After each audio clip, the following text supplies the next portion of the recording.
Ladies and gentlemen, welcome to day number 2 of the group stage of IVA. Porch Spice and the one and only Soy Milk in the commentary desk right next to each other. Soy, how are you feeling today?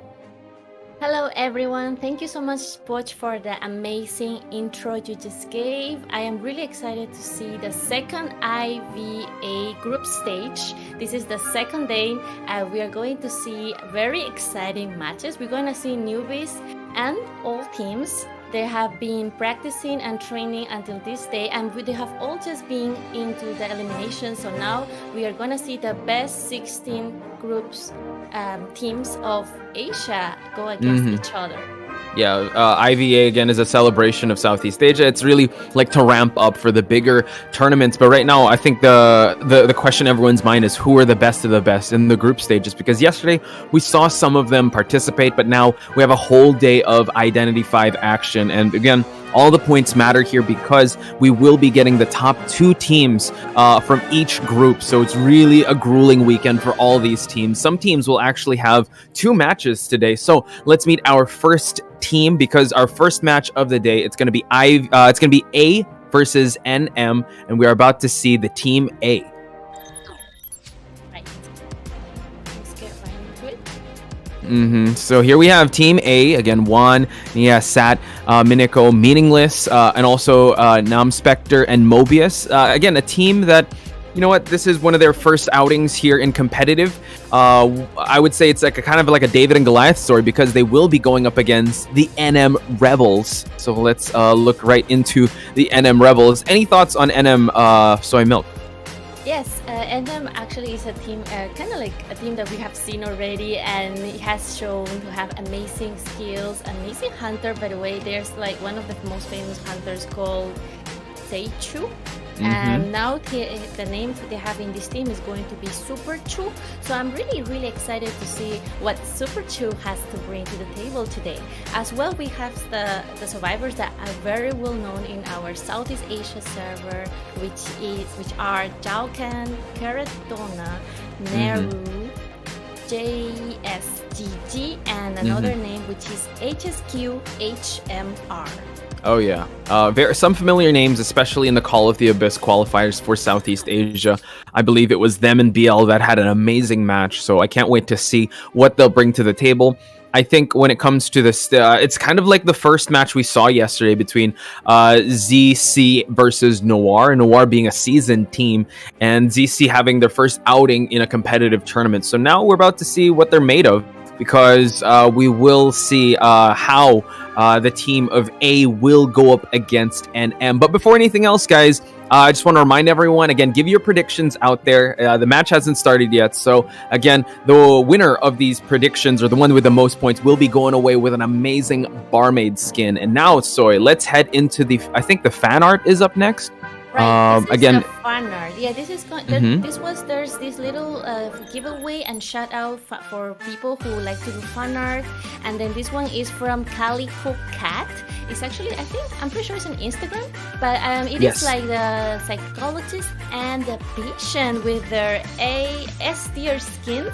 One of the most beautiful skins that was released right when they were released at the same time. We see Ada behind the patient, of course, because we all know the love story.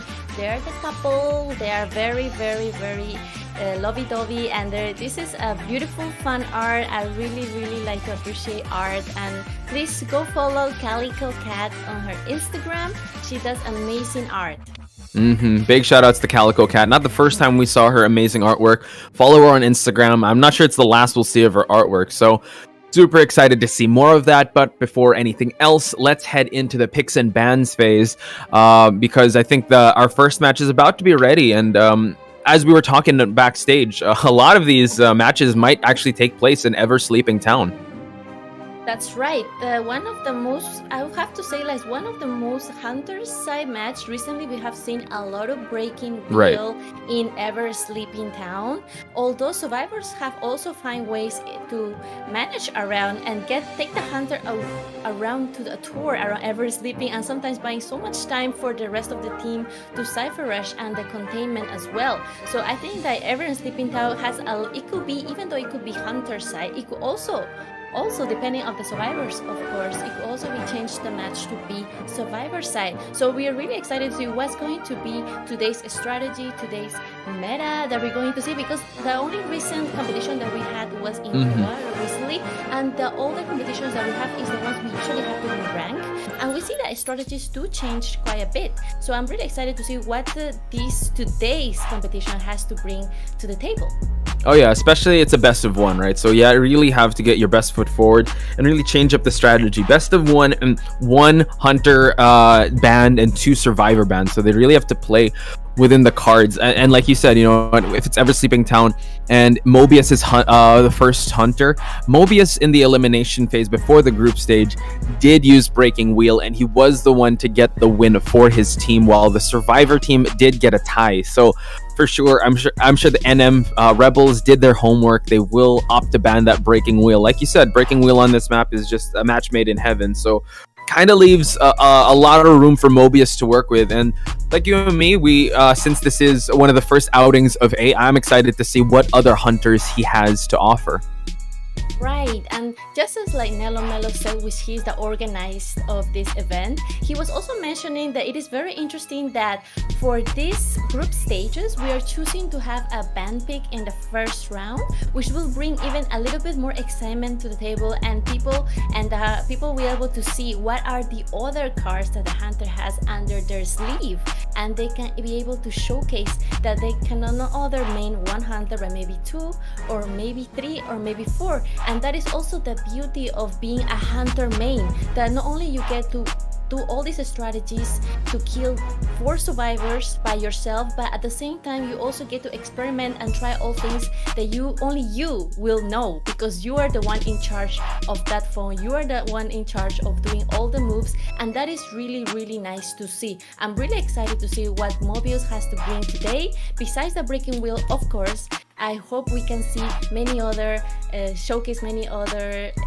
characters. Yeah. Oh yeah, like you were saying, like the responsibility a hunter has, but that's also a double-sided sword, because a double-edged sword, because we did talk about how the hunter syndrome, like there's a lot of pressure coming into a match, especially that you're 1 against 4. So especially if a mechanic's in there, that's 1 against 5.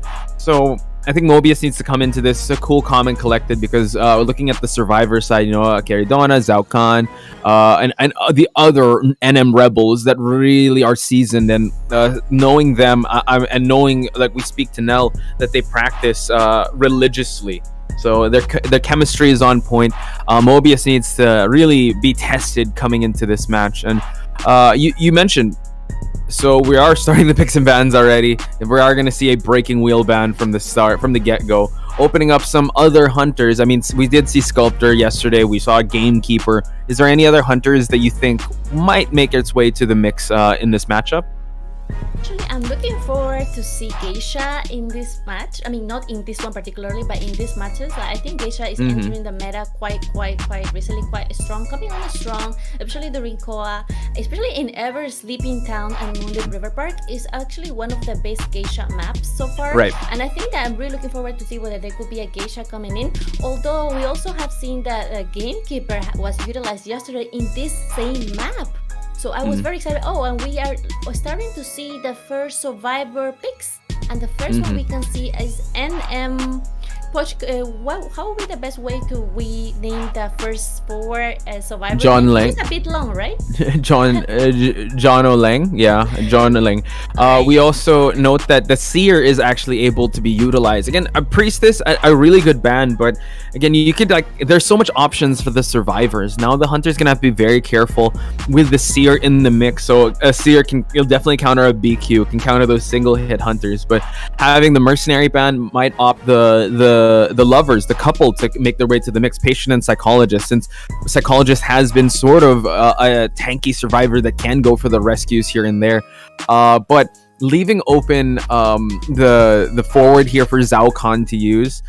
Also, with Caridona, she can use the Gravekeeper to substitute for the Mercenary. So the meta now is really survivor-sided. I really wonder how Mobius is going to probably counteract this. Maybe use the Geisha, but the Seer is in the mix, so it's going to be really hard for her to get those hits, especially when the Owl is ready and online. That's right. So price factor plays a long way here, and we can see there is the postman and the patient. Actually, I'm really impressed to see postman being brought on quite early on, and patient. Patient is one of the best kiters in the game at this point. Let's not forget that Mobius just banned. The first thing he banned was priestess and mercenary. He doesn't want to have to deal with those portals and the super OP rescuer. So now with the sculptor, actually this is a great counter to the seer, because it doesn't really care if the seer has the owl, will probably chip damage it away.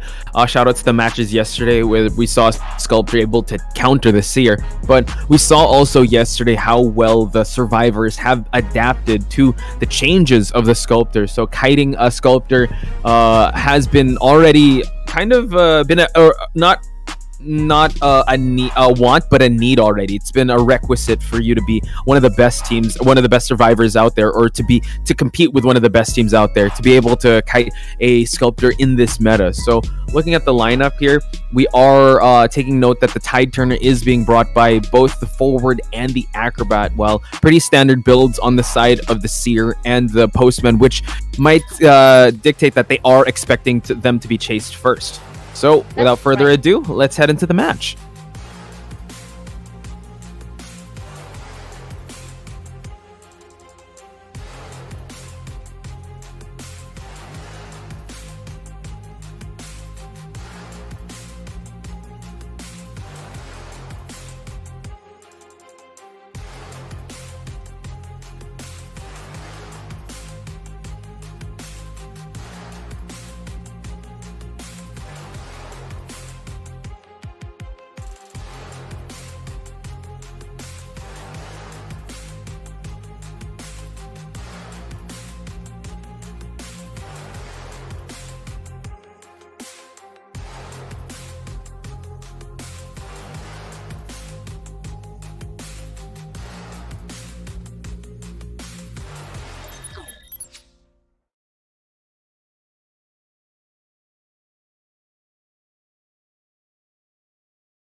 All right, we see the sculptor getting right into the map, and then we see he's going directly to find the first or the one survivor that is going to have to contain her first.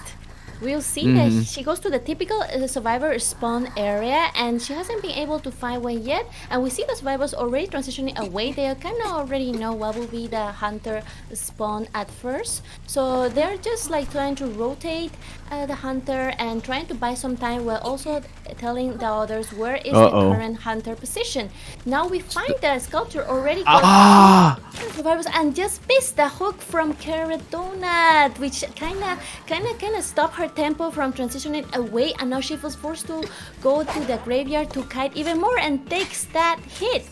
Yeah, so the thing is, that was actually a crazy scenario there, because both survivors were there, and now the dog bite is latched onto the sculptor. At least Caridonna being able to transition away one more chip damage, and she will be falling down. A misplaced hook, and the hunter was able to capitalize on that, and also kind of disrupting the seer. The seer had to get away from that cipher, and now again trying to go for it, but then the statue blocked it and canceled out the hook, and now Caridonna forced to go to these rows and forcing a regular hit, but the owl was in point, and now Caridonna able to transition, has one hook left. She has to make this one last long.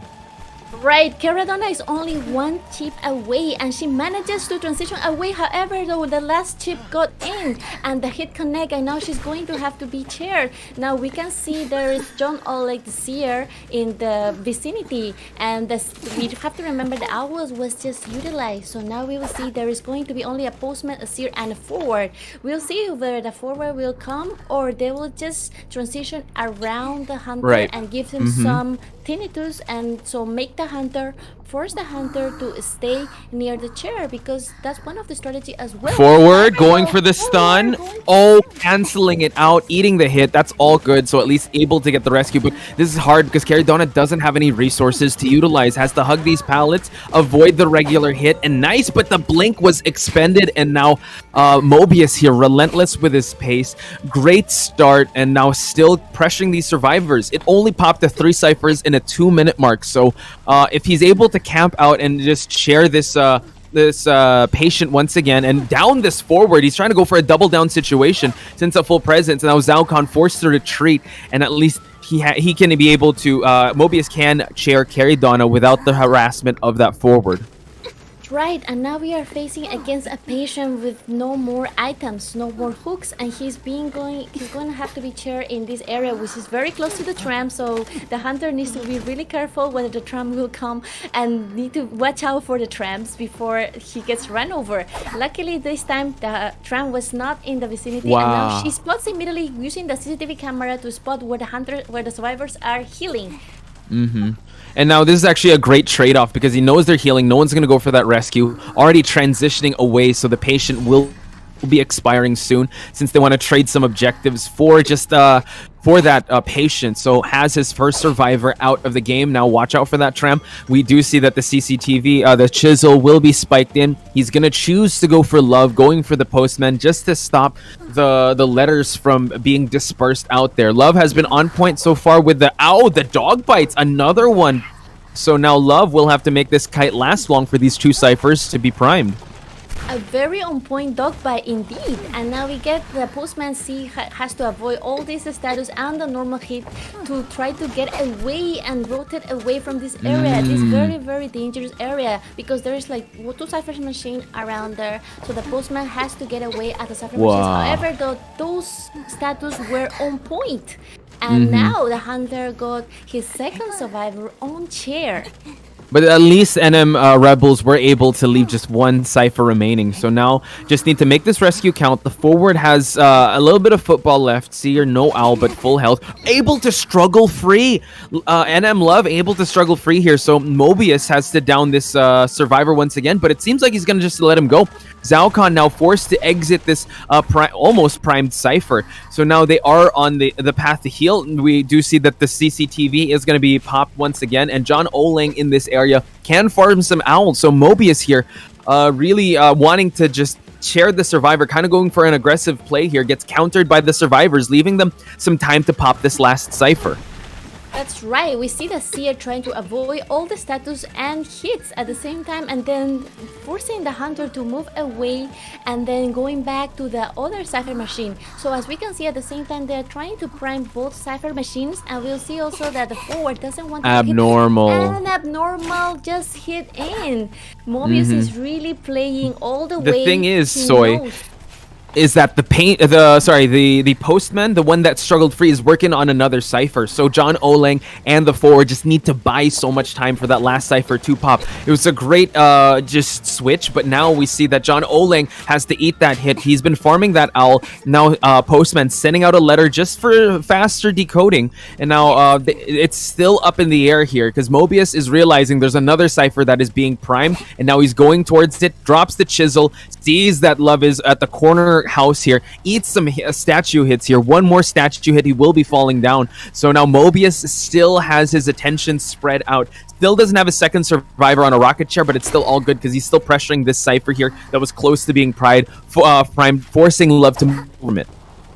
Right, that is amazing mind game from the survivors, forcing the hunter to last minute change, use the trump card and change to abnormal. Now she was waiting for abnormal to be done, but now it just has to chair another survivor. She doesn't know there is another cipher machine being done. I mean, she knows, but it's just the time. This is a game of time, and time has been played on go for the stun, gets the stun just to struggle free. Now can go for the body block while John Oling can prime that cipher. Mobius very relentless in trying to chair at the spot just so that he can be able to watch this cipher. And now abnormal is ready, goes for another one just to buy more time, but I don't think he was able to abnormal the one in the corner house, which NM Love and Zaokon are transitioning towards. Nice avoidance of the statues by Zaokon so far. So Mobius still keeping it a pretty close game because it's a matter of who's gonna flinch first, who's gonna slip up, just so the other team will capitalize on. Right, and now forcing the hunter to come all the way to also camp this cipher machine. So it is a game of camping 2 cipher machines and 3 survivors. So we see amazing multitasking from Mobius. He's trying to do his best, trying to get one of the survivors. Okay, trying to go for another dog bite here, but out in the open, Love doing a great job. We do see that the Seer is about to prime that Cypher, gonna go for a regular hit. Postman is down again, but the Cypher pop has happened, and now we see that detention is in the air. Love saving that dog bite for the drop down, but it's all good. We are seeing the chisel drop. Postman able to avoid some of these statues, and now Postman aware where the dungeon is at. He is already gonna be there, and now we see that the forward, can he exit in time? No, he's gonna try to go for the exit gate. It's not ready yet, and now we see the Postman has fallen down. So close, the dungeon was right there, but the Postman couldn't make it. I was in between the gate and the dungeon, and this is going to be a two-man escape for NM. Considering how well Mobius did at the start, I think a tie is definitely good in NM's book, because he was able to cancel out two of the hooks of Caridonna's patient. So really a winning pace once Caridonna was out of the game. The survivors were able to roll with the punches pretty well. And yeah, Mobius, I got to give it up to him, really sticking to the abnormal game plan, just going back and forth. But honestly, this is the meta that we're seeing now. Survivors have been so good for a Hunter, like let's say someone from IVL, like Afu, just getting the ties, playing defense is good enough. Letting the survivors really go for the win. So still a pretty intense match since this is a best of one. Soy, let me throw it to you. Any highlights that you want to talk about? Yeah, I think overall it was really nice to see that both were striving for a win, but they also settled with the tie. Like you can see, the Hunter was playing a little bit conservative as well, because it is after all a newbie team that is also displaying his skills. And I think it was a really good match, because they have managed to get a tie, which means there is more opportunities yet to come. It would be amazing if either side could get more points, but at this point they just want to play safe, and that's what they did. It was really good how the survivors managed to mind game the Hunter and force him to use the trump card, and at the same time he changed to abnormal. It was really, really good. And also the Hunter was also having amazing control, not using that abnormal too early, and trying to wait for the survivors to decode a bit more, so when he kicks the machine, the abnormal will make a good effect. Oh yeah, and I'm just looking at it now in the replay. Yeah, the stuns are Mobius very hell-bent and intent on just sharing at the middle two-story building. The Postman was able to struggle away. Zhao Khan was able to get the stun. So you just have to note that 3 survivors covering all grounds. Amazing stuff on the side of NM. Shoutouts also to Mobius for an amazing match. But we will be taking a short break. When we return, it's going to be the second half of this match. So don't go anywhere. More of IBA when we come back.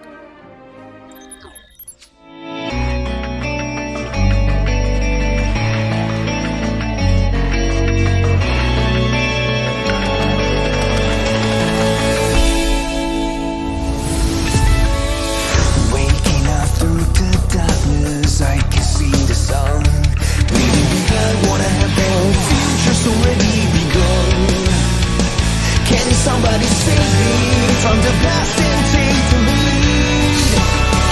I'm ready to be, time to stand up and for free. There were times I didn't know what to believe. Now I found a reason to fulfill my destiny.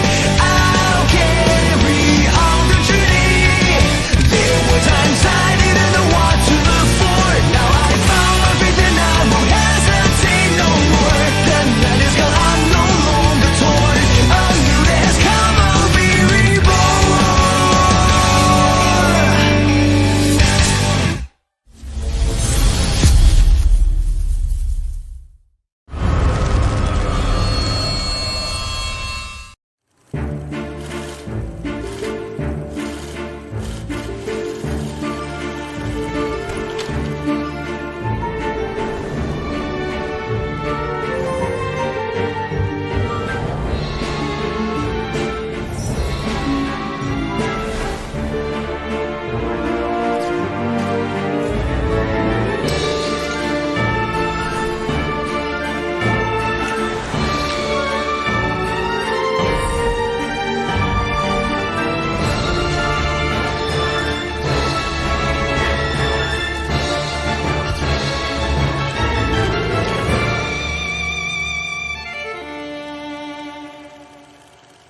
with steam dense as a veil, and wine sweet as honey. One can't help but relax at the hot spring. Return to basics. Surrender restraints. Relinquish thyself. Like the eagle plummeting straight down, lusting for lambs, hating all lamb souls. Bathed in the spring, we drink. We worship. We indulge.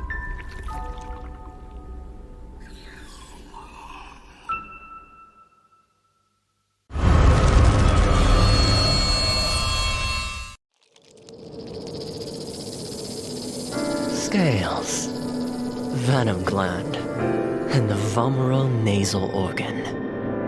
Reptiles' delicate biology is engraved with the mysteries of evolution. Researching them feels like listening to hymns of heaven and tracing the steps left by the Creator. But the end lies in unexpected malice.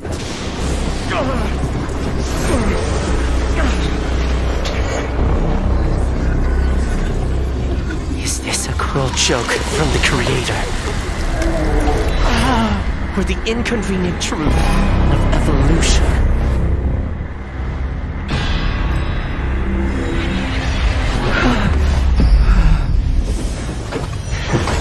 All but a small price to pay on the path to truth. And as the scales shed, I shall step over the last of my boundaries.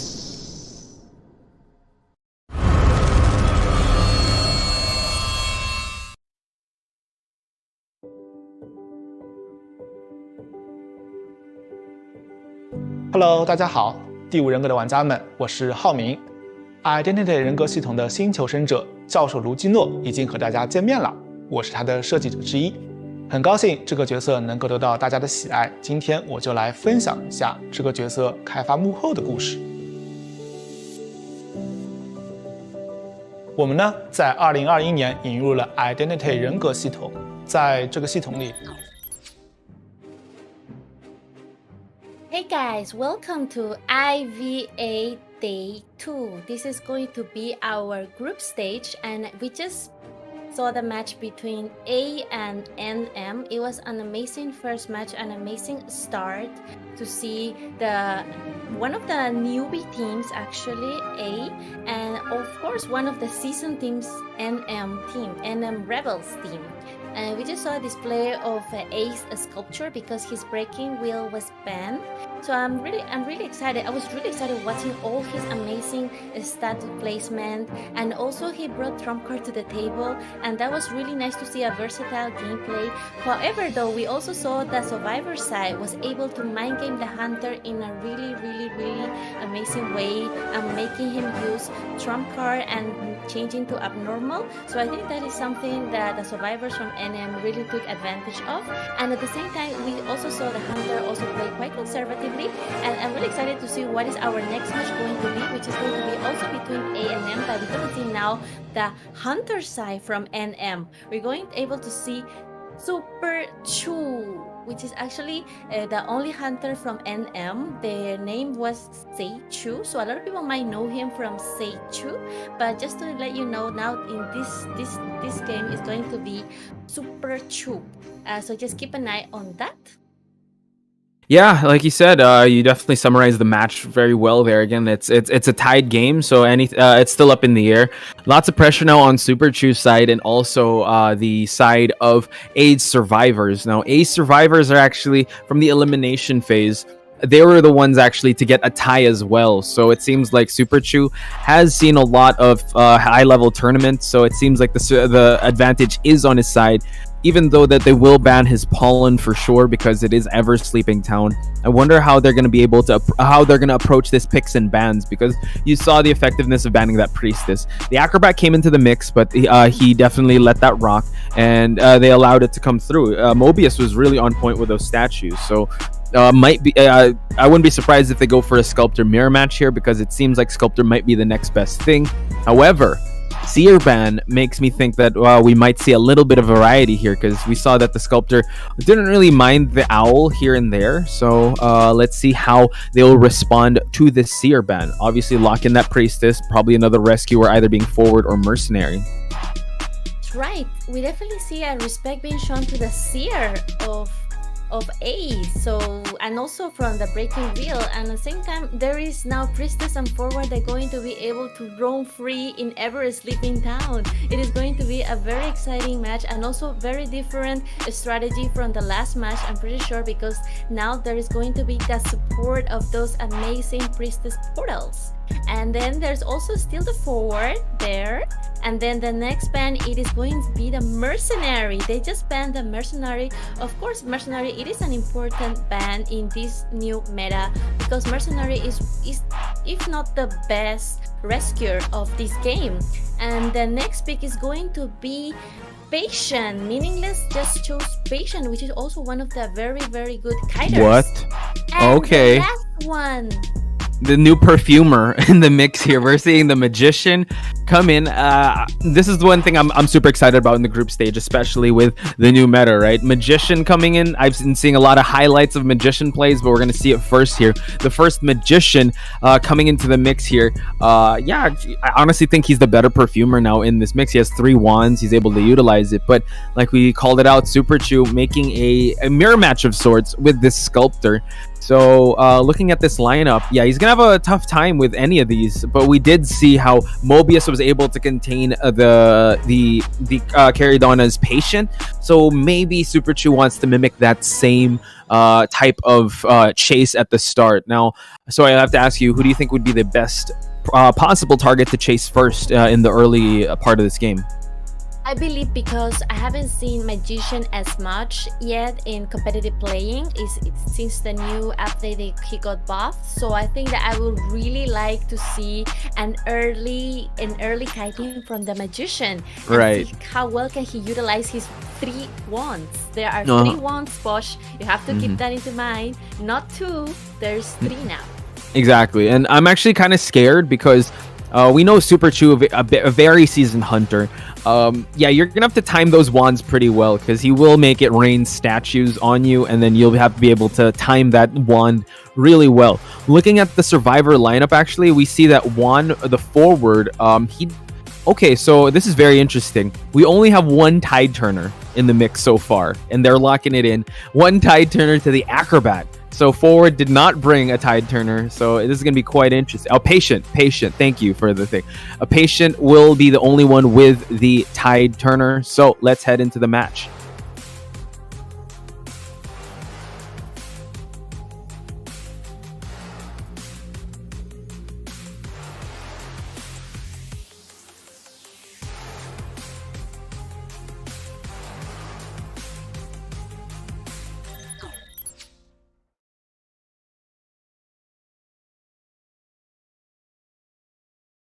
And we get the spawn in graveyard, and now she's heading immediately to the middle of the map, trying to find the first spray. Do we see a magician? Oh no! Oh no! And he got hit by the tram once again, trying to double down, gets the statue hit as well as the regular hit, building a little bit of presence here. I think the patient is cursed today. So I don't think the patient's having the best luck so far in the early game, and now Meaningless trying to make a route happen here. Already trying to cut him off here, but sees the red light, just doubles back here, but now in an open area. Meaningless, can he make this guy last? Super Chew is coming and really aggressive, and he's gonna try to go for a normal hit, and he just got it. He canceled the hook with a normal hit, and he's gonna get his first down. There's only been 1 minute from the beginning of the match, and he already got one survivor in the chair. This is looking quite good for an early match so far. Looking Yes. forward to see what is going to be the strategy for A. How will they fight back and strive to get at least a tie? Or a So the thing win? is, Patient is the only one with Tide Turner, and he has no more hooks left. It's going to be hard to rebound Kite and rebound Rescue here.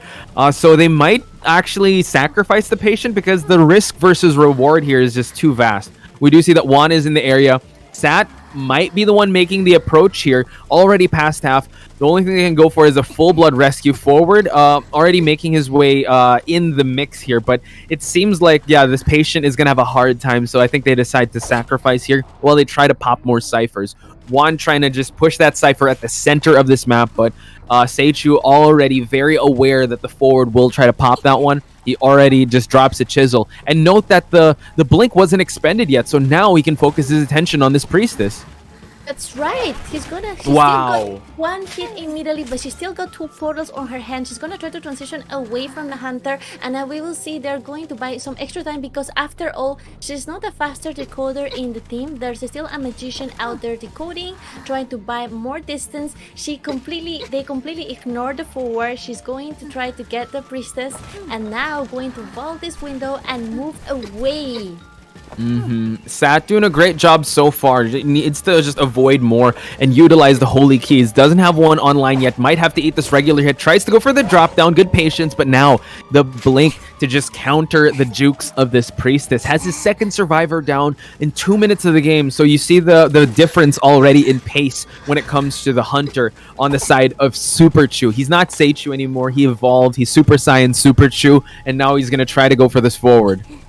That's right, Super Chu is showing amazing skills right now, and now we'll see how's the forward going to fight back. Whoa, okay, trying to use the football just to go for the stun. No, able to cancel it out, and that was a lot of balls spent. Now has to go for this rescue, but note that there's no Tide Turner, but no, it gets stuffed by Super Chew. Super Chew is on the path, a wrecking path to go for a 4K. That's right, Super Chu is coming ill, all aggressive today. He ate very well this morning. He has all this energy, and he's going to have to just use the CCTV to look for the magician with 3 wands. Is the only survivor that is able to decode because he hasn't been spotted yet. So now we will see how will Super Chu counter the magician 3 wands skills. This was the one we were looking forward to the most, right? Drops a wand already here, but he's not gonna bother. Watch out for the tram. Oh my god, he got hit by the tram again. This tram is relentless today. I think the tram didn't have breakfast. Like you said, I don't think the tram ate anything. He's very mad. And now on the path with Super Chew, not just one victim today, Soy, 2 victims. The patient first, and now the magician.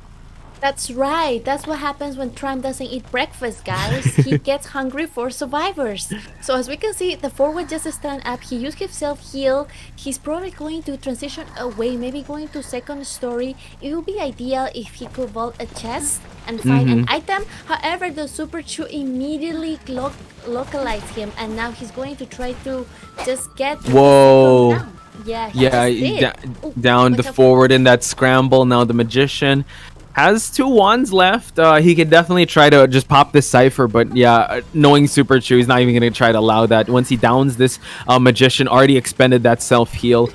He's going to just zone in on him, waiting for him to expel that wand and waiting for the after image to just go for the regular magician. And now just dodging all these hits, doing a great job so far, but now the magician has fallen down. They're going to surrender. GG's are going to go for NM. What a turnaround here. Highlights the tram, guys. You always gotta look behind you. You always gotta look ahead of you. I don't know. It's since yesterday, NM brought it up. Nello brought it up in his chat that the tram has been claiming so much victims, and unfortunately, it was the survivors once again that the tram ran over.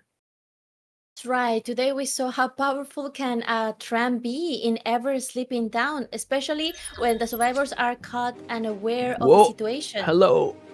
We're under the table. Hello. Hang on for a sec. We're trying to rise above. Welcome back, ladies and gentlemen. Yeah, we're just gonna keep our heads here. Does anybody want to answer the phone? Maybe not. But let's try to talk this match while we try to keep our head above water here. So, Super Chu. We already know him to be such an amazing hunter, but couple that with the tram being on his side. This wasn't a 1v4. This is a 2 versus 4. The tram, I don't know if the sculptor got an extra buff that the tram is going to be with him. Maybe because she's a PWD. Maybe that's why the tram was on her side. She was in a wheelchair. It's like, all right, wheels. Wheel team with wheels. We'll see. But wheels of the bus. The tram.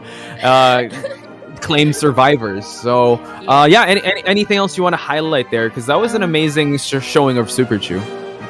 Yes, amazing showing of Super Chu. It was a bit of I was really expecting for the forward stand to connect. However, though, I did saw a statue get in between forward and sculpture. So it's kind of like sculpture calculated that statue in a perfect way and then avoid the stun a little bit because it did hit, but it didn't hit him against anything. So the stun didn't connect and he just went for the normal hit.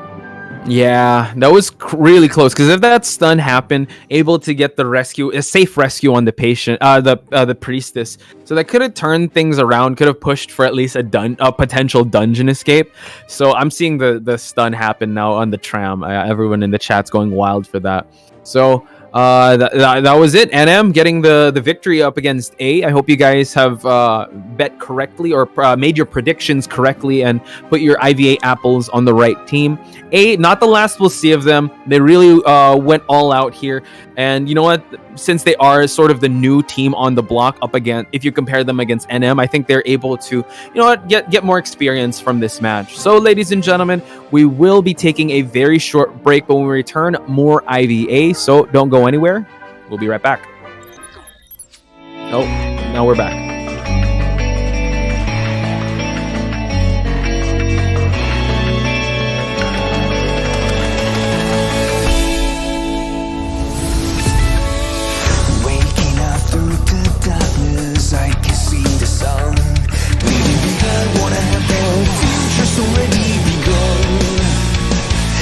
Somebody save me from the past and take the lead.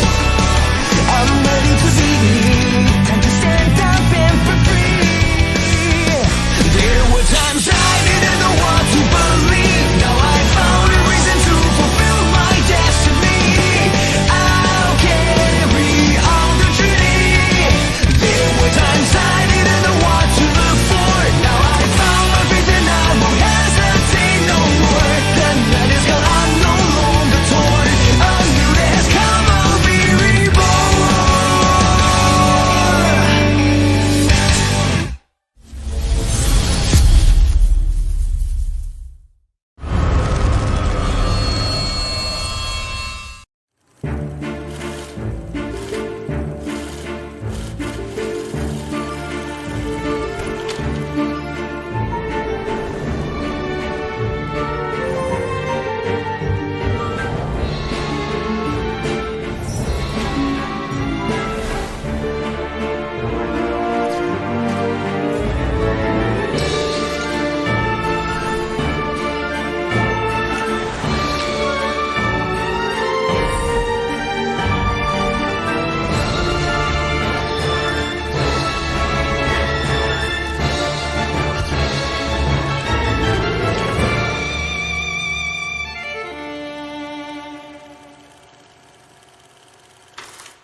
With steam dense as a veil,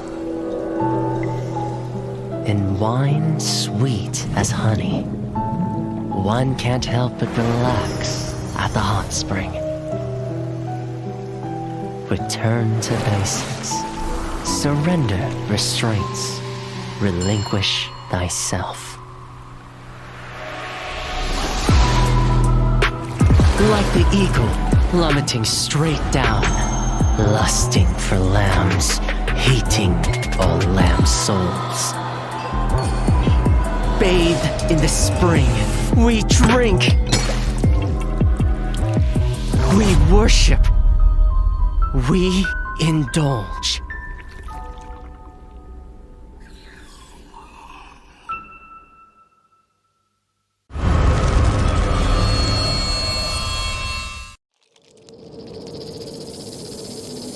Scales, venom gland, and the vomeronasal organ. Reptiles' delicate biology is engraved with the mysteries of evolution. Researching them feels like listening to hymns of heaven and tracing the steps left by the Creator. But the end lies in unexpected malice.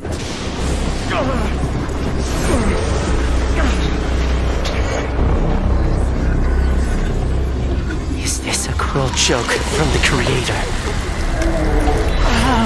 Or the inconvenient truth of evolution?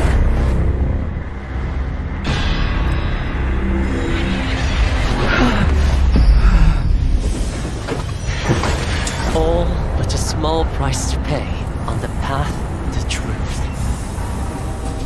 And as the scales shed, I shall step over the last of my boundaries.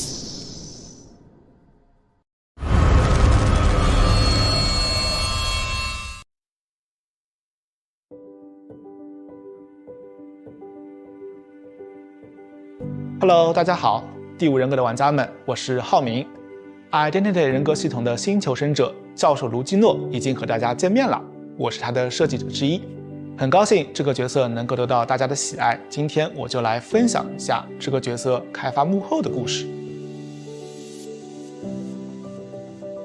我们呢，在2021年引入了 Identity 人格系统，在这个系统里，所有的角色都是已有角色的一个新的形态。我们希望一些角色能以一个新的形态突破求生者和监管者之间的阵营隔阂，呈现角色更多的可能性。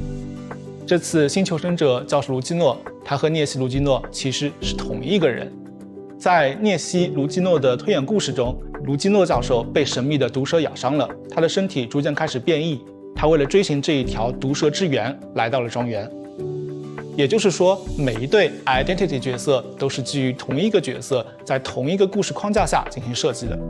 当然，我们也不会限定这样一对角色它必须是同一个人的概念，也不会限定说每一对角色它都必须在求生者和监管者两个阵营之间相互转换。今年我们将再推出一个新的 identity 角色，大家敬请期待。其实我们在选角色的时候是想过，涅西这一个监管者他是非常特别的。在我们的游戏里，他是一个追猎者的形象，他是整个蜥蜴的外表，有着蜥蜴的鳞片、尖爪、尾巴。这时我们就会好奇，如果我们拿监管者这个涅西卢基诺的形象去做一个求生者，那求生者他长怎么样的呢？之前说过，求生者卢基诺是他受邀来访庄园时的形态。因此呢，我们在设计外形的时候需要兼顾教授卢基诺和涅西卢基诺两者的特征。虽然监管者涅西他是有着蜥蜴和人脸混杂的五官，但是我们还是提取了一些他身上独有的五官的立体感。此外呢，在整个教授卢基诺身上还有一些涅西的鳞片，以及手和指甲也会变得更像爪子，让两者有所呼应。最后就诞生出了大家最终看到的教授卢基诺。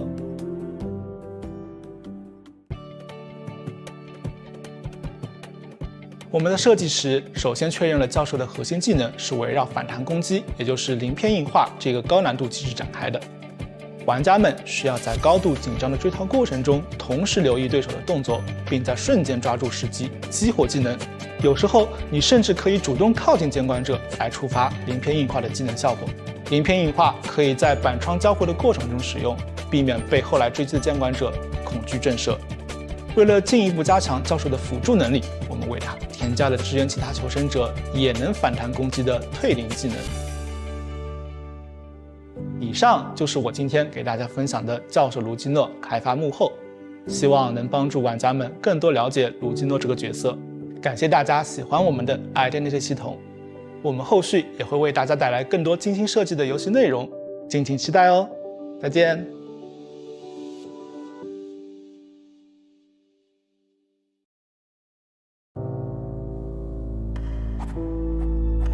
Miss Keo, how was your childhood? Well, at the dinner table, Father said with a smile, "You sure love playing judge, don't you?" And then they wanted me to pursue my own happiness. Of course, so did my brothers. Your brothers? He was not qualified to represent justice. And I won't allow that to happen. Something happened, I suppose. I did what I had to do.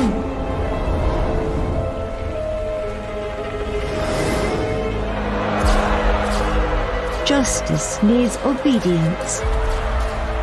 Justice needs sacrifice. It ain't over till the fat lady sings.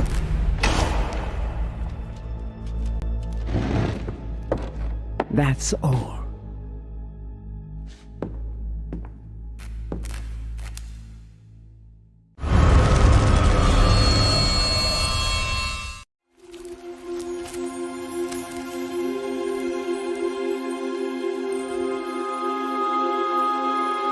Long, long ago, when demons and gods walked amongst humanity, two sisters lived a life of creating fragrances.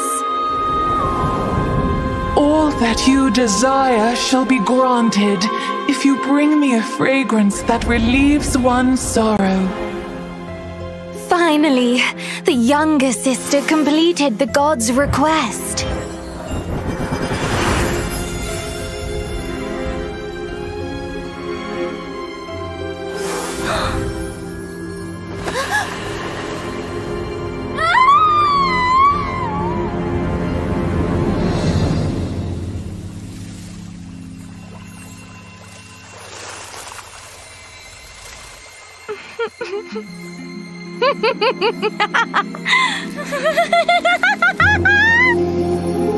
A beautiful dress woven from painful memories is the perfect attire for me.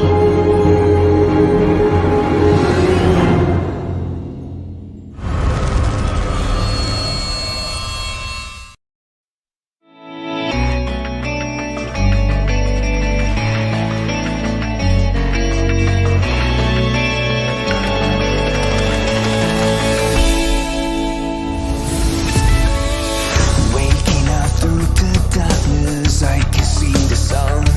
Leaving behind what I have been.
with steam dense as a veil, and wine sweet as honey. One can't help but relax at the hot spring. Return to basics. Surrender restraints. Relinquish thyself. Like the eagle plummeting straight down, lusting for lambs, hating all lamb souls. Bathed in the spring, we drink. We worship. We indulge.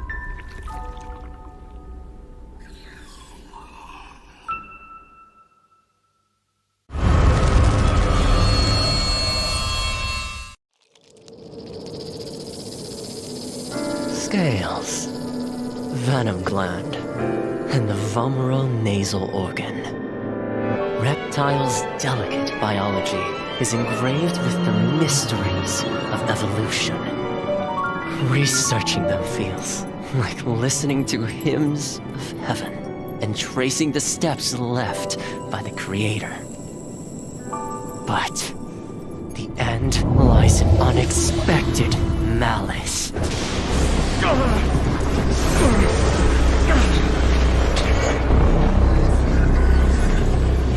Is this a cruel joke from the Creator? Or the inconvenient truth of evolution?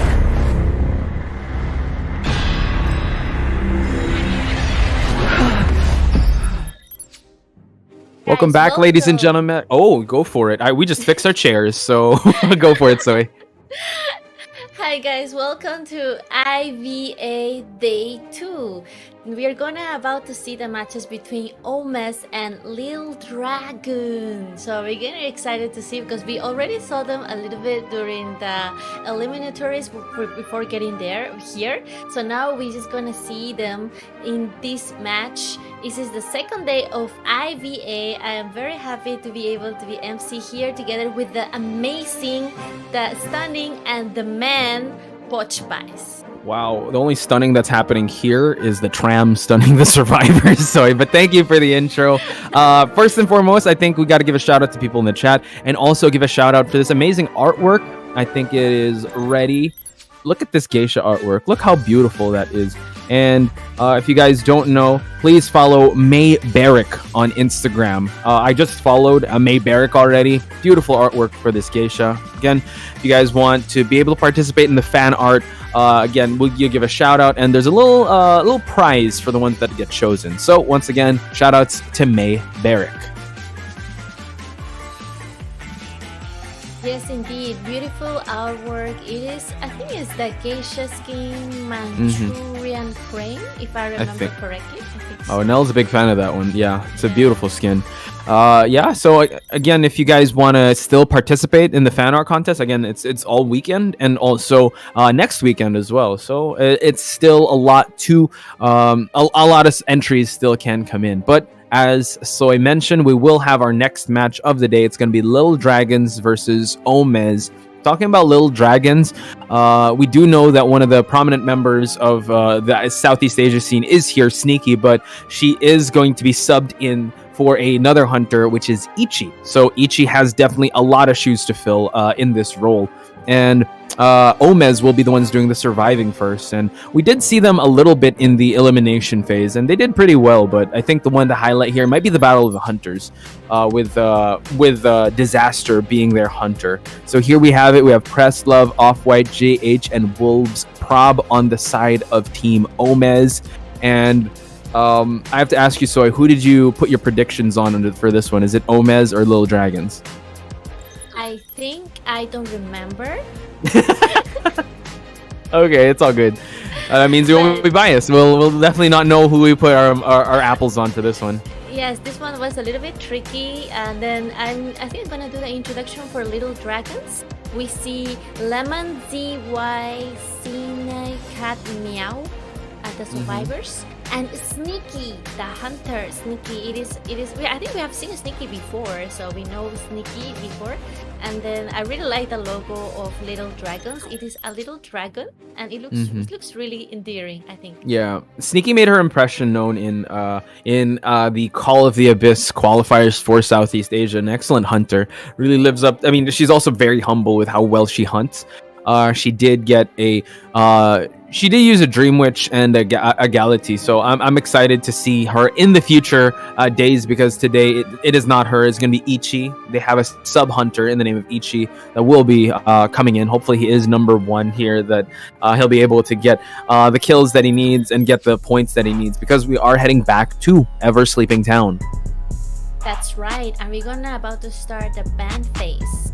Ichi is going to ban 2 survivors, and the survivors are going to ban 1 hunter, and we see the first ban is already Breaking Wheel, if I can see correctly. Yeah, that is Breaking Wheel. So knowing that So note that the survivors, Wolves Prob did bring out the Mercenary before, Off-White on the Entomologist, JH on that Priestess, and Priest Love, his Seer did get banned, but honestly, so I would really, I normally would say, yeah, instead of Seer, maybe you could pick Patient, but today I don't think it's Patient's day. Maybe pick Acrobat, pick anyone else besides Patient, because the Patient has been had a string of bad luck, but we are seeing a Patient. Okay, maybe not. Okay, so Priestess and Forward for now. Yeah, we kind of saw a Patient for less than a second appear there, but it immediately was removed. So we're also seeing the survivors are getting to know that today might not be the best day for the Patient just yet. And they're just choosing another survivors, which is Priestess and Forward, which is similar to the lineup that we saw in the matches before. And they're very, very interesting, because now we're gonna see another survivor ban from Ichi. I think at this point it would be good if either she can ban someone that she knows that is going to be played by the survivor side, like for example either a Mercenary. Oh, that was right, the Mercenary was just locked in jail. He's not going to come out to Ever Sleeping Town today, and there is still 2 spots for the survivor side. I think it'll be interesting whether they will bring a Magician to the table again. I really would like to see more of Magician gameplay a little bit, because the one we saw before was a little bit too short, and I think that since the buff, Magician has become a really, really interesting survivor. He can contain the hunter a little bit with his illusions, and then he can kind of like how to say, like cheat the hunter a little bit, like make him believe he's there, but he's actually not there. That's right, he can trick the hunter a little bit, and it's all about to see how the hunter has the knowledge of how the Magician works in order to be able to tell how can he catch him. Yeah, I'm looking forward to seeing if the Magician would come out. However, there are really good survivor picks, as long as you don't hit that Patient. Maybe sub the Patient with that Magician, like you said. But we still haven't seen Psychologist come out, because she did get banned. Entomologist. Oh, we're seeing, oh my god, another Patient. But at least you have his lover, his girlfriend, his partner in crime. You do have Ada coming in. So this looks like a pretty solid lineup. I'm excited to see who Ichi will be using coming into this match. Does he have the same wheelhouse of hunters that Little Dragon Sneaky has, since he is the sub hunter? And note that Sneaky does have a Dream Witch, does have a Sculptor, so maybe he might opt to think about using those hunters, because they're definitely they're really good hunters on this map. However, it can get heavily countered, but now going for the Bonbon. Ooh, we see the first Bonbon of the day, and actually I'm very interested in seeing how he utilizes the Bonbon to counter either the couple or the Priestess on 4. So I think Bonbon, it is really good in this map. We have seen many survivors try to counter Bonbon recently, and suddenly he has started to become a little bit of a TIE hunter. However, though, we did see Bonbon being played in COA before, and especially with PP Xia and PPX and all those Chinese hunters who main Bonbon, and it is basically their first pick after Dream Witch or just their main. So it is going to be very interesting interesting to see how Bonbon utilizes those bombs to cut the survivor's route and force them to come closer to him. And as a new Bonbon main myself, I am really excited about this match. I got the new beta skin of Bonbon, and I really wanted to try out Bonbon, and I think that is one of the hunters that you must choose a trade either like to help you capitalize on the map, especially if it's a map like Ever Sleeping Town. And we're gonna get right into the match of OmeZ versus Little Dragon. Let's get right into Ever Sleeping Town.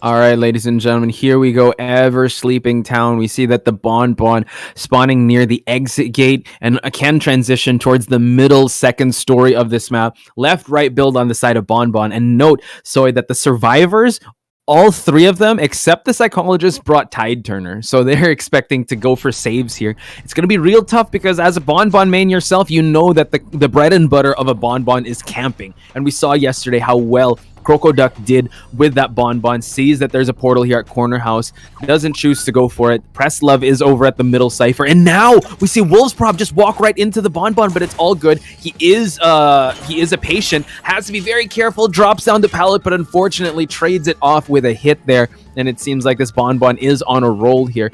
Let's see how Wolves Prob will use his second hook. Will even use it, actually.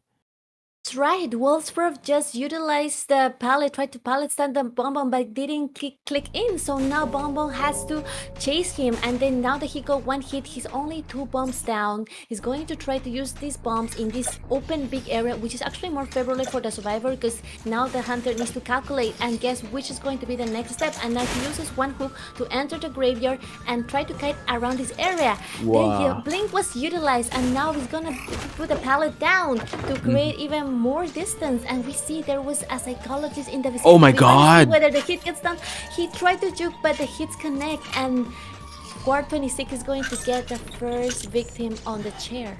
Yeah, again, the blink was just used to just close out the distance. Doing a great job. Those hooks were really on point, but I think he zigged when he should have zagged in that situation, opening him up to that regular hit. Already built some presence up from that early chase. Now, everyone has Tide Turner. They really need to make this rescue happen. So forward already in the vicinity, while the other 2 survivors are going to go for pop some objectives here. Press Love being very careful, just hugging the walls here, not making his presence felt, but Ichi, knowing that the forward is here, he's going to try to just drop some bombs here. Now spots him while he turns the corner, and now he's actually in a really good spot, forcing him to go to the other way, and still being able to camp out this survivor is very important. Note that he did bring trump card with his build. It was a 3-9 build, so he can change it up, but he already used that blink. Press Love now in the area. Can he make this rescue happen? I think he might actually just go for the sacrifice. That's right, they decided to just sacrifice the patient because it was a bit of early down for the team. We are not talking about a team that is very strong on Cypher Rush wise. So I think it was quite a confident decision from the team to just not go for the rescue, not take more hits, and the Bonbon not yet hit full presence. So at this point, the Bonbon needs to focus onto the new target, which it seems to be going to be the forward. He still has utilized only 10% of his bow. He still got like 70% left, and now he's just going to kite around this open big area, which gives him a lot of space to buy time and get the attention of Bonbon. Excellent bomb placement there, just to be able to catch him dropping that pallet down. The trade-off, he just needs one more and then a regular hit, then he'll be falling down. Forward, giving Bonbon that full presence already, unable to avoid that bomb, but now they're able to pop that cipher at the center part, allowing this forward. Priestess trying to give an exit strategy, able to utilize the holy key just to provide a little more distance and a stun, but Preslov has to be very careful and watch the floor here. Tried to go for a dash, but no, Ichi was able to down this forward. 2 ciphers still remaining, so he has his second victim on a rocket chair.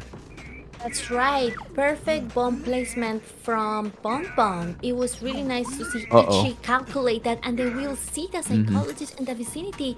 Is she trying to get an early rescue, or she just trying to wait for the middle line to pass a little bit? But I think she just was transitioning away from the cipher machine. Yeah. There's only 2 cipher machines around that need to be finished. We see Priestess. the priestess still coming in. No, she's waiting for the So That's just right. again, they're constantly communicating. But Ichi, knowing this, he's dropping some bombs just to try and get her. But nice timing, destroys the portal, which was very important. Now gets the last effort on the forward. So Priestess able to go unscathed, can go for another rescue. But it seems like Ichi wants to try and get more survivors down, or at least get more damage on these survivors. Priestess being very careful, has to eat that bomb hit. Now tries to go for another one, and now the blink. Wow, a double down situation here, Soy. Amazing double blink from Bombo. Is the second blink we have seen that he has got on point. So he hasn't missed the blink. He got the hit right when he needed it and right when he wanted it. And now the match is on his side because we have 2 survivors down. One that is about to get healed from the psychologist. She's acting like a doctor in this area as well. And now Bonbon is looking whether is there any cipher machines moving or try to look of the location of the survivors and try to capitalize on that. Throwing all the bombs. We are facing a full presence Bonbon, and it's going to be the forward who is going to try to get the attention. He's going to try to stop this rescue. We'll see how this he get it. He's actually just focusing on a little bit on both survivors right now. He wants to stop the decoding, but he also wants to stop the rescue. And Yeah, so he's forced to rotate away from the decoding area and going to try to stop the rescue get done. Yeah, so the thing is here, the forward does have Tide Turner, but he, Bonbon did a great job just splitting the attention away. And now Prestlove has to be very timely with this rescue. Does have a little bit of football to utilize, but he made it in time. Can he stop the rescue from happening? Gets the hit, and now the Priestess able to utilize the Holy Key. And now I just wanted to say that while you were describing the situation, the Tide Turner is still in effect. Now they're pushing for the last cipher here. Forward has already gotten hit. He once hits the rocket chair. This is his second time. I think it was past the halfway mark because the Priestess really took her time trying to go for that rescue. Now Off-White being chased away from that cipher. Ichi playing kind of aggressive here, wanting more survivors down and out in this game because he's trying to force the Priestess to go back to that forward and heal him up. That's right. It is going to be a dangerous situation if the priestess gets found again because she will be dead on chair. So now Bonbon is going to be forced to go back to see where are they healing the forward. And now we see he's just trying to calculate. He's using all his hunter instinct and his game sense to try to find this. And he's between the cipher machine and the survivors. He wants both. We're going to have to see how does he manage to get this game to his side. Yeah, so he probably wants to wait till his blink is up so he can switch the trump card and try to abnormal. But we're going to see Off-White being chased away, but that's going to allow the forward to heal up, and he's going to be hard to down, and that's what just happened there. Priestess now probably going to be healed up next. Now Off-White being chased away from this cipher. Gonna try to down this psychologist, but no, able to eat that one hit. And now Ichi going back to the center, trying to guard this cipher.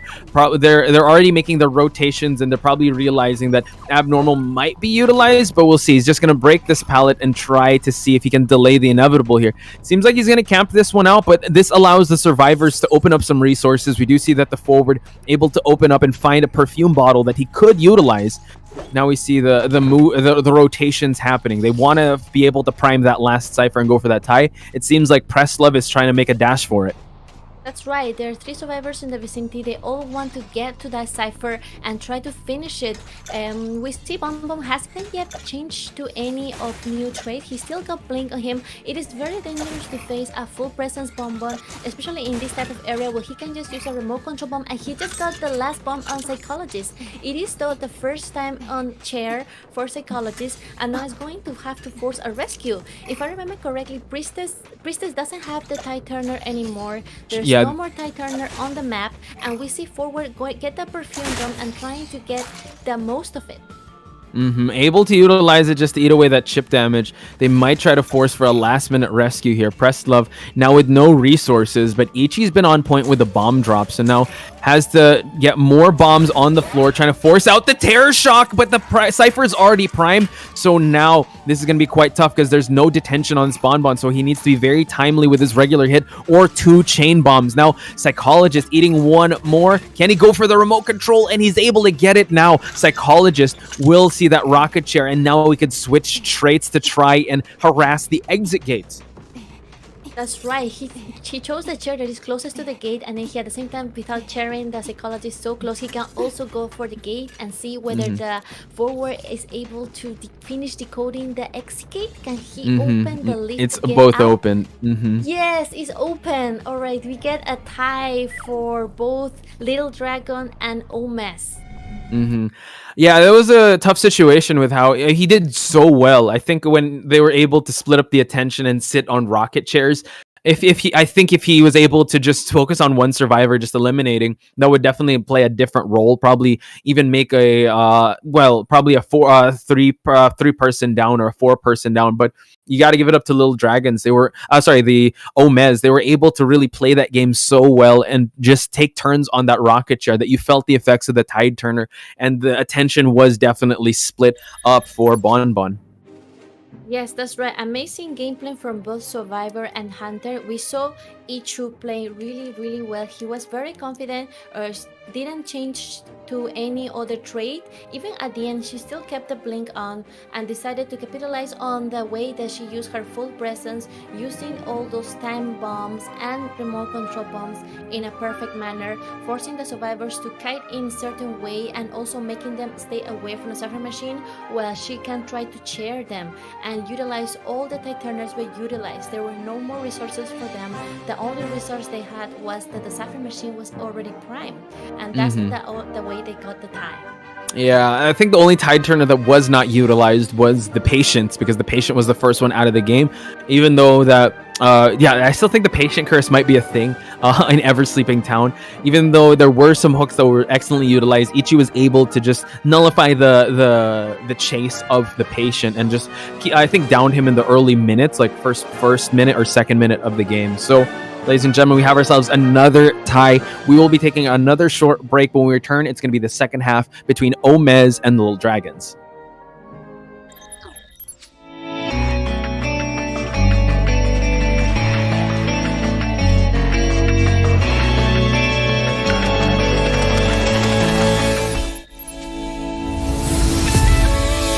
Waking up through the darkness, I can see the sun. Leaving behind what I have done, future's already begun. Can somebody save me from the past and take the lead? I'm ready to be me, time to stand up and be free. There were times I didn't know what to believe. Now I found a reason to fulfill my destiny. I'll carry on the journey. There were times I didn't know what to look for. Now I found my faith and I won't hesitate no more. The night is gone, I'm no longer torn. A new day has come, I'll be reborn.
With steam dense as a veil, and wine sweet as honey, one can't help but relax at the hot spring. Return to basics. Surrender restraints. Relinquish thyself. Like the eagle plummeting straight down, lusting for lambs, hating all lamb souls. Bathed in the spring, we drink. We worship. We indulge.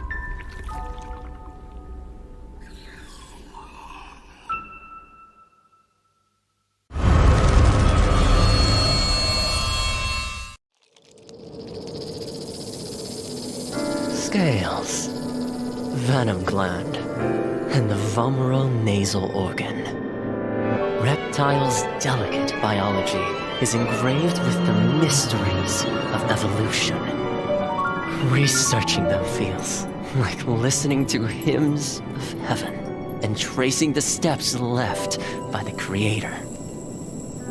But the end lies in unexpected malice.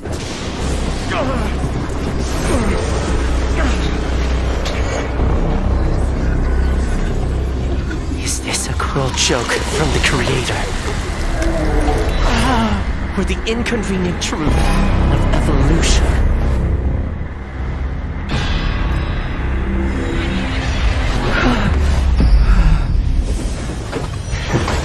All but a small price to pay on the path to truth. And as the scales shed, I shall step over the last of my boundaries.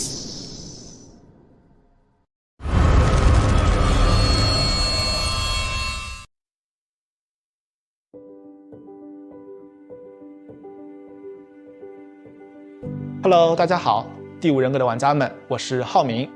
Identity 人格系统的新求生者教授卢基诺已经和大家见面了，我是他的设计者之一，很高兴这个角色能够得到大家的喜爱。今天我就来分享一下这个角色开发幕后的故事。我们呢，在2021年引入了 Identity 人格系统，在这个系统里，所有的角色都是已有角色的一个新的形态。我们希望一些角色能以一个新的形态突破求生者和监管者之间的阵营隔阂，呈现角色更多的可能性。这次新求生者教授卢基诺，他和涅西卢基诺其实是同一个人。在涅西卢基诺的推演故事中，卢基诺教授被神秘的毒蛇咬伤了，他的身体逐渐开始变异，他为了追寻这一条毒蛇之源来到了庄园。也就是说，每一对 identity 角色都是基于同一个角色，在同一个故事框架下进行设计的。当然，我们也不会限定这样一对角色它必须是同一个人的概念，也不会限定说每一对角色它都必须在求生者和监管者两个阵营之间相互转换。今年我们将再推出一个新的 identity 角色，大家敬请期待。其实我们在选角色的时候是想过，涅西这一个监管者他是非常特别的，在我们的游戏里他是一个追猎者的形象，他是整个蜥蜴的外表，有着蜥蜴的鳞片、尖爪、尾巴。这时我们就会好奇，如果我们拿监管者这个涅西卢基诺的形象去做一个求生者，那求生者他长怎么样的呢？之前说过，求生者卢基诺是他受邀来访庄园时的形态，因此呢，我们在设计外形的时候需要兼顾教授卢基诺和涅西卢基诺两者的特征。虽然监管者涅西他是有着蜥蜴和人脸混杂的五官，但是我们还是提取了一些他身上独有的五官的立体感。此外呢，在整个教授卢基诺身上还有一些涅西的鳞片，以及手和指甲也会变得更像爪子，让两者有所呼应。最后就诞生出了大家最终看到的教授卢基诺。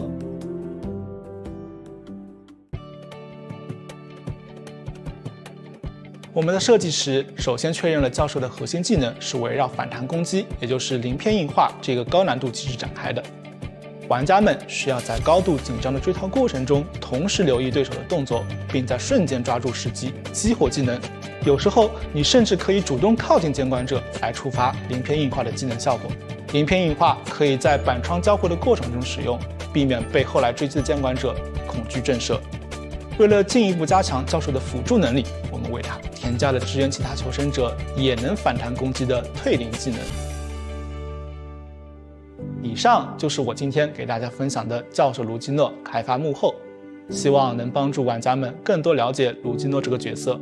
感谢大家喜欢我们的 Identity 系统，我们后续也会为大家带来更多精心设计的游戏内容，敬请期待哦。再见。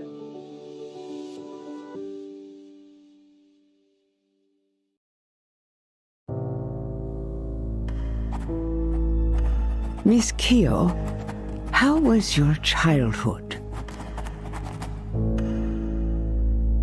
Well.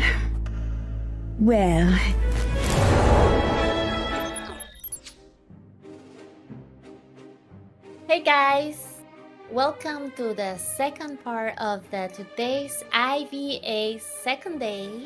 We are in the group stage where we just saw Little Dragons against OmeZ.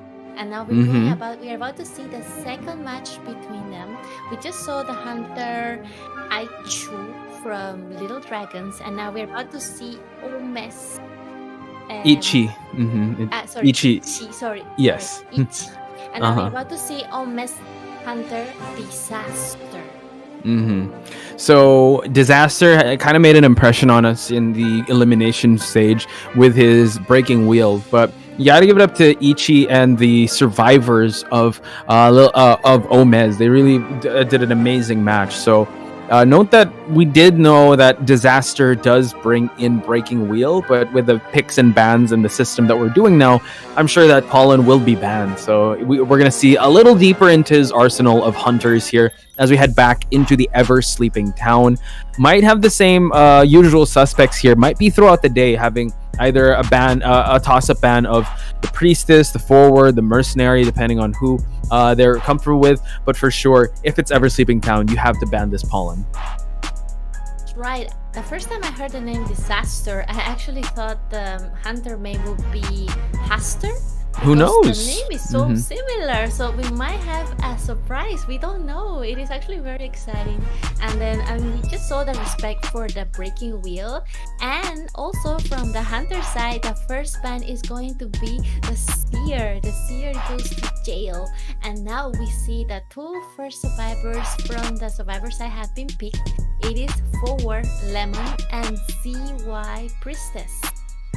So looking like obviously you have to go for the mercenary ban as well, opening things up for either, I don't know if we're gonna see another patient come in, might have a kicker of the psychologist, acrobat. We haven't seen that much acrobats today. If not, yeah, I'm excited if we're gonna see any acrobats in this map. But we did see a magician as well. Postman can come in if ever. But knowing that it's going to be a seer and mercenary, if we're going to go with kind of a meta pick here, I don't know, he might be opting for if he's going to counter those survivors that he banned, seer and mercenary, definitely counters geisha. So or those single hit BQ as well is open if ever. Bon doesn't really mind the owls. It could help, but I mean, since he's a chip damage hunter, he doesn't really mind if he drops those bombs. And maybe he could go after Bon Sculptor if ever. Right, and also since the survivor meta is constantly changing and recently has been updated, so we see there is more like a support kiting strategy, and we see for the first time there is going to be a Mello coming out, entomologist.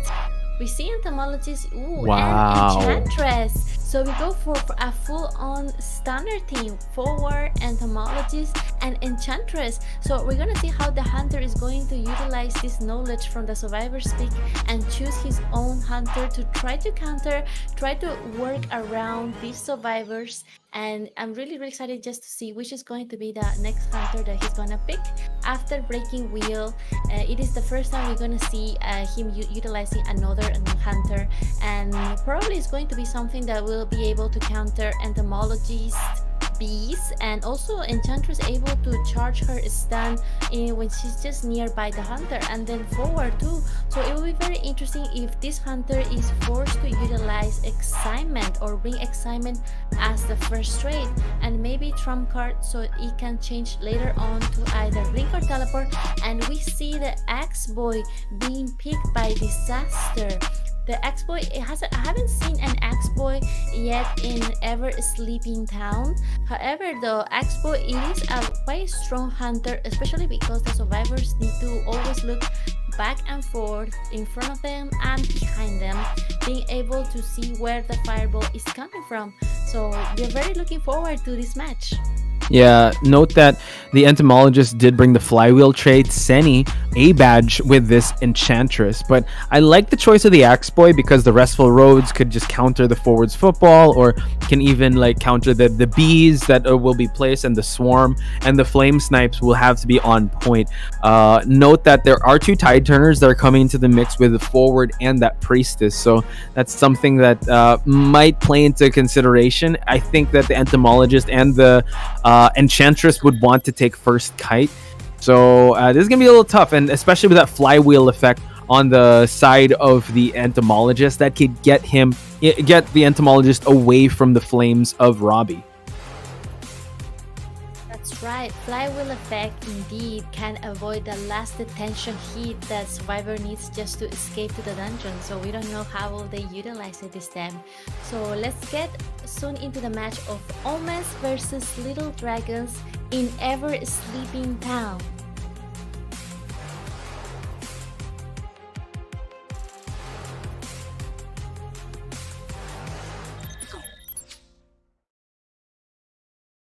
Same spawn here over, and can go to the 2-story second building, 2-story middle building, and now we see that Axe Boy probably is gonna probably look for someone in the second the corner house. We do see that he is already lining up those flames, and it seems like the forward will be the first one in the area here. Goes for a flame shot, and now the forward half-life might have to utilize the football just to get away from the regular hit. Now it's going to be a little tough. That's one of the rescuers down if ever he is able to hit him with a regular shot here. Right, a basic fireball from Axe Boy, and now forward tries to go away, and now he utilized the portal to rotate away from the hunter. The bees come into play, and now we see the strong teamwork from the stunners come in for harassing the hunter and trying to get the attention away from the forward. He goes directly to this area, but there is a soul following him, and now we're gonna see whether he avoid, and he successfully juked that flame. And he's going to use this pallet, try to buy some extra time, forcing the Axe Boy to break that pallet. He still got a little bit more than half ball on him. Wow, the blink. Disaster blink comes in. Yeah, able to connect that just in the nick of time, because again the forward was gaining some distance, has a bit of football to utilize. Now the I would say the second place prize here in this kite was actually getting away from all the ciphers that are decoding, so that's a consolation in itself. Now we see that the Axe Boy trying to make his presence felt, moving and rotating to see if anyone's going to give that tinnitus. A great start, I have to say. And now it's actually only the Priestess that can rescue and can give that support of a rebound kite, since he does have the Tide Turner. Now we see that the portal was placed.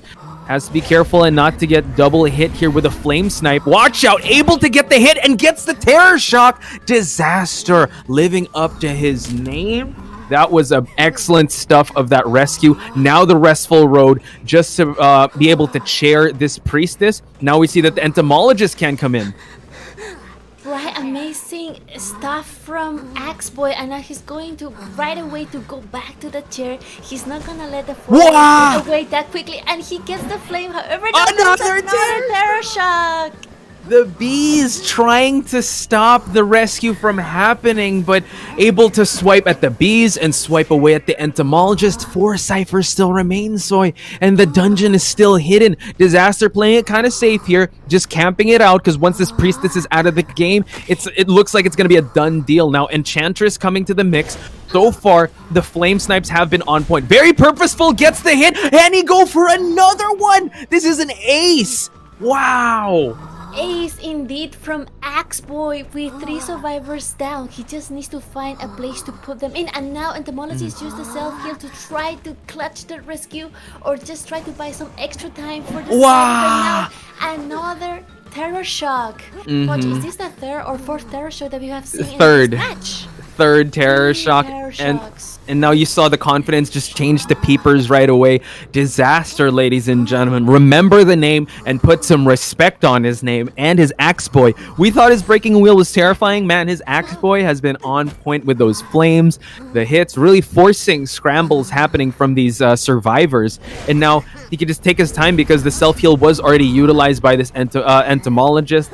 Entomologist will be heading to the rocket chair, and that is going to be a 4K OmeZ, ladies and gentlemen. Will be getting the points for this matchup. Wow. Amazing. So talk to me, Soy. Give me your thoughts. What did you think of that match? I am in awe. I was really not expecting this to be a quick match, and then Axe Boy to get all 3 Terror Shocks in a row. It was extremely surprising, and also because we don't really see Axe Boy, so we kind of like forget about like how strong can a good Axe Boy be. A well calculated flames, a well calculated mind game from the hunter the moment that he counts, because Axe Boy, you know, is the type of hunter, even though he's not very strong in the chase, the moment that he gets to camp the chair, he can utilize all those routes to get certain type of speed boost, and at the same time he utilized the flame to go behind the survivors and try to like corner them to his way. And now when we saw the entomologist use the bees were placed in a perfect place. However, though, that didn't stop the flame from working from behind, because the bees are only between Axe Boy and the entomologist, but there is nothing between the flame and the entomologist, so he just managed to stop the rescue in a perfect way. Yeah, I would say that Axe Boy camping isn't... I mean, it really depends on when the flame is circling you. He just timed it so well. I believe like his chase would definitely be good later when he gets his presence felt. But he downing that forward, I'm watching the replay right now because the match is definitely over. But man, disaster. Just highlights here and there. Able to get the stuff 2 rescues, 3 Terror Shocks, and getting the victory for his team. That's definitely something to highlight, ladies and gentlemen. So props to OmeZ getting the victory, getting the points for their team. Not the last we'll see of Little Dragons just yet, so keep supporting them, ladies and gentlemen. But for now, we will be taking a very short break. When we return, it's going to be Good Luck versus Scouts. So don't go anywhere. More of IVA when we come back.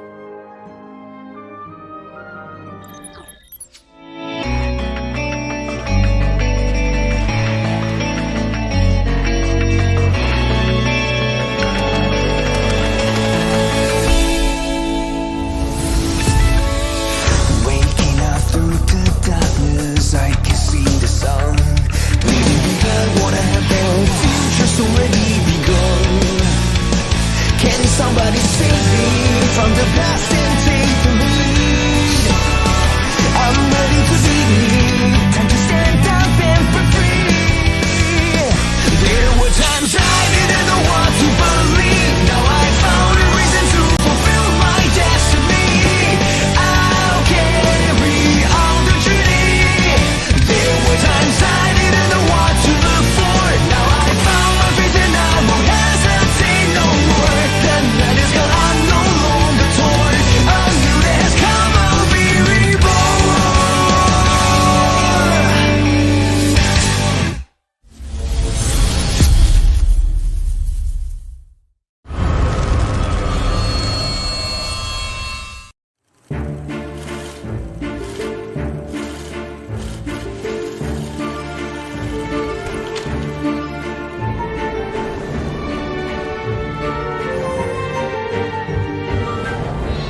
with steam dense as a veil,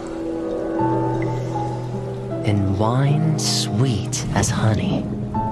One can't help but relax at the hot spring. Return to basics. Surrender restraints. Relinquish thyself. Like the eagle plummeting straight down, lusting for lambs, hating all lamb souls. Bathed in the spring, we drink. We worship. We indulge.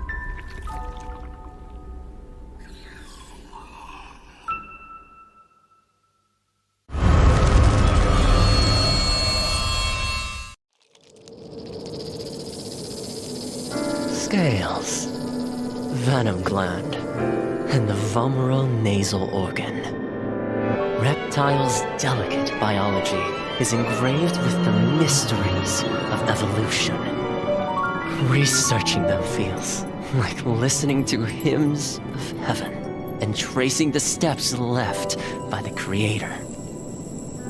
But the end lies in unexpected malice.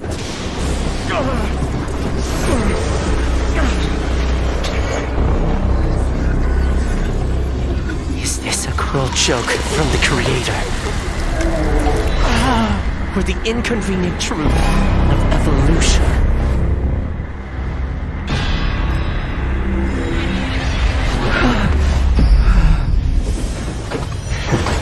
All but a small price to pay on the path to truth. And as the scales shed, I shall step over the last of my boundaries.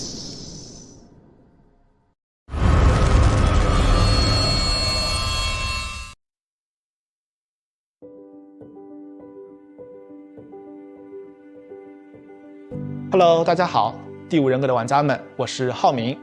Identity 人格系统的新求生者教授卢基诺已经和大家见面了，我是他的设计者之一，很高兴这个角色能够得到大家的喜爱。今天我就来分享一下这个角色开发幕后的故事。我们呢，在2021年引入了 Identity 人格系统，在这个系统里，所有的角色都是已有角色的一个新的形态。我们希望一些角色能以一个新的形态突破求生者和监管者之间的阵营隔阂，呈现角色更多的可能性。这次新求生者教授卢基诺，他和涅西卢基诺其实是同一个人。在涅西卢基诺的推演故事中，卢基诺教授被神秘的毒蛇咬伤了，他的身体逐渐开始变异，他为了追寻这一条毒蛇之源，来到了庄园。也就是说，每一对 identity 角色都是基于同一个角色，在同一个故事框架下进行设计的。当然，我们也不会限定这样一对角色它必须是同一个人的概念，也不会限定说每一对角色它都必须在求生者和监管者两个阵营之间相互转换。今年我们将再推出一个新的 identity 角色，大家敬请期待。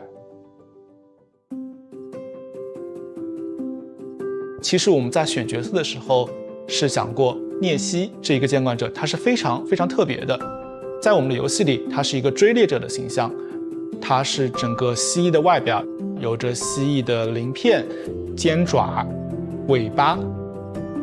这时我们就会好奇，如果我们拿监管者这个涅西卢基诺的形象去做一个求生者，那求生者他长怎么样的呢？之前说过，求生者卢基诺是他受邀来访庄园时的形态。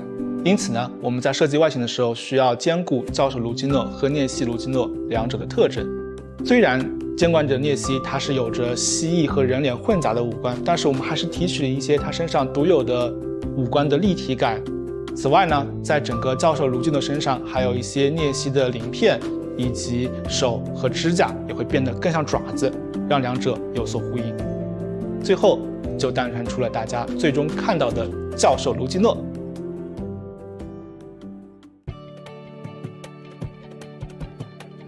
我们的设计时，首先确认了教授的核心技能是围绕反弹攻击，也就是鳞片硬化这个高难度机制展开的。玩家们需要在高度紧张的追逃过程中，同时留意对手的动作，并在瞬间抓住时机，激活技能。有时候，你甚至可以主动靠近监管者来触发鳞片硬化的技能效果。鳞片硬化可以在板窗交汇的过程中使用，避免被后来追击的监管者恐惧震慑。为了进一步加强教授的辅助能力，我们为他添加了支援其他求生者也能反弹攻击的退灵技能。以上就是我今天给大家分享的教授卢基诺开发幕后，希望能帮助玩家们更多了解卢基诺这个角色。感谢大家喜欢我们的 Identity 系统，我们后续也会为大家带来更多精心设计的游戏内容，敬请期待哦！再见。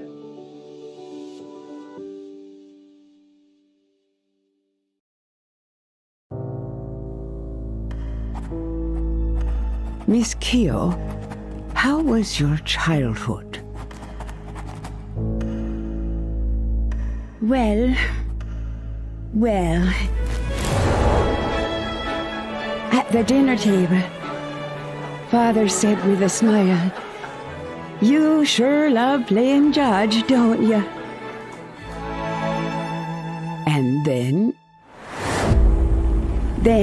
they wanted me to pursue my own happiness. Of course, so did my brothers. Your brothers? He was not qualified to represent justice. And I won't allow that to happen. Something happened, I suppose. I did what I had to do.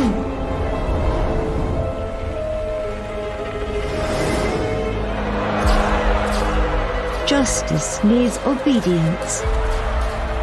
Justice needs sacrifice. It ain't over till the fat lady sings.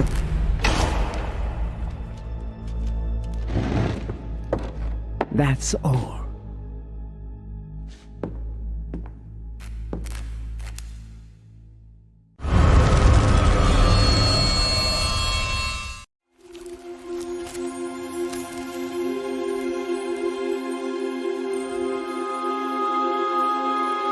Long, long ago, when demons and gods walked amongst humanity, two sisters lived a life of creating fragrances. All that you desire shall be granted if you bring me a fragrance that relieves one's sorrow. Finally, the younger sister completed the god's request.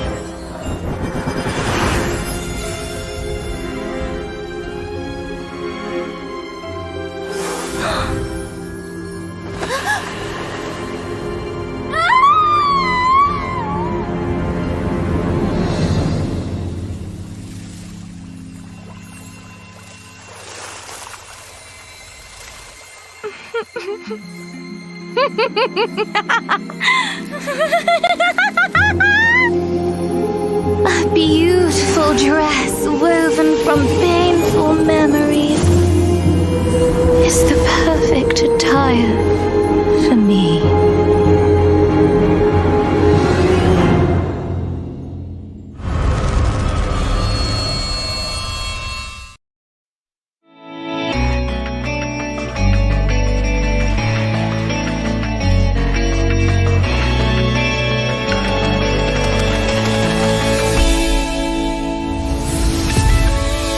Waking up through the darkness, I can see the sun. Leaving behind what I have built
with steam dense as a veil, and wine sweet as honey. One can't help but relax at the hot spring. Return to basics. Surrender restraints. Relinquish thyself. Like the eagle plummeting straight down, lusting for lambs, hating all lamb souls. Bathed in the spring, we drink. We worship. We indulge.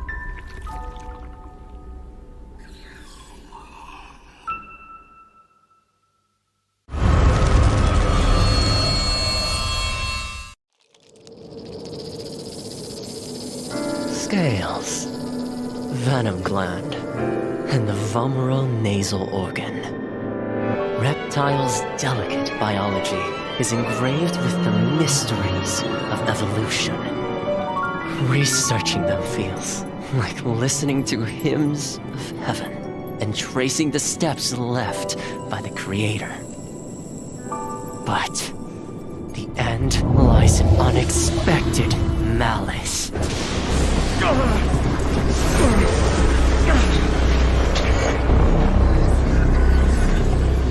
Is this a cruel joke from the Creator?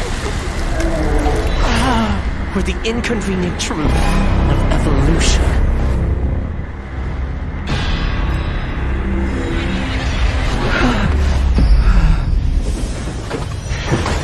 All but a small price to pay on the path to truth. And as the scales shed, I shall step over the last of my boundaries.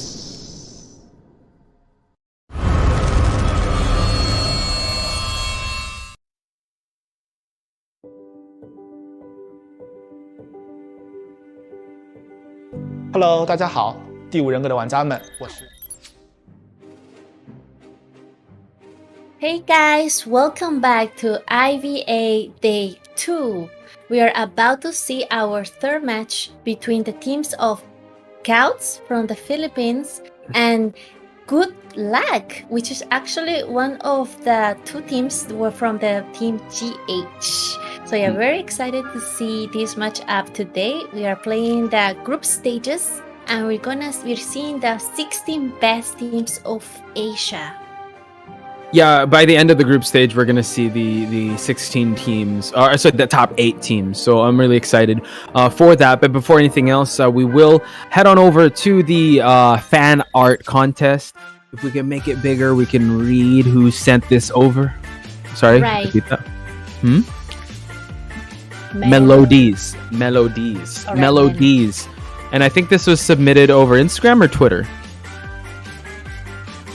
Oh, Instagram. So Melodies, at Melodies on Instagram. I'm gonna follow you right now. Thank you so much for this amazing artwork. Again, I'm just amazed with how much work these guys have put in their submissions. So please follow them, and I'm looking forward to more artworks that are going to be revealed today. That's right. Very beautiful indeed. Beautiful artworks coming in. Please submit yours and then you get a chance to win a prize and also a shout out from the casters. And now we're seeing here the teams Good Luck and Scouts. Scouts coming in. This is actually Scouts' logo, but I think this is the lineup of Good Luck, because Cap Kun, we know Hatari, we know Gadje. So this is definitely the team of Good Luck. Scouts is on the other hand. We will see them in a bit, but I think the logos are just changed up.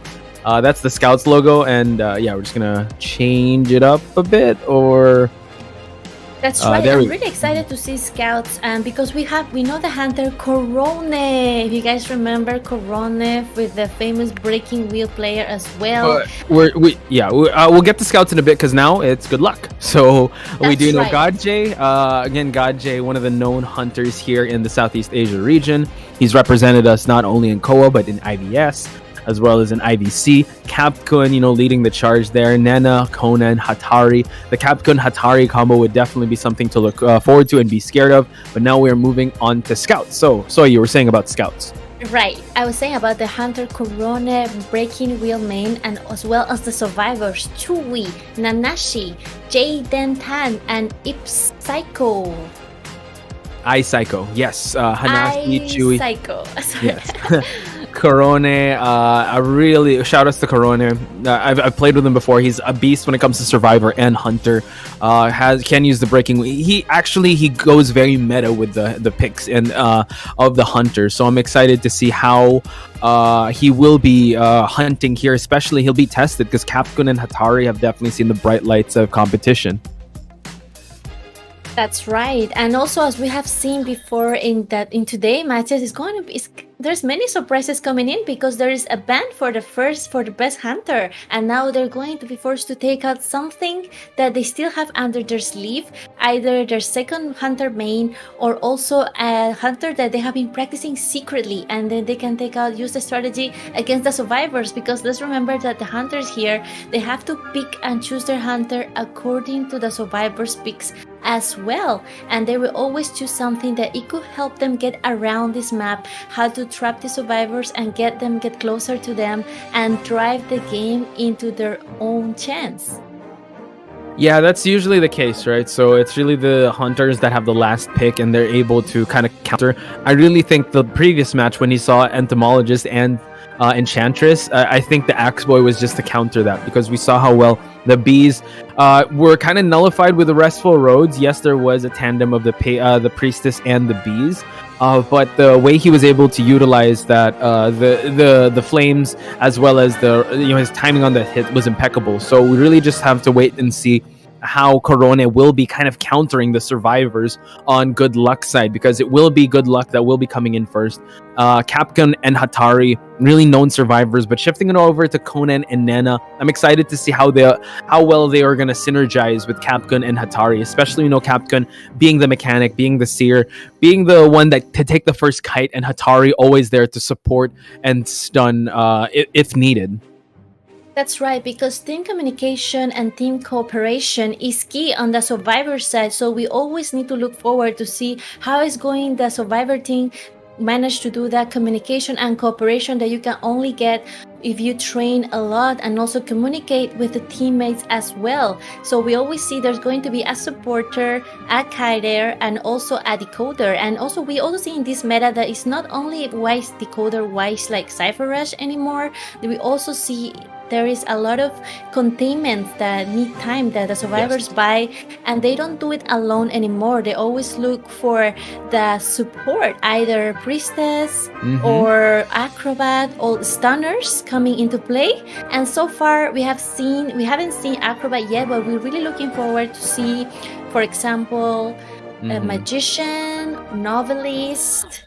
We are going to head into the picks and bans. It is a shift. Just before we finish your thought, it is Godjay that will be hunting first. So I Psycho, Jaden Tan, Chewy, and Nanashi will be surviving. And Godjay, just get rid of his breaking wheel. You do not want to face his breaking wheel here in Ever Sleeping Town. That's right, Godjay, an amazing hunter, a veteran of IDV. If I remember correctly, Godjay has been playing COA since COA 3, if I remember correctly. But Godjay is indeed a legend so far in our Southeast Asia region. So we have Godjay in high respect, a very, very skillful hunter, very scary. We have seen him in COA and previous competitions before. He has decided to pick his first ban, and it is going to be the Priestess, which can be a very, very, very hard target to get in Ever Sleeping Town. And from the survivor side, we see the Seer and the Mercenary. That is actually a very interesting pick, because in before, the Mercenary and the Seer were both survivors that were in jail, and now we see the survivors getting the chance to take out the Seer and the Mercenary, both survivors that can have a strong impact on the early game and also at the end of the game. Yeah, so now I think he wanted to at least mitigate that, be able to lock in the seer and the mercenary. Godjay, knowing that he won't have the mobility, he cancels out the priestess, also eliminating the patient here. So looking at what scouts can bring to the table, you know, Chewie usually is on that priestess, but now it seems like he might go for the entomologist, and now our first acrobat of the day with a strong seer and mercenary tandem. So Godjay, you know what, he is also the king of spiders. He can bring that out, but he will be bringing out the bonbon just to counteract the seer's owl and also try to down the bees early on. I think this is a great pick on Godjay's side, especially knowing how well he is on bonbon. That's right, we see our second entomologist of the day and our first acrobat of the day. This seems to be a very kiting support harasser consideration, because we see the seer as the kiter, the acrobat as a little bit the harasser and support and kiter, and of course the entomologist with the bees that can change the whole match. And we see Godjay pick is going to be bonbon. This is going to be the second bonbon we see on today. And now the last pick, all the picks has been chosen. We're about to enter this map. I think for the bonbon it's going to be interesting whether he decides to take trump card or just go in with the blink like we've seen before. And of course this is a map that is relatively good for bonbon, especially because there is this big area, and we're gonna see how he's going to utilize either blink, teleport, peepers, or abnormal. So it's definitely going to be a surprise for everyone here to see how the Godjay decides to play bonbon. So let's get right into Ever Sleeping Town, scouts, and good luck. Yeah, knowing how big this map is, yeah, might have the same kind of idea of the previous bonbon match, and maybe go for blink first, then teleport. Because we have to call a spade here. The mobility isn't the best on bonbon. He wants to be able to camp. He wants to be able to stuff any rescues attempts from happening. And note that the only person that did bring Tide Turner was this mercenary. Everyone else brought a kiting build. So now let's see. It seems like Chewie is in this area, the seer. He wants to be able to down the seer early on, probably bait out an owl and able to drop a bomb hit just to get rid of that owl. But Chewie running the routes, still doing pretty good here in this alleyway. He needs to be aware that the bombs will be coming in, able to get him, and now dropping more bombs here, able to go for a owl and drops the pallet just to buy a little bit of space. Now Chewie has to be careful now out in the open like this. Godjay has been very timely with the bombs, and now one more hit. Can he get it? Trying to hide behind the pallets here. Chewie just getting away from it, doing an excellent job so far going up against Godjay's bonbon.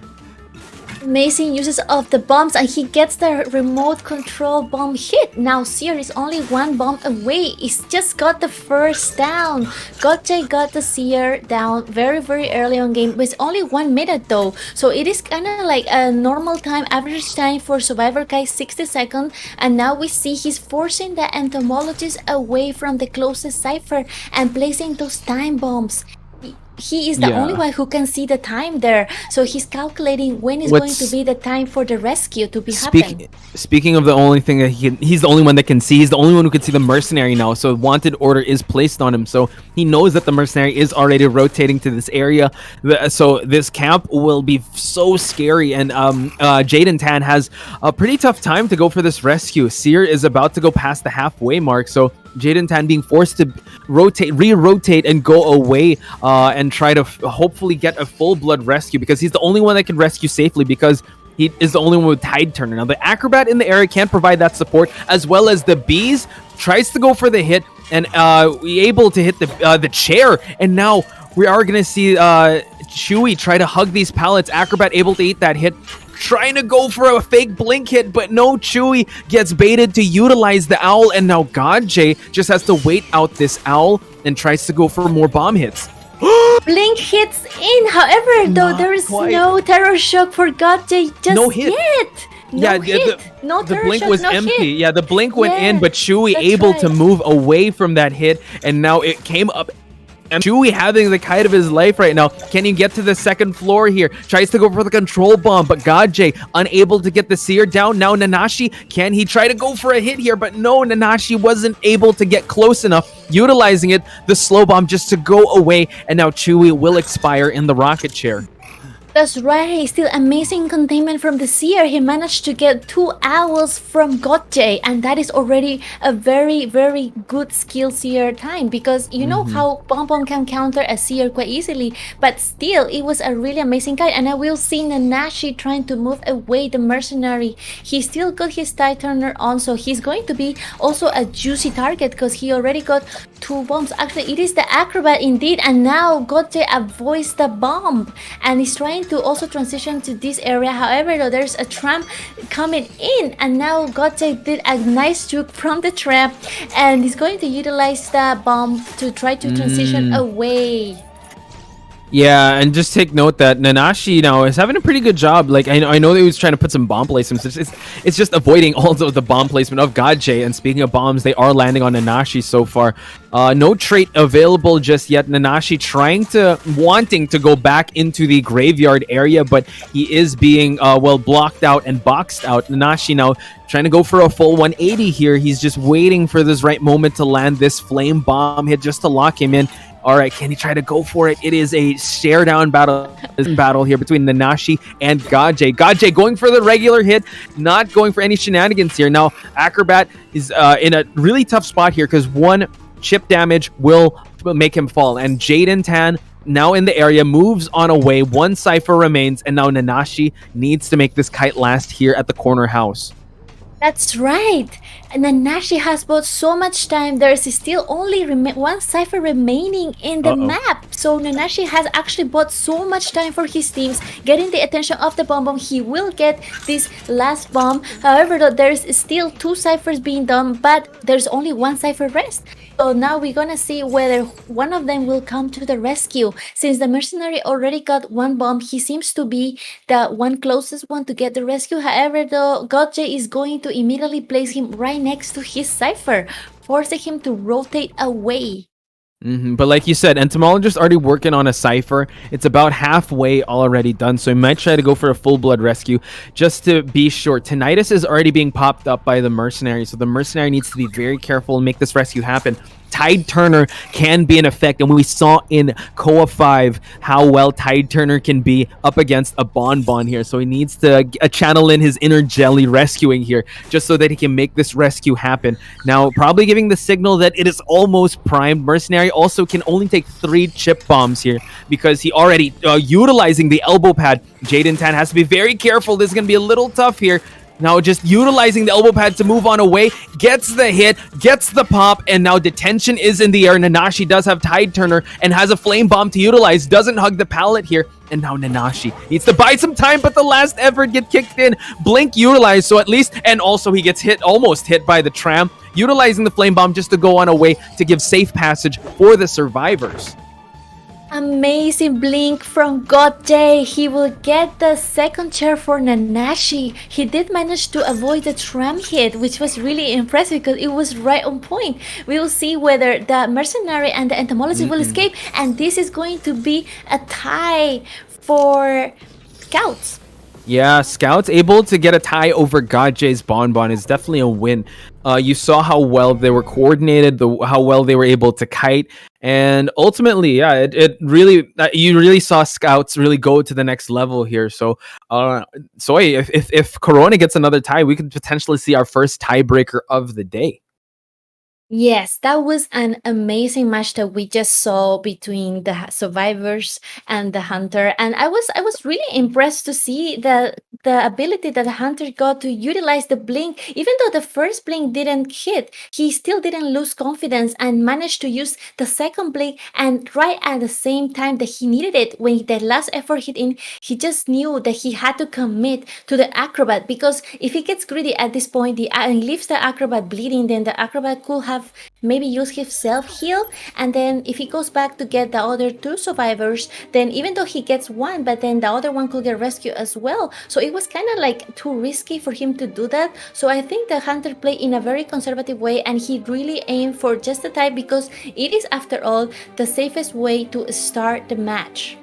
Yeah, just going for that tie, especially knowing that it's very survivor-sided. But you have to give it up also to the survivors of Scouts for them to be able to full-blood rescue the Seer able to evade a chair hit and the rescue, and also avoiding the blink was really good. Even though it was kind of a back and forth because the blink was kind of being predicted and the owl was being utilized already. So Gadje was off to a great start, but when he went for the blink, it hit empty. It was a really big scramble. So back and forth battle between these two teams of scouts versus Good Luck. We will be taking a short break. When we return, it's going to be Corone that will be hunting for scouts. So don't go anywhere.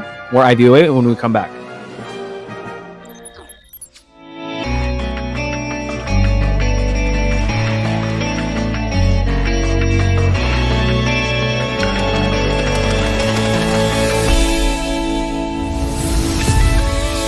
Waking up through the darkness, I can see the sun. Leaving behind what I have done, future's already begun. Can somebody save me from the past and take the lead? I'm ready to be, time to stand up and be free. There were times I didn't know what to believe. Now I found a reason to fulfill my destiny. I'll carry on the journey. There were times I didn't know what to look for. Now I found my faith and I won't hesitate no more. The night is gone, I'm no longer torn. A new day has come, I'll be reborn.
With steam dense as a veil,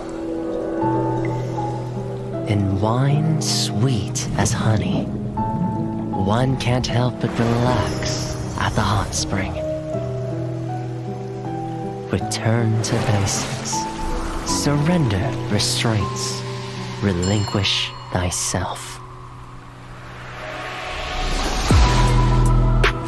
Like the eagle plummeting straight down, lusting for lambs, hating all lamb souls. Bathed in the spring, we drink, we worship, we indulge.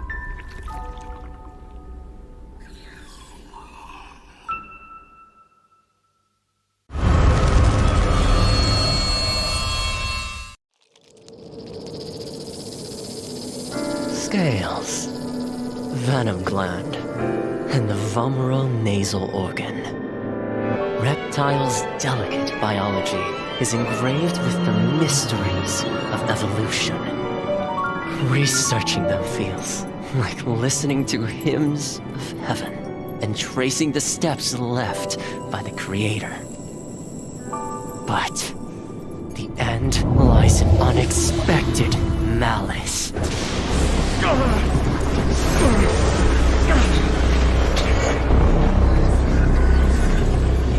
Is this a cruel joke from the Creator?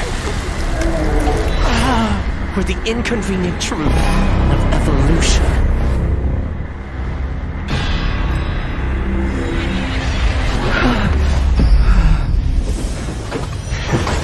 All but a small price to pay on the path to truth. And as the scales shed, I shall step over the last of my boundaries.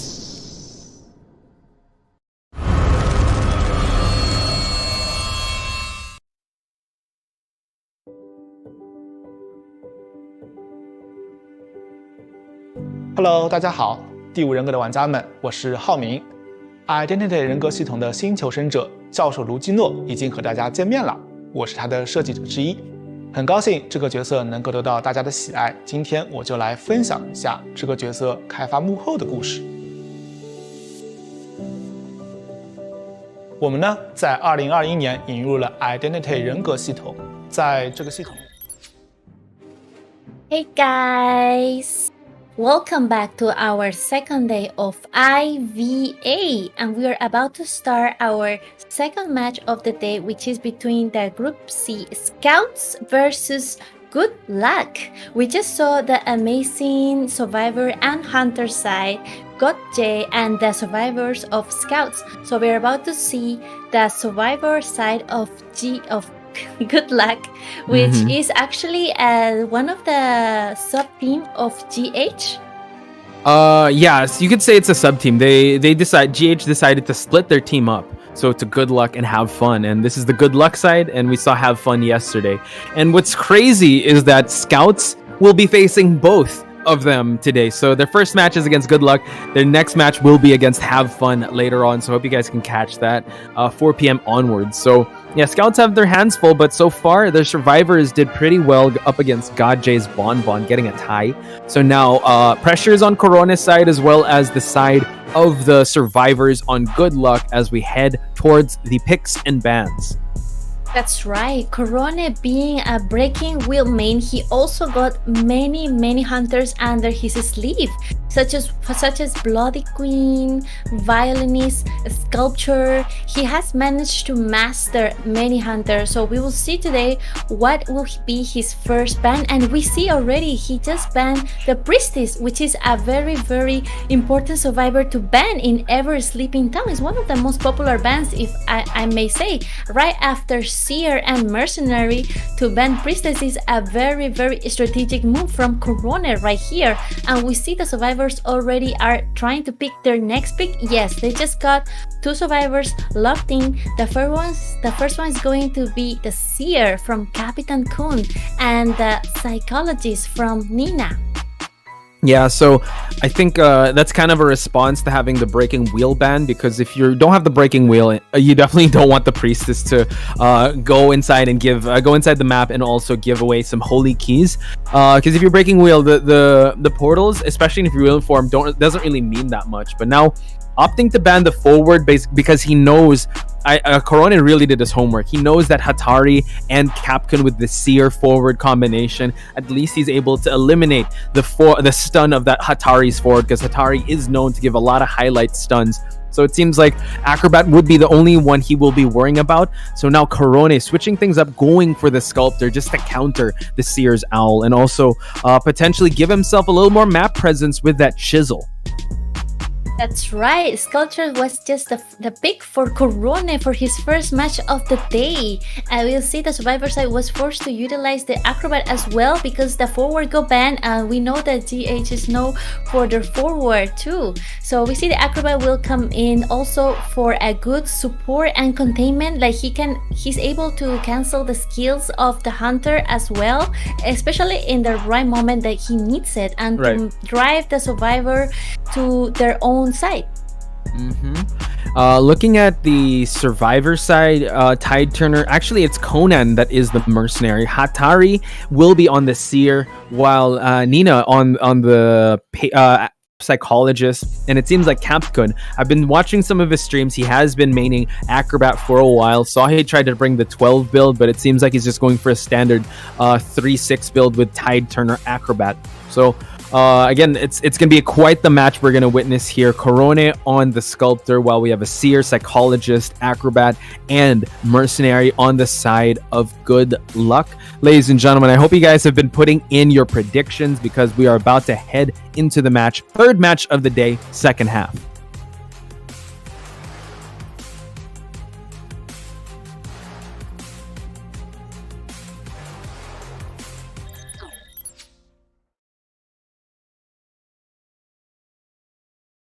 And we see Corona already spawning in Ever Sleeping Town. He's heading right into the first survivor that he can see, whether we will see will be Acrobat, Seer, mercenary, or psychologist. At this point, we see that he's just going to the typical survivor spawn to see what he can find. He immediately turns the other way and he wants to find a more juicy prey. He's lingering around, deciding to which target to hunt first. And we see some survivors already circulating around the map, rotating away. She finds some blood trails. And then we find Conan, which is the mercenary, forcing him to utilize the first elbow pad.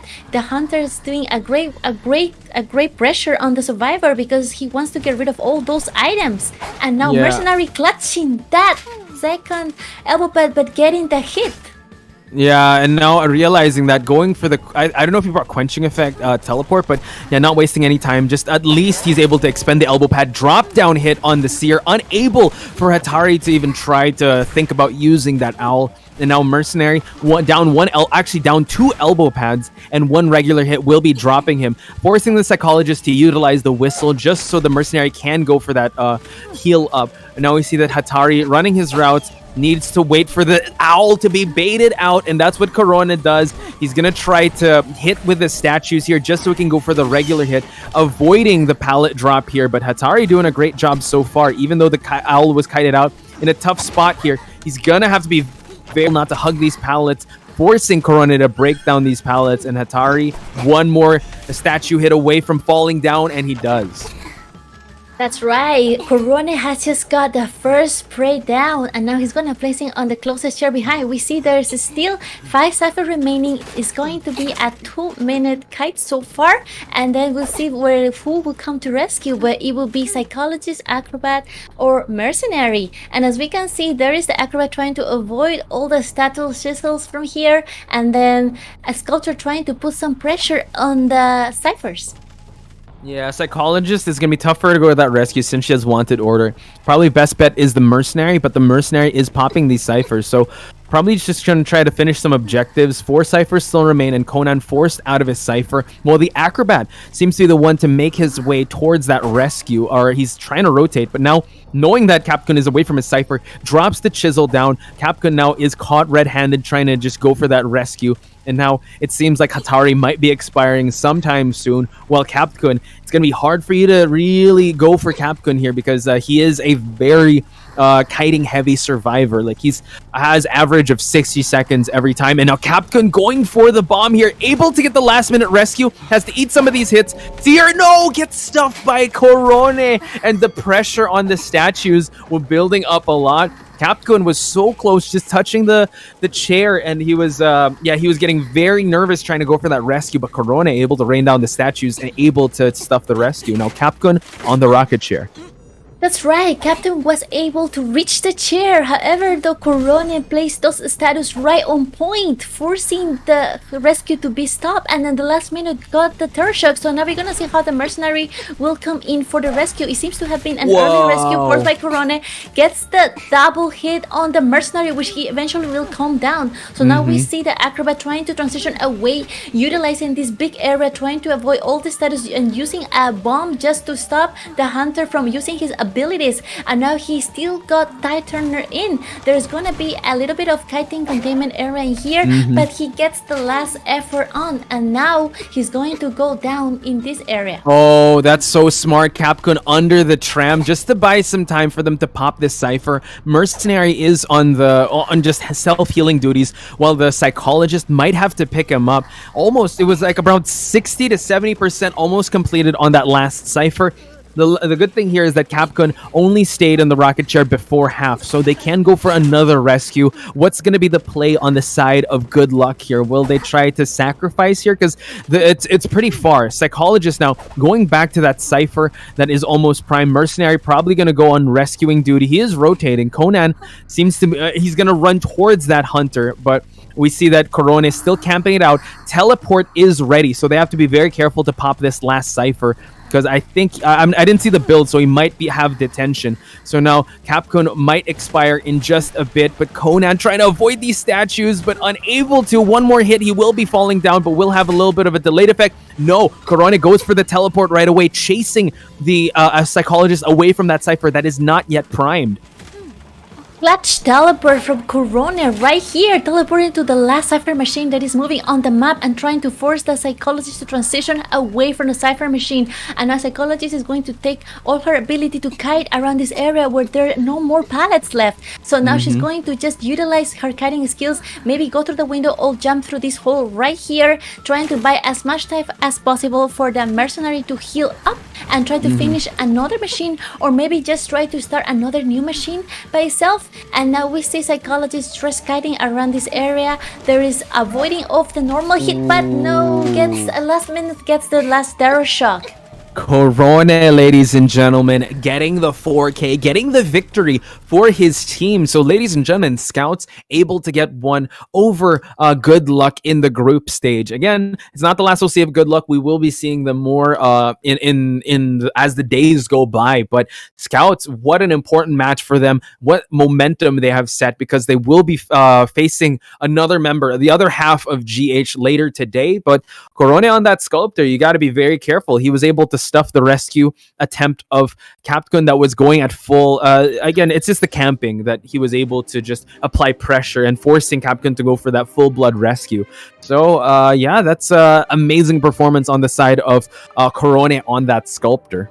Indeed. Corona's sculpture came in all in, and then she was so confident using the teleport from the beginning of the match, capitalized on that, and then forcing the survivors to use all the items possible. Particularly, she didn't waste much time forcing the survivor down. Like when she found a mercenary, she just got the hit and then moved on for the next prey. And it was actually very, very lucky for Corona as well to find the first survivor like that so early on, get the hit on, try to get the presence as fast as possible, and use all her abilities to the maximum extent. Yeah, it was, I think he found the mercenary first, expended the elbow pad, like you said, was confident once the teleport was up, just already went for that seer. So I'm excited to see more of Corona, I'm excited to see more of Scouts, and also I'm very excited to see more of Good Luck. We will have to take a short break, ladies and gentlemen, but when we return, it is going to be ZT versus I Kun, so don't go anywhere, more of IVOA when we come back.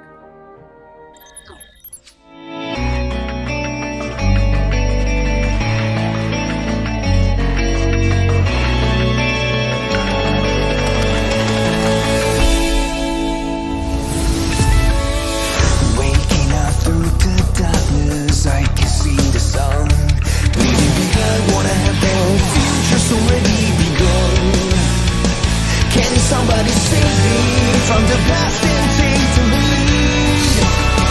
I'm ready to be, time to stand up and be free. There were times I didn't know what to believe. Now I found a reason to fulfill my destiny. I'll carry on the journey. There were times I didn't know what to look for. Now I found my faith and I won't hesitate no more. That is gone, I'm no longer torn. A new day has come, I'll be reborn.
With steam dense as a veil, and wine sweet as honey, one can't help but relax at the hot spring. Return to basics, surrender restraints, relinquish thyself. Like the eagle plummeting straight down, lusting for lambs, hating all lamb souls. Bathed in the spring, we drink, we worship, we indulge.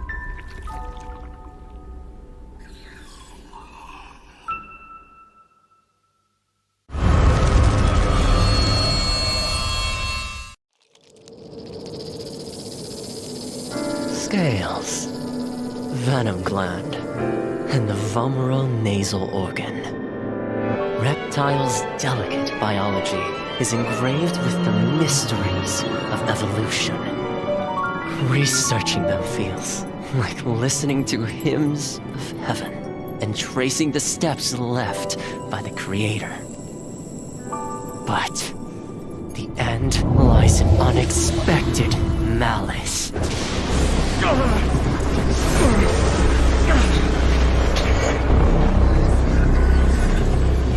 Is this a cruel joke from the Creator?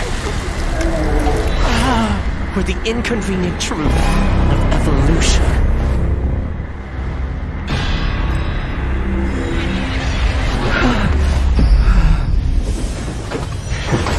All but a small price to pay on the path to truth. And as the scales shed, I shall step over the last of my boundaries.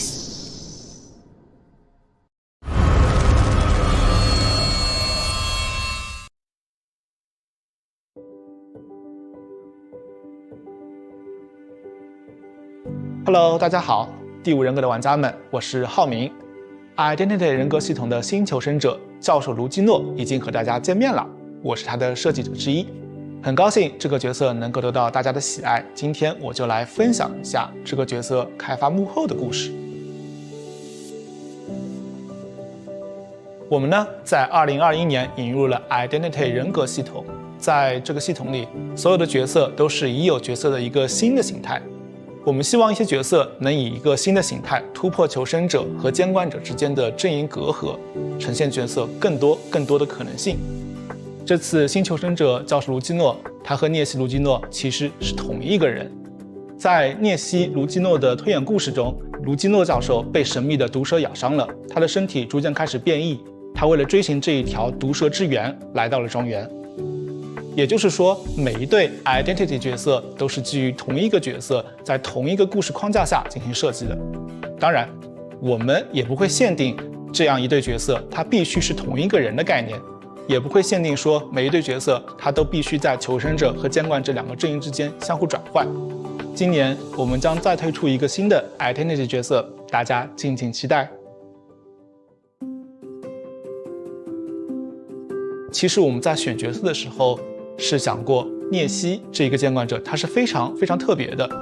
在我们的游戏里，他是一个追猎者的形象，他是整个蜥蜴的外表，有着蜥蜴的鳞片、尖爪、尾巴。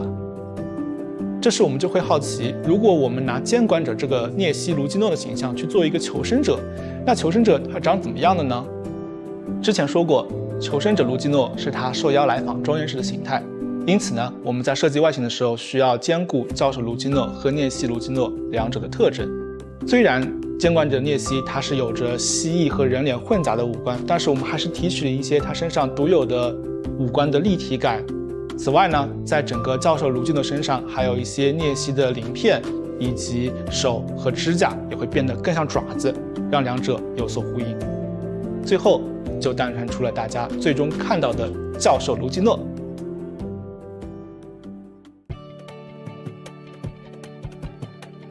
我们的设计时，首先确认了教授的核心技能是围绕反弹攻击，也就是鳞片硬化这个高难度机制展开的。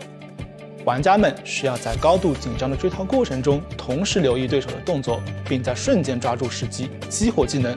有时候，你甚至可以主动靠近监管者来触发鳞片硬化的技能效果。鳞片硬化可以在板窗交互的过程中使用，避免被后来追击的监管者恐惧震慑。为了进一步加强教授的辅助能力，我们为他添加了支援其他求生者也能反弹攻击的退灵技能。以上就是我今天给大家分享的教授卢基诺开发幕后，希望能帮助玩家们更多了解卢基诺这个角色。感谢大家喜欢我们的 Identity 系统，我们后续也会为大家带来更多精心设计的游戏内容，敬请期待哦。再见。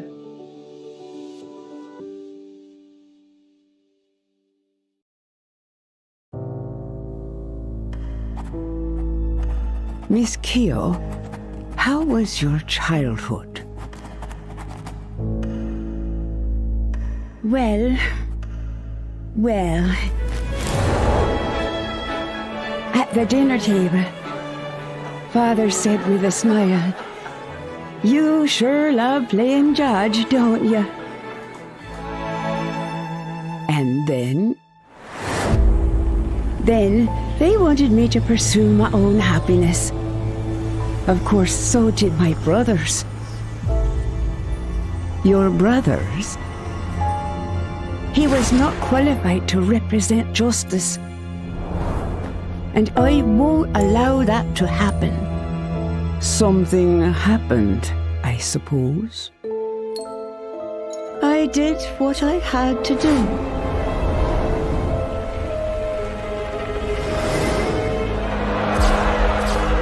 Justice needs obedience.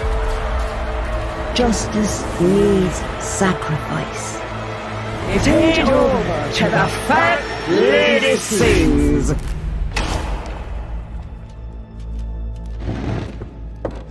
That's all.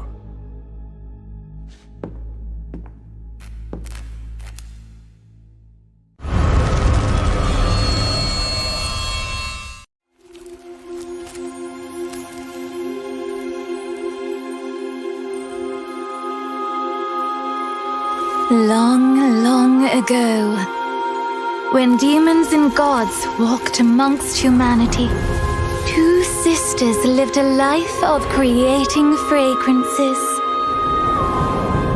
All that you desire shall be granted if you bring me a fragrance that relieves one's sorrow. Finally, the younger sister completed the god's request.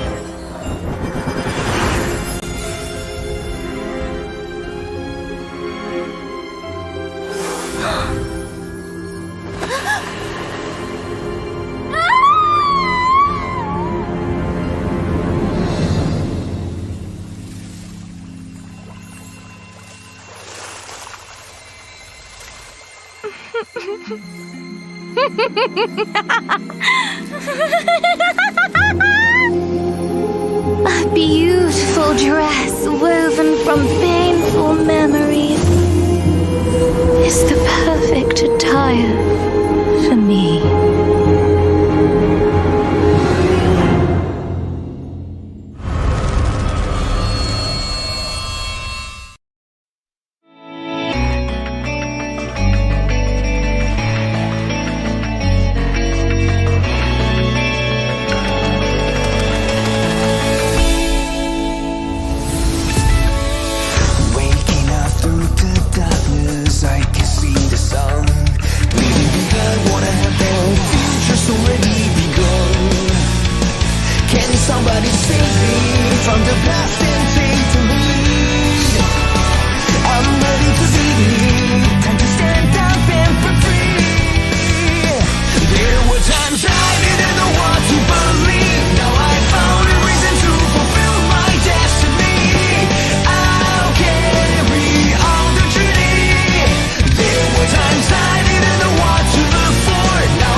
with steam dense as a veil,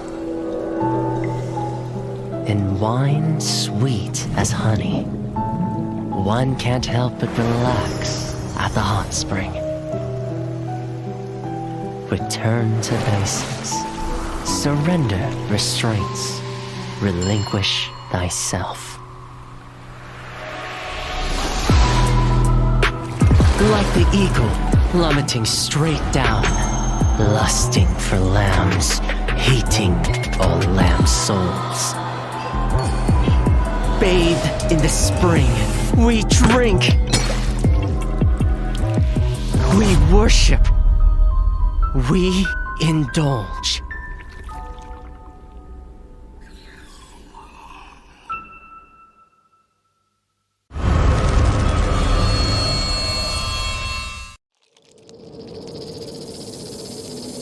Scales, venom gland, and the vomeral nasal organ.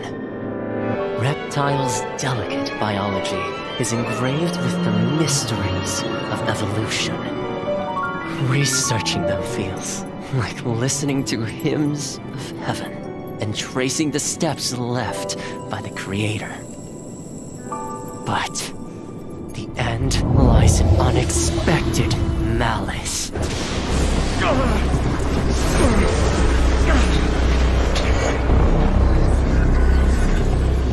Is this a cruel joke from the Creator? Or the inconvenient truth of evolution?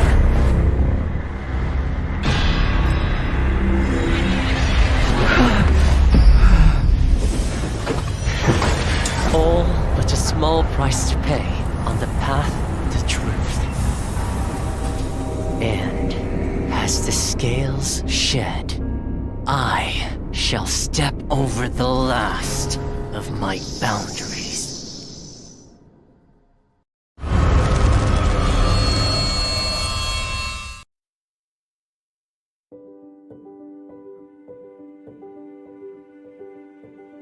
Hello， 大家好，第5人格的玩家们，我是浩明。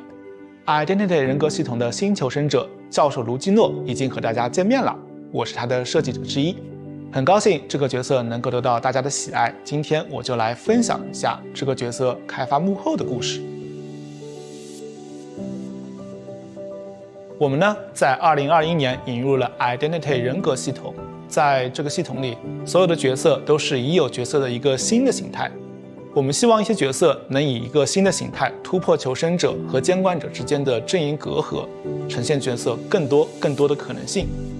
这次新求生者教授卢基诺，他和涅西卢基诺其实是同一个人。在涅西卢基诺的推演故事中，卢基诺教授被神秘的毒蛇咬伤了，他的身体逐渐开始变异。他为了追寻这一条毒蛇之源，来到了庄园。也就是说，每一对 identity 角色都是基于同一个角色，在同一个故事框架下进行设计的。当然，我们也不会限定这样一对角色它必须是同一个人的概念，也不会限定说每一对角色它都必须在求生者和监管者两个阵营之间相互转换。今年我们将再推出一个新的 identity 角色，大家敬请期待。其实我们在选角色的时候是想过，涅西这一个监管者他是非常特别的。在我们的游戏里，他是一个追猎者的形象，他是整个蜥蜴的外表，有着蜥蜴的鳞片、尖爪、尾巴。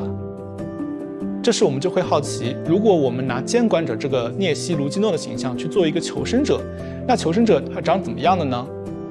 之前说过，求生者卢基诺是他受邀来访庄园时的形态。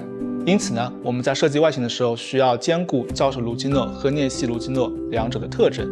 虽然监管者涅西他是有着蜥蜴和人脸混杂的五官，但是我们还是提取了一些他身上独有的五官的立体感。此外呢，在整个教授卢基诺身上还有一些涅西的鳞片，以及手和指甲也会变得更像爪子，让两者有所呼应。最后就诞生出了大家最终看到的教授卢基诺。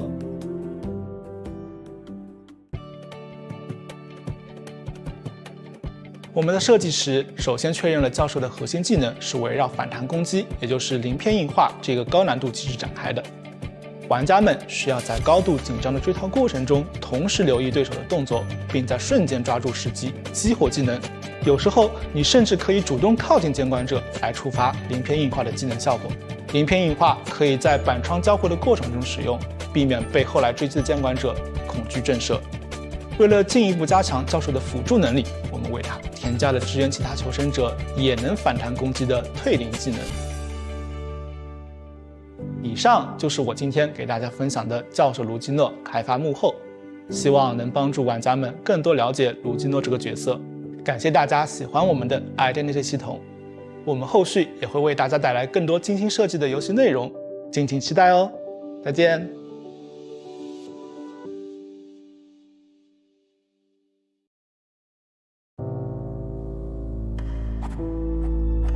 Miss Keo, how was your childhood? Well, at the dinner table, Father said with a smile, "You sure love playing judge, don't you?" And then they wanted me to pursue my own happiness. Of course, so did my brothers. Your brothers? He was not qualified to represent justice. And I won't allow that to happen. Something happened, I suppose. I did what I had to do.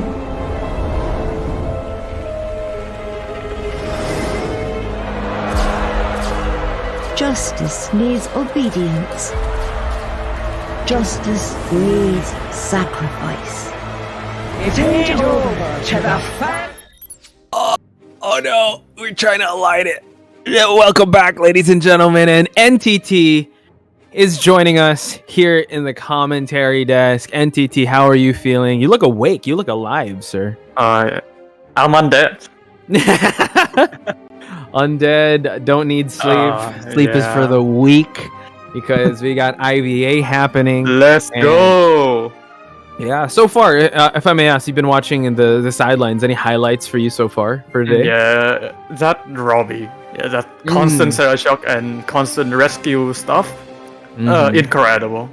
Yeah, that was definitely something. I mean, Nello said, yeah, the whole match was definitely a highlight in that regard. A lot of 3 terror shocks, all stuff rescues, 4 ciphers remaining. So I'm excited to see more of Disaster. And we have a theory that maybe Disaster might have a faster.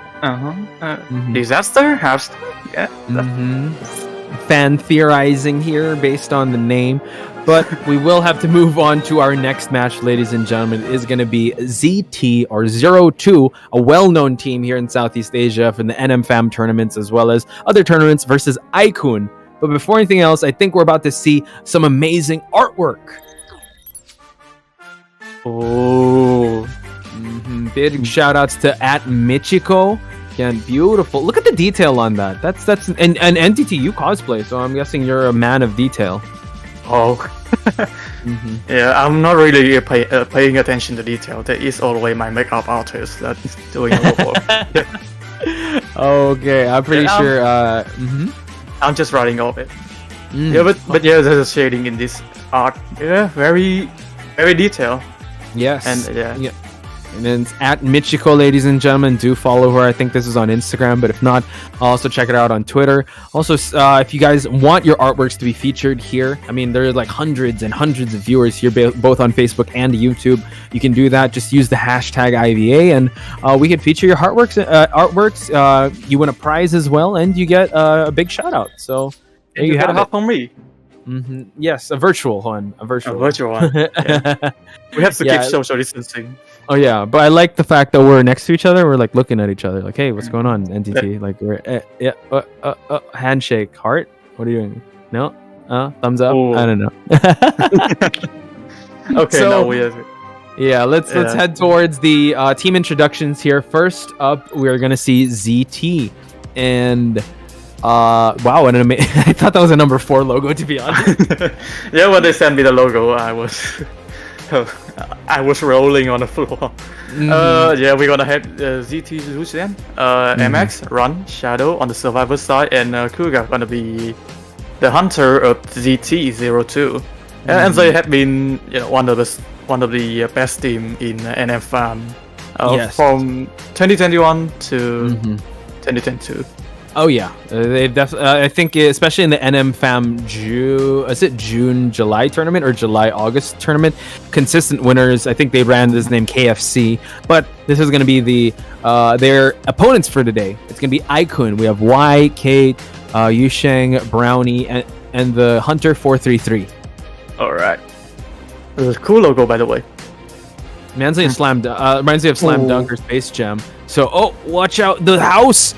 It's falling apart. Hey, no. NTT, we're renting this place out. You're gonna have to pay for the tax here, like the damages you're gonna cause. Yeah. I will fix it later.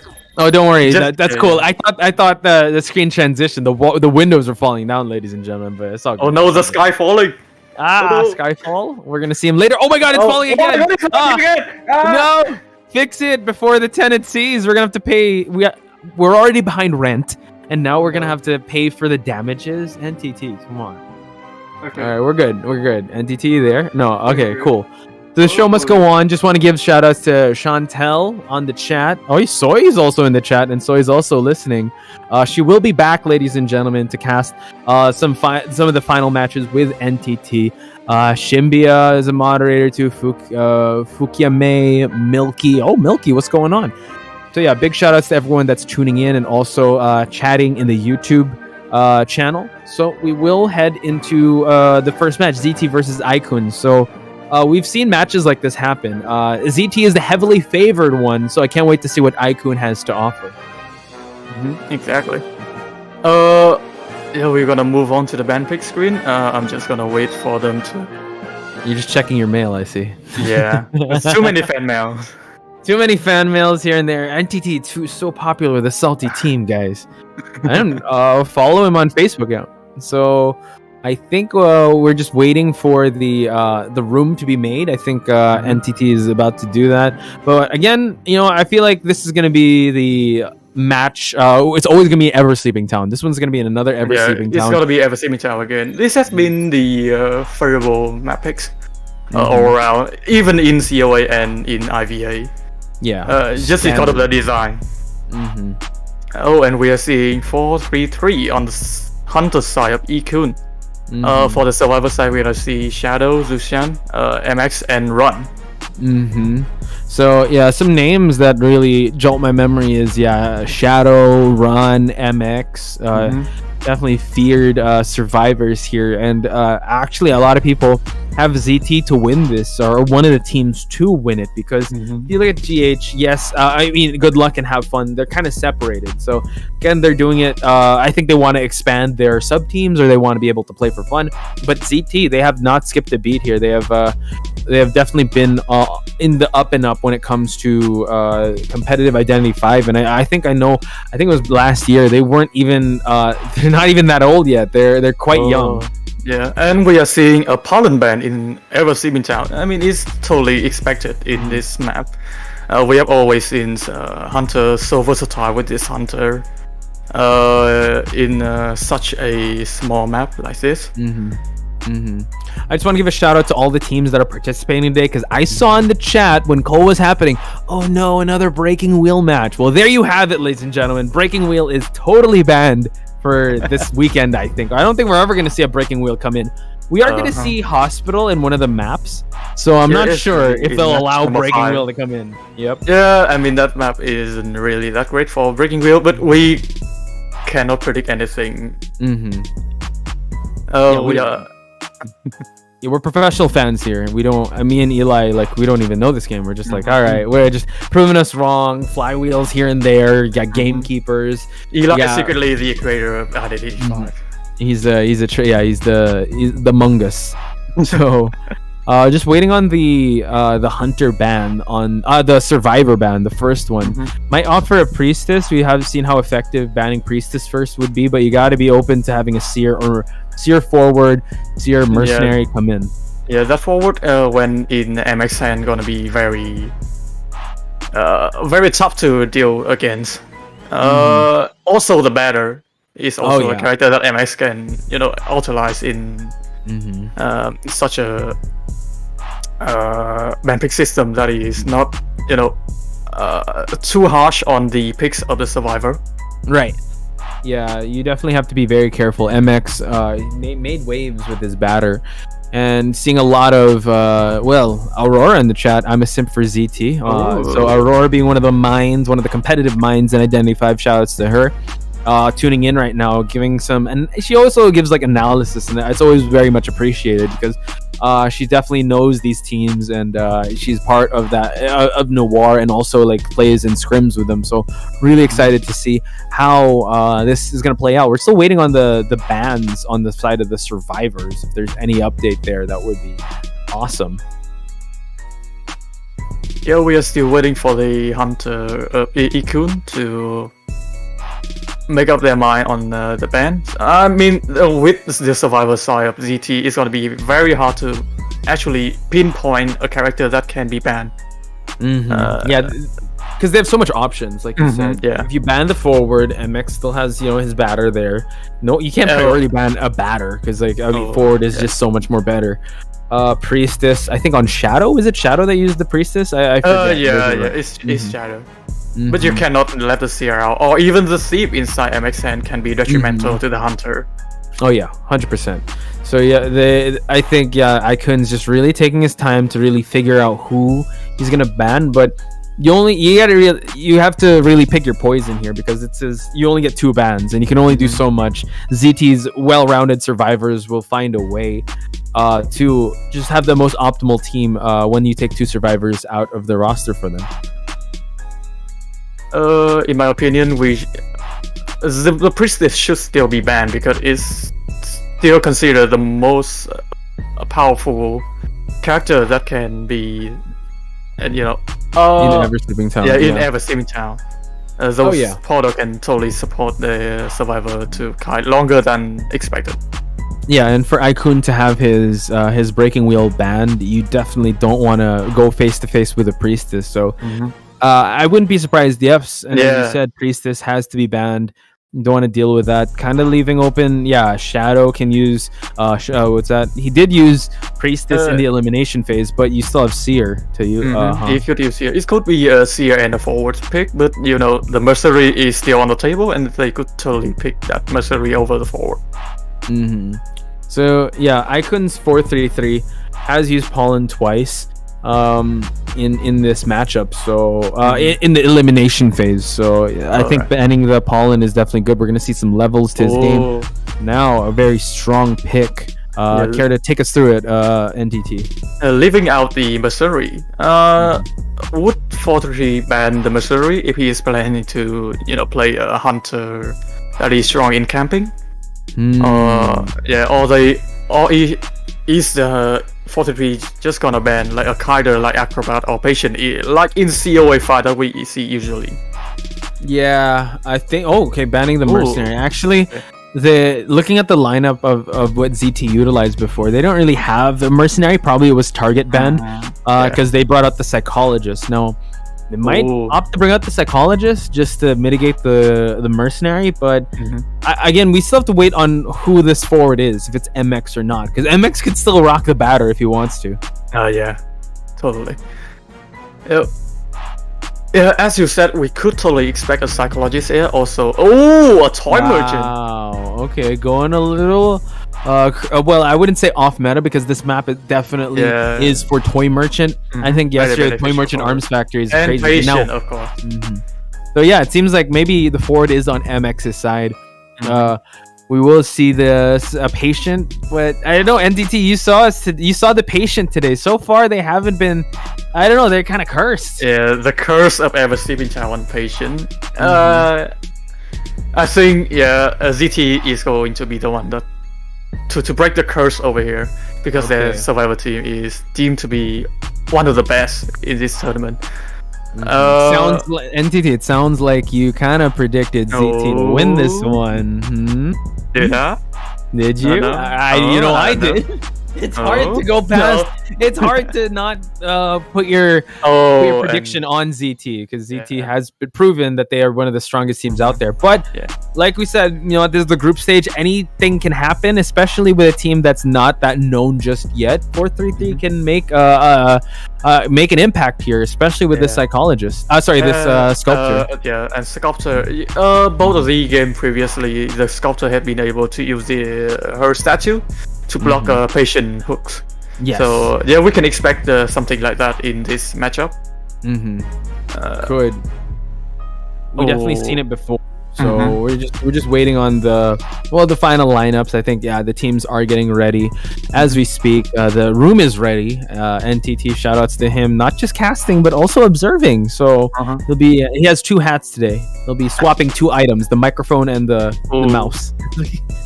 And we are seeing a shadow on the side of the toy merchant here. MX is not going to be the forward. He's going to be the seer. Interesting. Well, we did see Quan Lee on Seer, and he did amazing yesterday, right? He did amazing yesterday. All those bomb jukes, So I think there's a correlation with Seer and stunners. They're like, all right, cool. If I can't stun, I'll just observe you. Yeah, and we are seeing also flying wheel. Flywheel. Flywheel effect from the side of the MX. Oh, he still wants to dash. He still wants to try. Shadow, not gonna go for stuns. Shadow did go with the 312 build previously, but he changed to 39 immediately after he switched over to Toy Machine. Zuishan and Ran gonna be bringing Tiger here. Okay, nice. So 2 tides, 1 flywheel, 1 broken window. So I think the most optimum target, the juiciest target, is definitely that Seer, or you can go for that the patient. We saw how effective the statues were in blocking them. So it's really up to I Kun's 433 here, how he's gonna do his first kite. So let's head into it.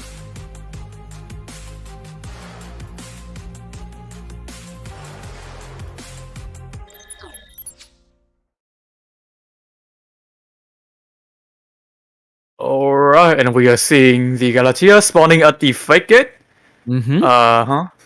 Yeah, he can transition towards the middle. He still has his choice of either the survivor that's closest to him, which is, I believe, just moonwalking, just to make sure he be spotted out. But the survivor, I don't know who the survivor that was, but he's definitely out of the area already. It was MX. It was MX. It was a seer. Possibly the best character for them. Zui-san is on the 2-story, able to hide away from Galatea's side, right there. Yeah. Zui-chan again to the forward. Again, not the best find, so he wants to find another one. So gonna try to go for shadow, but able to utilize the catapult. Beautiful utilization of this catapult. Will I Kun's 433 commit here? So now just blocking off this window, making shadow actually kind of transition away from the graveyard area, since there's no one over here at the middle part of this map. I know the forward is here, and now he drops down. Okay. Is he going to support for the Toy Merchant? Think he actually might. He's going to. 433 able to predict that stun and able to dodge that right away. The blink is available for Sculptor, and he can totally go for this forward if he didn't use the ball. Yeah, but now we see that the forward trying to get away here. Blink is online, like NTT has mentioned. Zui-chan, can't go for a regular hit. No, doesn't go for the blink just yet. Drops the pallet in time. And now we see that he's trying to get the statue hits. Trying to play the game here. Wow. The statue was able to come back and take a chip damage onto forward. He's down and going to be the first one on the chair for the side of the GT. So we are going to see a quick pause on 433's side. Again, technical difficulties or technical issues here. We're going to try to resolve. But so far, 433, great start. I think he's been doing really well. As of now, he's able to stuff the forward. And the forward technically being the only rescue character. It's going to be tough for either the seer but there is another Titan. There is another Titan in front of the patient. And Nessie just recently changed the role of the patient from a kiter to be a rescuer. But we know how the curse of the patient entity. Yeah. To be very careful. And he does have some football to utilize for at least a rebound kite. Yeah. So, if they did, plan to rescue the forward. True. They can just go for a trade-off or a handshake, just to sacrifice the forward and go for objectives. Yeah. But I think that all encapsulated in that moment, trying to go for that stun. The survivors are being a little too aggressive on that side because Toy Merchant had a good kiting route. Like you be able to use. Yeah, the distance was still far enough for the Galatea to not be able to hit the Toy Merchant there. But I think they was trying to play to get more advantages of the situation. Yeah, I think they were playing like you said, kind of overextending a little bit, being a little more aggressive, because if that stun did happen, that would buy so much time for the Toy Merchant. Yeah. Not only the Toy Merchant, but the forward to be at a better spot in the map. Yeah. And kind of avoid giving the Galati some presence, because that's so important, because once he gets that chisel, 433 would know where to teleport to, where to move next, even though he did bring that blink. He didn't utilize the blink. He didn't utilize the blink. So for now, I think the survivor side still don't know what the hunter trait is, and they are gonna be very cautious on planning to rescue this forward. True. So we just have to wait and see. It has to be the acrobat to go for that save if ever, just so that the forward can have tide turner just in case, and also utilize his football. I'm actually watching the replay now, and Zhu Xuan he was doing S movements. He was like snake dashing his way to get that stun, but unfortunately I Kun just backing away, knew that he just had to wait for the forward to hit that wall. And it was you know what, actually, NTT, if you look back at the match, was the forward that was hiding at that 2-story middle part, and and now it's kind of poetic how he was able to go back to the first target that he was supposed to chase. I mean, MX was the one that spawned at the middle, but he transitioned to the geisha house, so technically forward is still his first encounter. So it seems like, Shadow being the closest one in the area. I'm looking at the final seconds, but we did note before the pause happened that Patient was about to pop a cipher, but it seemed like he was gonna probably transition to go for that rescue. The Patient cipher was at 90%, but he is spotted out by wanted order, so I don't think he would. I don't think he would risk being found, being hit out early. So, if I may ask, would you happen to know where 02 and I Kun, where they're from? I think we have to ask now for that. But I have a tingling feeling that I Kun is from the Malaysia, and ZT is over there also. Interesting. Okay. All right. So both. I mean, now they said that I Kun is a Chinese team, but I'm not sure. I Kun, a Chinese team. I think I did mention that. Let me open up the chat with Nell, but shout outs once again to everyone that's tuning in. I think we're at 3 triple digits when it comes to watching in the YouTube channel of Nello Mello, and also I think on Facebook as well. It's like at the triple digits. And if you guys have Facebook, NTT Stream, Salty Team, is that what's the name page? Yeah, it's Salty Team. Yeah, let's go. I stream daily, but not when IVA is around. Yeah, he'll cry daily if he does that, because it's just so much work. Because if you guys didn't know, if he's not on the mic, he's backstage pressing a lot of buttons, making sure the transition. Make sure we pay for this house, this amazing studio that we're in right now. So, shout out to the people in the back. Shout out to Red also. So look, hey, it's your profile pic. You're looking up like that. So that's football game. So while waiting, I know Riri is also asking. We're still waiting on what happened. I think our match is about to begin. We are coming back. All right, let's go. So Run is going to continue decoding this cipher. I think Shadow is going in for the rescue. Yeah, we see that Shadow lower left side of the screen is the closest one. I think Acrobat. I think they got to go for the half-blood rescue just so that Acrobat could do the last possible rescue. Now, not aiming for any sculpture. Yeah. If we can make the screen a little bigger, just so you can see. Okay, Blink is still online. And while we see that the Toy Merchant is now being the one focused on. Yeah, it's reasonable for the Galatea to chase the Toy Merchant because, as you said earlier, Zuisan still had a fair amount of football to Right. use.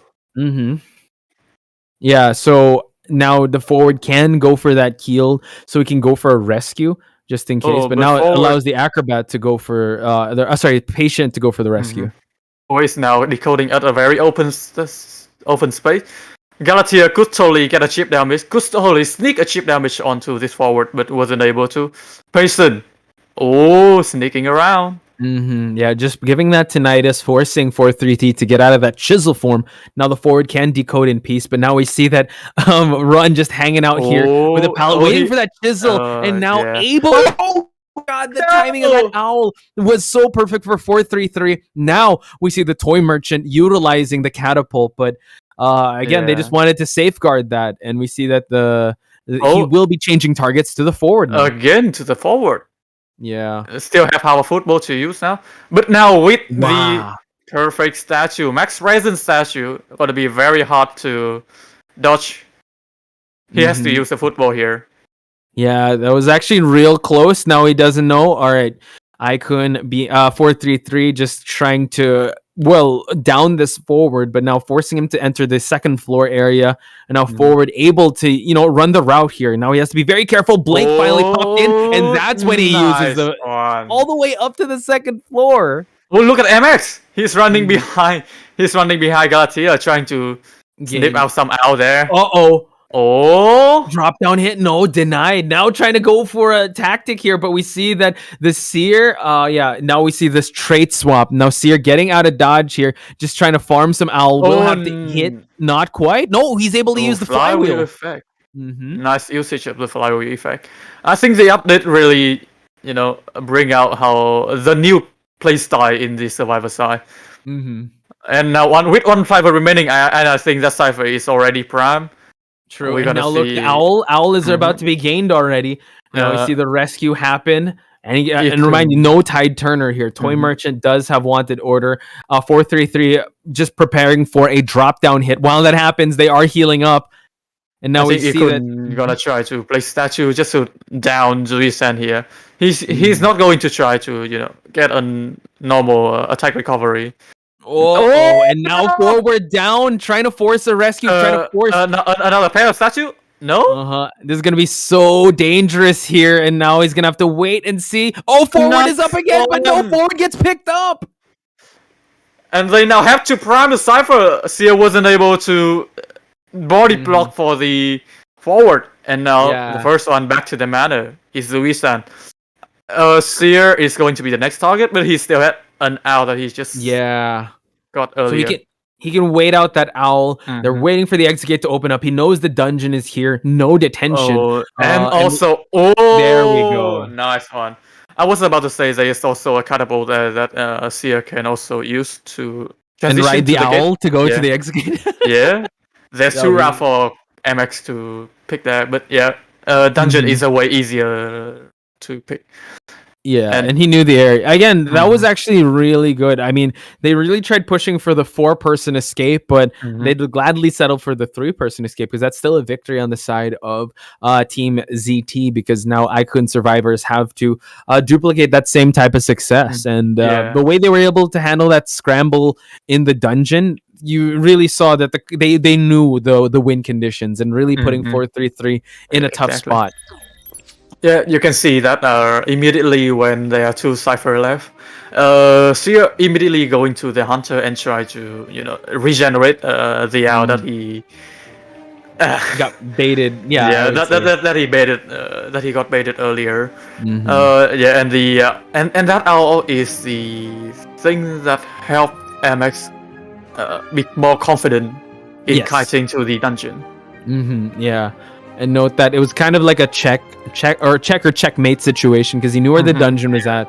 He had the owl to utilize, even though the perfect statues were there. It's just like it's such an open area heading towards the dungeon that it was MX, and also MX like already having a sight set in the rear view mirror and knowing where the statues are going to come from. So again, great performance so far from both teams, but it is ZT to take the first half with 3-1. We will take a short break. When we return, it's going to be I Kun survivors and ZT's Hunter. See you soon.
with steam dense as a veil,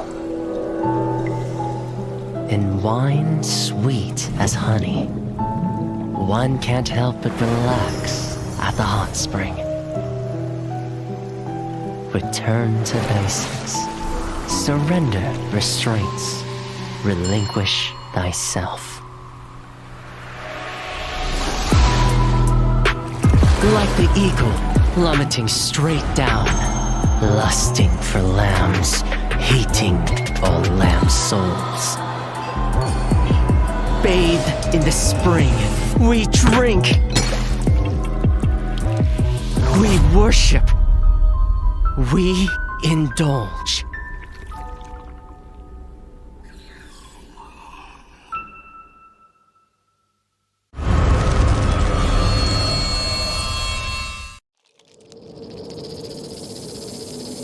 Scales, venom gland, and the vomeronasal nasal organ. Reptiles' delicate biology is engraved with the mysteries of evolution.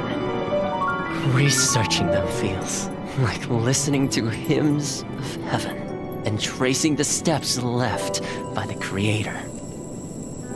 But the end lies in unexpected malice.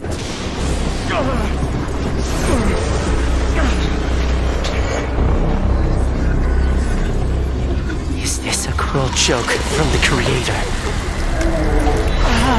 Or the inconvenient truth of evolution?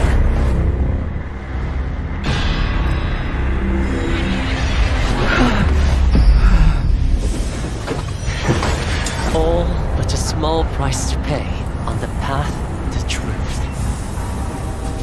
And as the scales shed, I shall step over the last of my boundaries.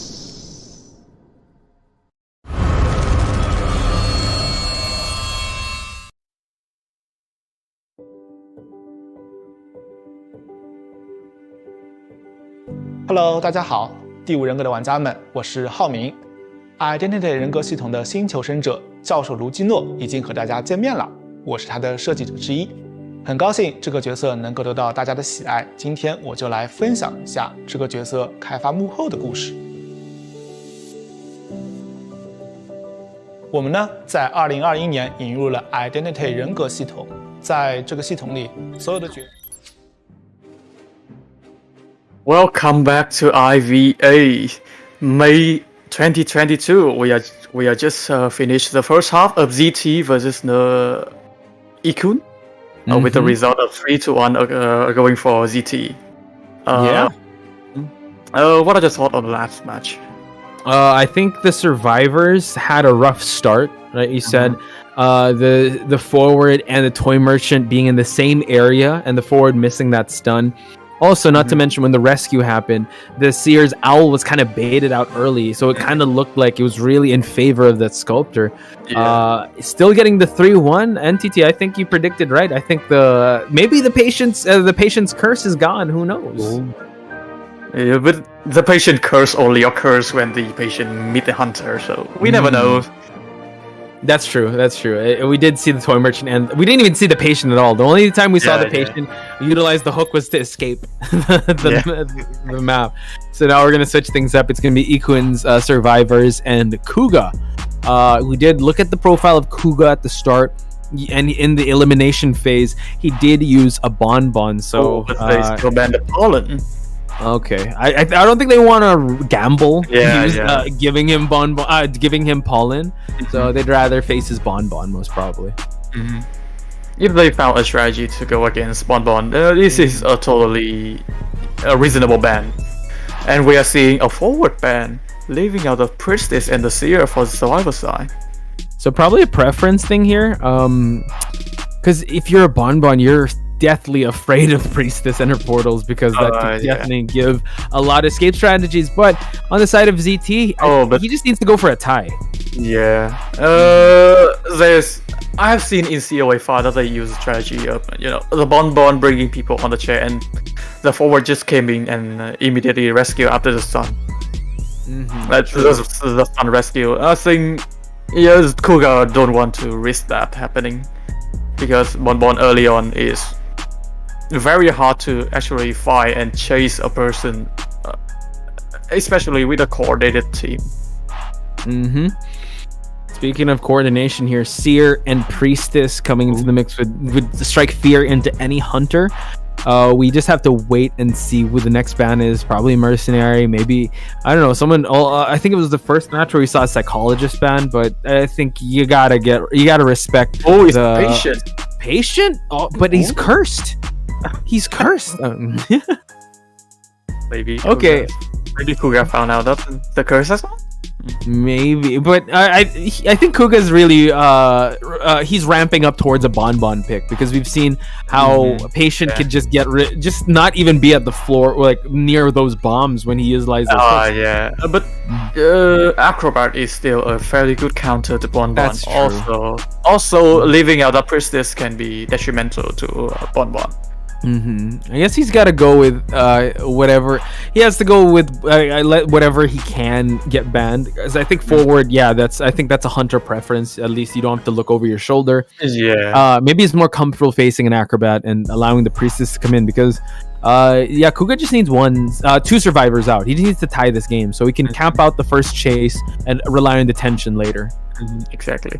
And we are not seeing also a Mercenary ban, so Kuga is very confident in his camping ability. Actually, you're right, NTT. That's interesting that he allowed the Mercenary through. I know that you want to get rid of that Patient, but allowing a Mercenary, you can utilize the elbow pads and the delayed damage to prolong that kite on a Bonbon if he's gonna use the Bonbon. We're not even sure yet. Maybe Axpo, who knows? Well, we never know. We're not Kuga may have something surprising in store for us. If the 150 plus watching right now, let me know who you guys put your predictions on. Is it ZT? Is it I Kun? I want to know because looking at the Discord, it's pretty lopsided. A lot of people have shown their confidence in ZT. I want to see the I Kun supporters out there because they need it now more than ever since this is a best of one. They are down by 2 points, so it's still, they can still push for a tie. And hey, if their survivors can get all survivors out, I Kun wins this one. Exactly. We are still waiting on the picks on the last two survivor side of I Kun. Meanwhile, Symbia in YouTube chat is asking me about my hair care routine. Oh, let's talk about it. Do you lather, rinse, repeat? What conditioner do you use? I never use any condition. I just use shampoo. All natural. Yeah, Nice. There we go. Yeah, I need to do that too. Do you shampoo every day? Because they say that's not healthy if you shampoo every day. Every other day. Every other day, pretty smart. Because you're in Vietnam, I'm in the Philippines. It's really hot here, so it's like you want. The weather here is very unreliable. It's rainy sometime, sunny sometime. Even the weather forecast can't even predict it right. So Cindy asking about the hair care routine. I remember I almost had your hair, and then I had to cut it. It was too hot. I guess. Oh, and Mercenary from the side of I Kun. Okay, smart pick on the side of I Kun. It's on the table. You might as well. And Mechanic. Wow. Oh, COA 3-5 coming back here. Yeah. Eli always bring this up. If you have the Mechanic, you're in a position to draw, right? Yeah. But you still gotta respect that Cypher Rush, and I think they might expect the Bonbon to come out because even though they can create separation from the Mechanic body to the bot body, so it's gonna be tough. You might force him to bring out not a blink but a teleport early on. As you said, if the Mechanic is able to hide that bot, and if she is the one on the chair first, they won't lose out on any decoding progress. Yeah, it's gonna be a little tough here. Even though, yes, a Mechanic has been mainly on a team to draw things out, I Kun cannot afford a draw. They need to be able to win this one. Not just I get a 3-1 to go for a tiebreaker, but I think they want to go above and beyond that. Yeah, and of course that's a Bonbon from the side of Kuga. I think I Kun is going for a decoding strat over here. I'm not sure if they got a sacrifice since the result are 2 points away from each other. so they cannot afford to draw. Yeah, so what's they- scary? Yeah, what's scary with this lineup, especially the survivor side, they don't have they have support, but I mean the Bonbon technically counters the owl because he can just keep dropping bombs. The main support will have to come from that priestess. So, yeah, he can go for either of these. Again, it's gonna matter who he chases first. Again, you want to be able to chase the mechanic first, but and also spot where the bot is gonna be. Oh yeah, about chasing that mechanic, we have seen that the priestess can use the portal to help survivor transition from one area to another. So I think the priestess is gonna be, creating portal to help that mechanic, separating from that bot and the main body. Let's actually look at some of the traits here because I'm looking at your screen, NTT. Flywheel on the Oh wow, three flywheels. What is going on? And What one kind of tide turner. Only from mercenary. So are they really going for the sacrifice strat?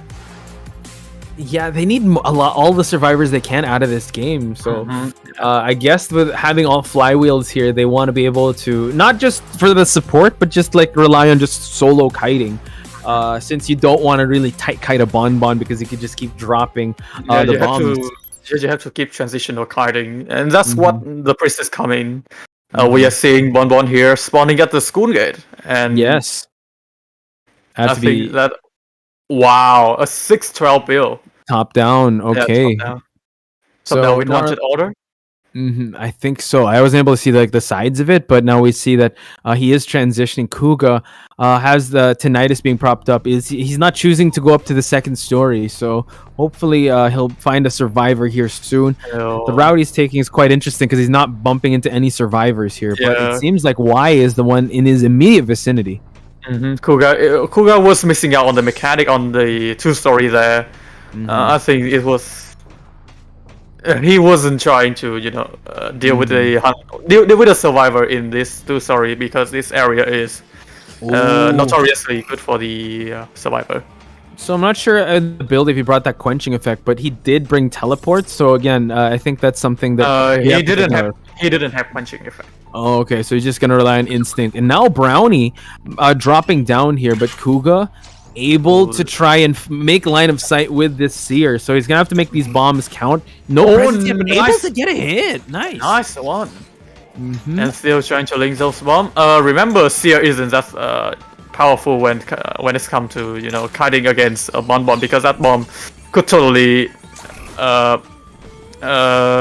just cancel out the owl, right? That's what he's trying to do now, but baits out a regular hit and still doesn't have his first skill. So still starved for presence is Kuga, but now his bomb placements have been on point, but it was just Brownie that was able to go just change elevations here. Now went for the flywheel. Let's go. Also note he's almost about to build another owl. 90% now of the way to get another. Teleporting to the Cypher in front of the Seer. Wow. Okay, now can he go for a drop down hit here? Moves on away, and he's about to get ready for another owl. Can he drop a bomb in time? He has the owl. I think that Kuga was prepared for that owl.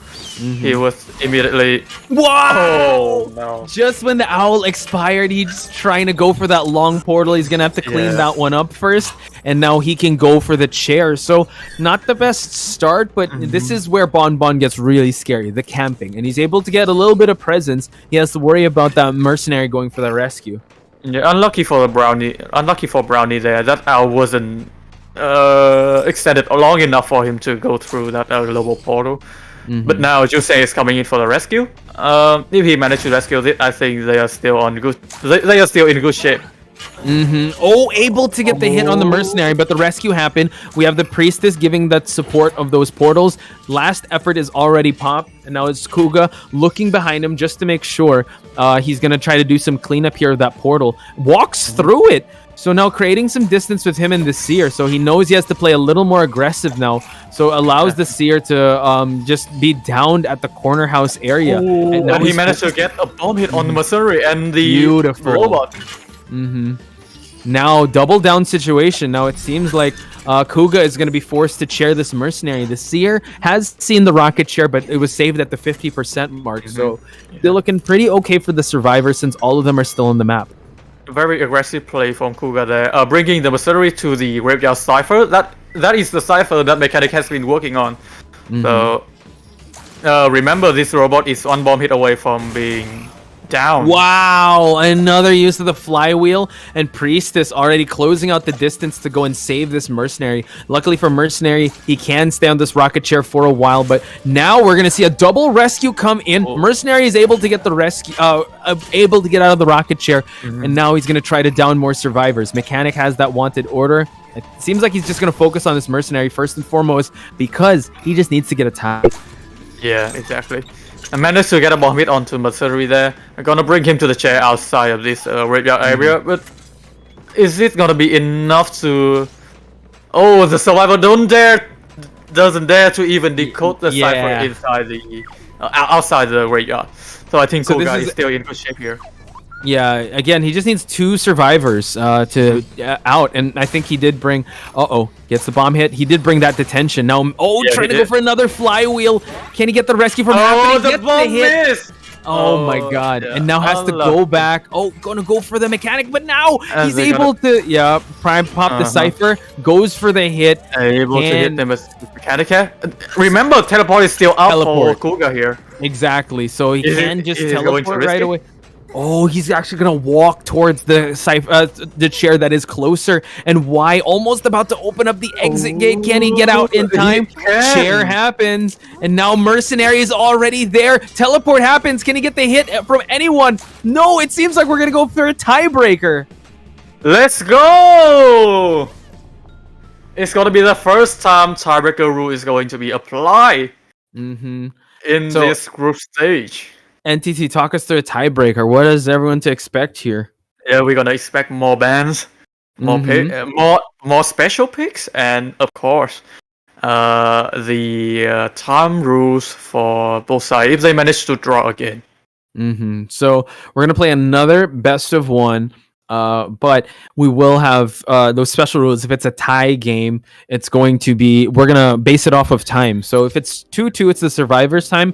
If it's 3 above kills, you're gonna compare it. And actually, it's gonna be if it's 4K, we're gonna compare Hunter's time, and if it's less than 4K, it's gonna be survivor's time. Oh, even if it's 3-1. Yeah. Oh, okay. Which team got their survivor out sooner wins the game. Interesting. Okay, gotcha. So most likely we're going to see another 3-1 because how this match played out. So quite the strong survivor team we've seen from both ZT and I Kun here. So I bet everyone's shaking in their boots with their predictions now because I Kun's here to play. My coin aren't feeling good right now. Oh yeah, who'd you go for? ZT.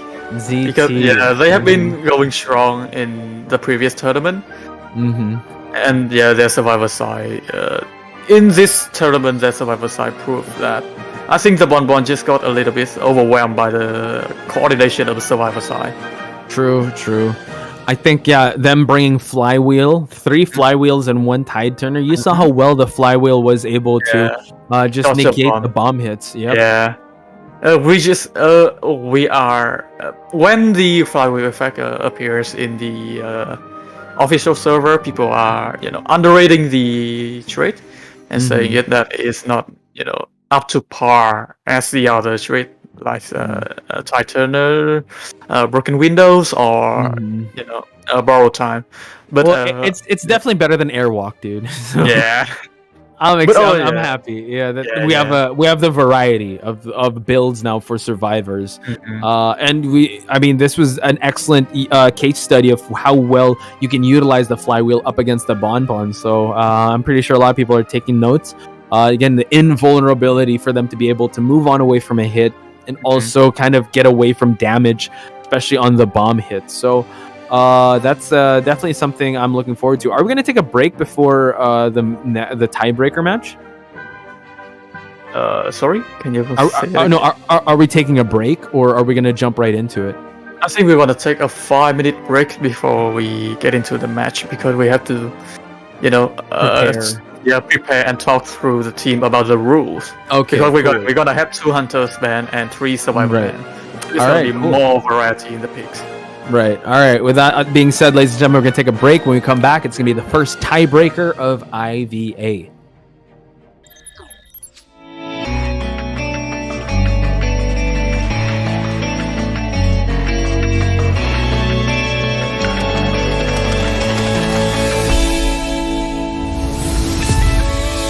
Waking up through the darkness, I can see the sun.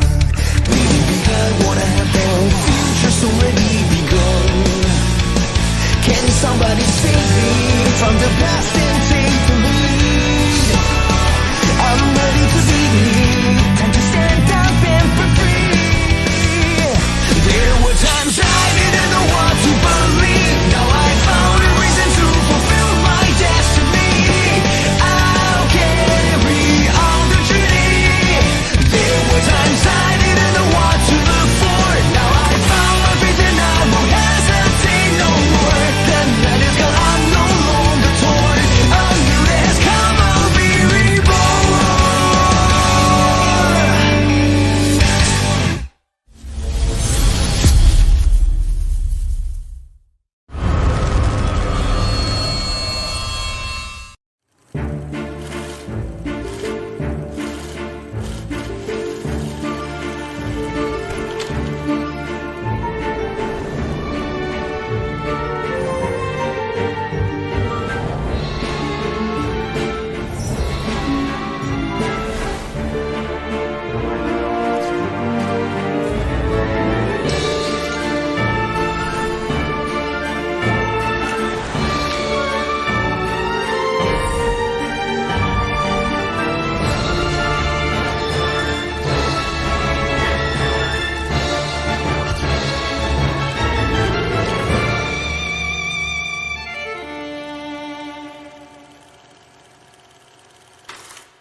With steam dense as a veil,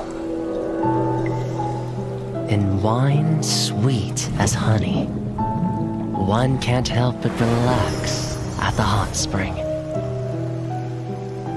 Return to basics, surrender restraints, relinquish thyself. Like the eagle plummeting straight down, lusting for lambs, hating all lamb souls. Bathed in the spring, we drink, we worship, we indulge.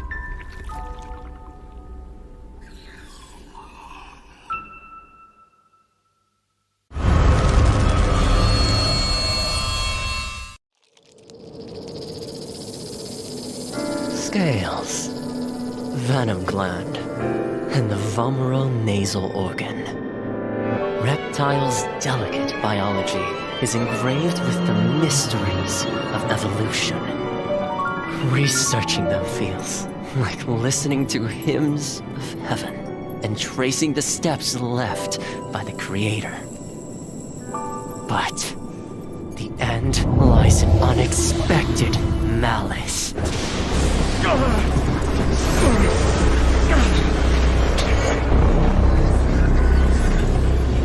Is this a cruel joke from the Creator? Or the inconvenient truth of evolution?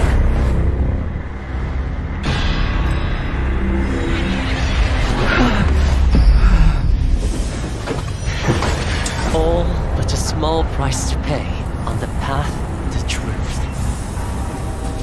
And as the scales shed, I shall step over the last of my boundaries.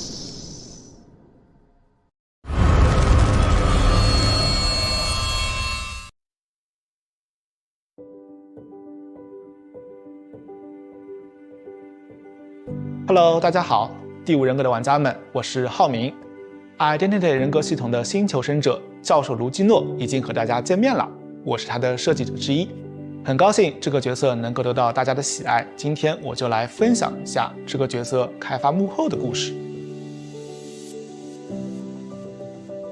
我们呢，在2021年引入了 Identity 人格系统，在这个系统里，所有的角色都是已有角色的一个新的形态。我们希望一些角色能以一个新的形态突破求生者和监管者之间的阵营隔阂，呈现角色更多的可能性。这次新求生者教授卢基诺，他和涅西卢基诺其实是同一个人。在涅西卢基诺的推演故事中，卢基诺教授被神秘的毒蛇咬伤了，他的身体逐渐开始变异。他为了追寻这一条毒蛇之源，来到了庄园。也就是说，每一对 identity 角色都是基于同一个角色，在同一个故事框架下进行设计的。当然，我们也不会限定这样一对角色它必须是同一个人的概念，也不会限定说每一对角色它都必须在求生者和监管者两个阵营之间相互转换。今年我们将再推出一个新的 identity 角色，大家敬请期待。其实我们在选角色的时候是想过，涅西这一个监管者他是非常特别的。在我们的游戏里，他是一个追猎者的形象，他是整个蜥蜴的外表，有着蜥蜴的鳞片、尖爪、尾巴。这时我们就会好奇，如果我们拿监管者这个涅西卢基诺的形象去做一个求生者，那求生者他长怎么样的呢？之前说过，求生者卢基诺是他受邀来访庄园时的形态。因此呢，我们在设计外形的时候需要兼顾教授卢基诺和涅西卢基诺两者的特征。虽然监管者涅西他是有着蜥蜴和人脸混杂的五官，但是我们还是提取了一些他身上独有的五官的立体感。此外呢，在整个教授卢基诺身上还有一些涅西的鳞片，以及手和指甲也会变得更像爪子，让两者有所呼应。最后就诞生出了大家最终看到的教授卢基诺。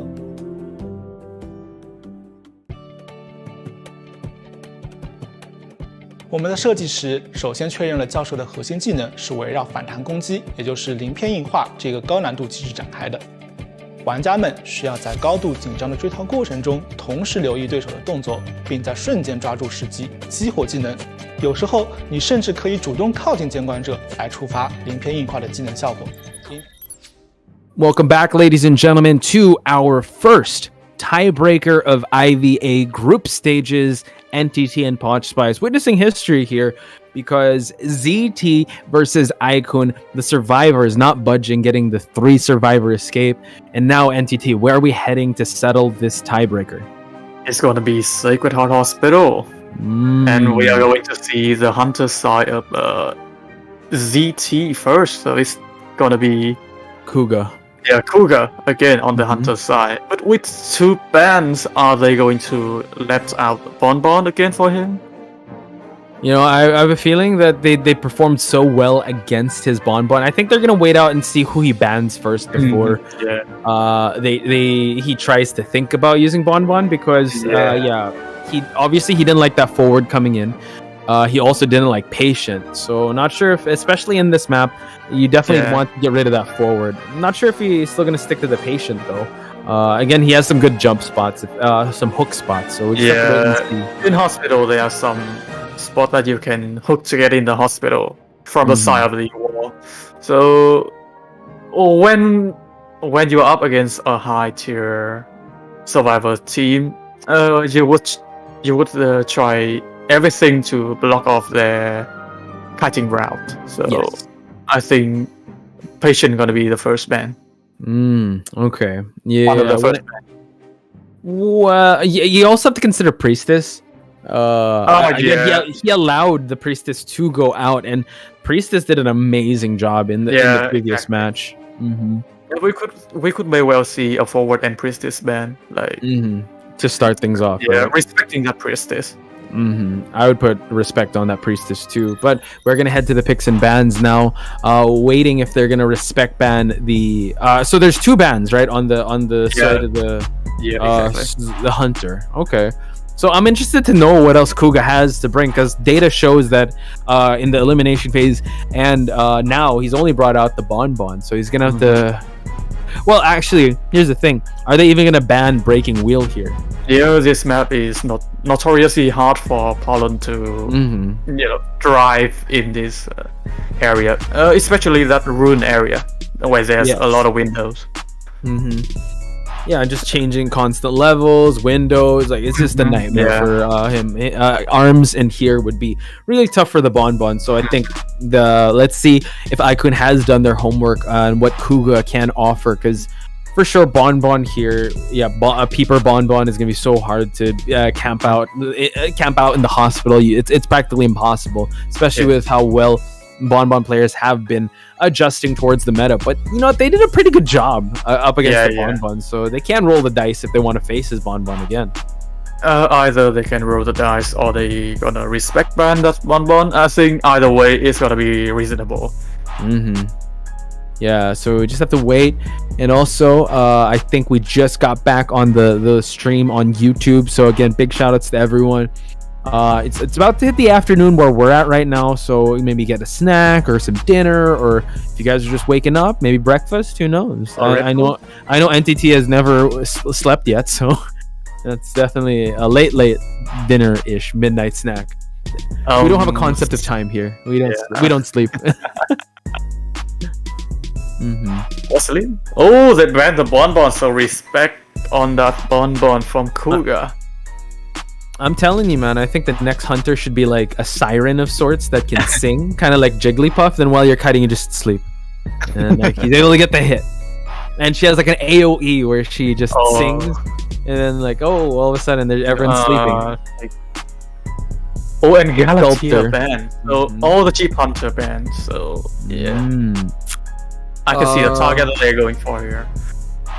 Yeah, so what does this kind of... well, it really depends on the bans that we see on Kuga, but, you know, kind of opens up BQ, Geisha... or even Weaver.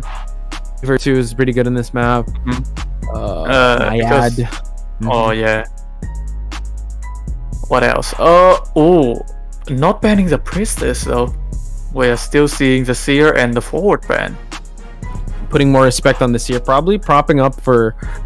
single hit. Yeah, I might go for the Geisha if ever. Yeah, the Seer from the previous match is also a formidable character. Yeah, so I think he doesn't want to. Kuga does not want to risk kiting that Seer, because the Seer was able to get Owl, and also it was just very timely with how they were able to kite out the Bonbon. So now just waiting on the survivors on the other side. You know what? Maybe right. You know this with Identity 5, they have the new like hunter survivor thing going on. Maybe if the dancer has a hunter counterpart, that will be the one where they play music then they sleep. The slow lullabies. Oh, I'm sleepy. Right? Maybe. Yeah, I would meet her right away. You would? The dancer hunter. That would be kind of crazy. Because we've done it the other way around, right? It's hunters turn survivors. So we've never had survivors turn hunter. Have we? Oh wait, or no, Nightmare and Novelist came out same time. Technically, yeah. Oh yeah. So basically, no survivor to hunter. Yeah, I think that would be cool if ever. That's what survivor would you want turn hunter? Northern. Really? Yeah, or even hunters actually. What kind of hunter is gonna with magnets? That's gonna be kind of crazy. The metal collector. Oh, Professor X. Oh no, sorry, Magneto. My bad. There we go. He's just utilizing all the magnets. A walking magnet. Yeah, scary. Yeah, that's gonna be pretty scary if it's if that's gonna be the case. But forward, how would you have that? Like you just, I mean, because you have undead.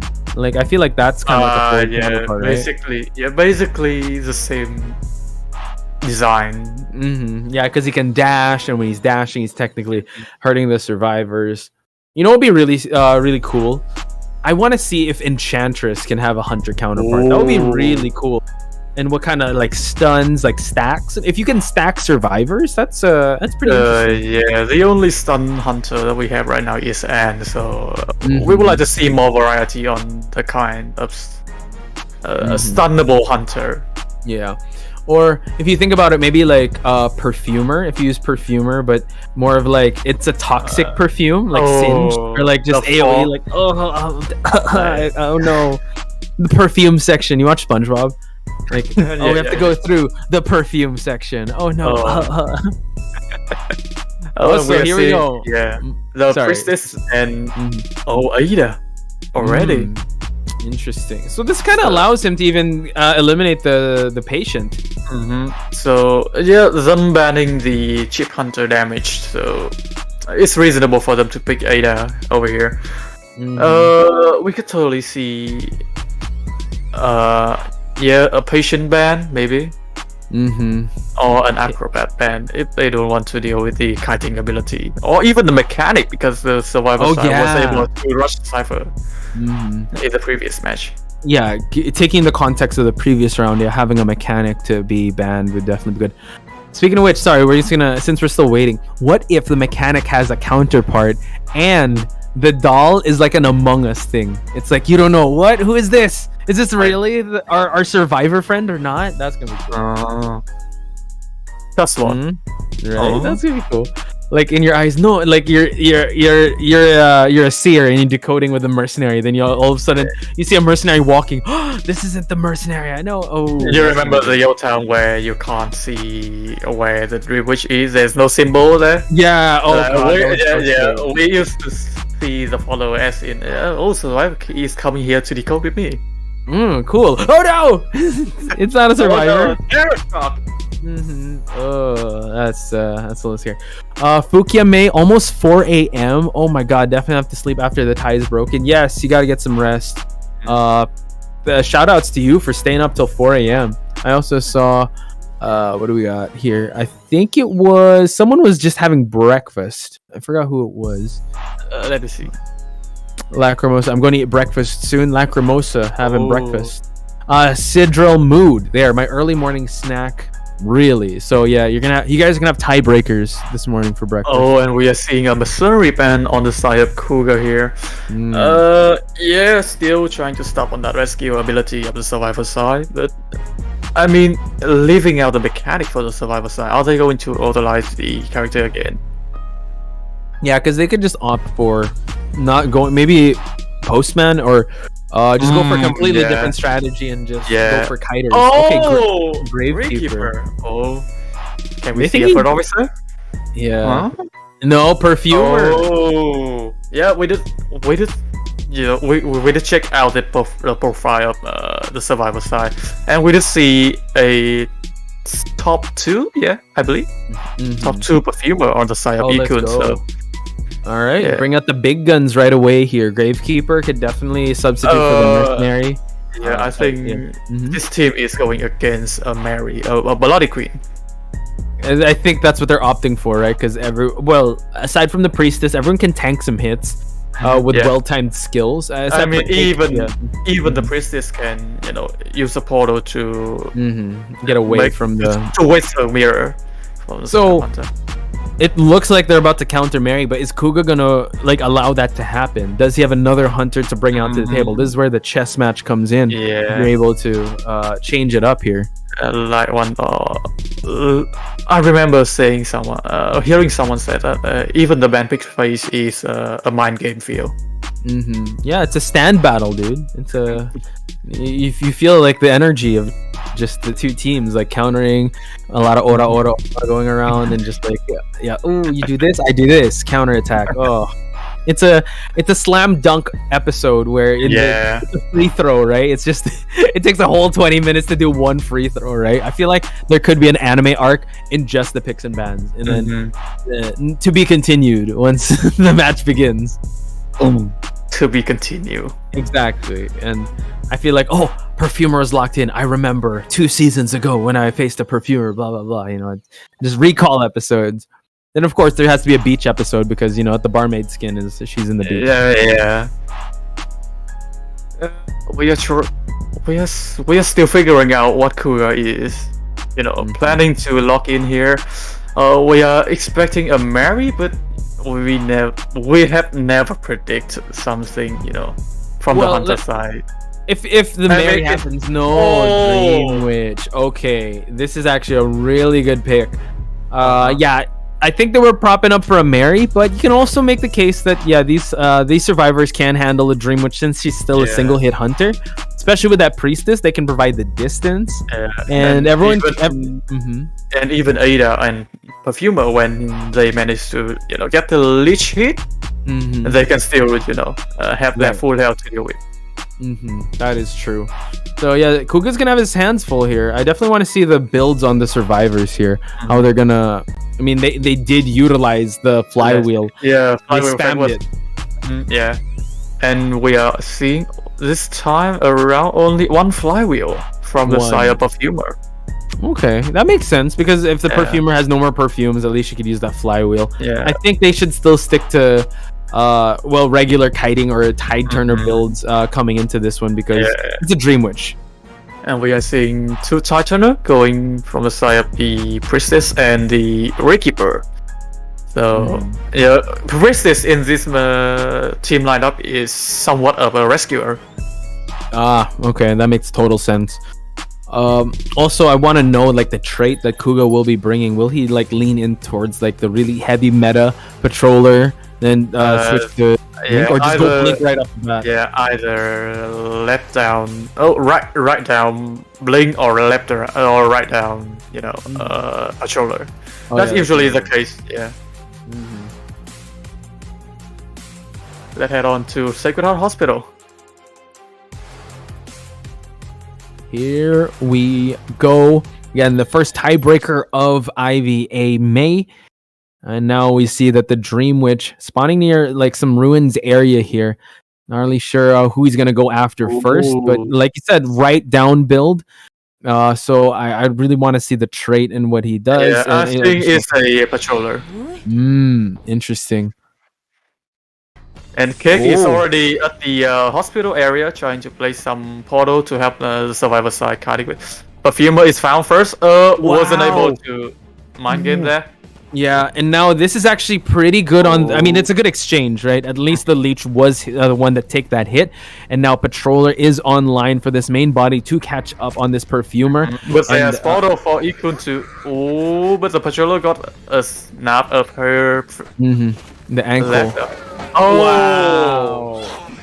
Just getting the Terror Shock will give him some more presence, and now leeching him right away, not wasting any time.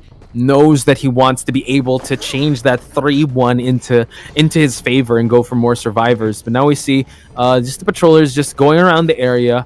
Did you see how many tide turners? So it's only on Priestess and it's only Priestess and Gravekeeper. Gravekeeper. So it's looking like the Gravekeeper is going to go for the rescue. Or either he's just here to give the Tinnitus to the hunter. Yeah, but we do see it. Oh, is a priestess coming in though? He seems to be rotating towards the rocket chair here. So let's see. Needs to time it well. Oh, tries to bait out a hit here. Saving at the last possible second. Now it is the priestess to eat that hit. So the Perfumer still has to worry about the leech and main body. And now I love the proactivity of Kuga here. Just making sure there's more leeches in the area. And now the last effort pop. Double down situation for this Dream Witch. Unlucky for the survivor side. Priestess after the rescue wasn't able to dodge the Dream Witch hit. And using another follower, Kuga was able to get a hit onto that Perfumer, downing him basically near to each other. So let's see. Now we see the Priestess trying to struggle free, but two survivors on a rocket chair. Ada making her rotation to probably support rescue here. So that's the thing. Progress on the ciphers have kind of halted because of the pressure that the Dream Witch has put on these survivors. So it seems like we see that the Gravekeeper getting the rescue already on the Perfumer, just waiting there, trying to body block here, eats that hit, allowing the Perfumer to move on away. But we do see that the rescues have been made, and now Patroller able to get the Perfumer. Grab the ankle of the Perfumer. Is she able to run away? Will she able to run away? The Patroller that went through the portal. Using and now flywheel.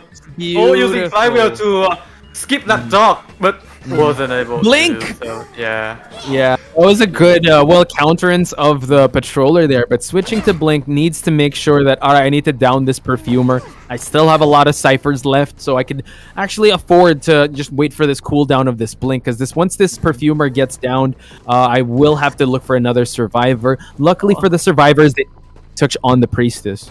Oh, the psychologist is blowing the whistle for Gravekeeper there, able to transfer some help over there. And I think Yu Sheng would be fine over here. One follower already left. Kuga is trying to fire another easier to get target.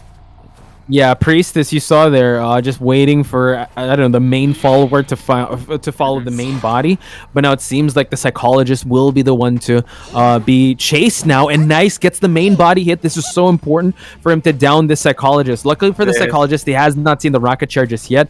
And note that now the portals are coming in, but he's able to do a little bit of cleanup here.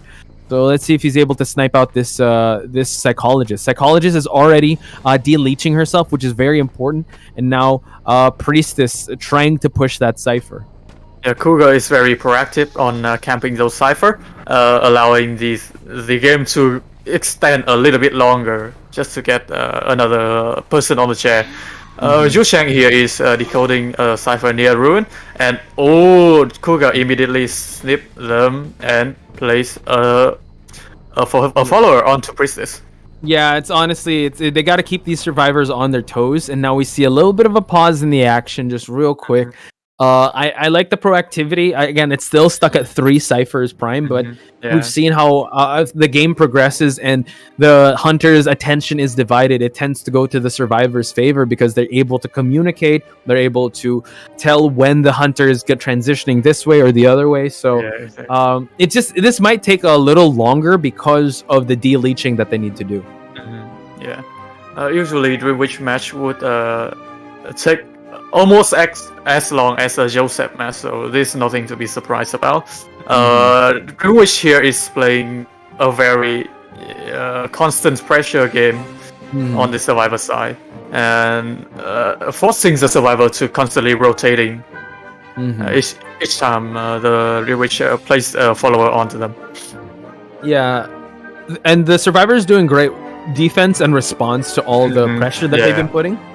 You have to note that the priestess also got chaired, so that's probably the next best target. But like you said, the priestess is kind of hugging the walls of the hospital, just in case like a follower is going to be there. She can utilize a portal just for a quick escape strategy. Yeah, exactly. Because patroller can't go through the portal, so it is. And that's why the switch was made to Blink, right? We did see that.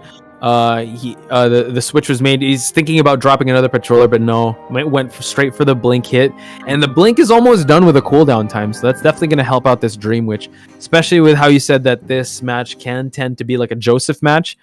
We could definitely see Blink come up online before endgame.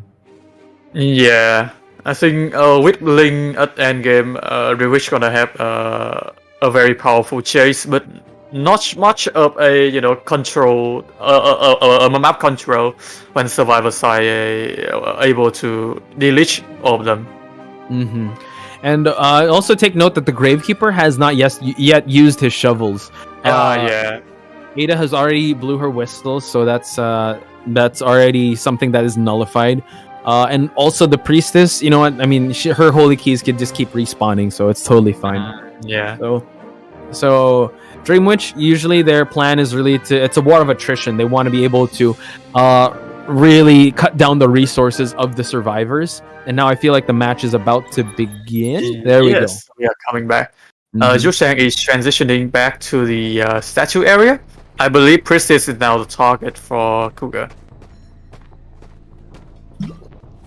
And the psychologist did a great job, actually. No more leech on her. Priestess does not have an anti-curse to utilize, so has to be very careful. And like we said, utilizing the hospital to the advantage. And note that if he's able to down this priestess here, this would be really good because she doesn't have any holy keys to utilize. Tries to go for the hit and gets it. A little bit impatient on that pallet dropping, but good for this Dream Witch, because she was able to get an easy hit onto Priestess there. Still oh, there's no portal on Priestess here, so she has to rely on pure kiting skill to get away from this situation. There's And still I a planet like- to offline. Yeah, true. And I like the proactivity here, just keeping the attention, not just on the priestess, but also on this gravekeeper, forcing him to utilize the shovel, cancels it out. And now look let's at the see- lich right in front, but Kuga isn't switching back to that. Yeah, he's switching back and forth. He knows that the priestess has to step on an anti-curse, so he can allow the priestess to hang out. And now it's the psychologist. Oh, the blink! Wow! The follower near there wasn't the one that they were deleting. Unlucky for them. Now Priestess Yeah. gonna be up on the chair. I know, and now Priestess, you know what, that was excellent timing on the blink, and now able to force the Gravekeeper to get into that shovel form, was healed up, and now we see that he is going to put another leech on the map here, just to add more pressure to this rescue. So 3 leeches, and now we see that, oh my god, they're all just camping this one area here. Look at all these followers. Gravekeeper has to time this one well. Tries to bait out a hit. Final seconds. Timing is there, and now gets the hit on the Priestess. 2 ciphers still remain, and the Priestess will be going out of the game. Yeah, Dimwish wasn't planning to hit the Gravekeeper at all. He was just trying to get that Priestess to tunnel her and bring her out of the... Bring her back to the battle. Oh... True, able to get at least a stun hit, trying to go for a... Oh my god, tried to blink, a little too aggressive there, but the Gravekeeper will have to eat this hit. Okay, eats that one hit.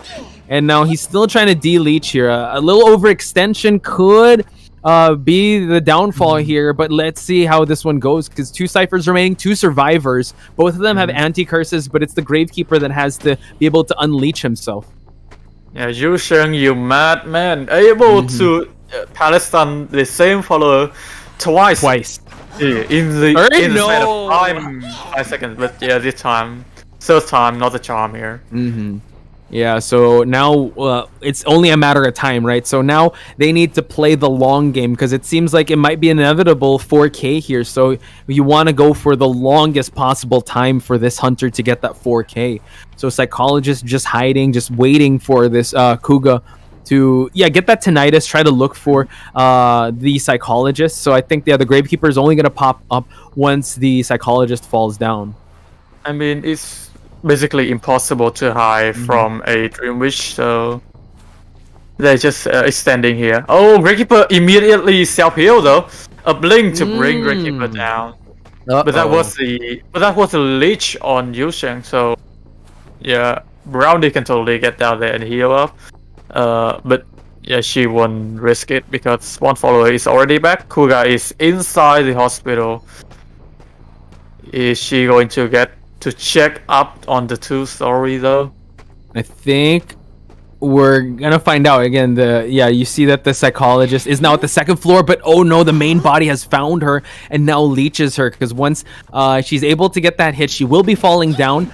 Oh, nice flywheel. Yeah. And now extends the kite a little longer, just play it like hugging the terrain here. Will he go for a double back blink again? Empty. And now we see that the Psychologist, buying so much time, had enough of it, goes to the main follower, and now we're going to have to wait and see here, because he will have to chair these survivors, so that's still extra time on the clock. Note that 4 minutes 30, there was a pause, so there was a pause. We'll have to go with in-game time. Yeah, exactly. So what the survivor side is trying to do here is they are trying to extend their time on the map, allowing their hunter to have less pressure if they manage to actually get another 4K. Again, kudos to this Dreamwitch for being able to control such a map like Sacred Heart Hospital. Yeah, it's true. And amazing stuff. Sorry, I'm just looking at the chat. Did I sneeze? I apologize. Someone said bless you. I'm like, oh, I apologize if I sneezed and you guys heard it. Me. Oh, okay. Bless you, NTT, and bless everyone in chat. Hashtag bless. Thank you so much for tuning in.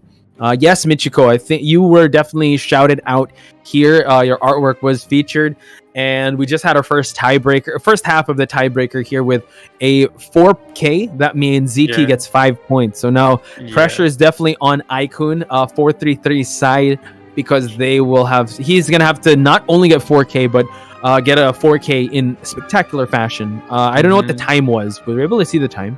Yeah, we're gonna check out. They're gonna send over us the screenshot, and we're gonna set the time.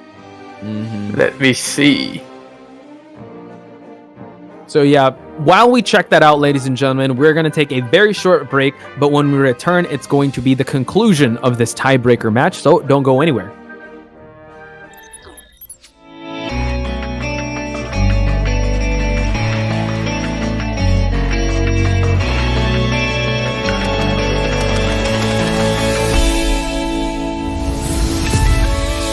Waking up through the darkness, I can see the sun. Wanna have their futures already begun. Can somebody save me from the past and take the lead?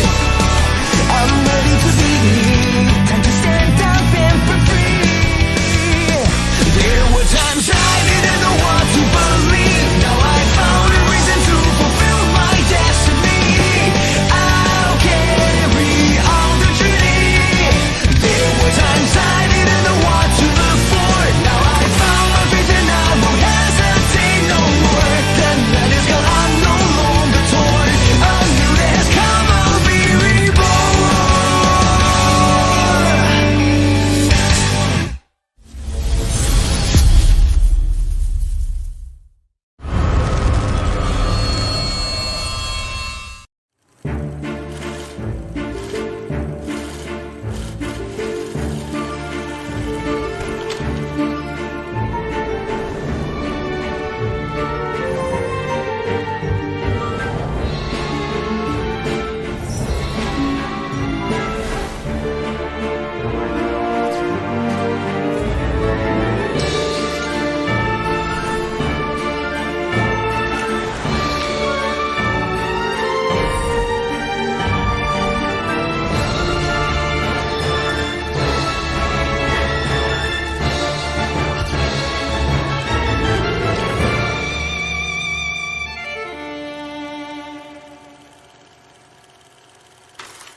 With steam dense as a veil, and wine sweet as honey, one can't help but relax at the hot spring. Return to basics, surrender restraints, relinquish thyself. Like the eagle plummeting straight down, lusting for lambs, hating all lamb souls. Bathed in the spring, we drink, we worship, we indulge.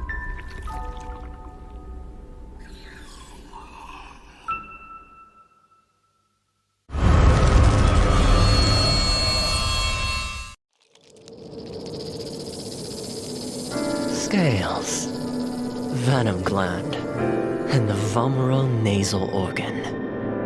Reptiles' delicate biology is engraved with the mysteries of evolution. Researching them feels like listening to hymns of heaven and tracing the steps left by the Creator.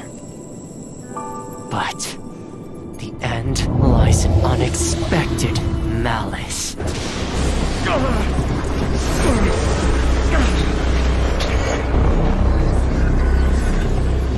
Is this a cruel joke from the Creator? Or the inconvenient truth of evolution?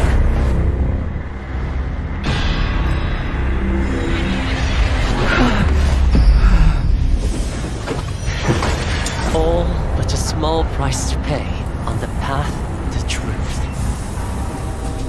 And as the scales shed, I shall step over the last of my boundaries.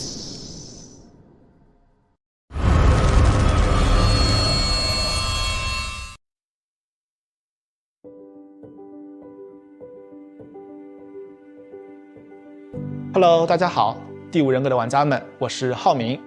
Identity 人格系统的新求生者教授卢基诺已经和大家见面了，我是他的设计者之一，很高兴这个角色能够得到大家的喜爱。今天我就来分享一下这个角色开发幕后的故事。我们呢，在2021年引入了 Identity 人格系统，在这个系统里，所有的角色都是已有角色的。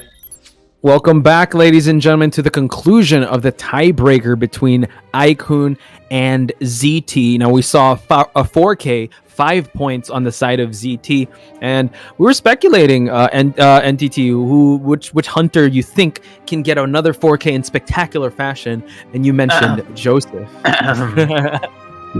Let's mention Joseph new one skin. The one that you're gonna cosplay next? Some of you have been saying that, yeah, that skin looks like me, but yeah, nah. You have the same hair. You just gotta dye it white and drench your like a white shirt with some wine and make your eyes blue and walk around with a sword. So it's easy. It's easy. Yeah, that's easy. Yeah, just walking out with a sword guarantee me a spot in the prison. I knew it. With a card, but you have a card trick, so you could just teleport out. You're good. Yeah. So let's head on over to the picks and bans here. 4-3-3. The weight of the world is definitely on his shoulders because ZT just needs one survivor out. Yeah. And yeah. We did see the Galatea from 43 was able to get a very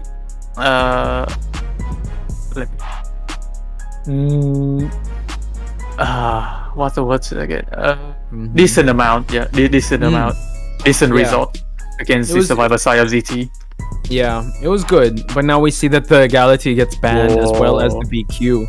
Of course, respecting that Galatea. Yeah, 4-3-3 would definitely need more than just like a decent performance. He needs to go like a 4K in a really big way. So yeah, he's gonna have to be very mindful of his bans here.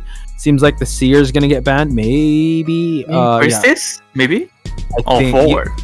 Forward Priestess. Yeah. Maybe allow the Mercenary. That's totally fine. Just because he gets the rescue, he doesn't really harass. But yeah, with a team like this, with MX, yeah, you want to be with Zhu Shan. Yeah, you want to take out that forward. Oh no, he doesn't take out the forward. Right, sorry, 2 bans first. Yeah, 2 bans first. Is forward from the side of ZT first, and is it gonna be entomologist inside the hospital?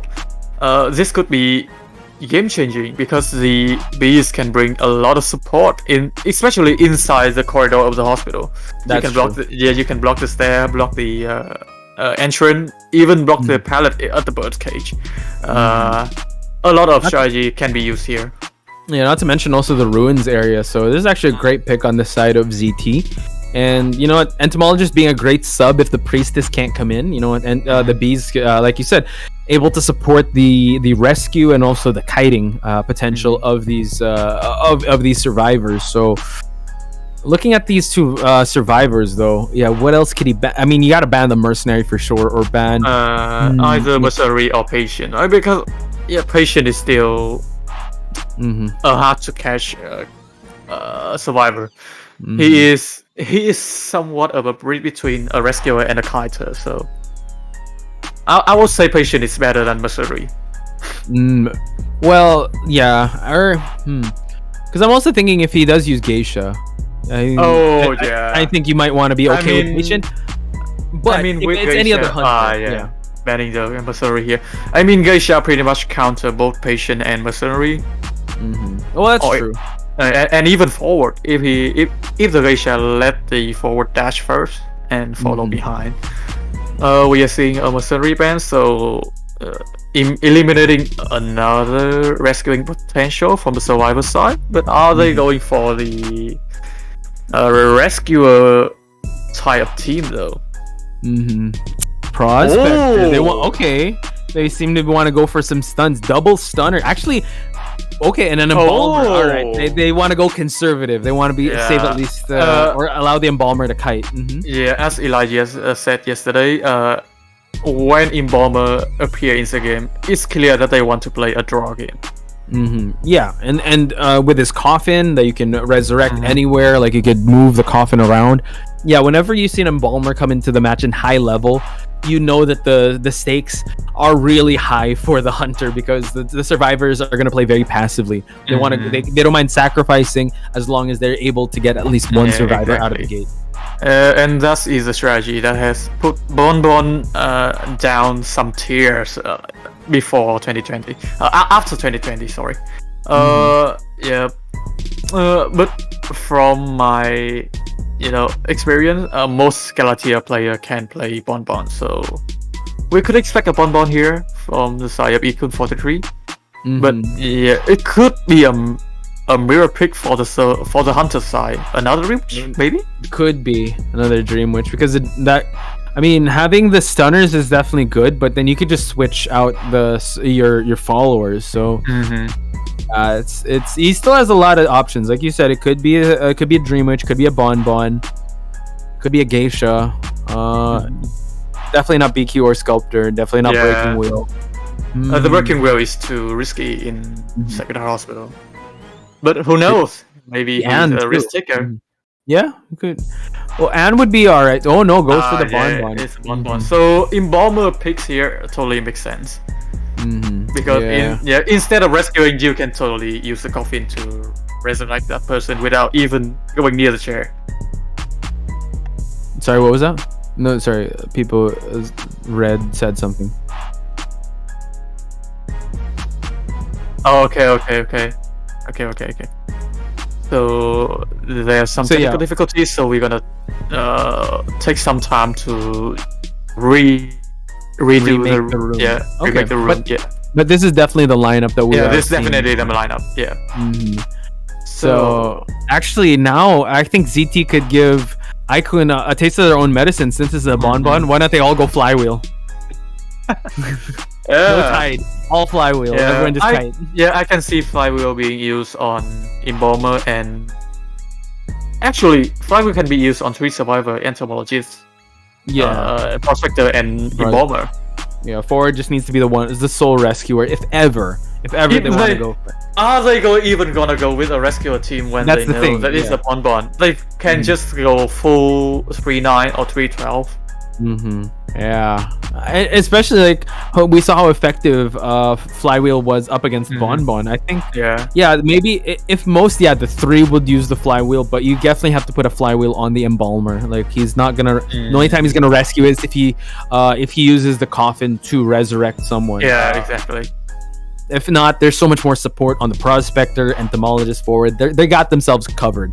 So actually, with this Embalmer pick, Bonbon is required to have at least a trump card or bring the teleport right away. I'm trying to think. I mean, if he's gonna do what trait is he gonna bring first, right? I think if he wants the early down, he's gonna get kind of aggressive. But we have seen in tournament that Bonbon usually can bring Peeper to counter that hospital area, or if he's trying to go for a fast down meta, he can go for the blink. Peepers. All right, let's try to categorize like the traits here in terms of like priority. What do you think he's gonna prioritize first here? Because he needs to get a 4K. Will he go super aggressive with the blink first? Will he bring? I don't know if people are gonna. They might stick around in hospital, but there's no priestess there. Yeah, there's no priestess to support here. But again, there's some supporters that can help with your kiting, like Prospector, Entomologist, or even forward. As you can see, teams that had used the forward to stun the hunter early on, just to keep the distance between the kiter and the hunter. So, for me, I think if he brings Peepers, that's more of a defensive trait. Yeah, very passive play. Very passive, and I don't think he can afford that. And it's very situational, because what if like you don't want to chase inside the hospital? What if like they lead you outside the hospital and you have Peepers? Like it's gonna be for camping, and that's what the survivors want you to do. They want you to camp. They want to trade survivors for ciphers. So we're just waiting on the match here. I think. Yeah, we could totally see a survivor sale here. They could sell whoever on the chair if the E-bomber doesn't manage to record the person. Yeah, they wouldn't risk it, because remember the previous match they got a 4K, so there's no need to risk it. That's so true. We just have to see. I think they really want Shadow to take the first kite, or whoever's using the embalmer to take the first kite, and everyone else would just try to support. But the objectives are clear. They want to be able to pop these ciphers and not risk too much, because the victory is already on their side. Yeah. And if ever they, Bon gets fast kills, so let's be very To be honest, this team doesn't really, have that much of a decoding debuff. Only the forward had one. All the other character have, normal decoding speed, or even with Prospector, you can get a bit faster. It's gonna be depending on who got 26 finds the first. All right, so now let's see how many flywheels are we looking at? 1, 2. Two? Oh, two. Two. From the Entomologist and the Prospector. Interesting. So Embalmer's not going for the. Embalmer's going for the 3-9 build, and the forward going for the 3-6. Who do you think is the most optimal target here for Bon? I mean, it's really tough. You want to go for it? It's tough to call, especially where they're going to be spotted out. Yeah, So- I mean, aside from getting that first down, he has to, camp at least a cipher just to keep control of the game. Wow. So Aurora, again, shoutouts to you. Prospector, Embalmer pick to counter Bon pick, and Entomologist was there to bait the Bon pick. But let's see, and we will see. So let's head into the match. We are seeing God26 spawn at the front of the kiting area. Moving toward the shack area, as it seems to be. We have Run and Zui-san here. This is actually a little scary. Oh, finding out where the Embalmer is. And I'll Run, able to utilize that speed boost. All right, so that's great. He needs to be able to move on away from this area, and now just trying to cut the rotation to go back into it. He's gonna be able to get it off. Oh my god. What a great slow start. vault from Run over there. Yeah, unlucky for the survivor side, but yes, there's still a coffin for Run to lie here. But I think the coffin is quite near to the dungeon. True, to the basement, sorry. Oh, He could just choose to. Oh, does he? No, he's not gonna. Oh, he's waiting. Oh, Yeah. he probably, wants him to crawl. But then that's the thing. He's just not gonna get up. Yeah. He's gonna. It's all right. Like he's just gonna. Yeah, I think 43 was afraid of the forward coming down from the side. Oh! God.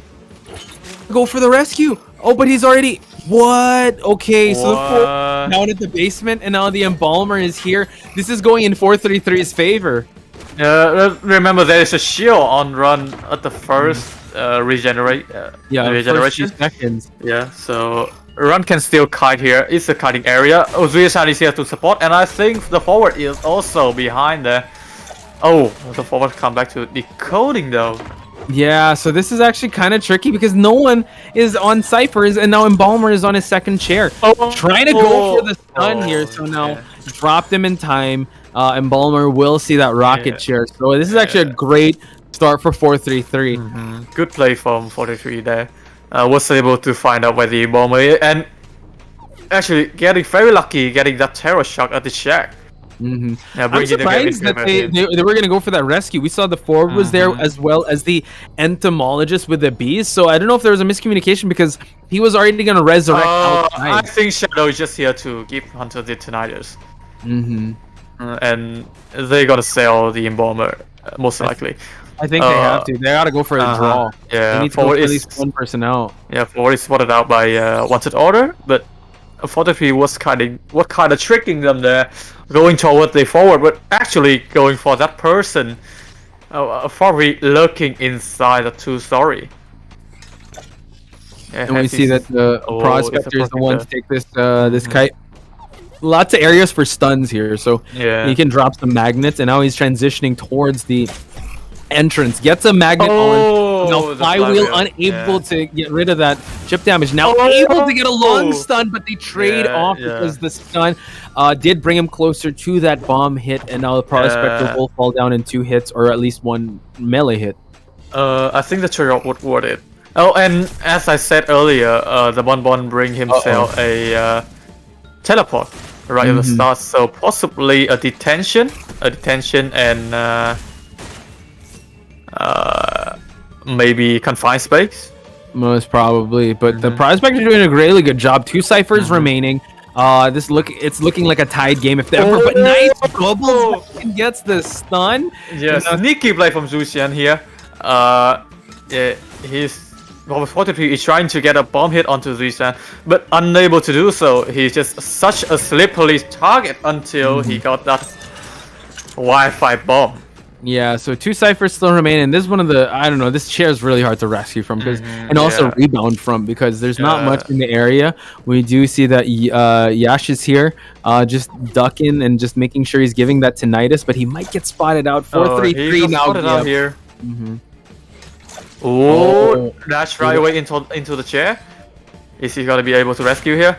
He is able to get it, but no, the tide turn again. He's at least able to get that rescue from happening. While we see the entomologist trying to prime that cipher. Forward needs to be very careful. He just can't fall down as well, so he can go for another rescue, or at least maybe entomologist go for the rescue while forward goes to a cipher. Yeah, forward has to go decode now, because he is at half health right now. He cannot risk going up against Bonbon that is already been fed. The cipher at the T-Wall already at 20%. I think entomologist going for the rescue is totally viable. Unless Shadow got stuff with the rescue, this looking like a draw game. Oh my god. The ciphers here. This is real tough. The forward has some football to utilize. No flywheel on his side. He's gonna have to be very careful, baiting out some hits here and there. Nice, just hugging the tree. Now he uses the forward football, and now he's gonna have to try to vault. Terror shot. Prospector is saved though, but this is where he wants to camp. This is the cipher that was almost primed. That's I think 50%. So again, that teleport is readily available on 4-3 hands. So whenever a cipher kinda shake, 4-3 can just totally teleport over there and chase whoever. He do not want the end game to happen. At least in this situation. So now it seems like I think it is the Prospector that is going to go for a cipher, while the entomologist knows that the entomologist is camping out here at the hospital side. And now I think they might just try to pop the cipher and try to just go for 1 survivor. And it seems like here. 4-3-3 now.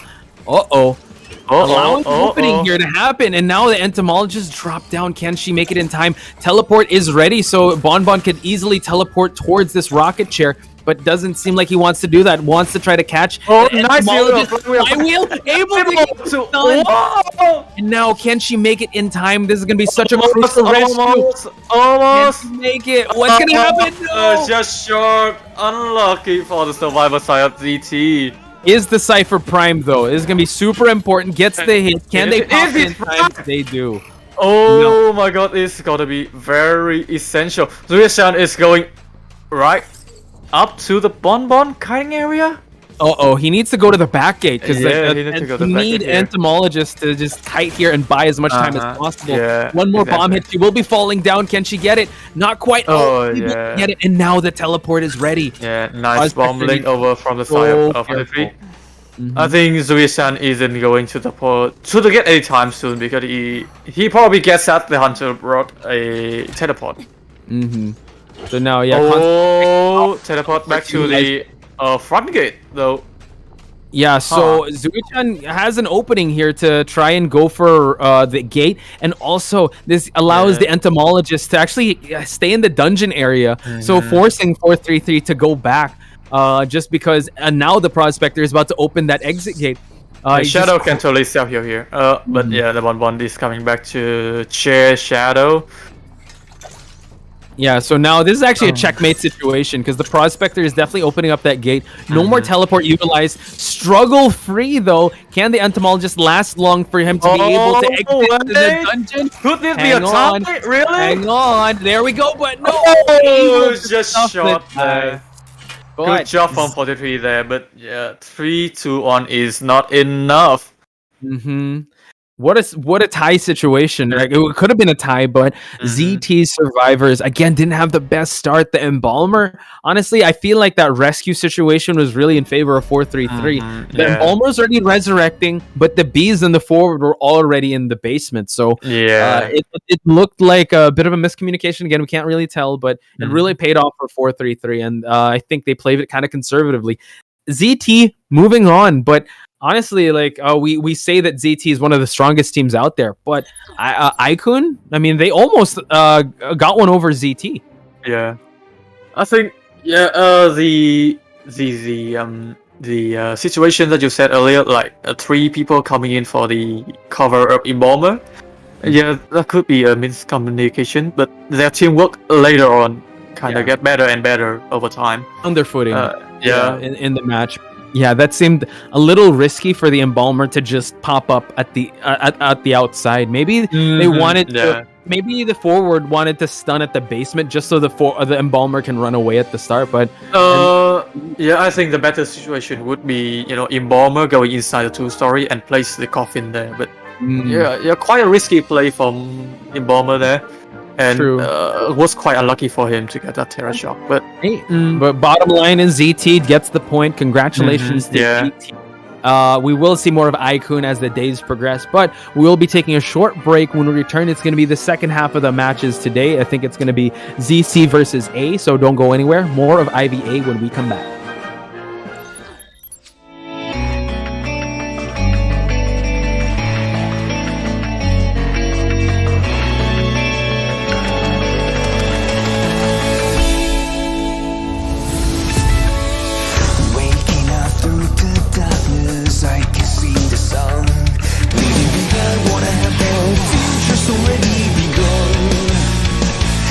Somebody save me from the past and take the lead. I'm ready to be time to stand up and be free. There were times I didn't know what to believe. Now I found a reason to fulfill my destiny.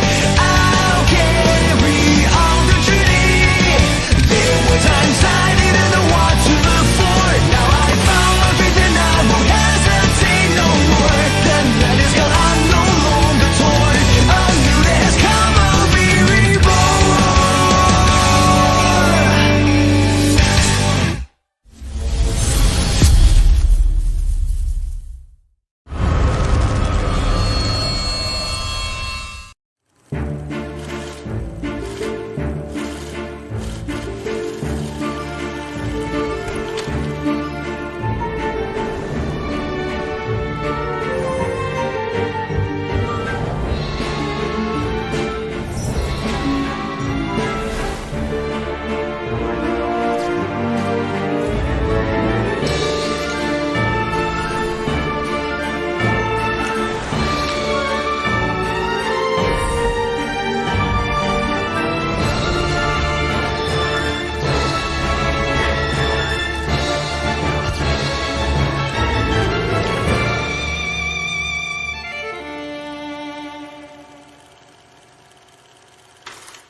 With steam dense as a veil, and wine sweet as honey, one can't help but relax at the hot spring. Return to basics. Surrender restraints. Relinquish thyself. Like the eagle plummeting straight down, lusting for lambs, hating all lamb souls. Bathed in the spring, we drink. We worship we indulge.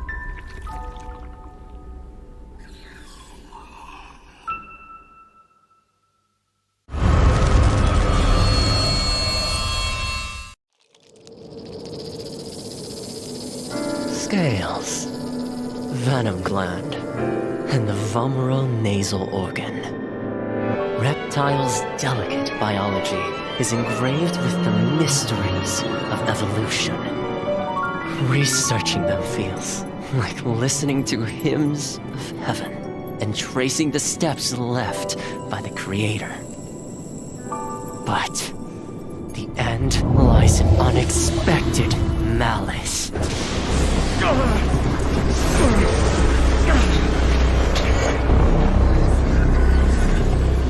Is this a cruel joke from the Creator? Or the inconvenient truth of evolution?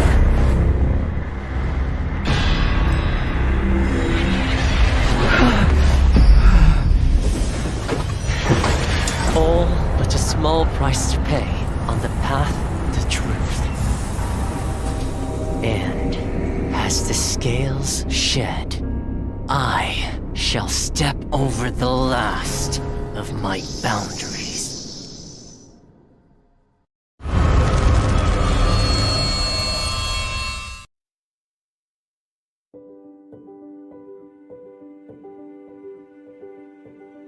Hello， 大家好，第五人格的玩家们，我是浩明。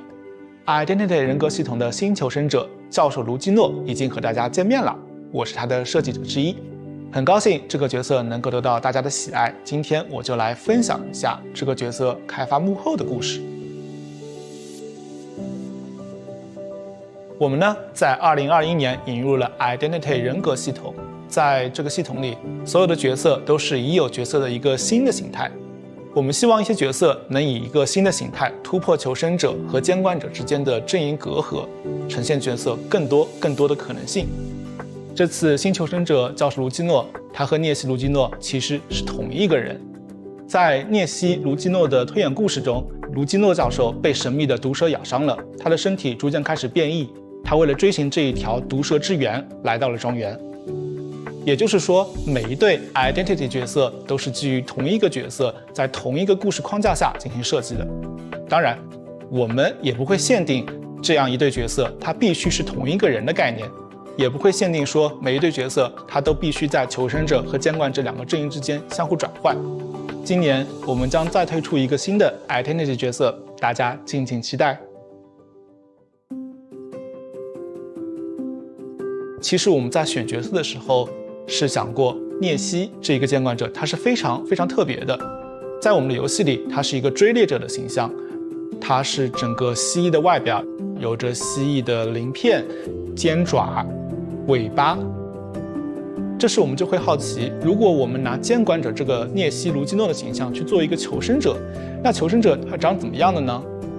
之前说过，求生者卢基诺是他受邀来访庄园时的形态。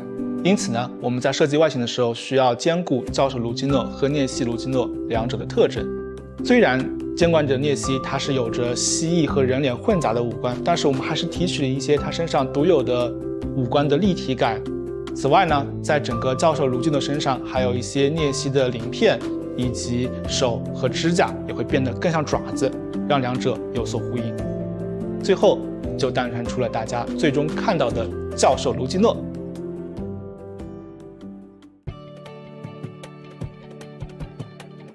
我们的设计时，首先确认了教授的核心技能是围绕反弹攻击，也就是鳞片硬化这个高难度机制展开的。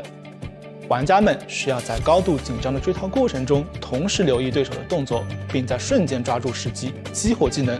有时候，你甚至可以主动靠近监管者来触发鳞片硬化的技能效果。鳞片硬化可以在板窗交互的过程中使用，避免被后来追击的监管者恐惧震慑。为了进一步加强教授的辅助能力，我们为他添加了支援其他求生者也能反弹攻击的退灵技能。以上就是我今天给大家分享的教授卢基诺开发幕后，希望能帮助玩家们更多了解卢基诺这个角色。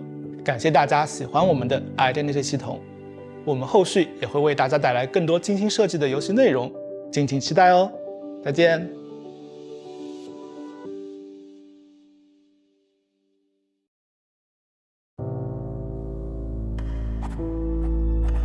Miss Keo, how was your childhood? Well,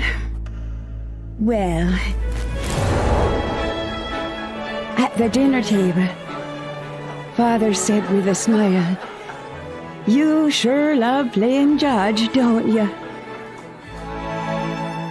And then they wanted me to pursue my own happiness. Of course, so did my brothers. Your brothers?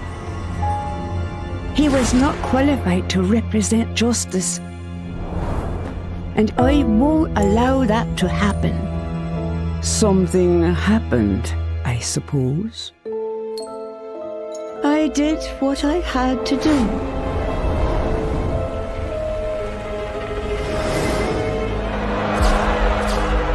Justice needs obedience. Justice needs sacrifice. It ain't over till the fat lady sings.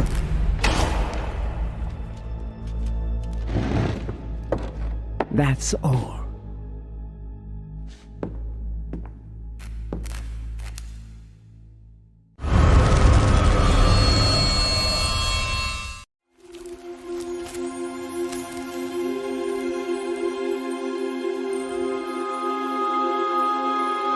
Long, long ago, when demons and gods walked amongst humanity, two sisters lived a life of creating fragrances. All that you desire shall be granted if you bring me a fragrance. And welcome back, ladies and gentlemen. Pot Spice and Furry NTT here, giving you the Identity 5 action. What a match we witnessed. It was a tiebreaker, the first tiebreaker of the group stage for IVA. But now we're going to move on to the second half, which our first matchup is going to be ZC versus Team A. Exactly. And to add on that, first tiebreaker map, that was the most intense matchup I have ever experienced. Yeah. And honestly, it's kind of like the tale of two halves, right? Because the first one was very survivor-sided. The next one was very hunter-sided. Survivors getting 3 survivors out. Now here it was we got one hunter getting 4K, the other one getting 3. So very strong lineup. Very close. Before anything else, let's look at this amazing artwork. Ooh, Bunny Lawyer. At Miss Piku, I believe this was on Twitter. So do follow at Miss Piku on Twitter, the lawyer. Shout outs to Chantel. I think that's her favorite survivor. I'm just kidding. She doesn't like lawyer at all. I don't know anyone that is there a loyal fan base for lawyer or not so much? Because I know a lot of people like ragging on him. I haven't come across one. That's all. Yeah. But I think they're gonna be one. There's a bot in the YouTube chat. Oh no! Oh, don't worry. Mechanic left the bot. Yeah. Oh no. The bot is still decoding. Oh no. Oh, there we go. See, NTT being the mod. He's got the furry NTT, ladies and gentlemen. There you have it. But before we talk about my ears, let's go on to the team intro. Yes. So ZC is a team we saw yesterday. They faced against Noir. Didn't really go their way, but they played an exhibition match, which I felt like they performed a little more better. Maybe the pressure wasn't really there. Noir is a very well-known team, so it's reasonable for their pressure. We are having ZC, WCW, Umeko, Xiaoen, Tutu, XF, and for the side of the Hunter, it's Jaylong and Red Maple. Yep. And now they'll be going up against Team A, which Team A, they performed today up against NM, and NM is definitely no easy task. NM was able to win decisively. So now I feel like they want to be able to make up for the match that they just had. So I'm pretty sure Juan, Naya, Sat, Mickey, Neko, Meaningless, Mike Neko, Meaningless, Nam Spectre, and Mobius, all of them. They perform pretty well, especially Mobius. So I'm excited to see how this one's gonna shake out. Oh, and I think we are not going to see ever sleeping town this time around. It's gonna be the second hospital again. So the first time a team actually picks a second hospital for their first map. So we're either gonna go to Ever Sleeping Town or Hospital today, ladies and gentlemen. So I'm glad. I really like Hospital as a map.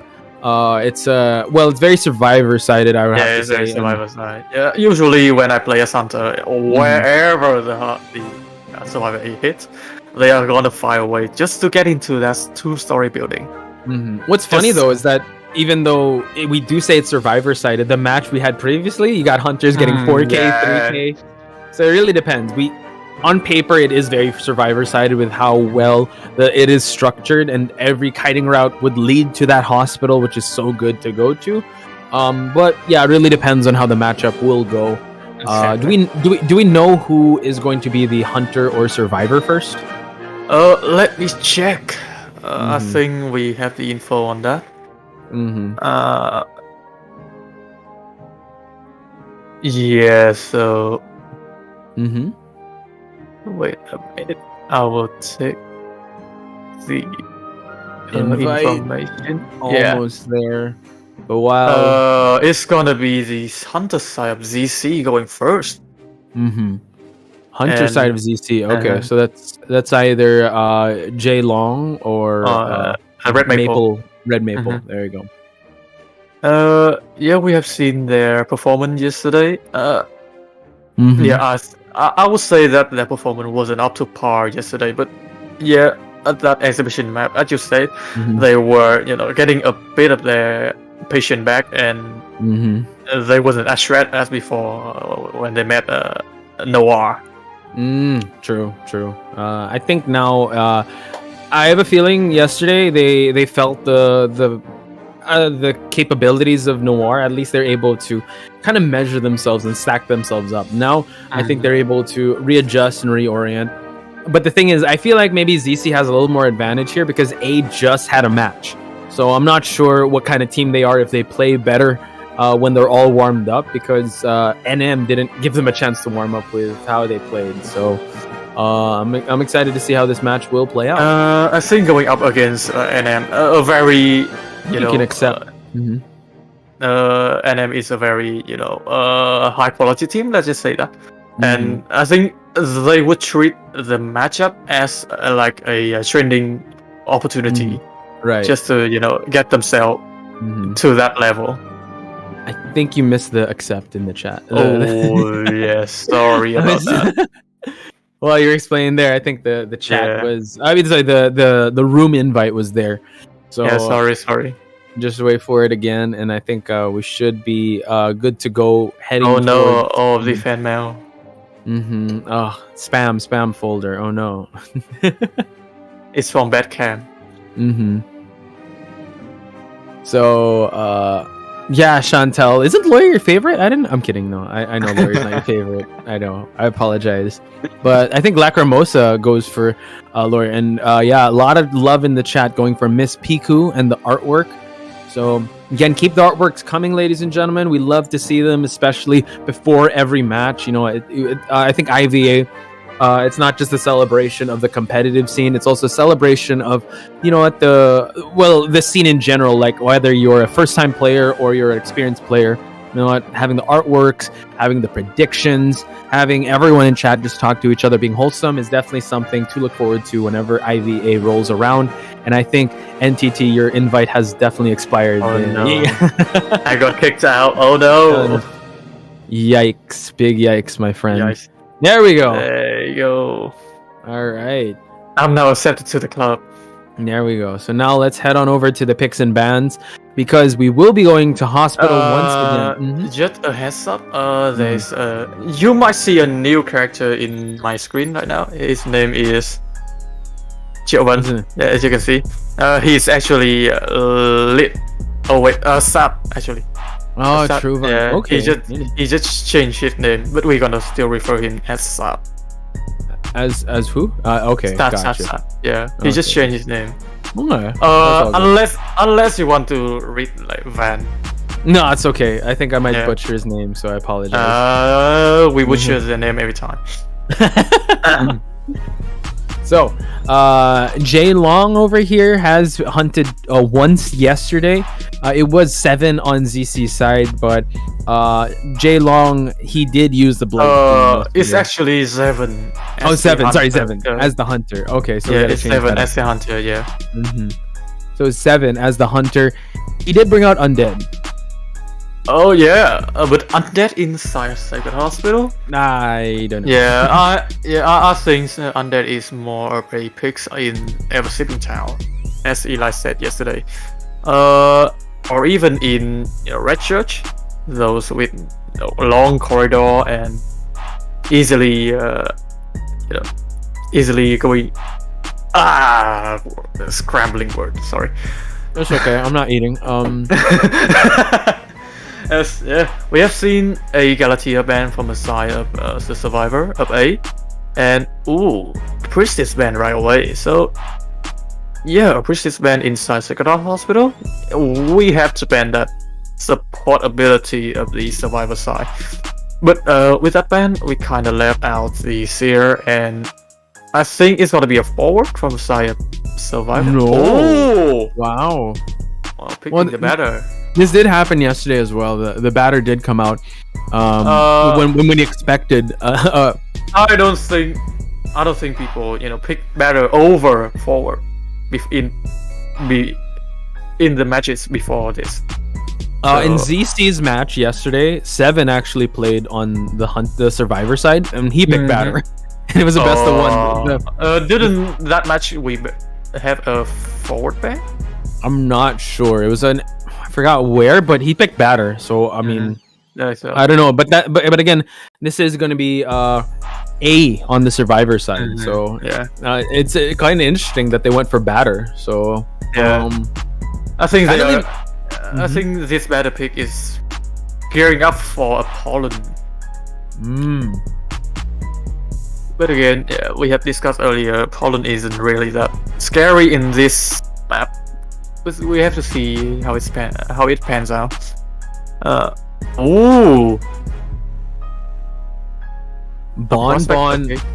Yeah. Bon in this map. We saw how effective it was in the previous match, getting at least 3 survivors. So yeah, flywheel all around. I think. I'm kidding. Yeah, actually, you're right. Flywheel all around. Are you serious? Yeah. Wow. Well, except for the acrobat, yeah, but 3 flywheel. Okay, interesting. Wow. It seems like everybody just wants the kite. Like no one wants the rescue. Let's all just. Yeah, kite. I mean, expecting a bon, they wouldn't. I think the best for them to just sell the survivor on chair, unless that bon kind of leave the chair open for the rescue. I think a survivor could chime in for the rescue. Okay. I'm I trying mean, to think. Bon has the ability to stop the rescue, so it's totally reasonable for them to not, bring any tighter. Oh, I spoke too soon. Meaning, let's just change his build to 3-6. Oh, okay. So they want at least that one backup. Even though all these survivors have the capability, it's only the batter on that tide turner, and they're only bringing one flywheel. No, batter and acrobat. They just changed acrobat recently, so I'm not sure what their strategy is, but we just get into the game and see how this match pan out inside Sacred Hospital.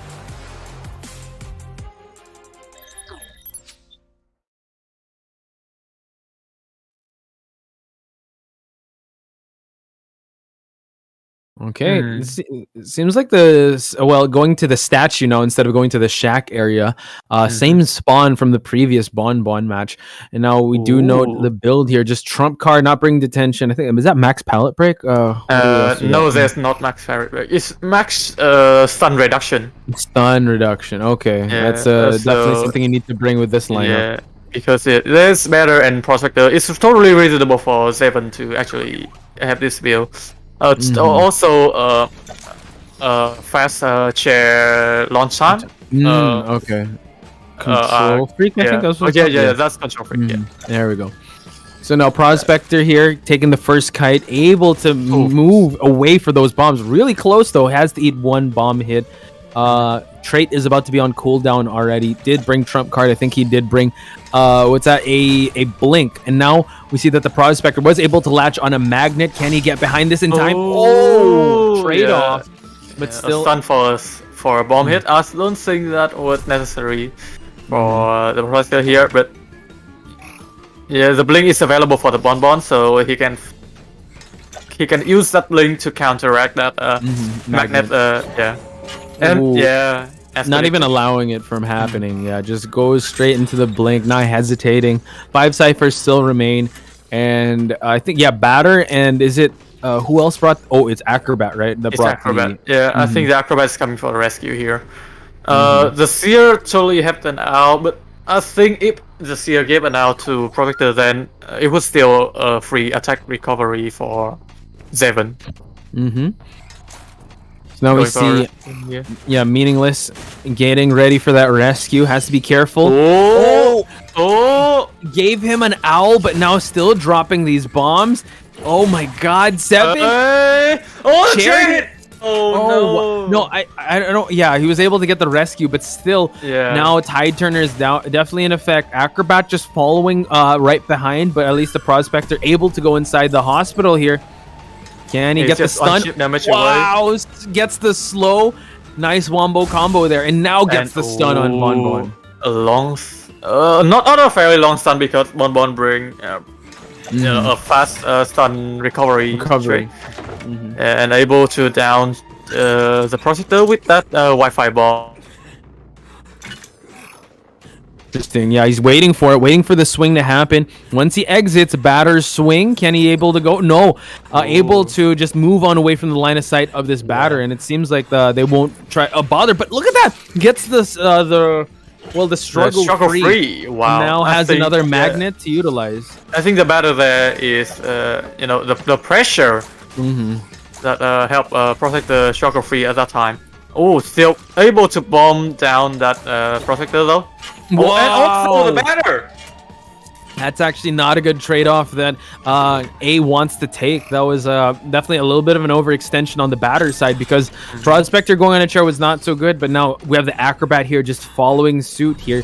He will be the one to go for the rescue, but he's already used up his Tide Turner. And I think Acrobat, he's not going to be able to rescue Batter here. Seer have no outlet. It would be best for them to just sell this Batter. Yeah, I think so. They need to 3 ciphers remain. Yeah, it's gonna be a little tough, especially a full presence Bonbon has Blink already online, has the trump card if he wants to switch up and just add more pressure to the ciphers. Seer utilized that owl to just safeguard that rescue, but Bonbon doesn't really care for owls. Once he drops the bomb, he's able to cancel out that owl. Yeah. And Bonbon menacingly walking to Mike Netco. You're approaching me? Okay. You dare approaching me? Yeah. And got a bomb hit also. Oh, that was incredible skill from Zevon right there. Yeah, now, so 7 now, just making sure that nobody is in this area. I don't think Tinnitus is propping up or that earmark. So now he could actually prop to change up his skill and go for the teleport, but I think he's such at a good pace now he can actually walk and try to look for that Tinnitus, that earmark, just to chase the next survivor. Yeah, changing to teleport would be too much of a risk at the moment, so he's just gonna play safe with the blink. So whenever he found like a survivor to chase, he could use that blink to his advantage. As I said, I think Bonbon is approaching the Seer right now. Yeah, so this is actually the perfect find because Seer still hasn't seen the Hunter, so he's still building that. And nice out of line of sight bomb hit. And now 2 more and the Seer will be falling down. Uses the flywheel just to get to that window. Now forces him to vault this window. We could see a blink here. Could potentially do that, but no, he's holding on to it. He wants to be able to make sure. Probably he still has his confidence in trying down this Seer with just a regular hit. Forcing him to vault back and forth, gets the hit, doesn't even need the blink. He's just too good. And teleport right away to Meaningless Cypher. Also, that's why he's been keeping on that blink.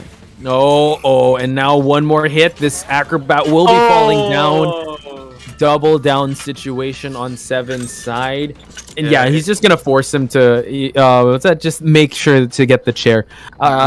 Yeah, what an incredible performance on ZC7 side. I think Sia is still going to be able to heal up, but yeah, the chair that Steven decided to bring Minilis to is quite near to my Kaneko location. Tonight is active here, and yeah, I think Steven gonna be able to sniff out where my Kaneko is eventually. Yeah, for sure. Oh, there it is. Yeah, just there we go. It's quite the tight space he was working with, and 7 getting the 4K for his team. ZC in the lead here, so the hunter of A will have to duplicate that same type of performance to push for the tiebreaker. So there's no chance for A to win. They need to tie first. They need to push for that tiebreaker. They have to push for the tiebreaker and at least bring this game to an equal playing field with that man pick system that we just experienced the game before.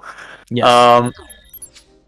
Yeah, I think Bonbon was able to put a lot of pressure, especially in that last a chair brought to the cutting area, able to block the sear route to transition to another area.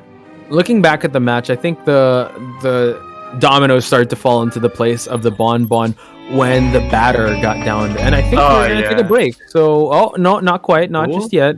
We're just gonna get that ready. So we're still talking about the match. Yeah, it just seems like he was kind of once that happened, then it started to really go his way. He got the double down situation. So that better down was detrimental to their team. They cannot afford that because, as we said earlier, the prospector was already passed up. The batter was trying to protect the prospector, but Bonbon got the better of that. True. So he had his next target to chair.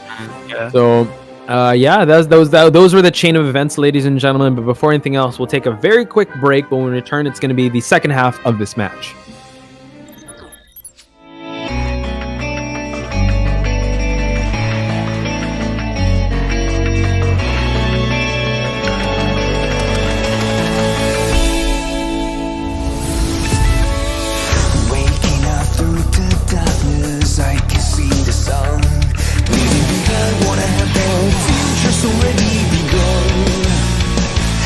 Somebody save me from the past and take the lead.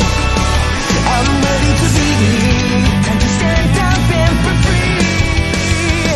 There were times I didn't know what to believe. Now I found a reason to fulfill my destiny. I'll carry on the journey. There were times I didn't know what to look for. Now I found my faith and I won't hesitate no more. The night is gone, I'm no longer torn. A new day has come, I'll be reborn.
With steam dense as a veil, and wine sweet as honey, one can't help but relax at the hot spring. Return to basics. Surrender restraints. Relinquish thyself. Like the eagle plummeting straight down, lusting for lambs, hating all lamb souls. Bathed in the spring, we drink. We worship. We indulge.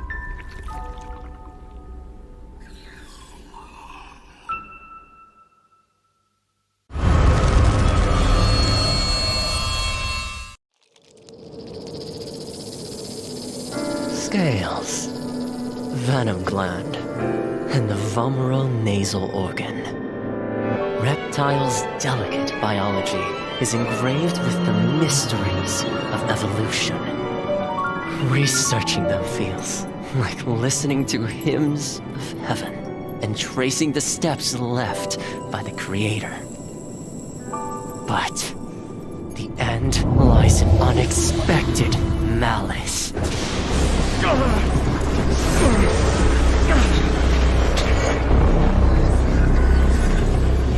Is this a cruel joke from the Creator? Or the inconvenient truth of evolution?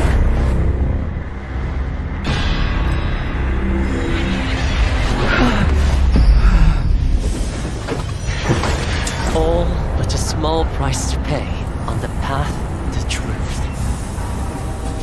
And as the scales shed, I shall step over the last of my boundaries.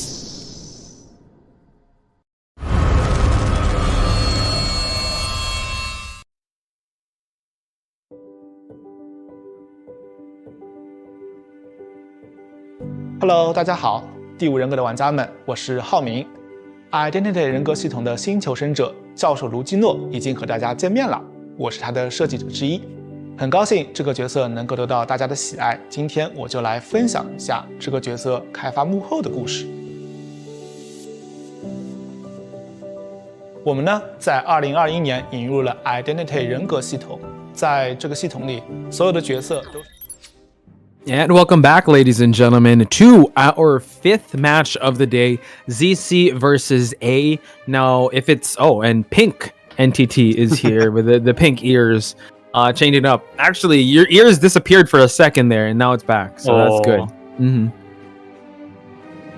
I'm gonna make it disappear again. And then when you're happy, it's gonna pop back up. There. Oh, no, it's... there it is. Okay, cool. There we go. All right, so how do you feel about this match? Mobius just played. He did use Sculptor, his breaking wheel in this map. I'm not sure if he's going to be bringing that out since this map doesn't really favor the breaking wheel. I think they're going to ban the Galatea since this map is, yeah, as you said, not favorable for breaking wheel. Unless Mobius want to be risky about his pick, he could totally try breaking wheel in this map. But again, yeah, the survivor side gonna be picking a very formidable team lineup that could, you know, counter that picks from the survivor, from the hunter side. Yeah, especially when they get 5 point already. Yeah, I was about to mention that they're in a pretty good spot because the survivors have been, the survivors are kind of graced or blessed with the gift of getting at least one person out. That's all they need to do because 7 was able to get a perfect 4K game. So now we're gonna head to the picks and bans. We will have just one survivor, one hunter ban, right? There we go. We have one hunter ban, 2 survivor bans. Pretty standard here for the best of 1. Mobius again. You know, he's probably gonna get targeted banned his sculptor because his breaking wheel is not gonna come out here. Oh no, they banned the breaking wheel. Oh wow, really? Yeah. Okay, so sculptor is gonna come out and play. Also, the respect ban is totally understandable, but yeah, as we said earlier, this map is not favorable for Pollen. Maybe they are trying to distract the hunter. Maybe. Maybe. And the priestess ban, yeah, very casual from the side of the ban from Hunter here. Yeah, it's very standard, right? Just also wanting to get an update if you get invited to the room or no. I'm just waiting. Waiting for the mail to come in. Prisoner? Ooh, prisoner. Yeah, prisoner over the mechanic here. Interesting. Yeah. I mean, when we rank the survivor, prisoner has a better kiting ability than mechanic. True. But when it comes it comes to the decoding ability, mechanics is way past the prisoner there.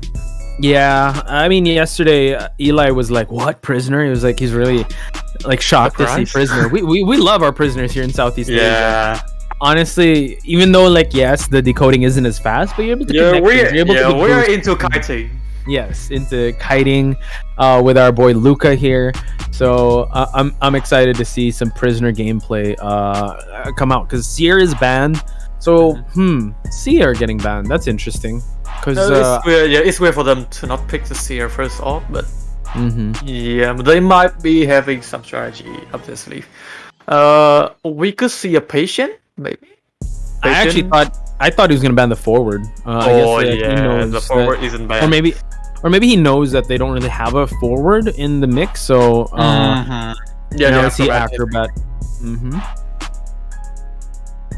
Will we be seeing? Whoa! Finally! It took so long, but finally we saw a bit of a novelist in the elimination stage. Yeah. And, even yesterday, but now Little Girl coming out. Okay. New character making a scene in IVA tournament. The Little Girl showing up on the side of the survivor of ZC. Yeah. It's gonna be very curious to see how this character plays out in the tournament scene, because in ranked she has been very pesky. Oh yeah, I was gonna say annoying. I mean the pages, not to mention her kind of tanking some hits if ever she'll be summoned near a survivor. So yeah, he's gonna have his hands Moby's gonna have his hands full trying to figure out how to challenge this comp. I think best possible one's probably going for the prisoner first, since he just has that one zap. Could be the best chasing target here, but we are seeing the Little Girl 16 top 16 actually from Sky here.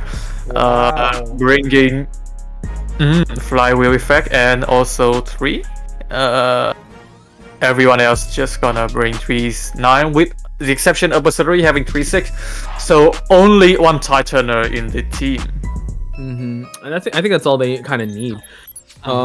Again, the win condition here is just to get one survivor out. Yeah, exactly. So I think they want to be able. They'll kind of decide how long the first chase is going to be and how long the first kite's going to be, and they'll see if the tide is worth spending.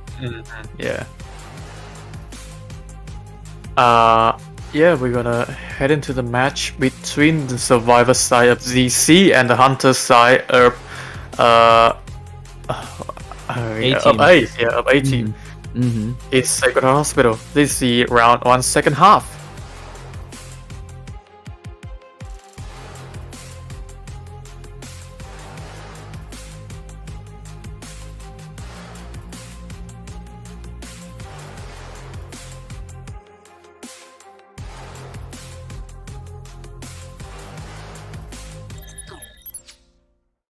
Okay, we're heading into the match here, ladies and gentlemen. We do have a sculptor in the mix here. Again, the sculptor needs to get 4K. There's no other. It's all or nothing for the sculptor. And while the team of ZC, they just need one survivor out. Left-right build, as you can see there. What is the trait he brought? I think it's a bling. Little Gun just teleported away from the vicinity of Mobius there. Mobius is now trying to find a suitable target. The Cypher inside the shack has already been locked out by that new trait for the Hunter. XN is near the vicinity of the Hunter, and also Sky is now facing the Hunter again. Wow. At the vertical area. So will Mobius actually commit to chasing this little girl? We do know that the flywheel is in effect, utilizing the page, but not in the vicinity of that hunter. So no, Mobius realizing that. All right, Now is Flywheel Online able to utilize it to get away from the regular hit? So again, good trade-off here, and now just stacking up the pages, just roaming around. Probably gets sandwiched there, and now a down on the little girl. And what's weird is that Yumiko was on the 2-story at first, but now she transitioned to the Shack Cipher. I don't think that is a suitable choice here, but Whoa! Goes for the hit. Okay, just to exit, but yeah, interesting choice there. Just find some time, I think. I think for the Merc to rotate to save the little girl. Let's see if they're gonna commit to that, because Yumiko now at least broke the line of sight. Mercenary is about to pop a cipher. They might actually just sell the survivor here. Because she's in the basement, so it's totally reasonable for them to just sell this character. But remember, XN, Mercenary is being intervened by the sculptor over here. So those statue has been on point lately. So now the mercenary being chased away from the basement, can't even go for a regular hit, and now the mercenary is going to be falling down. He's going to try to go towards the rescue here, because he will be falling down in a matter of time. He makes his rescue attempt, and at least the tide turner is going to at least bring him some time over here, so at least he's buying enough time. And that's the power of a mercenary. Was able to get down even though he has gotten 4 hits. Mercenary body block. Amazing. What about twice for the little girl? Yeah, and now just escorting, but now the Blink, couldn't body block for the 3rd time, and now Sky will be falling down as well as the mercenary. So good exchange there, but now little girl will be out of the game. Yeah, massive Blink there. Incredible decision making from the side of Mobius there. Able to get Sky back to the manor, and now next target for her is going to be XN, the mercenary. This is a little tough now. No tide turner for any of them to rescue this mercenary, while the mercenary has no more elbow pads to utilize. Like, the late effect will help, but now it's going to be a little tough. Now we know that Yumiko is in charge of the cipher rushing here. Now we see the acrobat trying to go for the rescue here, but no, gets the hit. No hit on the bomb there. Trying to bait out a regular hit. Can he get it? Okay, acrobat gets that hit. And now Mercenary gonna have the chance just to get away from this area, but it's the acrobat being the target for Mobius there. Yumiko was able to finish the survivor on top of the 2 building, but I think XN should get a chest and maybe find something just to heal himself up. Yeah, this is a little tough. It's 2 ciphers remaining, and now the prisoner is also injured. So injuries from left and right. It's looking like this might actually end in a tiebreaker. Oh my god, those statue placement. After Mobius got fed to max present, she has been popping off with that statue. Spamming. Yeah. Oh yeah, I don't think it's spam. It was very calculated with how well she's able to utilize these statues. Now the chisel, again, the camping, I don't think they're gonna try to attempt for a rescue here. The mercenary is just in this area, just feeding Tinnitus. And making sure that he's not. XN trying to slowly get it in though. Yeah. Mobius is kind of confused here. Nice elbow pad here, but if a statue hit, it's gonna be over for XN here. I know. Goes for the regular hit, allowing the acrobat. Excellent rescues on the side of XN. Has to get away, eats a statue hit. Can he make it to the hospital? No. Nice statue placement coming from Mobius, preventing the acrobat from getting in the hospital. And now the prisoner is the last target for Mobius here.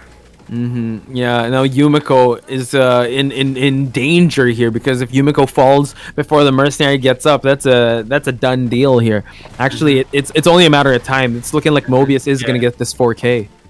Yeah, the dungeon is at the T-wall though, but I think it doesn't matter anymore. Trying to go for the hit, but no. Was able to jump that though.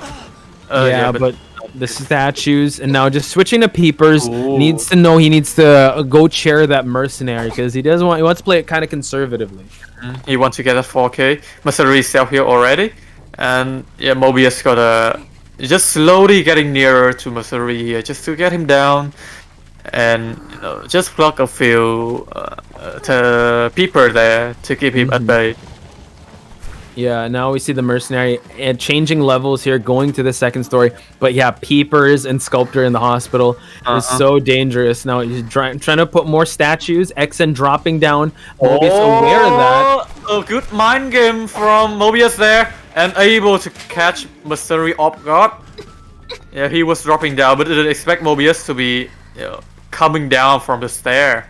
So now this allows Yumiko to pop on up. And yeah, it's just honestly the pieces have been falling in place for Mobius for him to be able to extend and go for the tiebreaker. So this is definitely something that he wanted to do, especially with so much pressure on the side for the Hunter. So this seems like the trend, NTT. So I'm excited to see how they'll be able to go for this tiebreaker.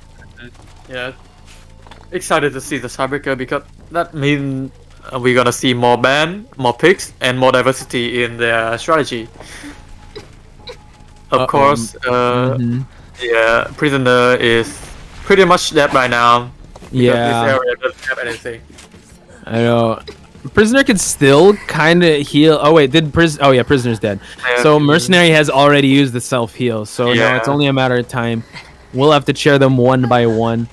Now we see it happen. Okay, cool. I was a little scared there. He's gonna struggle for. Yeah, Mobius was giving the Prisoner a ride there. So yeah, XN just I think trying to crawl to the dungeon, but Mobius I don't think he's gonna crawl in time. Like he's definitely gonna bleed out. So it's a checkmate situation for the side of the XN. So there you go. We are gonna see another tiebreaker. Ooh, intense matchup today, Posh. Yeah. I think the match previously, the I Kun and ZT had definitely set the trend of hunters, survivors first coming out and just being able to just get the points for their team. And now I think it's going to be the survivors' turn to shine when it comes to this tiebreaker. So incredible. Again, that appearance of Little Girl inside the tournament. What do you think about the? I wanted to see a little more of the little girl, but it's kind of. I found it a little weird that she didn't want to go inside the hospital. Yeah, that's she was just hiding weird. outside.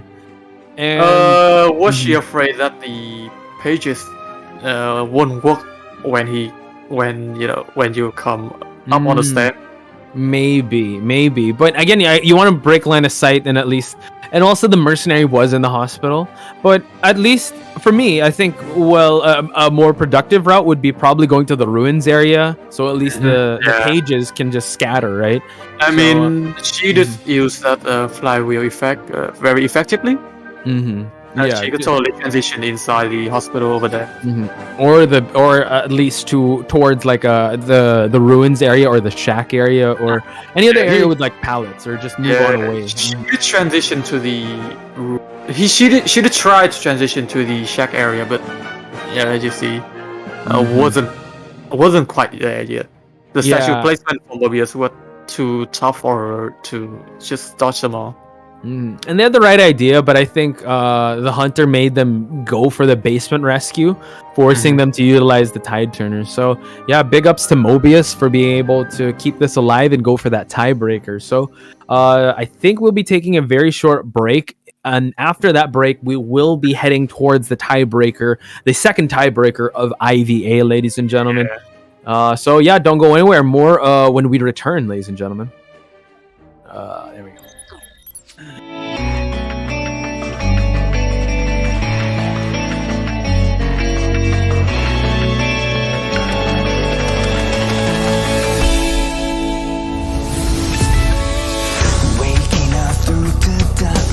I can see the sun leaving behind what I have built. Future's already begun.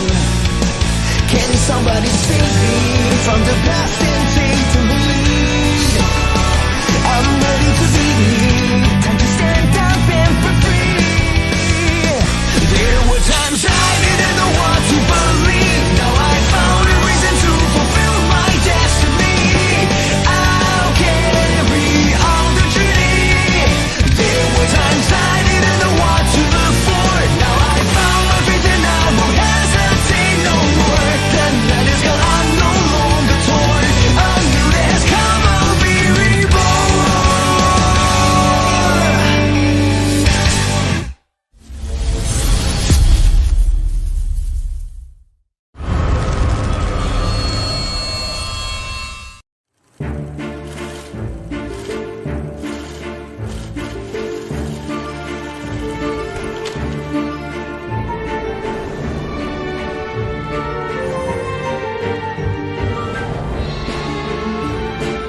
with steam dense as a veil,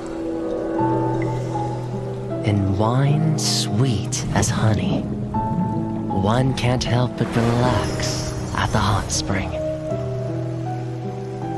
Return to basics. Surrender restraints. Relinquish thyself. Like the eagle plummeting straight down, lusting for lambs, hating all lamb souls. Bathe in the spring, we drink, we worship, we indulge.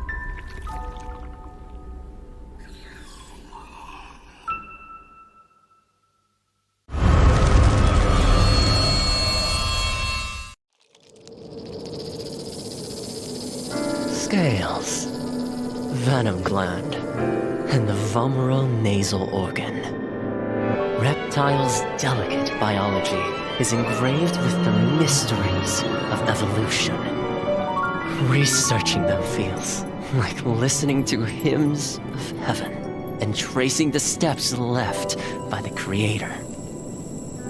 But the end lies in unexpected malice.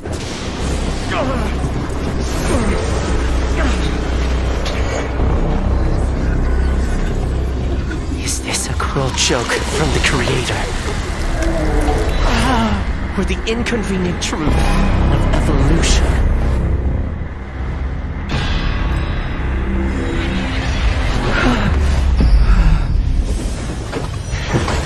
All but a small price to pay on the path to truth.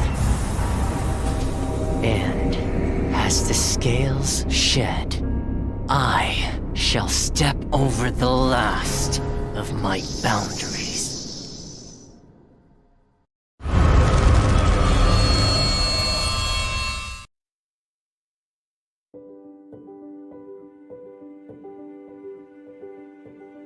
Hello， 大家好，第五人格的玩家们，我是浩明。Identity 人格系统的新求生者教授卢基诺已经和大家见面了，我是他的设计者之一，很高兴这个角色能够得到大家的喜爱。今天我就来分享一下这个角色开发幕后的故事。我们呢，在2021年引入了 Identity 人格系统，在这个系统里，所有的角色都是已有角色的一个新的形态。我们希望一些角色能以一个新的形态突破求生者和监管者之间的阵营隔阂，呈现角色更多的可能性。这次新求生者教授卢基诺，他和涅西卢基诺其实是同一个人。在涅西卢基诺的推演故事中，卢基诺教授被神秘的毒蛇咬伤了，他的身体逐渐开始变异。他为了追寻这一条毒蛇之源，来到了庄园。也就是说，每一对 identity 角色都是基于同一个角色，在同一个故事框架下进行设计的。当然，我们也不会限定这样一对角色它必须是同一个人的概念，也不会限定说每一对角色它都必须在求生者和监管者两个阵营之间相互转换。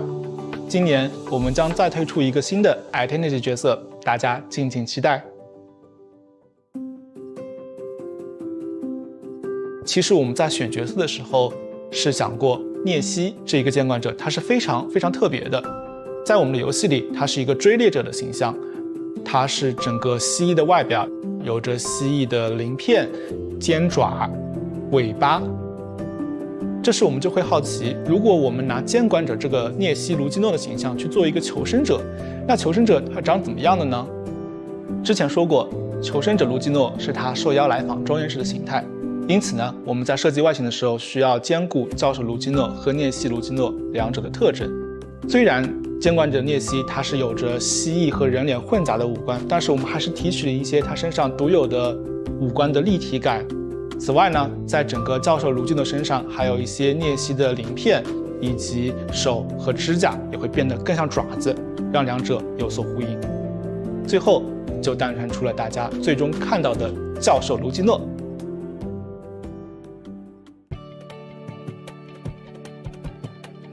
我们的设计时，首先确认了教授的核心技能是围绕反弹攻击，也就是鳞片硬化这个高难度机制展开的。玩家们需要在高度紧张的追逃过程中，同时留意对手的动作，并在瞬间抓住时机激活技能。有时候你甚至可以主动靠近监管者来触发鳞片硬化的技能效果。鳞片硬化可以在板窗交互的过程中使用，避免被后来追击的监管者恐惧震慑。为了进一步加强教授的辅助能力，我们为他添加了支援其他求生者也能反弹攻击的退灵技能。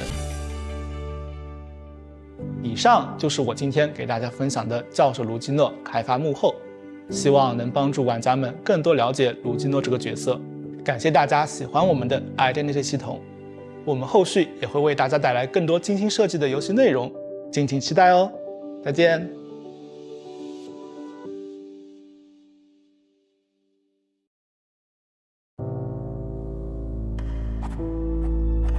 Miss Keo, how was your childhood?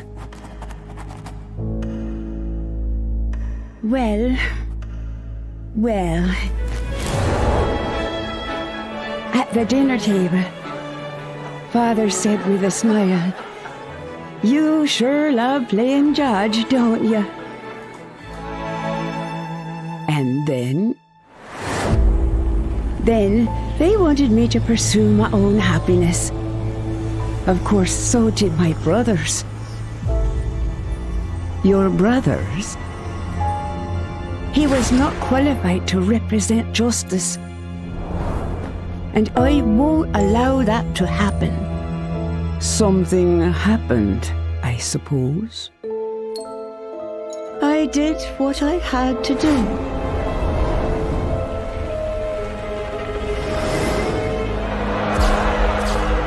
Justice needs obedience.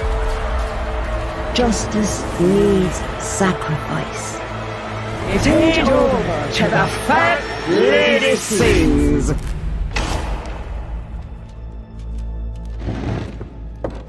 That's all.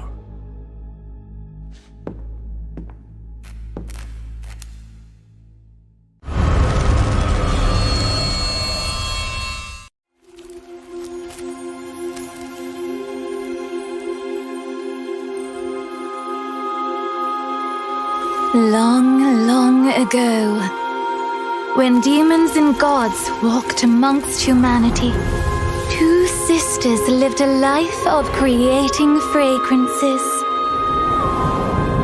All that you desire shall be granted if you... Hey guys, welcome back to IVA Day 2, and right now we're about to see the tiebreaker between Z, C, and A. So yes, this is going to be very, very exciting. This is going to be a tiebreaker. These teams are so head to toe, and it's going to be extremely exciting to see what is going to be the outcome of these two amazing teams. You mean ear to toes? Okay, so yeah, we have seen that both teams have been doing very well. On the Hunter side, both teams get 5-0 on both sides, and we are going to, go ahead to a tiebreaker round. That's going to happen inside Arms Factory. So yeah, no more AFC in town. Thanks God. Yes, actually Arms Factory is one of the pretty maps for a lot of survivors, because there's a lot of walls and windows to kite around, and also there is the factory area with the eternal loop, or like the part like the survivors love to kite around the area, utilizing the windows, the pallet, and also bringing some support can work as well. So that could be quite tricky for the hunters to counter in, although there is some hunters that could work well in Arms Factory also, since it actually is not such a big map compared to Ever Sleeping Town. Exactly. So I think that is quite exciting to see what is going to be the survivors and the hunters strategy that are gonna bring to the table.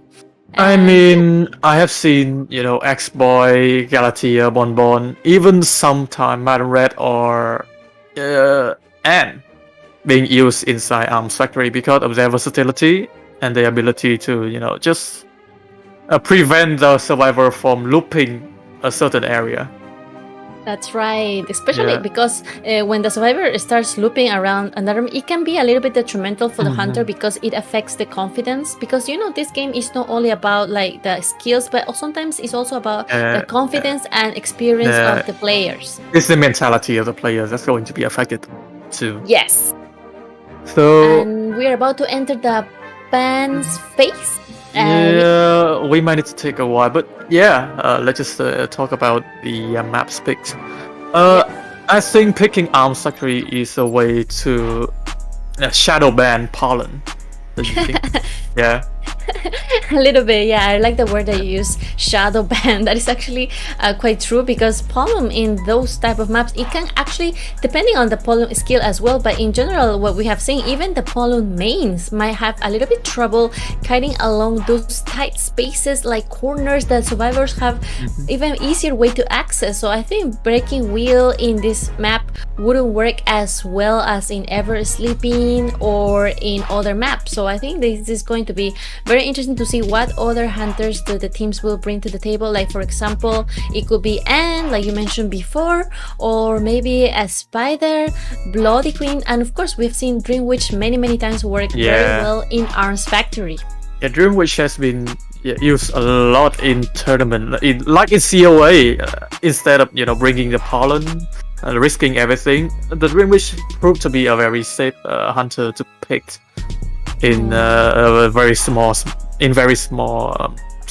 because you can control a whole region with just a follower.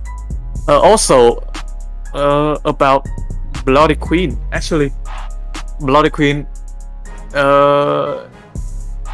is the ability to do well in this map kind of based on the hunter ability, but the mirror can prevent the survivor from looping a certain area, like the factory area.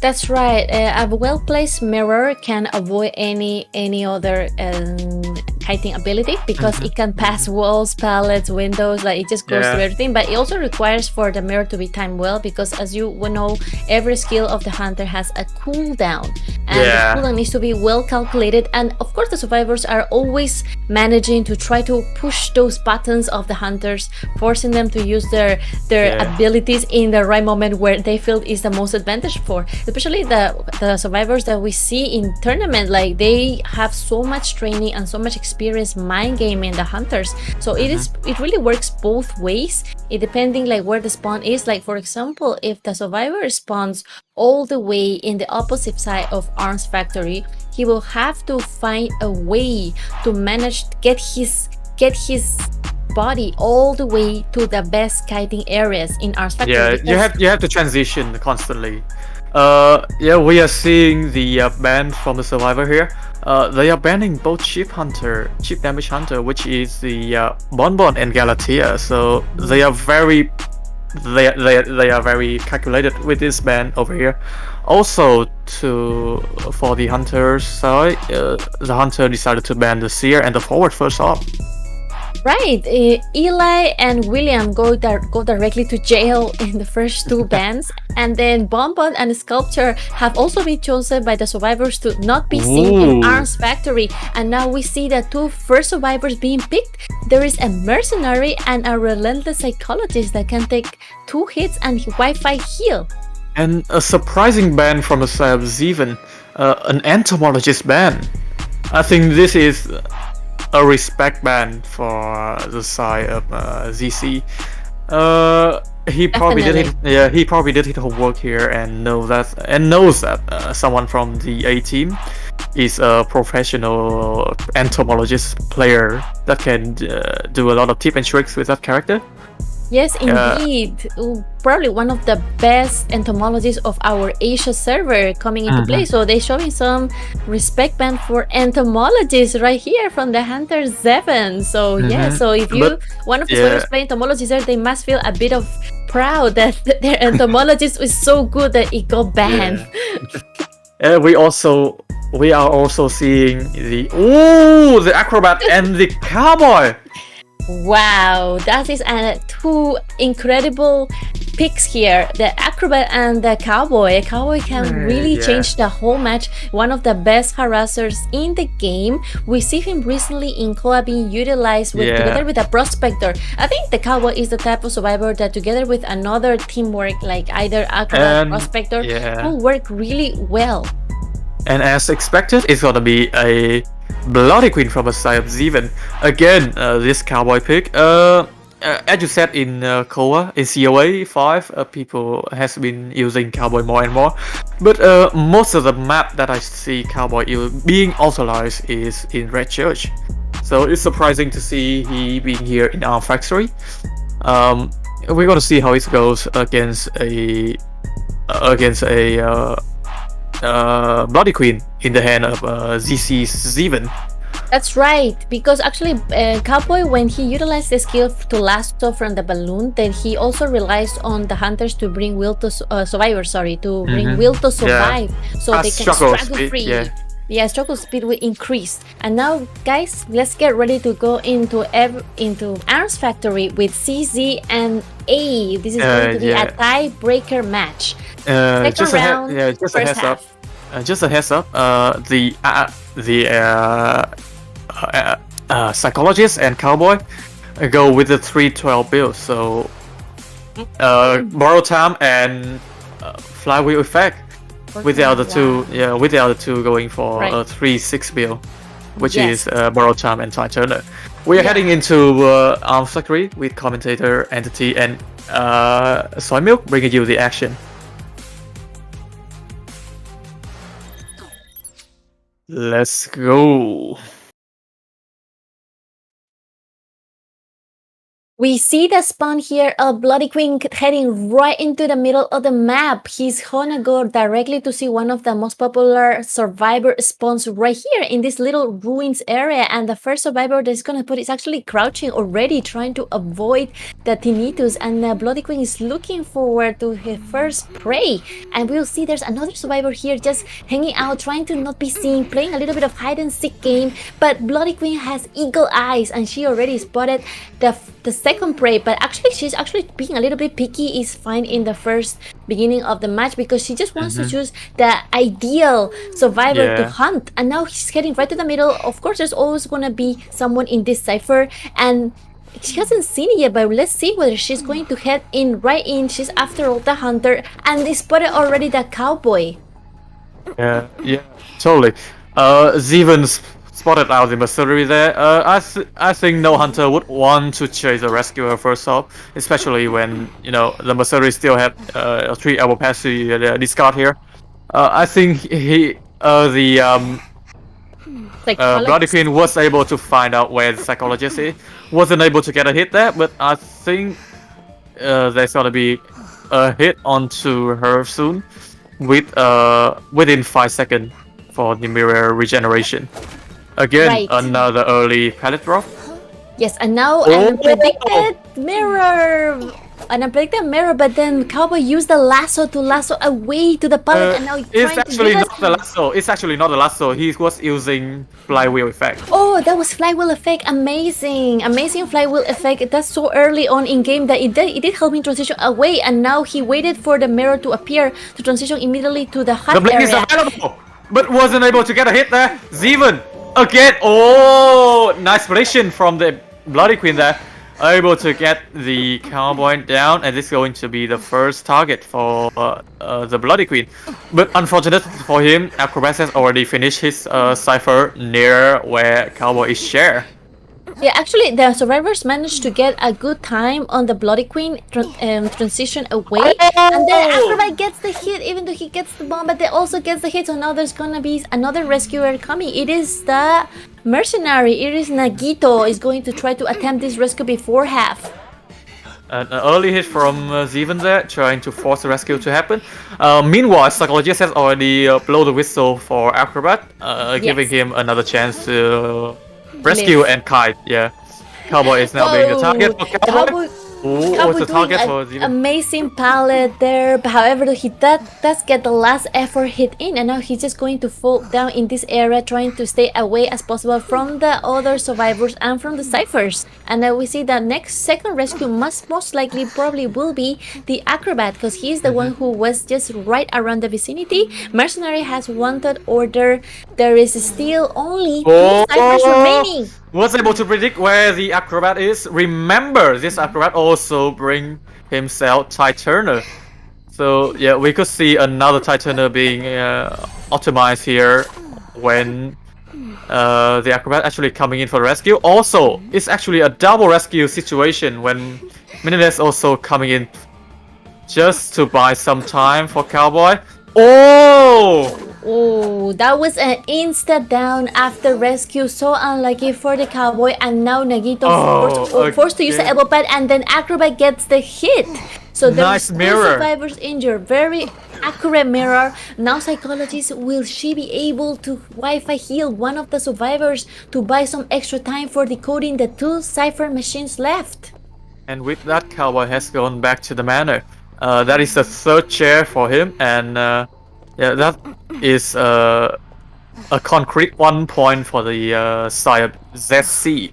But now I saw that Mercenary and Acrobat are hiding near the dungeon area. Bloody Queen probably didn't know this, so he's just gonna transition to where the cipher is shaking right now, which is Mike Nico, the psychologist of the team. Right, mirror could be deployed here. Very accurate mirror transition. We'll see if Mike Nico can juke it. Nice usage of the flywheel effect from the side of Psychologist there. But yeah, a mirror switch place and wasn't able to head to another kiting area from the Psychologist. Right. Very still, clutch indeed. Very clutch indeed. And it did force the Bloody Queen to switch images and then transition to her location, so she can actually get the hit accurately. Meanwhile, Mercenary and Acrobat are healing each other. With that mirror, Psychologist was finally brought down.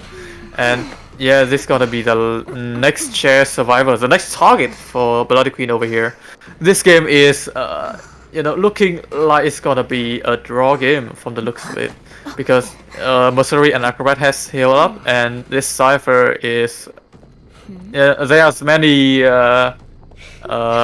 decoded cipher that hasn't been finished yet, but yeah, Mercenary gonna try to. There's only the Acrobat first coming for the rescue before half. He still has the tide turner in, so he's probably going to try to utilize it. Oh, hit the chair and get the rescue and jump on the Bloody Queen. Nice mind game from the Acrobat over here. Was able to rescue Psychologist without losing any health there. Yes, Acrobat is juking beautifully, but finally getting that hit on, although it did buy a lot of time for Psychologist to move away and then almost lose the Hunter. So we'll see how Zeven is gonna play this mind game. Will she choose to commit to the Acrobat or go back to the Psychologist? Oh, nice mirror there from the Bloody Queen here. Was able to bring down the Acrobat, but with that, I think the survivor are free to do whatever they want.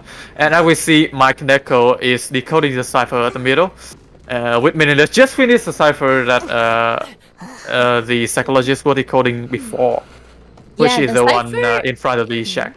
Yes, if I see correctly, this last cipher should be about 83%. No, from a Zeven! Zeven abnormal comes into play. Another survivors are forced to start another cipher from scratch. Decisive play from the side of the Bloody Queen here. Another decisive play coming from Psychologist with that flywheel effect. Flywheel effect indeed, juking those hits and those mirrors. The hit. Oh, the mirror expired, and she wasn't able to switch plate with that Psychologist. Yeah, with that to get that hit on Psychologist. Acrobat is now being the kiter of these You of see the the mercenary session. hasn't given up yet on the cipher, and then he's still trying to pop it. Bloody Queen Yeah. knows that and is going to decide to share the accurate right at the cipher. Although Abnormal is still on cooldown, 40-second cooldown, she still has some time to control the other Again. survivor and the machine and the cipher at the same time. So we see amazing multitasking from Zven. An accurate mirror coming from Zeven there was able to get the mirror image right beside the cipher, disrupting the decoding progress of Makineko. But yeah, Meaningless just came in for the rescue, able to get a successful rescue before even got hit by the main body. Another Yes, mirror from Zeven Another here. mirror from Zeven. She really is decisively in wanting to get that psychologist down to create more damage on the survivors, pushing more pressure onto them, and using Abnormal one Another more Abnormal. time. Of What course. what a decisive Zeven here. She doesn't want this machine to be popped no matter what. And you see that even though you use Abnormal, now he's going to try to also down the mercenary who's also not deciding to leave this area. It is kind of like a go game because they are both trying to mark their territory. I'm not moving from here, and now we see the mercenary took that hit and is going to try to stay away as possible, trying to get the Able to get that hit, yeah, able to get that Yes. hit onto the mercenary, but yeah, the psychologists had already primed the cipher and they can totally bring it to a 3-man prime situation. The mirror was given and was able to down the mercenary over here, but remember Zeven already changed his rate to Abnormal, so that means no more teleport for usage. Yes, all the last two traits have been utilized. She's only left with Abnormal. She still has Detention and Mirror, and she might be able to get another hit here. But the Acrobat already opened the gate, and now we're gonna wait. It's gonna be a tie for the SZ. That he just got a tie. So this was just an amazing gameplay. Nice one. A draw game from the side of both team, ZC and A. Such a performance Amazing. from both sides. Yeah, such an Yeah. amazing mind game for both. At some point, I really thought when the moment she changed to Abnormal, I really didn't expect that it was all of a sudden that she decided, actually, I'm just gonna Abnormal this machine because I have the feeling that this is the last machine. But little she know that the psychologist can't take out so fast another machine over there at the north area of the map. Yeah, that cipher machine inside the sandbag cutting area was actually a very new cipher, like Yes. undecoded cipher. The psychologist right. just happened to be coming in. Yeah, I think Do you at feel the- that it was yeah, because due to the new at the end game cipher? there, at the end game there, I think the Madam Red, the slipperiness of the survivor team brought them this tie, because remember, Madam Red was bringing them a situation of 3 men, all half health, with 2 cipher remaining. So Right. you know. Do you They think were- it was due to the Cypher Rush new adjustment that this gameplay was possible, that the Cypher machine was so fast like at the end game? I don't think that adjustment has come in the game yet, but yeah, that could, yeah. But the decoding progress, because she wasn't even disrupted by the Bloody Queen there, she didn't, you know, switch plates with that mirror image, so she Right. was able to. So she wasn't able to catch that Abnormal. psychologist. Yeah, Abnormal the cipher from the side of psychologist. Yeah. But yeah, a good match from both sides. Also, a fairly decent result for a 2-2. Sorry.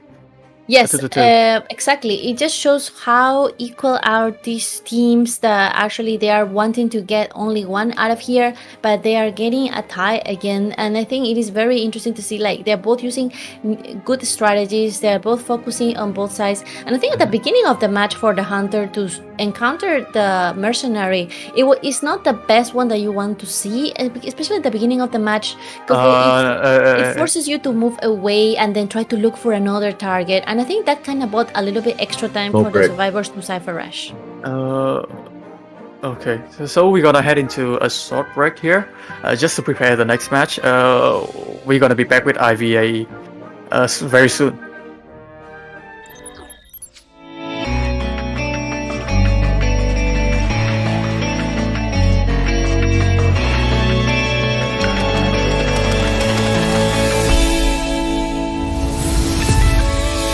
Waking up through the darkness, I can see the sun.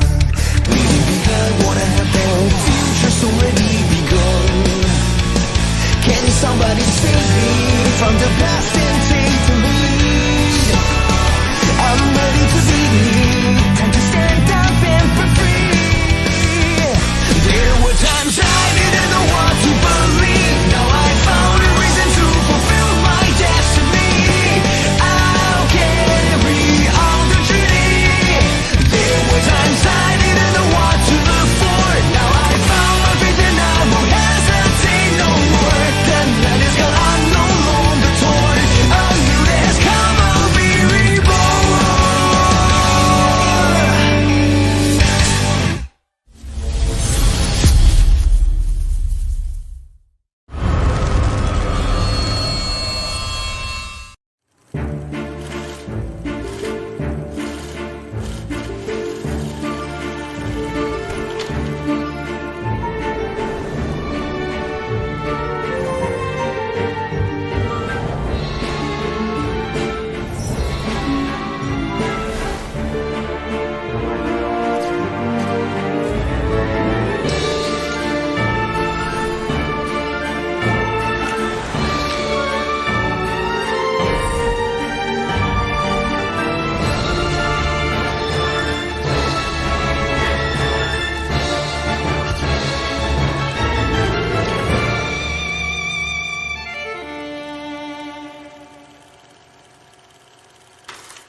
With steam dense as a veil,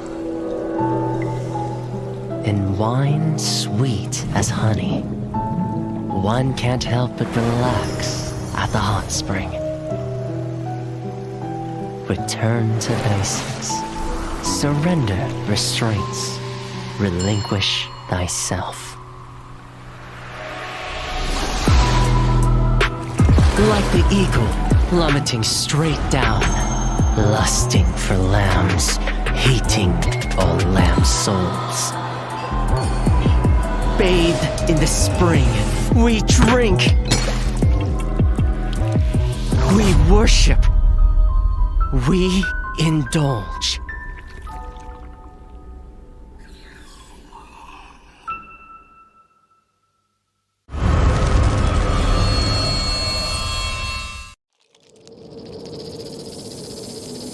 Scales, venom gland, and the vomeronasal organ. Reptiles' delicate biology is engraved with the mysteries of evolution. Researching them feels like listening to hymns of heaven and tracing the steps left by the Creator. But the end lies in unexpected malice.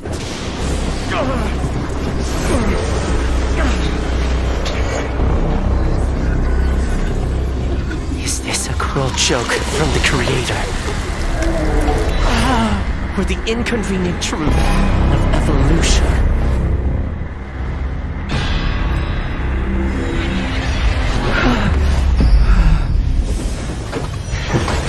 All but a small price to pay on the path to truth. And as the scales shed, I shall step over the last of my boundaries.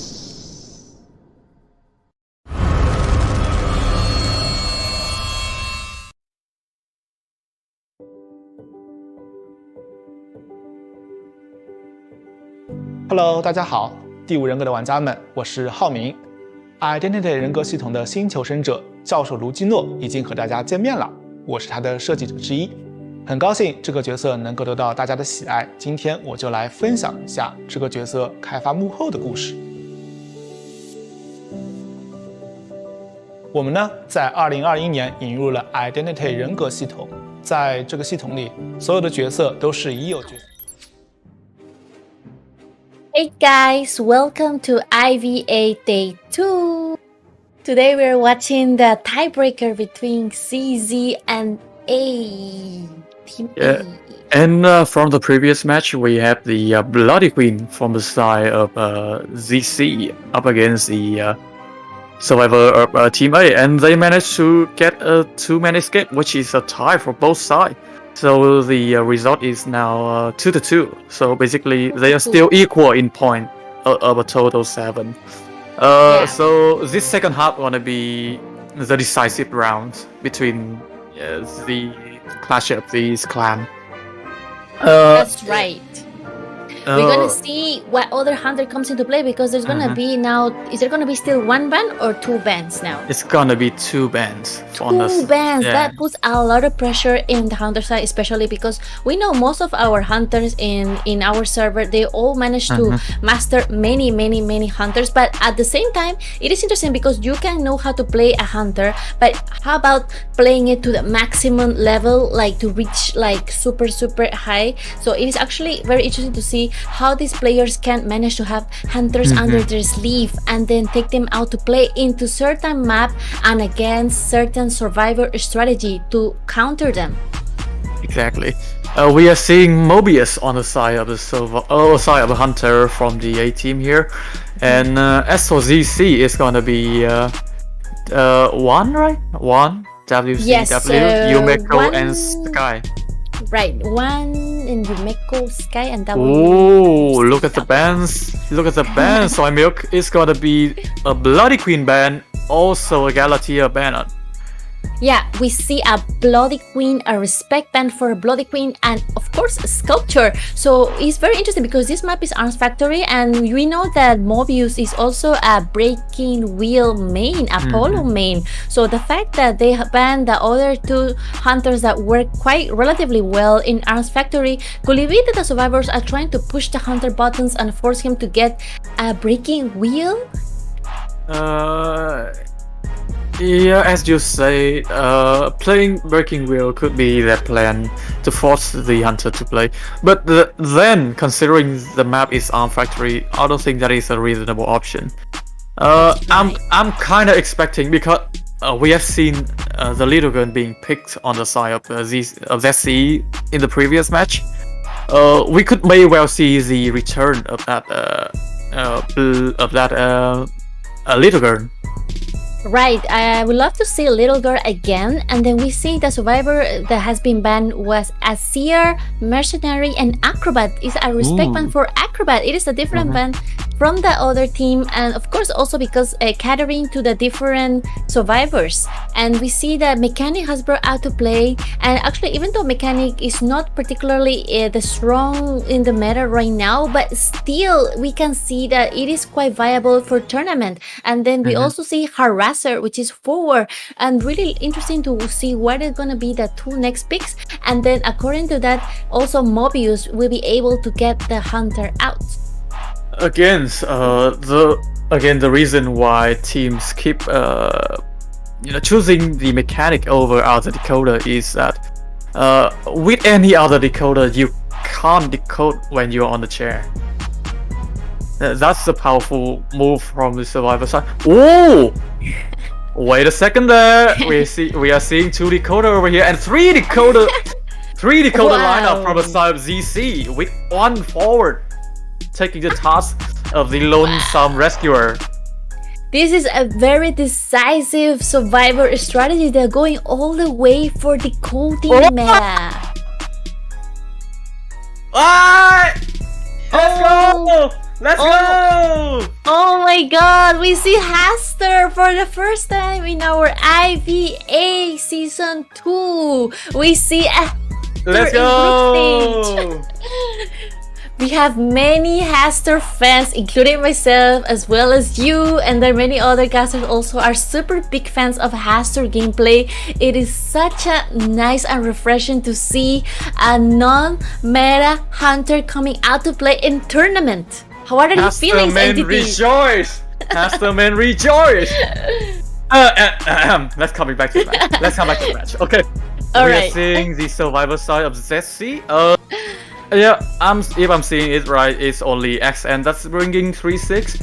WCEW and Yumeko are bringing 3-9. And Sky, the mechanic of the team, is having a 3-12 build. So actually not as rescuer heavily build with Only on Titan. They're gonna focus on the Cypher Rush. Yeah, they're gonna focus on Cyphers, which is actually not the most recent meta that we have seen, since we always seen in tournament recently like is kiting and support. So seeing this type of strategy from the survivors, it really shows how much prepared and confident they feel. So we're gonna see the match in Arms Factory between ZC and A team. Your casters NTT and Soymil bringing you the live cast. Let's get right into Arms Factory.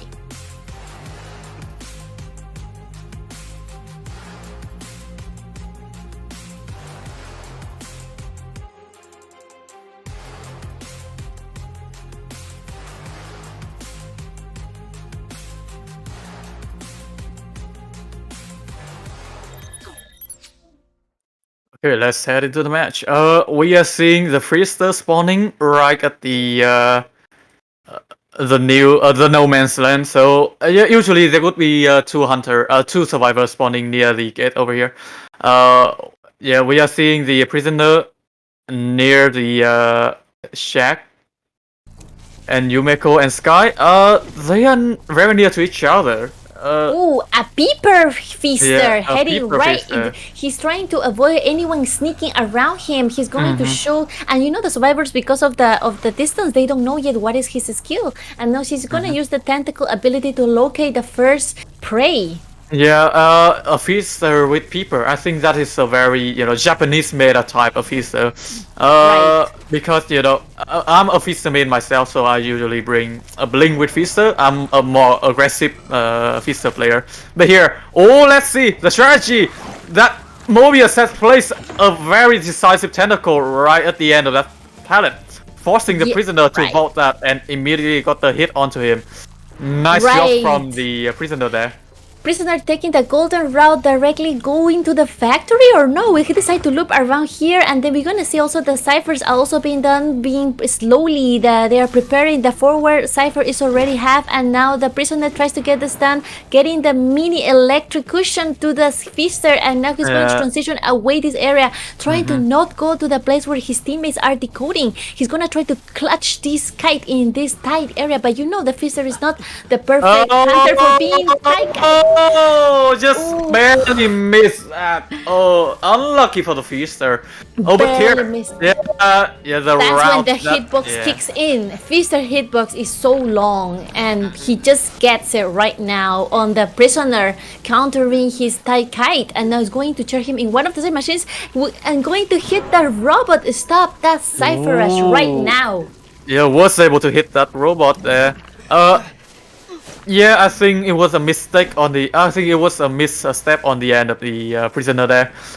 He was trying to rotate back to the factory, but didn't expect the feaster to actually, know every step that he took. So he was able to hit the survivor there easily.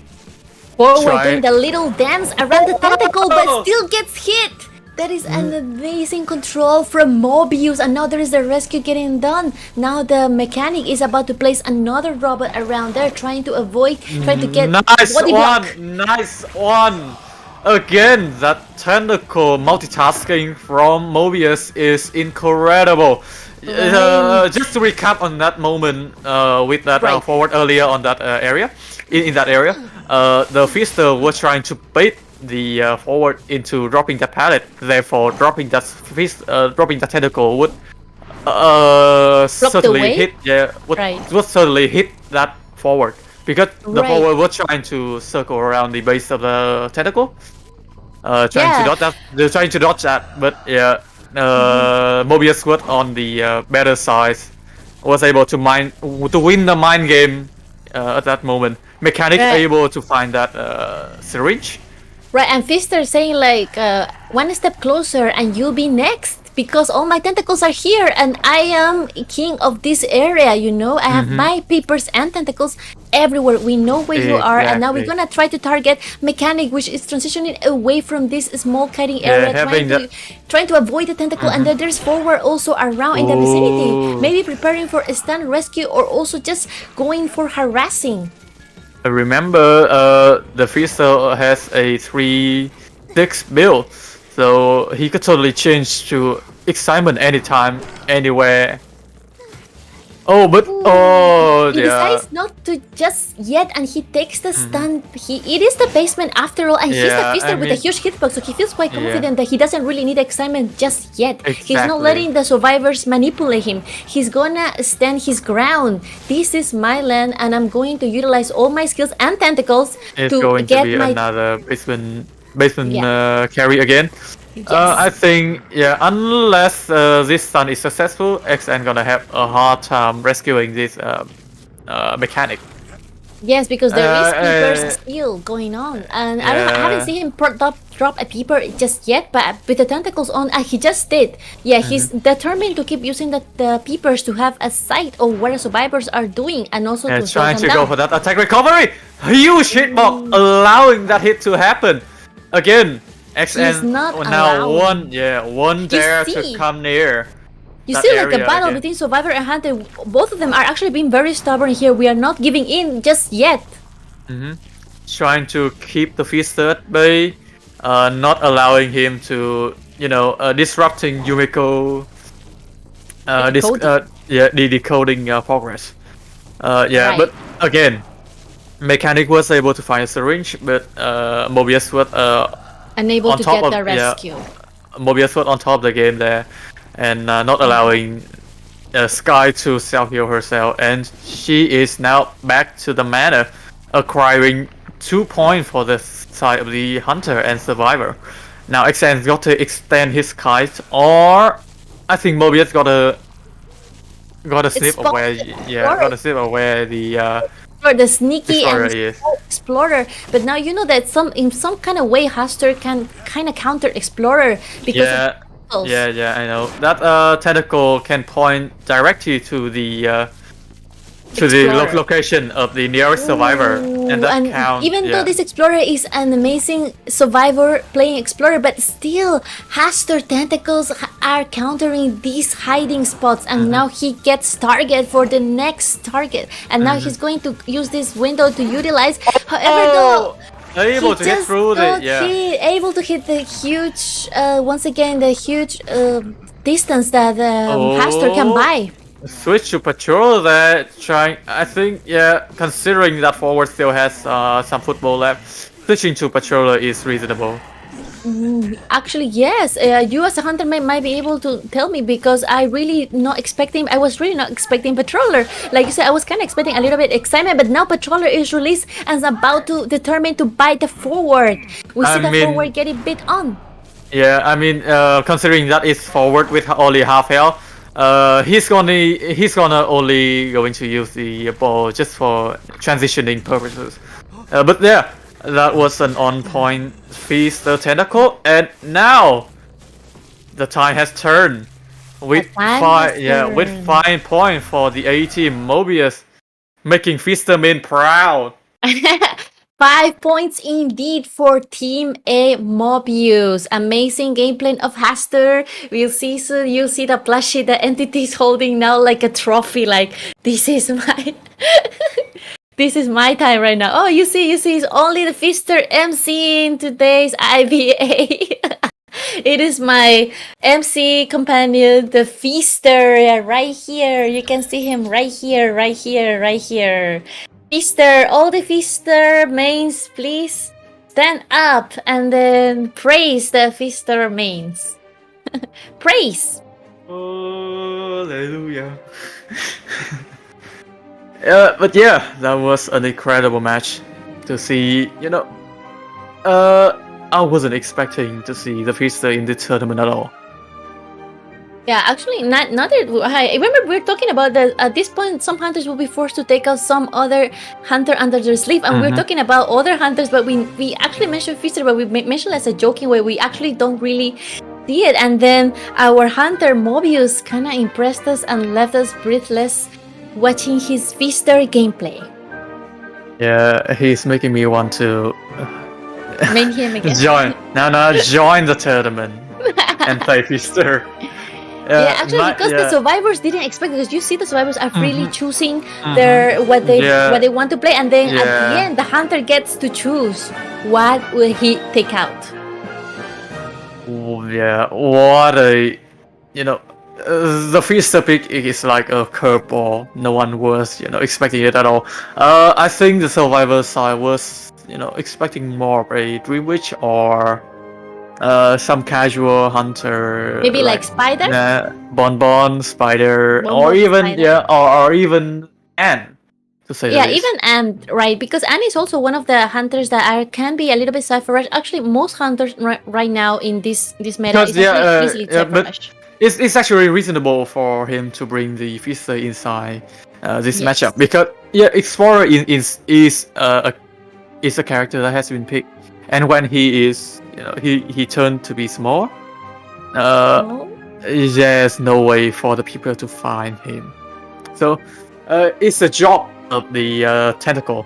The tentacle can show you the place of the nearest survivor.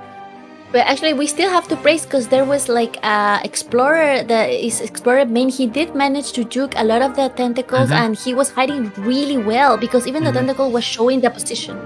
He still had to hide a little bit, and then Hastur got the hit in. Yeah. Wow. Yeah, I'm at a loss for words. I think I have to take some time to recover from this. We're gonna take a short break to right. to prepare for the next match. See you guys in the next matchup of IVA. See you soon. See you soon.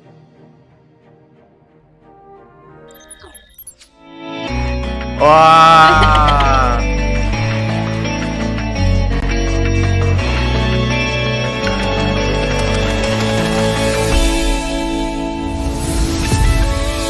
Waking up through the darkness, I can see the sun. Leaving behind what I have done, future's already begun. Can somebody save me from the past and take the lead? I'm ready to be, time to stand up and be free. There were times I didn't know what to believe. Now I found a reason to fulfill my destiny. I'll carry on the journey. There were times I didn't know what to look for. Now I found my faith and I won't hesitate no more. The night is gone, I'm no longer torn. A new day has come, I'll be reborn.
With steam dense as a veil,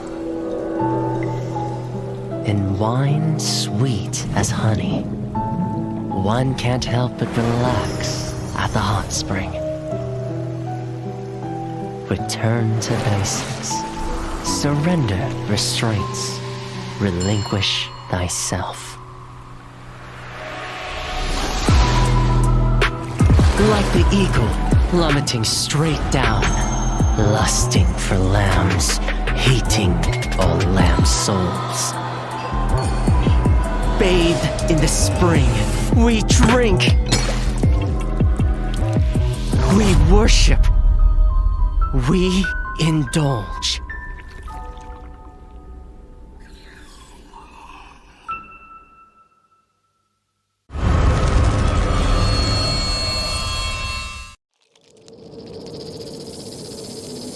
Scales, venom gland, and the vomeral nasal organ. Reptiles' delicate biology is engraved with the mysteries of evolution. Researching them feels like listening to hymns of heaven and tracing the steps left by the Creator. But the end lies in unexpected malice.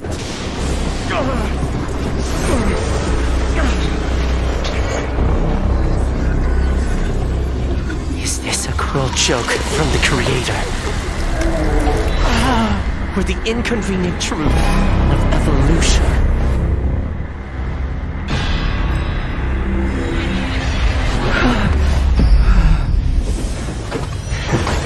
All but a small price to pay on the path to truth. And as the scales shed, I shall step over the last of my boundaries.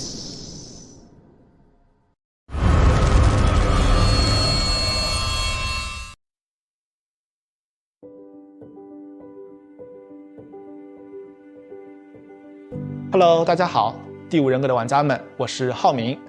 Identity 人格系统的新求生者教授卢基诺已经和大家见面了，我是他的设计者之一，很高兴这个角色能够得到大家的喜爱。今天我就来分享一下这个角色开发幕后的故事。我们呢，在2021年引入了 Identity 人格系统，在这个系统里，所有的角色都是已有角色的一个新的形态。我们希望一些角色能以一个新的形态突破求生者和监管者之间的阵营隔阂，呈现角色更多的可能性。这次新求生者教授卢基诺，他和涅西卢基诺其实是同一个人。在涅西卢基诺的推演故事中，卢基诺教授被神秘的毒蛇咬伤了，他的身体逐渐开始变异，他为了追寻这一条毒蛇之源来到了庄园。也就是说，每一对 identity 角色都是基于同一个角色，在同一个故事框架下进行设计的。当然，我们也不会限定这样一对角色它必须是同一个人的概念，也不会限定说每一对角色它都必须在求生者和监管者两个阵营之间相互转换。今年我们将再推出一个新的 identity 角色，大家敬请期待。其实我们在选角色的时候是想过，涅西这一个监管者他是非常特别的，在我们的游戏里他是一个追猎者的形象，他是整个蜥蜴的外表，有着蜥蜴的鳞片、尖爪、尾巴。这时我们就会好奇，如果我们拿监管者这个涅西卢基诺的形象去做一个求生者，那求生者他长怎么样的呢？之前说过，求生者卢基诺是他受邀来访庄园时的形态，因此呢，我们在设计外形的时候需要兼顾教授卢基诺和涅西卢基诺两者的特征。虽然监管者涅西他是有着蜥蜴和人脸混杂的五官，但是我们还是提取了一些他身上独有的五官的立体感。此外呢，在整个教授卢基诺身上还有一些涅西的鳞片，以及手和指甲也会变得更像爪子，让两者有所呼应。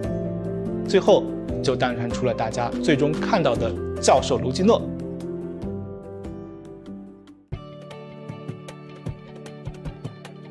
我们的设计时，首先确认了教授的核心技能是围绕反弹攻击，也就是鳞片硬化这个高难度机制展开的。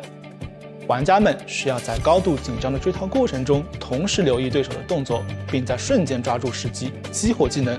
有时候，你甚至可以主动靠近监管者来触发鳞片硬化的技能效果。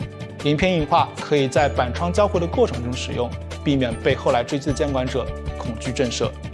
为了进一步加强教授的辅助能力，我们为他添加了支援其他求生者也能反弹攻击的退灵技能。Welcome back to IVA. May 2022. We have been seeing 5 amazing matchups for the day, and we are coming up with the 6th one, which is the matches between OmeZ and GT, right? PD, sorry, Predator. Yeah, we are seeing the map picks over here, but before that, we're gonna head over to the lineup. Sorry, take it over. Right, we're gonna see the lineup of Predator first. The survivor side is going to be Zoe, Alex, I Eat Food, and 4545. And for the hunter, we have Aleph. We have seen Aleph before, and he's actually a very scary hunter. So I'm really excited to see what he has to bring to the match. Yeah, today. exactly. And for the side of OmeZ, it's gonna be Presso, JH, Off-White, and Wolf Crab on the side of Survivor. And of course, the Hunter, Disaster, the guy with the exploit that has 4 terror shock yesterday. Yeah, that was the highlight of the yesterday. It's a whole Robbie match. Yeah, he's now like on my watch list. Looking for a new highlight there. Yes. Disaster. Yeah. That's right, Disaster.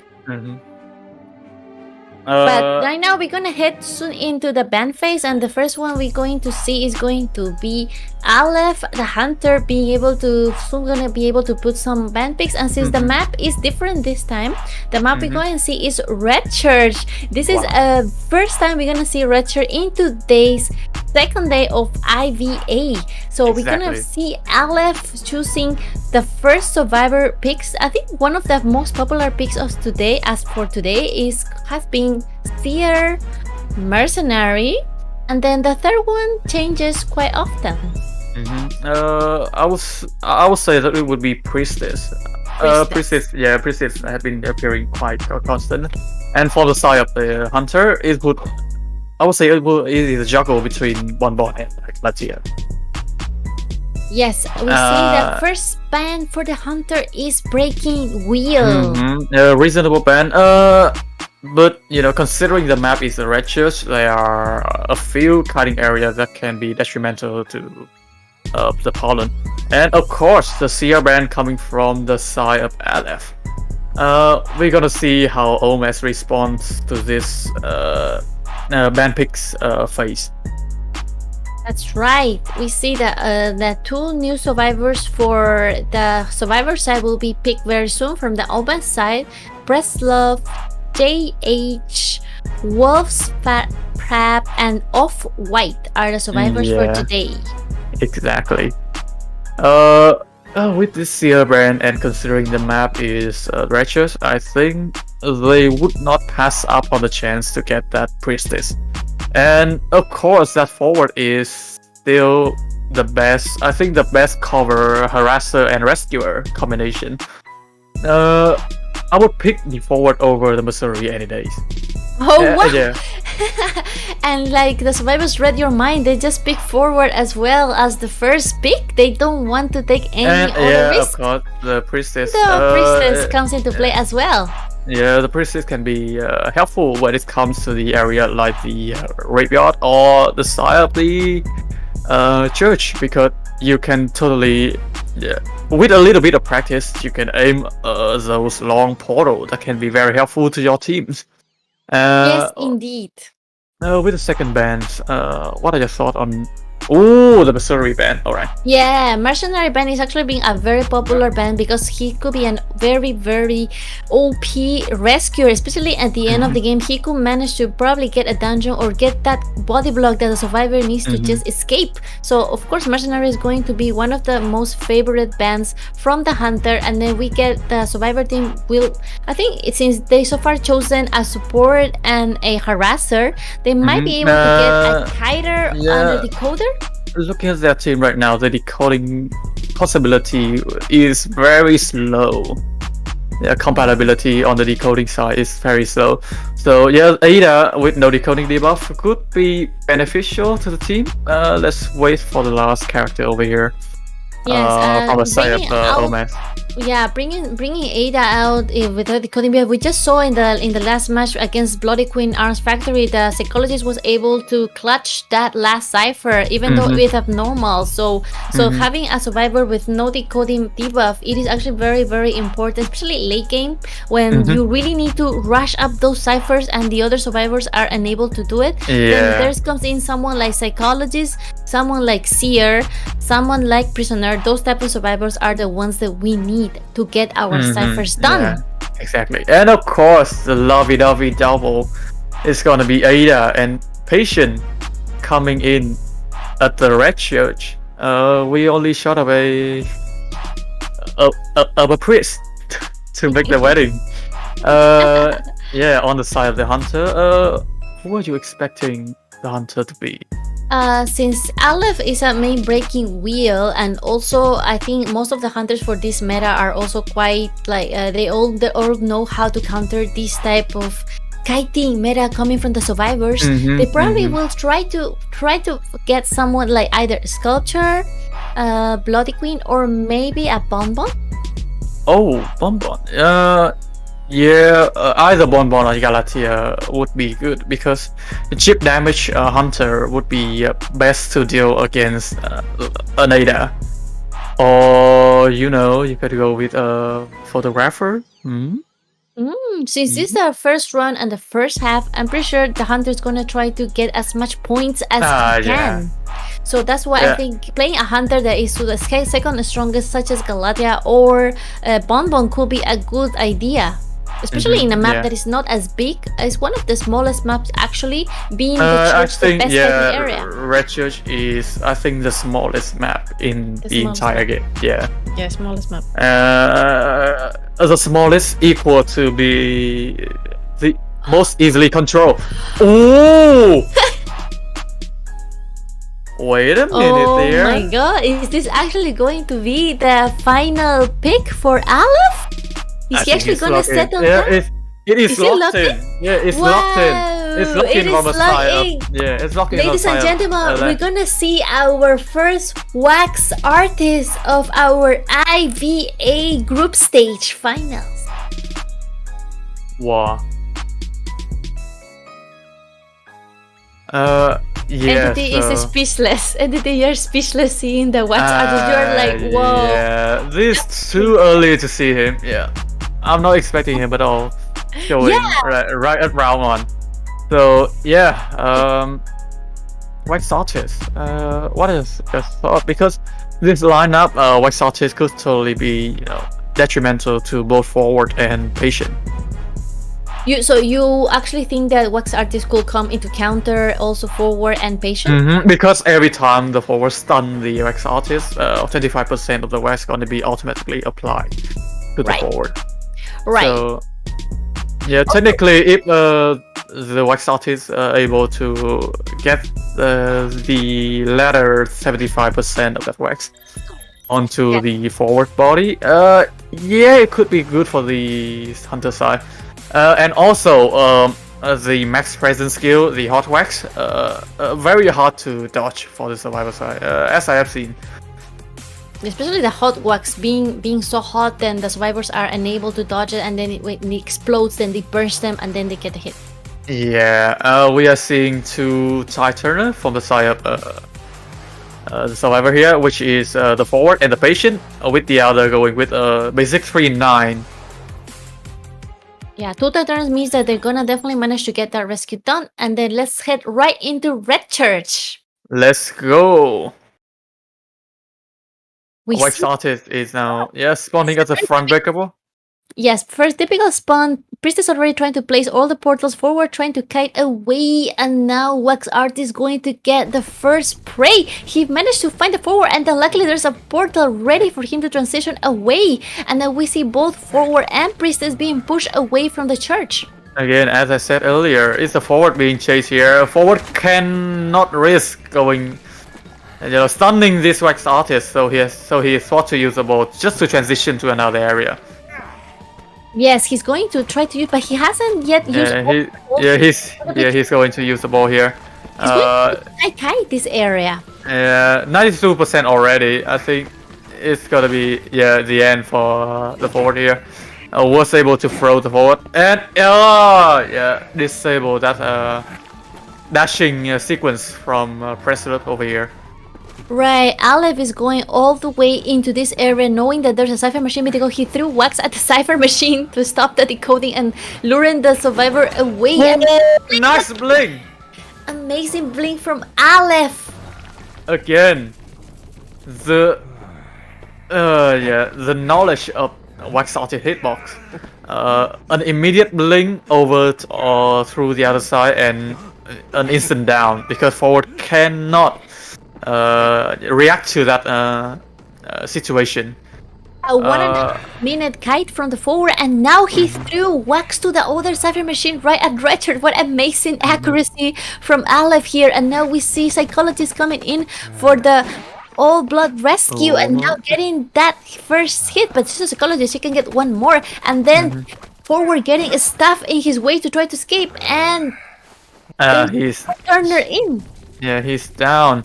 And now I think Wax Artist is just trying to discourage the survivor side from decoding that red carpet cipher. The one over there is used to be Priestess, but she has already transitioned to the middle workable. I don't think any survivor gonna come in for the rescue. They're just gonna sell the forward here because the forward already used up his bow. Yes, right now they're just trying to utilize the remaining time of the chair to try to finish some ciphers, transition away, and try to relocate to see who can contain Aleph next. Alex already looking for his next prey. It happens to be the patient, but no. Oh yeah, not chasing the patient yet. I think he is able to sit out where the priest is here. Yes. Remember, whenever the Wax Artist come across the portal when he went through that. 25% of wax is going to be automatically applied to the nearest survivor. So yeah, every time that he is done. So you have to be very beware. Yeah. He gets such a top tier play. Such a top tier play.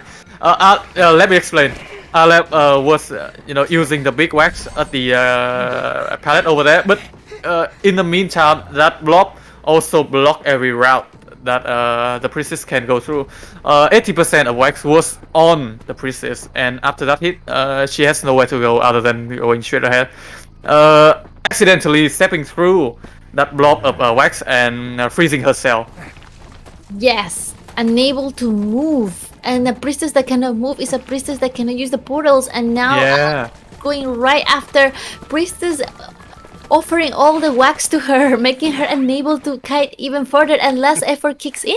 She was still like 20 seconds extra for the patient to finish the machine, but no, Aleph is putting all the wax everywhere that he can, especially the suffer machines and the survivors at the same time. Remember, a Wax Artist is at max present right now, so he has total control of that hot wax, ready to stop the rescue if anyone dare try to come in for that plan. Game. Oh, is he? All those big globs are he almost able to predict where the patient was, but yeah, he is now found and is being sprayed by wax over here, just throwing the character an immediate hit onto the patient, and of course, follow up by a normal hit. Patient is immediately down.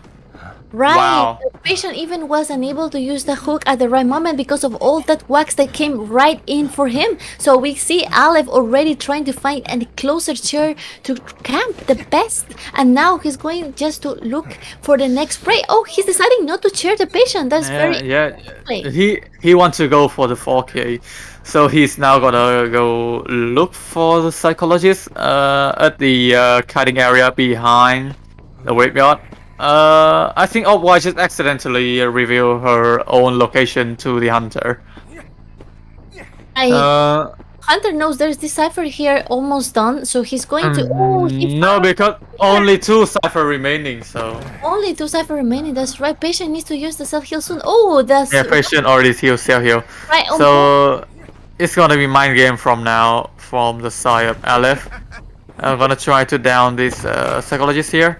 Ooh. Not such a good wax blob though, but yeah, this mini hit gonna be able to down the psychologist right away. That was actually because Ecology already used her first heal for when she went to rescue, and now she just was 2 hits down, and now it's gonna go back to the patient. I think he is able to sit out where the patient is, just going up against the corner of the graveyard area.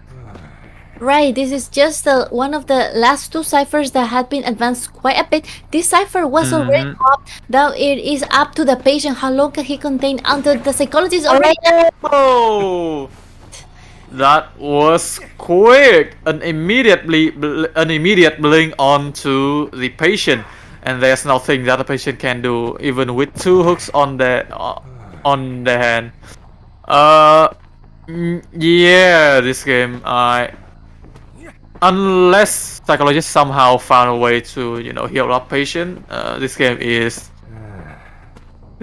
basically a total hunter domination from the time, from the time hot wax was available to the survivor, to the hunter. Sorry. Yes. Oh, the survivors just surrendered, and it's going to be a 5 points for Aleph. GG. Oh, GG all around. Wax artist, man. Absolutely incredible match. Yeah, deep understanding of that wax and able to use it to their advantage. Yeah, what a match to see. Yeah, knowing the wax placement and the right time, throwing it all the way across the map to point right at the cipher machines, and then scare the survivors away from the cipher machine, but at the same time camping the chair, not allowing the survivors to get the forward back from him. It was really a really scary hunter to deal with, even though he's just a wax artist. So we don't really see wax artists being picked as the first. Yeah, so exactly. It is quite unexpected. So yeah, wax artist appearing on the tournament scene. Yeah, he is fairly, capable of dealing with the current metas. I'm expecting more from Aleph over here because that was an incredible performance from the side of Power of the Hunter. Yeah. So, any thoughts?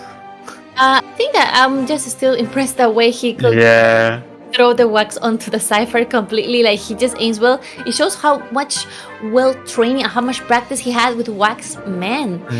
So at the same time, the survivors were also kind of afraid. Like, the moment they knew that they cannot rescue the forward, they all try scattering, running away from him, and that kind of like hit in because the hunter knows that he has the upper hand, and he just takes advantage of his position and also tries to push the survivors even further to get his points, because it's the first time he's gonna go into this match, so he wants to get as much points he can. And seeing the survivors giving that opportunity for him, he just wants to capitalize the maximum to it.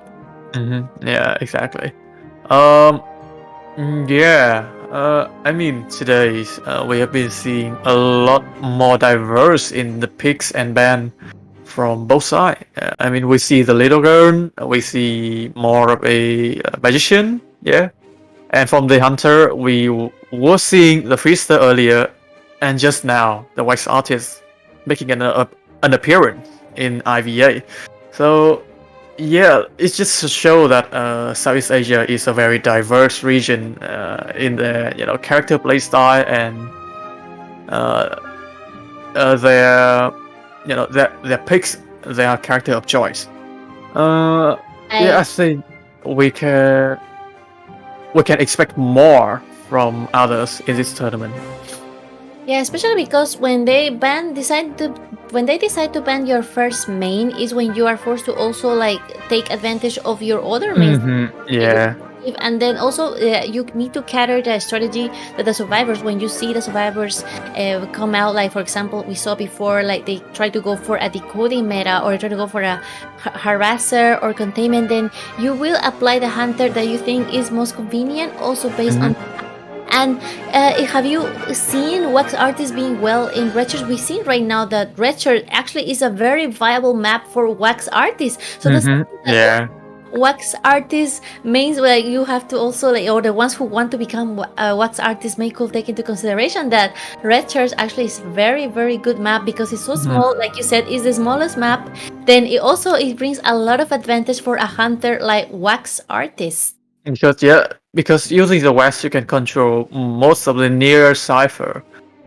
That control from wax artist was incredible, and the mind game also. Kudos to Aleph here. Bringing wax artist gameplay to a whole another level. But let's not forget, the survivor side. They were able to do a good teamwork, I suppose say. But the hunter got the upper hand. Yes, that's right. The rotation was good, and it was just like the early down. It was a little bit unlucky that, like you said, the first survivor to be found is the forward. In this case, Wax Arty is a heavy counter for the forward, particularly. I do think if the first survivor that was found will be either patient or psychologist or even priestess, it would have been maybe played out in a different way, especially of the position that the survivor were kind of like pushed away from one of the best kiting routes, and then Wax Artist just push them away from there, and they're like, no, I'm just going to hunt you here, and I'm gonna put all the wax on you, so stop the kiting process. And even when forward try to use the ball for transitioning away. And it seems that we are coming back to round 1, second half. With the ban pick screen, now having 1 ban on the hunter and 2 ban on the survivor. Let's see. It's disaster on the end, on the survivor end now for OmeZ, and predator survivor side. Right. Having 5 point leads at the moment. I think they can play safe and go for a draw situation.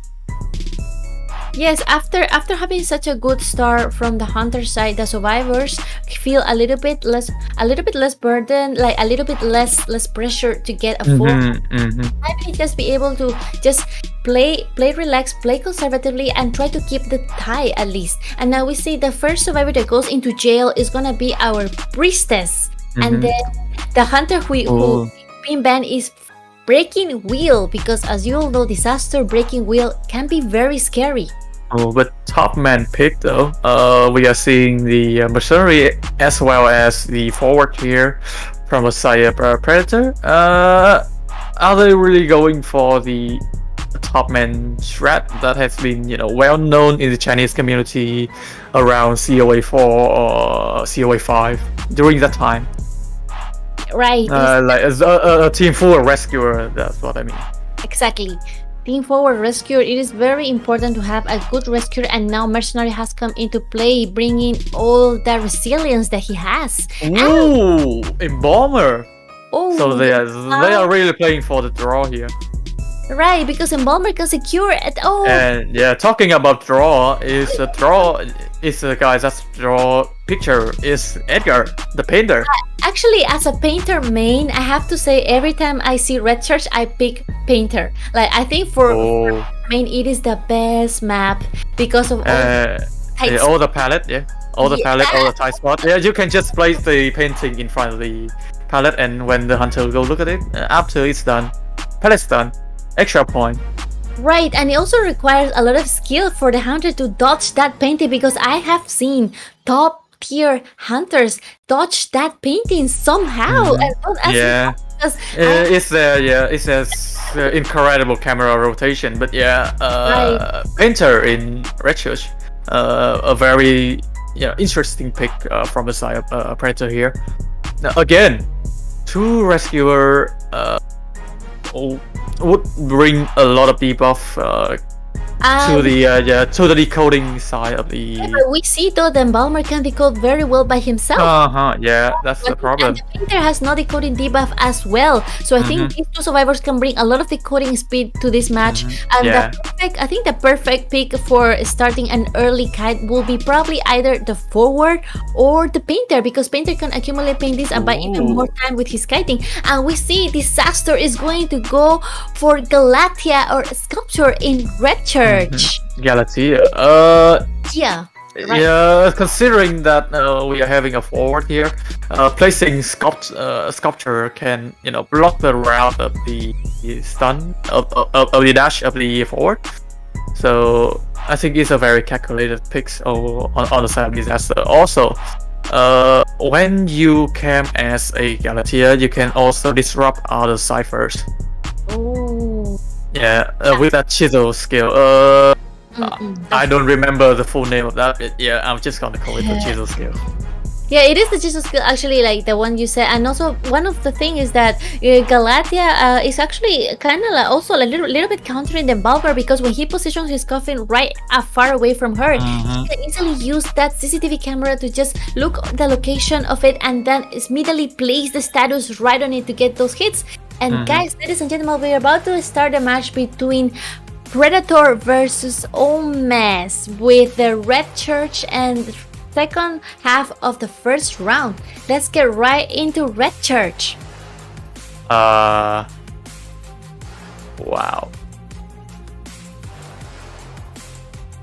So we are experiencing some technical difficulties here. I think we can. Yeah, I think we can remake the match because of some technical difficulty on the side of the survivor. Oh, that's right. Yeah. We try to not come across them, but sometimes it is inevitable. So we will see a remake from the side of the team here. Oh. Yeah.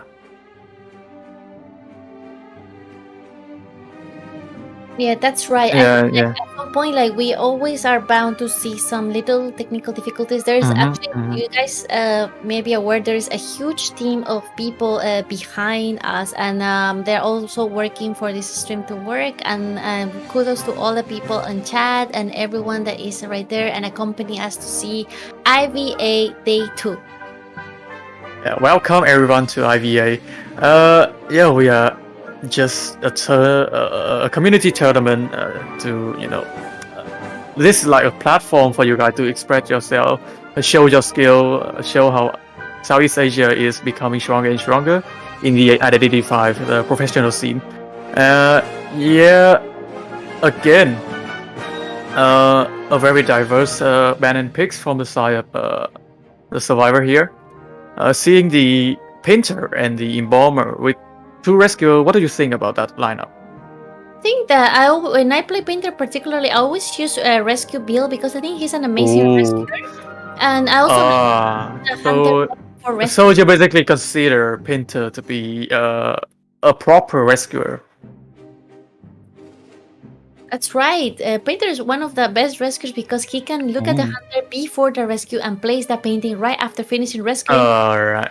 Okay. And if it's like time enough, he can even place it before rescuing it. So it is all up to how do you decide to play. It's very versatile, and at the same time, Embalmer is also very interesting. It can really be the survivor that you need to get the tie.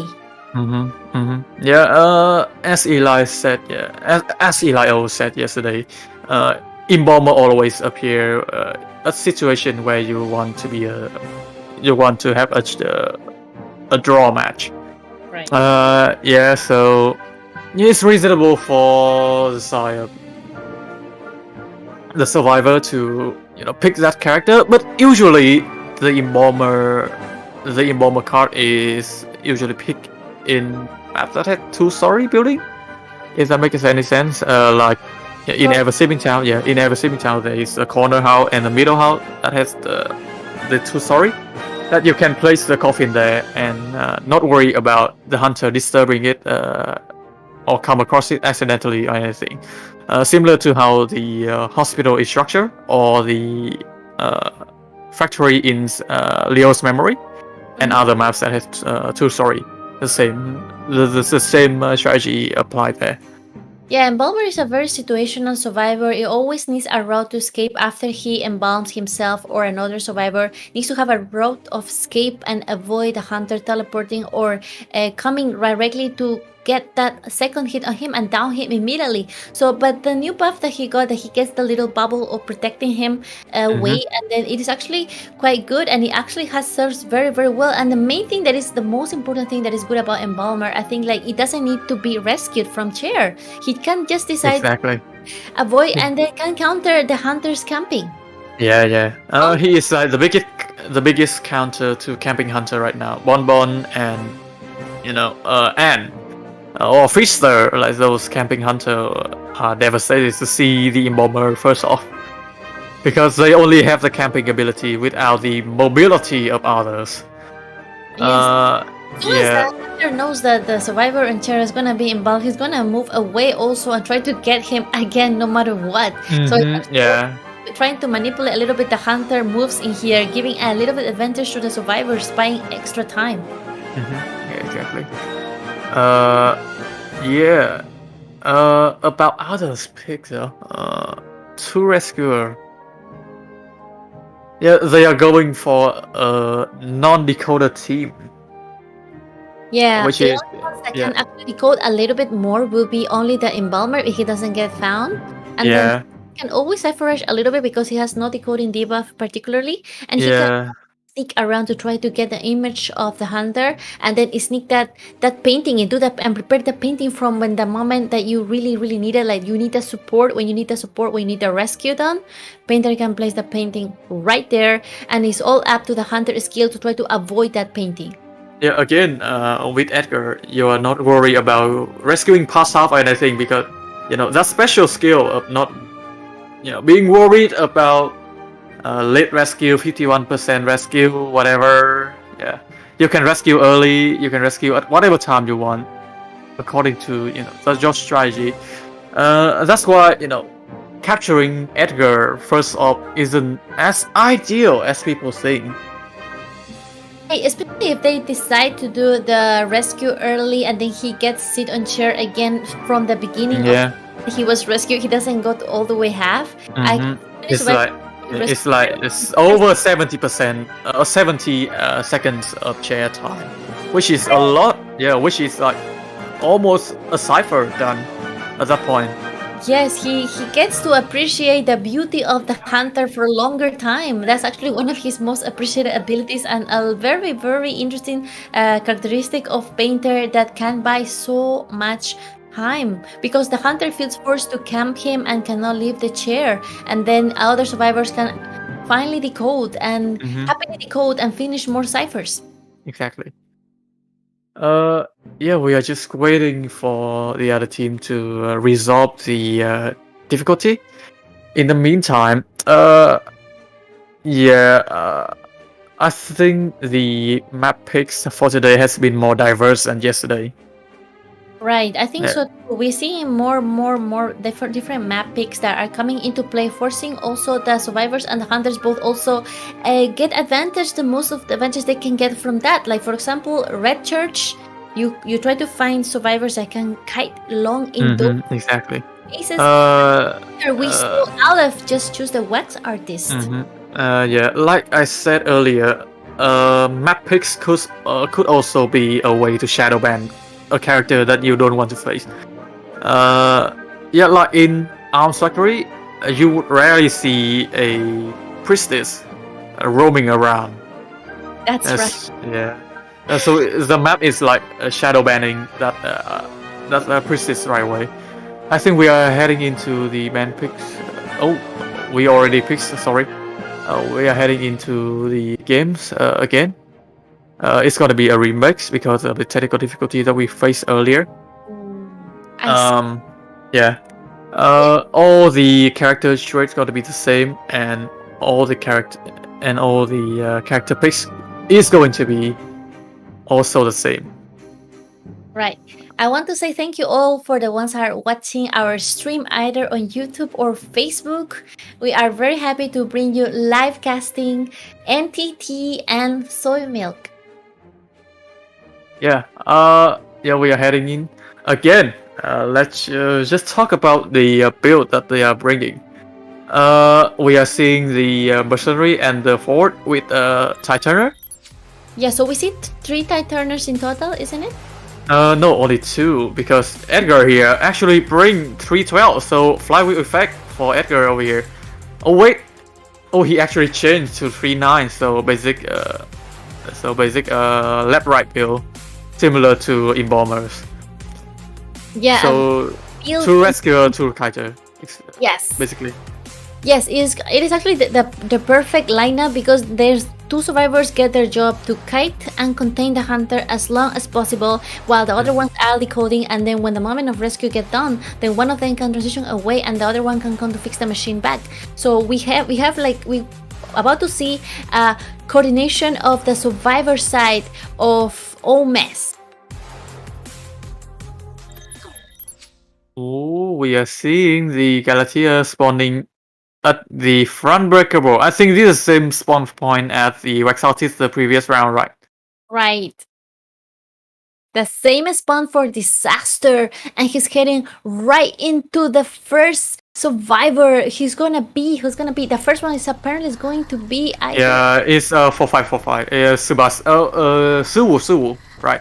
So yes, the 4545. the paint. Yeah, the painter. Was able to hide away from Galatea view there.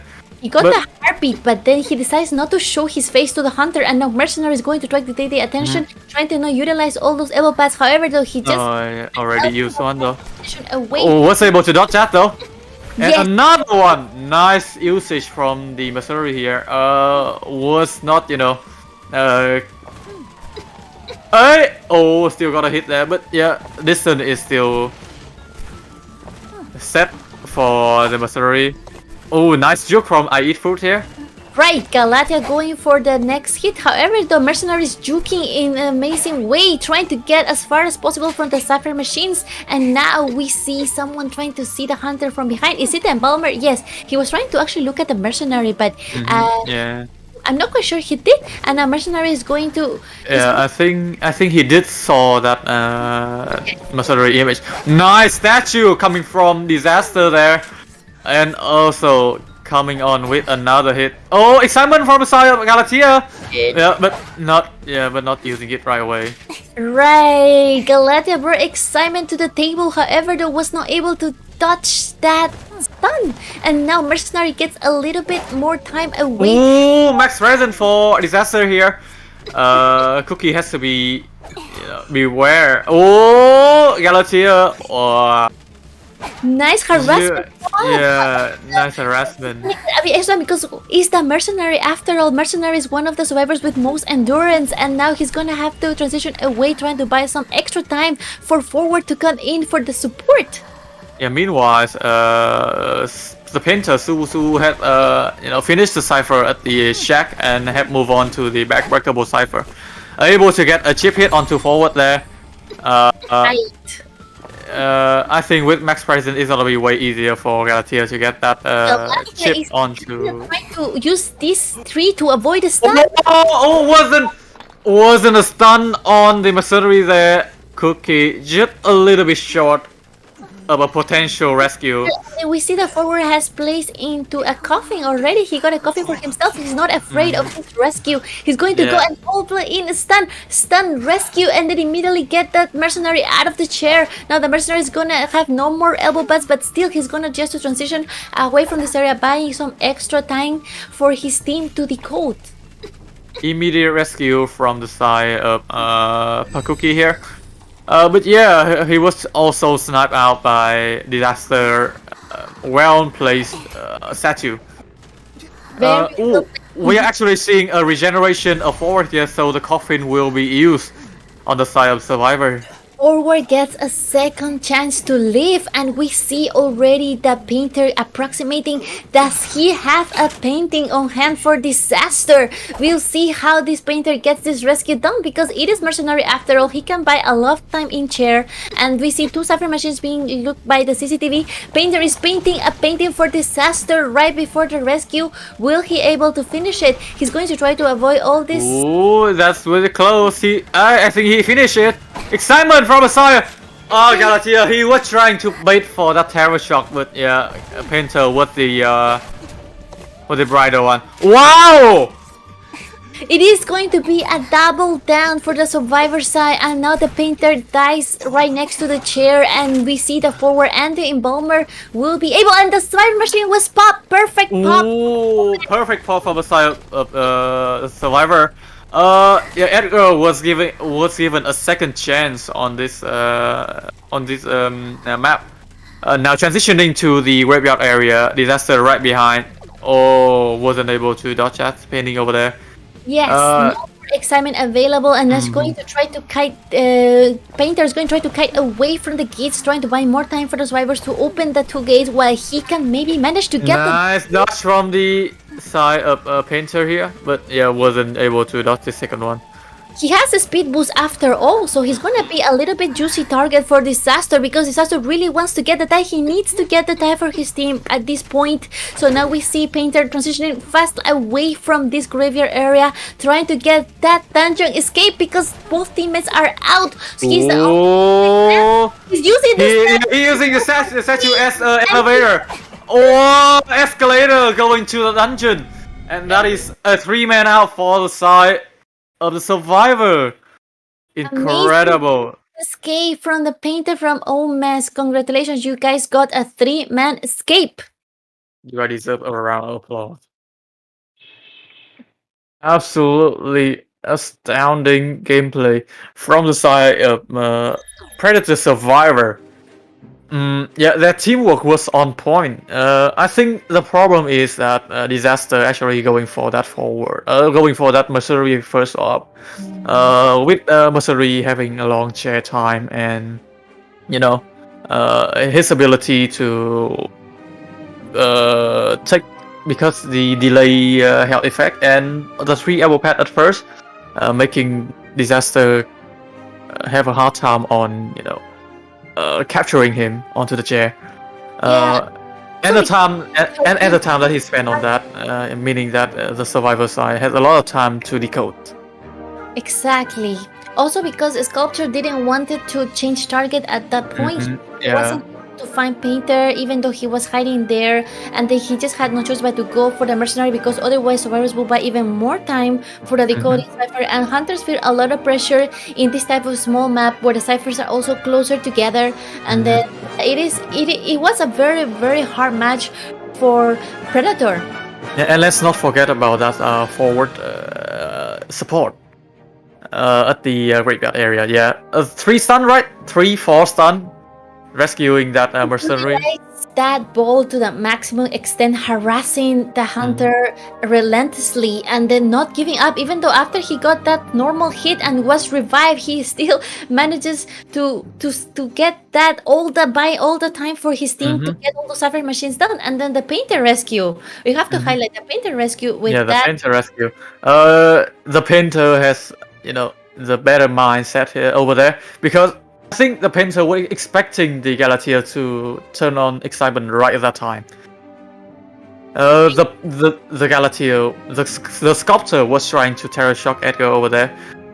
Yeah, but Edgar playing the upper game. So yeah, good game from both sides. Yeah, but congratulations to Predator. Yeah, you guys get 1 wins from this matchup. I think we're gonna head over to a break. That's right. For the next matchup. We're gonna be back with more IVA action after this break.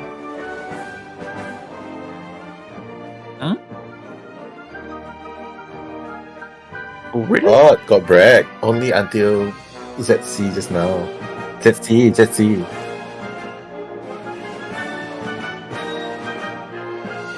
Yeah, 5 minutes. Yeah. I'm the ghost. Disappeared.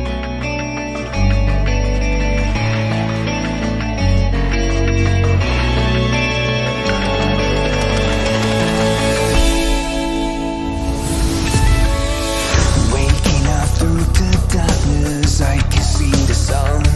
Leaving behind what I have done, future's already begun. Can somebody save me from the past and take the lead? I'm ready to be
with steam dense as a veil, and wine sweet as honey. One can't help but relax at the hot spring. Return to basics. Surrender restraints. Relinquish thyself. Like the eagle plummeting straight down, lusting for lambs, hating all lamb souls. Bathed in the spring, we drink. We worship. We indulge.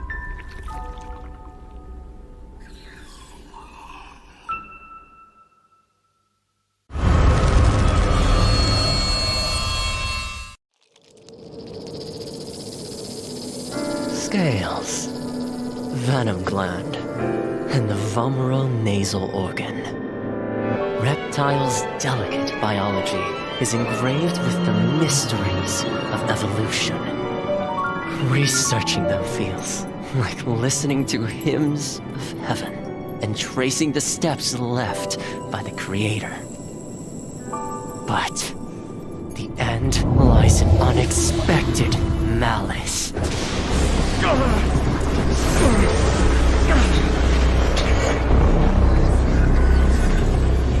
Is this a cruel joke from the Creator? Or the inconvenient truth of evolution?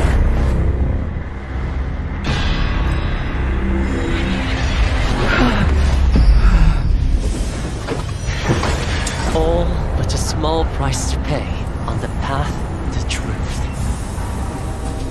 And as the scales shed, I shall step over the last of my boundaries.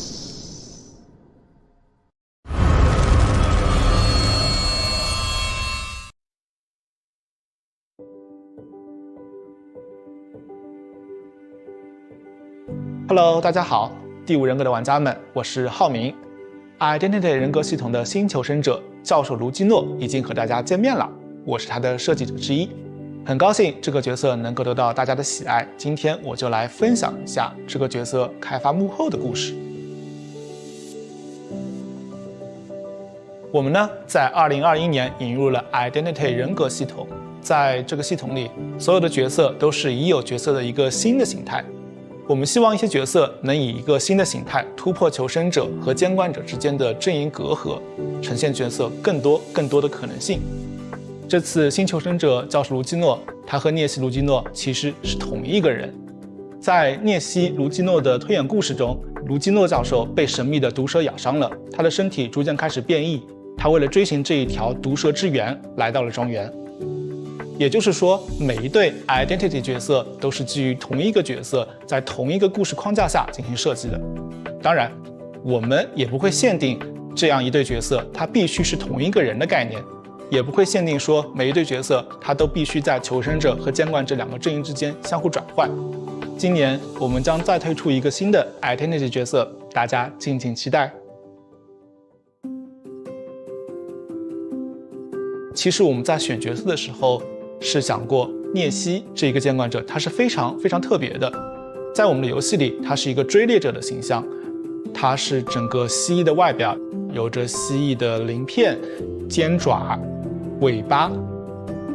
这时我们就会好奇，如果我们拿监管者这个涅西卢基诺的形象去做一个求生者，那求生者他长怎么样的呢？之前说过，求生者卢基诺是他受邀来访庄园时的形态。因此呢，我们在设计外形的时候需要兼顾教授卢基诺和涅西卢基诺两者的特征。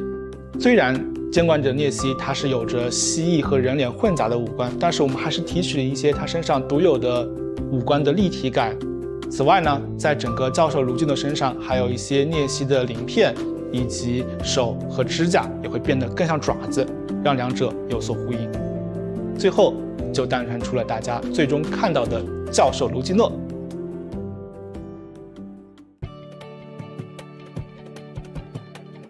我们的设计时，首先确认了教授的核心技能是围绕反弹攻击，也就是鳞片硬化这个高难度机制展开的。玩家们需要在高度紧张的追逃过程中，同时留意对手的动作，并在瞬间抓住时机，激活技能。有时候，你甚至可以主动靠近监管者来触发鳞片硬化的技能效果。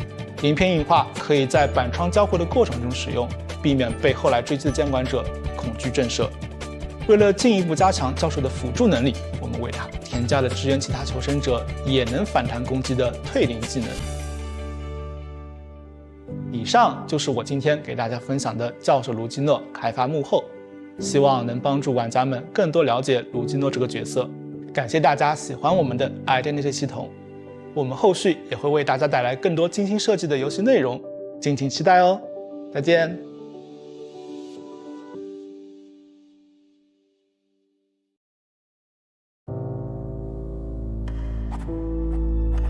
Miss Keo, how was your childhood? Well,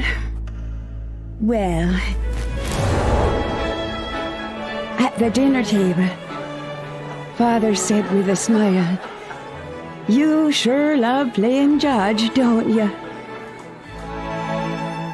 And then they wanted me to pursue my own happiness. Of course, so did my brothers. Your brothers? He was not qualified to represent justice. And I won't allow that to happen. Something happened, I suppose. I did what I had to do.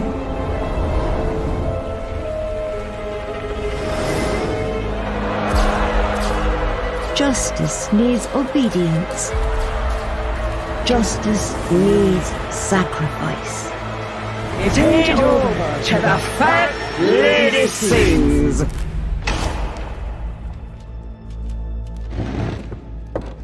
That's all.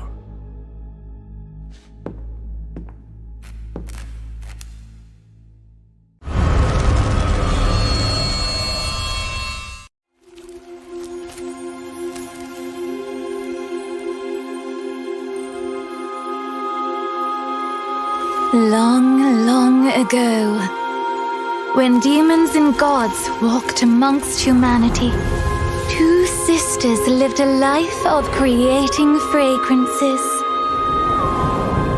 All that you desire shall be granted if you bring...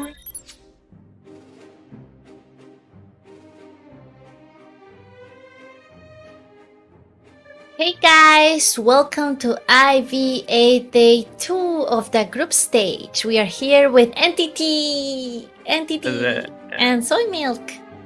And possibly Nello and Porch somewhere around here. Yeah, I haven't seen them. Are they behind the window? Maybe.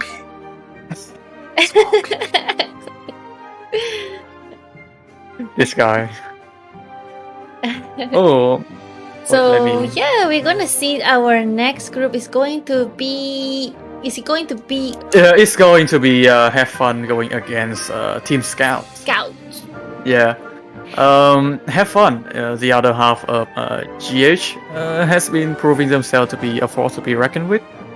Right. But also Scout, with their teamwork, they won't back down from a challenge. We're gonna see the lineup. Yeah, the lineup for their team. Take it away. We're gonna see first the Have Fun lineup with Skyfall, Dynamos, Sasole, Little Boy, and the Hunter Crocoduck. Yeah, Crocoduck with that bonbon stuffing the rescue. I think Crocoduck is the rescuer nightmare. And here is the lineup for Team Scout, which consists of Chewy, Nanashi, and Jaden 10, and Psycho from the survivor side, and the hunter gotta be Corone. Ooh, Corone from the Philippines. Very excited to see this matches. And then we see this map for today's is going to be Arms Factory. It's going to be the second time we see Arms Factory. Yeah. Arms Factory, I think they are favoring this map over Ever Sleeping Town for today. It's reasonable though, because yeah, this map is like a shadow ban onto Pollen, so they don't have to waste a ban on Pollen, and also a shadow ban onto Priestess, like I said earlier. So yeah, no wasted ban on that. So you can, use that ban on another character that is more useful to your tactic. And we are seeing the Bloody Queen ban over here, also a CR ban from the side of the Hunter, Corona. That's right. A very respect ban for the Bloody Queen, because they know that map is going to be Arms Factory, so they want to get that Bloody Queen away from this map. They know how strong Corona Bloody Queen can be, and they just want to respect that and make her choose another hunter under her sleeve. And we also see Corona putting the Seer into jail for the first survivor ban. Oh yeah, and after that Seer ban, the survivor side of Have Fun has chose to pick the psychologist and the forward. So yeah, the forward is a character that you cannot miss out on, but I think this psychologist is something that they are planning on to use with another character. Right, I probably will expect being seen a patient if there's no a patient ban from Corona. So I mean, if they ban patient, the Mercenary gonna make an appearance. Right. So I think from the Hunter side, what we have seen they ban most today's match at least is going to be Mercenary. Like that's what one of the favorite picks for banning, because Mercenary can be a very, very strong survivor to counter, especially when they get such a long time to sit on chair, and also they get even longer time to down. And with a forward in the map, we just saw the match before when the forward and the Mercenary combo can buy so much time for that Cypher Rush. Yeah, and as you said, they have already banned that Mercenary from the side of Have Fun Survivor. So we will see what their picks will be. As you said, it could be a patient to pair with that psychologist. Yeah, patient is not an uncommon pick for Arms Factor, especially if it's together with psychologist. They can be a boosted couple here. So we see that now the survivors are going to pick their next survivor. I think they probably will need a little bit help in the decoding area right here. So maybe we will see someone that doesn't get a decoding debuff. So we will have to see which one's going to be their next pick. Oh yeah, we could see the mechanic over here, or even we have seen the Prisoner and the Explorer being used in previous matches. So again, the decoder picks is gonna be crucial if they want to go for Cypher Rush meta. Right, but as you know now, the meta has changed. Oh wow, it is indeed a patient is the couple and the acrobat, which is also a very nice Kaiten support. Yeah, we have seen in the COA, Acrobat has been the up and coming, a very annoying, let's use the word annoying character to deal with as a hunter. With the 3 tennis ball right at the start, he can kite the hunter for a very long time. Yes, and he can also use it to crucially stop the hunter from using the ability and skills. So it is going to be important how to see which survivor gets caught first. And as you see with this lineup, I think, in my opinion, the ideal survivor to find could be either be psychologist or patient. We don't know. And even an acrobat with no balls, like at the beginning of the match, he only gets 1 ball, and then later on he needs to work to get the other 2. So it will be very interesting to see how will the pick of Corona be to counter this survivor lineup. Again, as I and Posh said earlier, I think the patient curse could haven't been, hero yet. So could haven't been lifted yet. So Corona could bring the sculptor here to, make that curse reappear again. Right, because it is Arms Factory map after all. It is not Ever Sleeping, and Ever Sleeping has the deadly tram hanging out over there, but Arms Factory doesn't have that factor here. It is a very calm map, a little bit survivor sided in the sense that there is the factory you can always hope, like we were talking about earlier. Oh, and Dream Witch!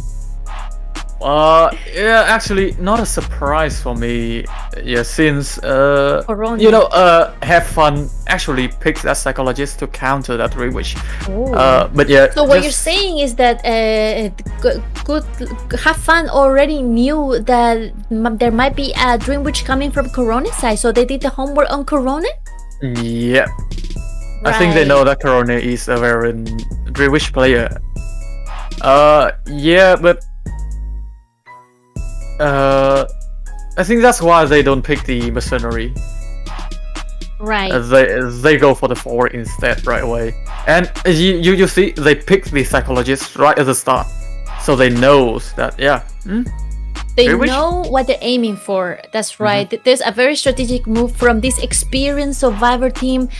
Have fun, which is actually a baby team from GH, and then we will head right into the match. Later you can help me see which ones are the tide turners that we bring into this match. Alright, okay. So we are heading in with the Tomie skin from the side of Corona here. Ooh, Tomie skin. With a 3-6 build, so a right down build from the side of Dreamwitch here. Patient did bring 6. I think it's a forward also brings 6 over here. So it's a patient being found first here. Oh, nice hook from the side of Skyfall. Beautiful hook from Skyfall, but he gets the hit and the pallet stun at the same time, forcing the hunter to stop right there and transitioning away to the middle area, and then going to use another hook to just buy some extra distance for the hunter. Yeah, reasonable. Skyfall is transitioning very near to Naimamo's cipher here. The patroller have been dropped by Dreamwitch. It would be very... In no time, that Skyfall gonna be down, unless Naimamo somehow can protect this patient. A mini stun on one of the leeches, and now Naimamo's going into harass. However, the Corona gets the hit on the patient, and he's gonna have a first down, and it hasn't been the leech utilized yet, so there's still 2 leeches on the map. Another patroller on the ankle of Naimamo's here. I think there's gonna be another hit onto the forward here. Forwards was too close to the 2 followers, so he was hit right away. That's and right. Receiving the help from psychologists here.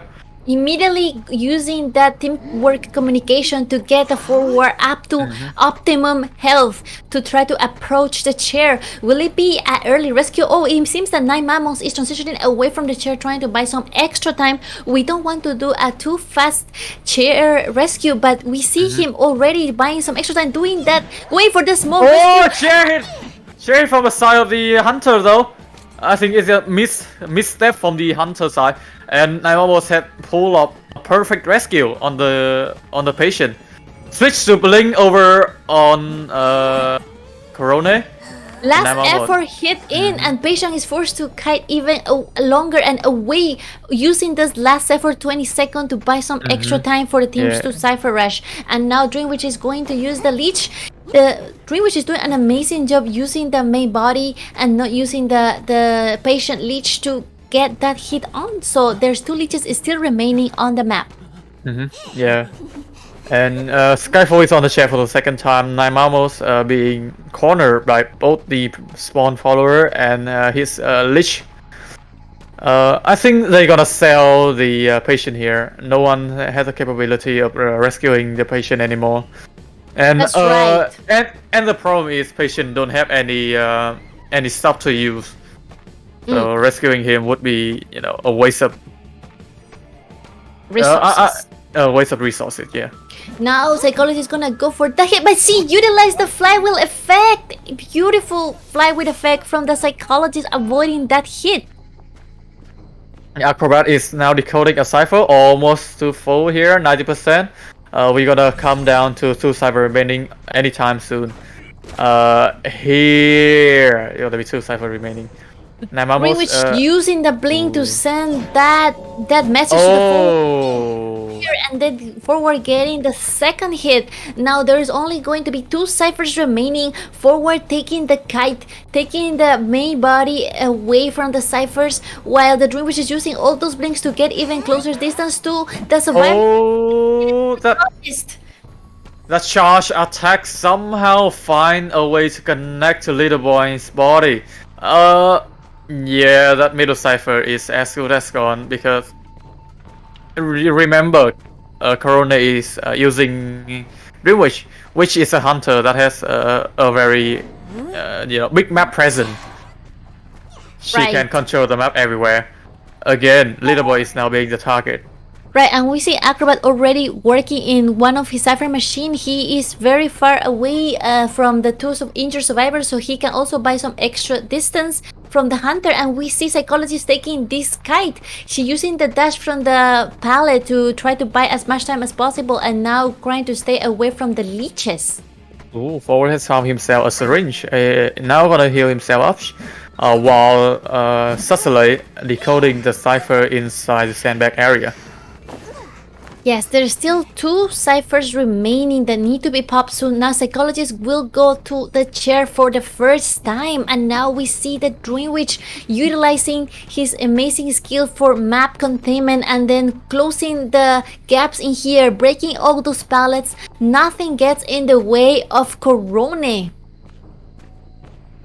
Yeah, Corona, he has been, putting pressure on the survivor side constantly with every spawn follower. Immediate forced rescue from the side of Corona there. And Psychologist got the blink in hand. Immediately down this Psychologist going on the chair for the second time. Little Boy. Going for a second chair. Will she be aiming to go for a closer chair? Yes, that's right. She a closer chair to chair. the decoding cipher. Right. Reasonable, yeah, very reasonable from the side of Dreamwitch here. Also, this chair is notoriously hard to rescue for the survivor, so... Yeah, it is one of the hunter's favorite chairs indeed, and we see the Acrobat might be coming for the rescue very soon. There's only one cipher machine, so now Acrobat is going to use one of his abilities, maybe one of the balls, or doing an insta rescue right before Psychologist flies, and there is the blink coming into play!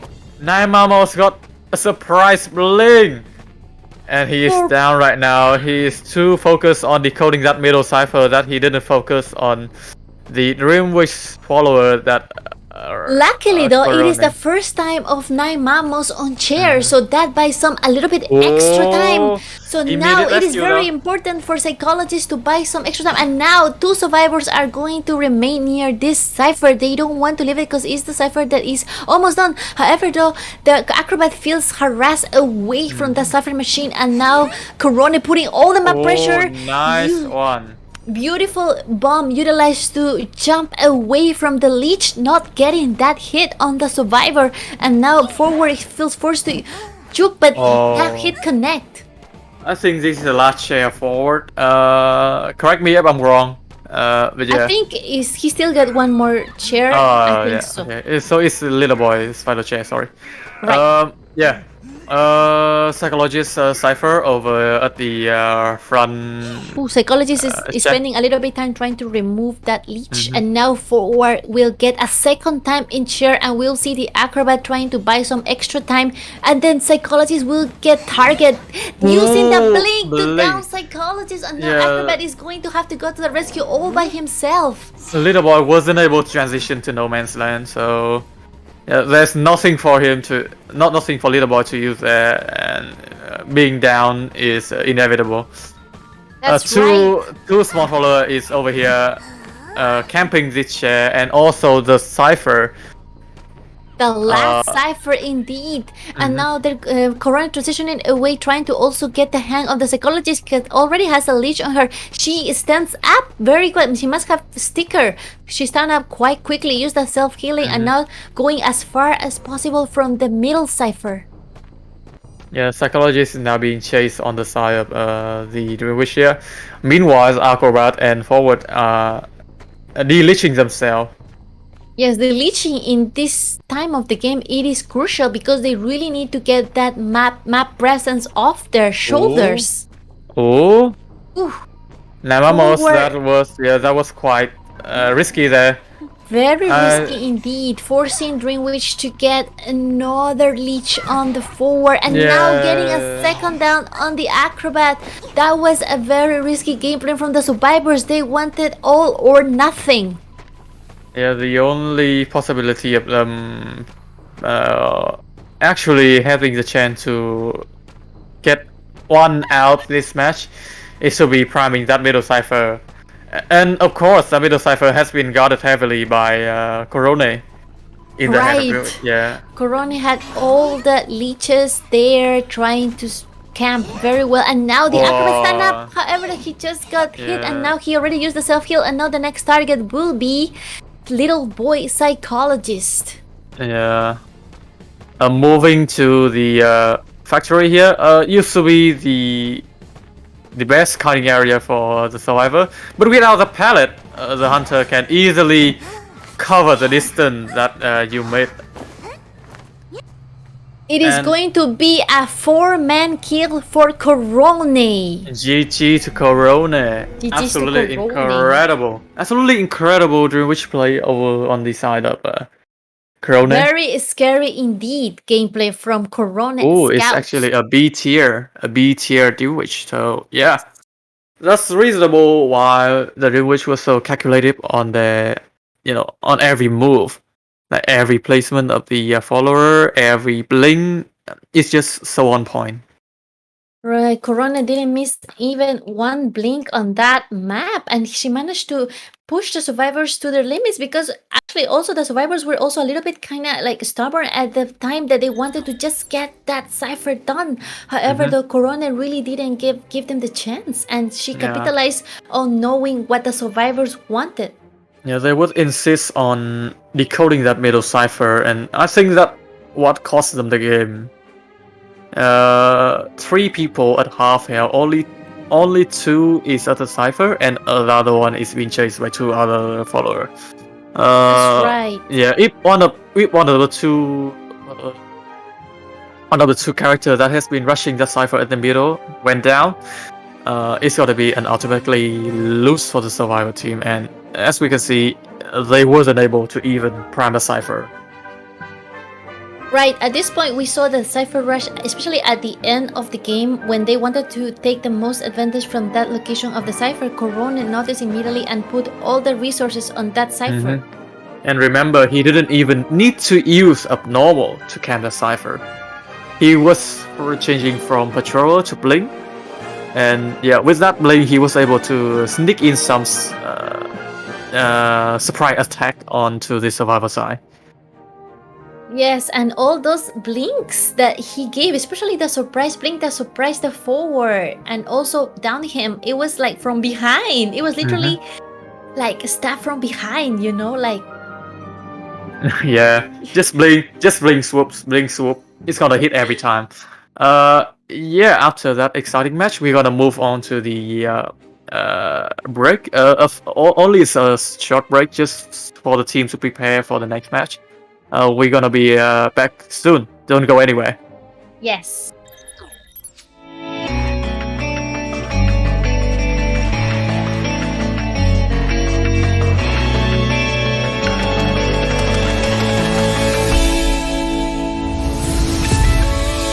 Waking up through the darkness, I can see the sun.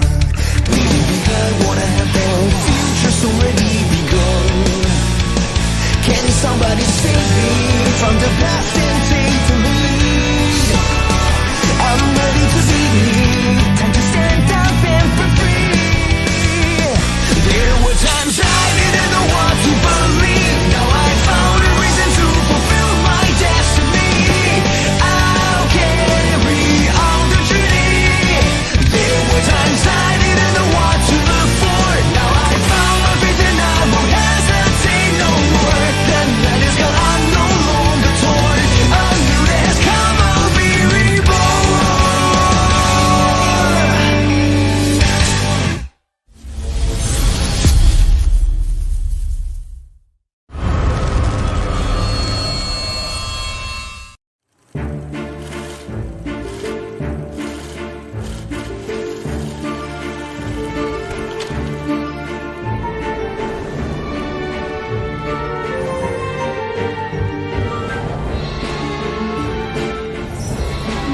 with steam dense as a veil, and wine sweet as honey. One can't help but relax at the hot spring. Return to basics. Surrender restraints. Relinquish thyself. Like the eagle plummeting straight down, lusting for lambs, hating all lamb souls. Bathed in the spring, we drink. We worship. We indulge.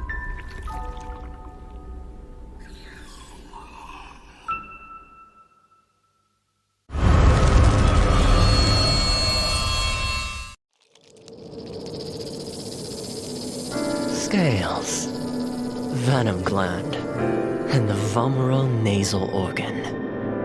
Reptiles' delicate biology is engraved with the mysteries of evolution.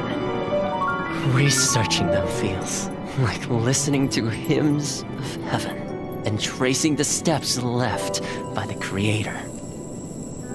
But the end lies in unexpected malice.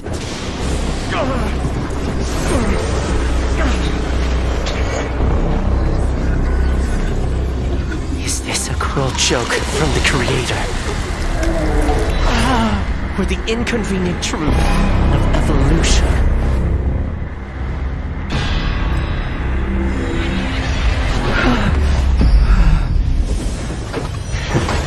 All but a small price to pay on the path to truth.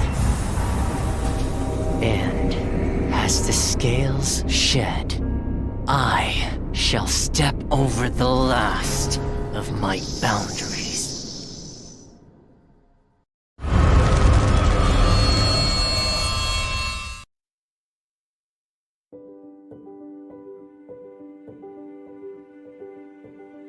Hello， 大家好，第5人格的玩家们，我是浩明。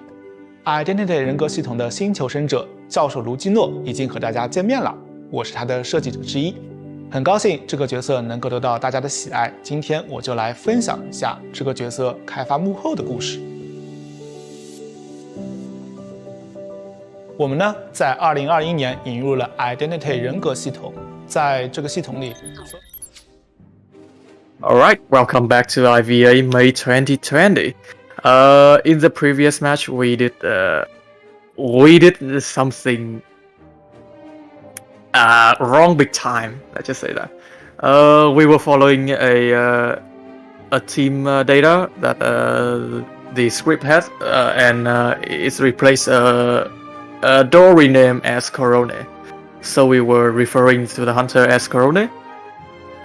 So we would like to apologize for that, and I think, yeah, no matter what we call, I think that was still a great performance coming from Dory as a Dream Witch. Yes, amazing performance from Dory's Dream Witch. Yeah, us bringing 5 points to that team, meaning that I think Scout had a better chance of winning here. Because they have the mental health, they have the mentality of getting. They only have to get one survivor out to get a win. So they have the better mentality here than have fun, like Crocodile. Right. Yeah, there's as all yesterday. The pressure. The pressure is going to be all now in the hunter side from GH side. Sorry, good luck side. Yeah. Have fun. Have fun. Have fun. Yeah. Have fun. We are messing them again. Yes, because it's this GH got like 2 baby teams, which one is Have Fun and the other one is Good Luck, but they both have survivors of GH inside. So today we just watched was Have Fun. That's right. I think we Team Scout the clue to ban. They banned the Dream Witch right away, opening the Bonbon over to Crocodile here. As we have seen from yesterday, Crocodile Bonbon was able to, stop the rescue easily and get their team 3-man, right? 3K, right? Yes. Yeah, it was a 3K. A 3K bringing the win over to have fun. But now Crocodile have to do better than that. At least a 5 point just to draw against the survivor side of Team Scout. We are seeing the Dreamwish band and also a forward band from the band pick screen. Of course, the Seer is going to be picked here, and I think it's going to be the Mercenary. Yeah. Oh wow, that's right. You right on point. The survivor picks Seer and Mercenary coming into play, and then forward goes to get into jail because Crocodile doesn't want to see any more of the forward. Yeah, the forward allowing that.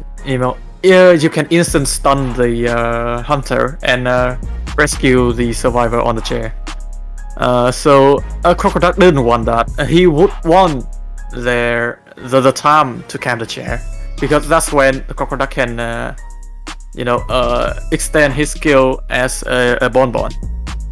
Ooh, Yes. and a psychologist band. Oh, we see a psychologist band from Crocodile. That is very, very well targeted. It is not common to see a psychologist band from the hunter side. So we're gonna be what's gonna be the survivor's choice. Maybe they also were planning to take out a psychologist, and now they will have to replace it for another survivor. It could either be, Ooh! Dancer. Really? Dancer making an appearance on IVA. And of course the mechanic. This is a very heavily decoding reliant team lineup. Yes, we see two good decoders on the survivor lineup. It is the dancer and the mechanic, and they're both going to see. And Crocodile will take out the bonbon on Arms Factory. Yeah. I think for this place, for take out the bonbon to counter both the Cypher Rush is going to be good, because bonbon is actually quite a strong hunter for controlling the ciphers. But of course, we also know his strong type is the camping of the chair. Yeah. Again, it's bonbon. Camping is speciality. Now we are seeing the builds from the survivor side. It's gonna be Mercenary with a 3-6 build.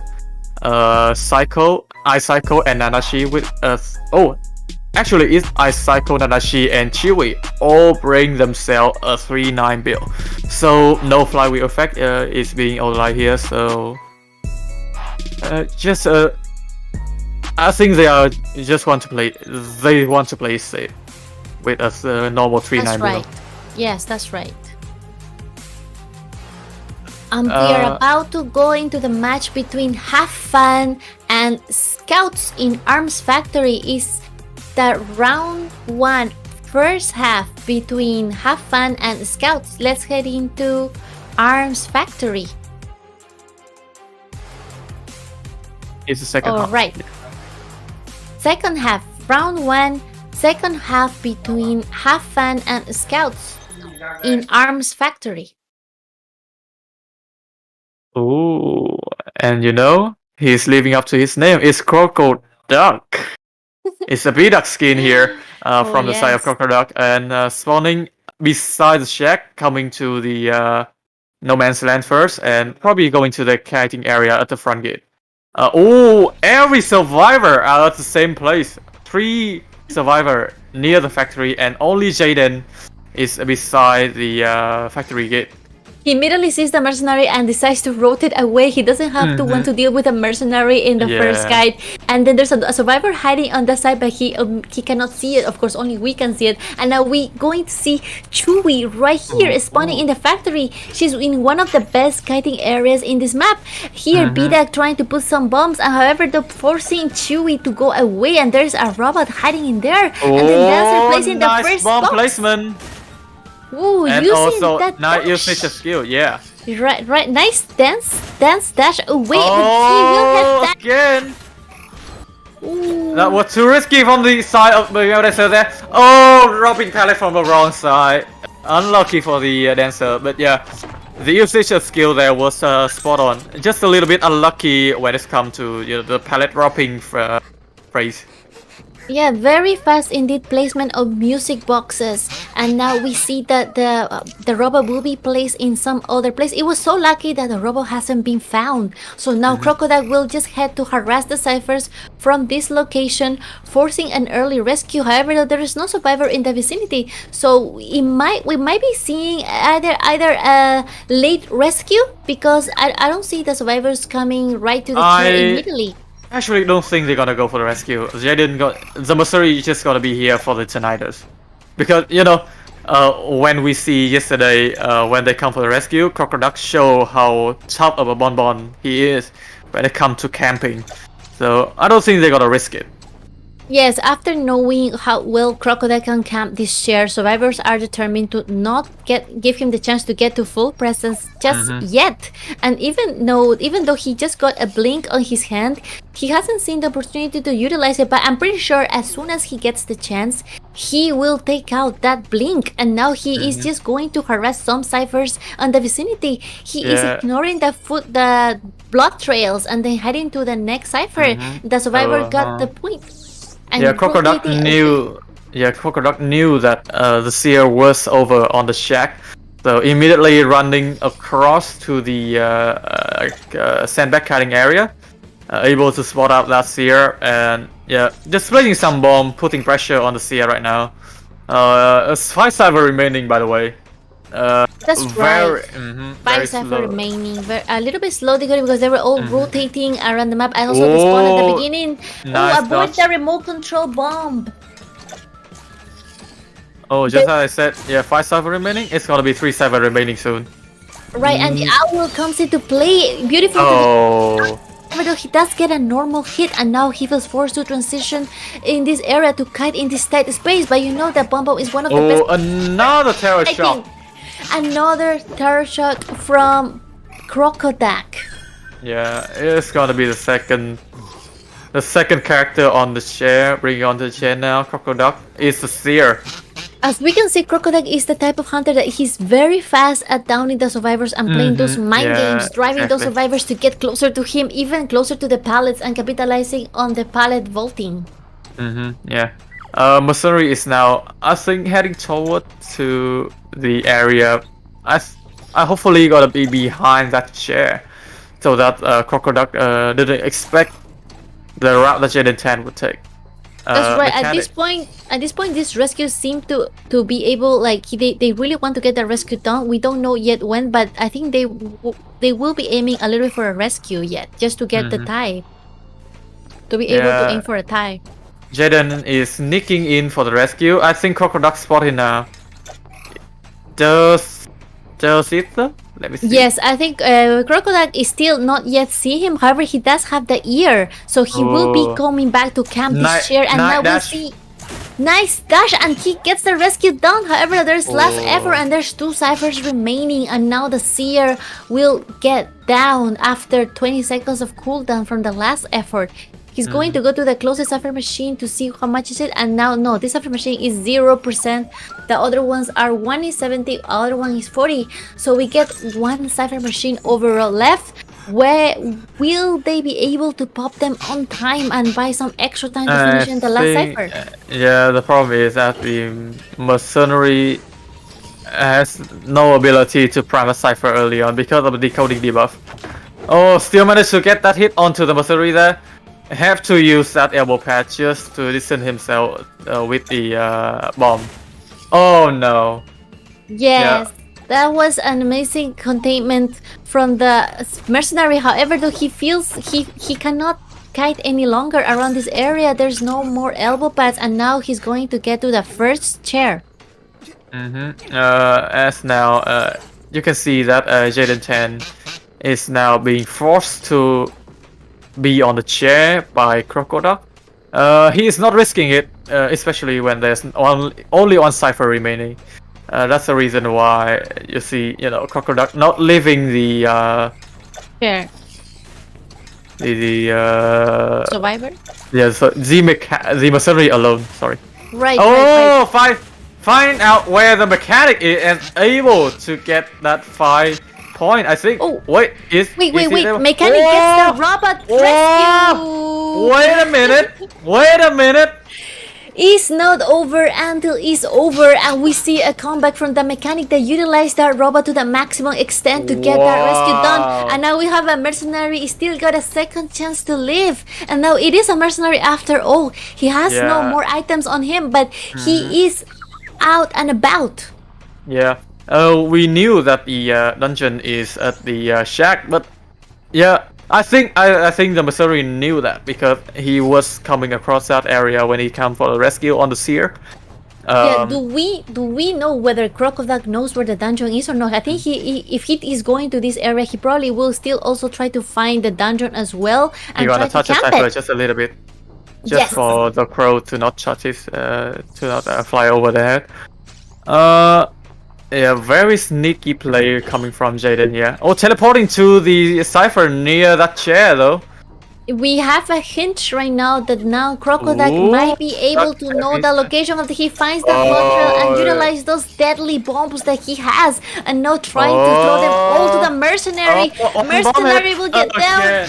Yeah. And once again gets stuff, and this is going to be 5 points for Crocodile. 5 Predator. points.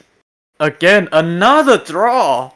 Games get GG's. Predator. GG's. GG's again. Yeah, Crocodile with the they were trying to sell out that dancer, but Nanashi kiting time wasn't as long as expected, and also the cyber progress wasn't. Let me say it was quite slow, in our opinion. Yes. I think it was because, like you said in the beginning of the match, all the survivors get to spawn around the same area, and then Dancer also is forced to kite outside of the factory because Bomb Bomb plays all the bombs inside the factory, and then she has to transition away. Plus, the robot had to remain hidden for a little while so he doesn't get found too early in game. Otherwise, they cannot be able to pop any cipher. So I think it was just a little bit of the spawn situation that Bomb Bomb took the most advantage of him, and Crocodile amazing placement of bombs, mine guns, and 2 terror shocks. Yeah, exactly. Without even camping, he was able to get 2 terror shock out of that chasing sequences. What a formidable one to see. Crocodile living to his name with the B-Duck skin. Truly terrifying. Yes, indeed, because we usually see when Bomb Bomb gets the terror shocks, they're usually when they go to rescue, but he was so confident of his camping and of his territory that he just felt easy enough to just go around and throw some bombs here and there and then go back to the chair and still manage to get those survivors' last effort on. As you know, the survivor team only has 1 Titaner, and that is from the mercenary. With the mercenary, keeping that Titaner all around, the survivor team was able to transition constantly. But with the ability to transition constantly, meaning that they don't have the time to actually decode the cipher. Yes, the transition was smooth. However, though, the cipher rush was not as efficient as we have seen in previous matches. So I think this is just the thing that probably didn't work well against the hunter, because they cannot counter his containment, like his map control.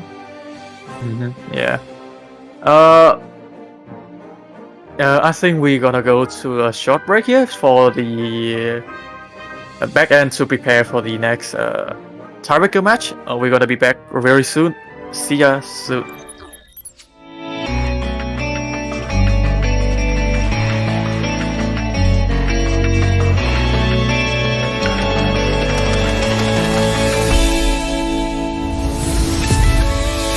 Waking up through the darkness, I can see the sun. Leaving behind what I have built, future's already begun. Can somebody save me from the past and take the lead?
with steam dense as a veil,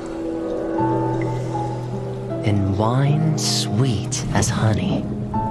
One can't help but relax at the hot spring. Return to basics. Surrender restraints. Relinquish thyself. Like the eagle plummeting straight down, lusting for lambs, hating all lamb souls. Bathed in the spring, we drink. We worship. We indulge.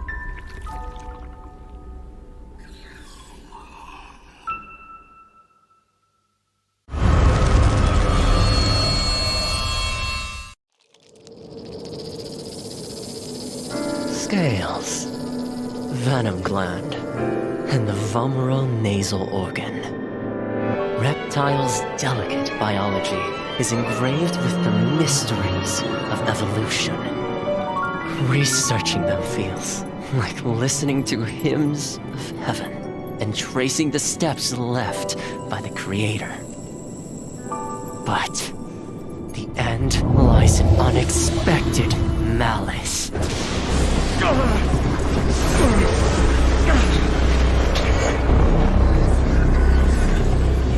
Is this a cruel joke from the Creator?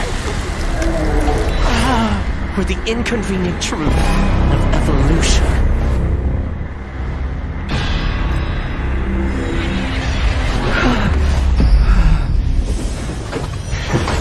All but a small price to pay on the path to truth. And as the scales shed, I shall step over the last of my boundaries.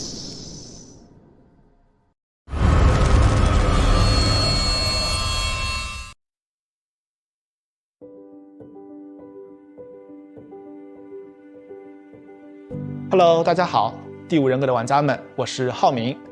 Identity 人格系统的新求生者教授卢基诺已经和大家见面了，我是他的设计者之一，很高兴这个角色能够得到大家的喜爱。今天我就来分享一下这个角色开发幕后的故事。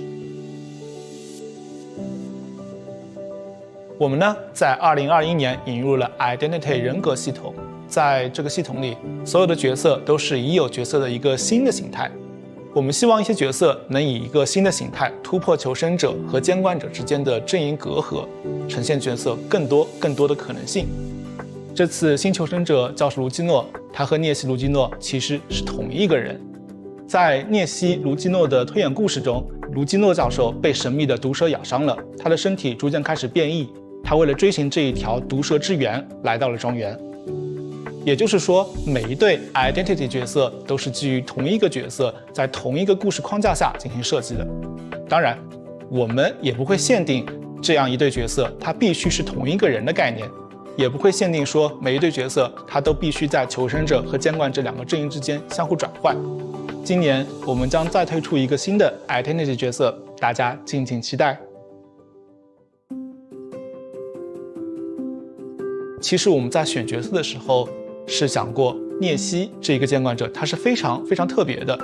在我们的游戏里，他是一个追猎者的形象，他是整个蜥蜴的外表，有着蜥蜴的鳞片、尖爪、尾巴。这时我们就会好奇，如果我们拿监管者这个涅西卢基诺的形象去做一个求生者，那求生者他长怎么样的呢？之前说过，求生者卢基诺是他受邀来访庄园时的形态。因此呢，我们在设计外形的时候需要兼顾教授卢基诺和涅西卢基诺两者的特征。虽然监管者涅西他是有着蜥蜴和人脸混杂的五官，但是我们还是提取了一些他身上独有的五官的立体感。此外呢，在整个教授卢基诺身上还有一些涅西的鳞片，以及手和指甲也会变得更像爪子，让两者有所呼应。最后就诞生出了大家最终看到的教授卢基诺。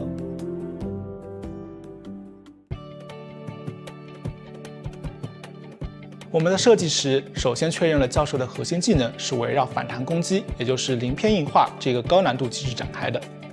玩家们需要在高度紧张的追逃过程中，同时留意对手的动作，并在瞬间抓住时机，激活技能。有时候，你甚至可以主动靠近监管者来触发鳞片硬化的技能效果。鳞片硬化可以在板窗交互的过程中使用，避免被后来追击的监管者恐惧震慑。为了进一步加强教授的辅助能力，我们为他添加了支援其他求生者也能反弹攻击的退灵技能。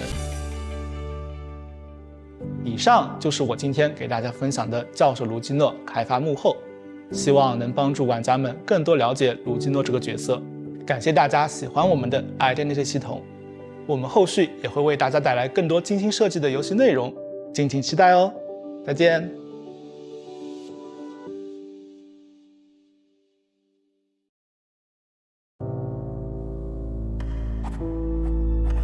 Miss Keo, how was your childhood? Well, at the dinner table, Father said with a smile, "You sure love playing judge, don't you?" And then they wanted me to pursue my own happiness. Of course, so did my brothers. Your brothers? He was not qualified to represent justice. And I won't allow that to happen. Something happened, I suppose. I did what I had to do.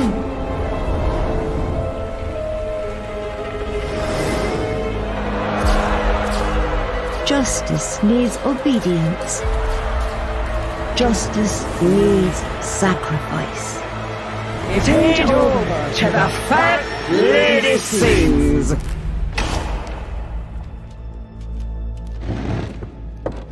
That's all.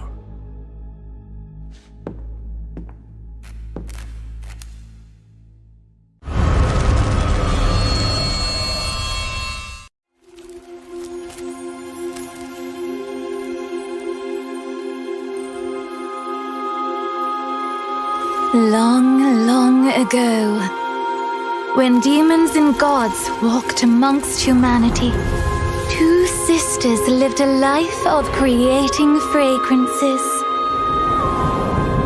All that you desire shall be granted if you bring me a fragrance that relieves one's sorrow. Finally, the younger sister completed the god's request.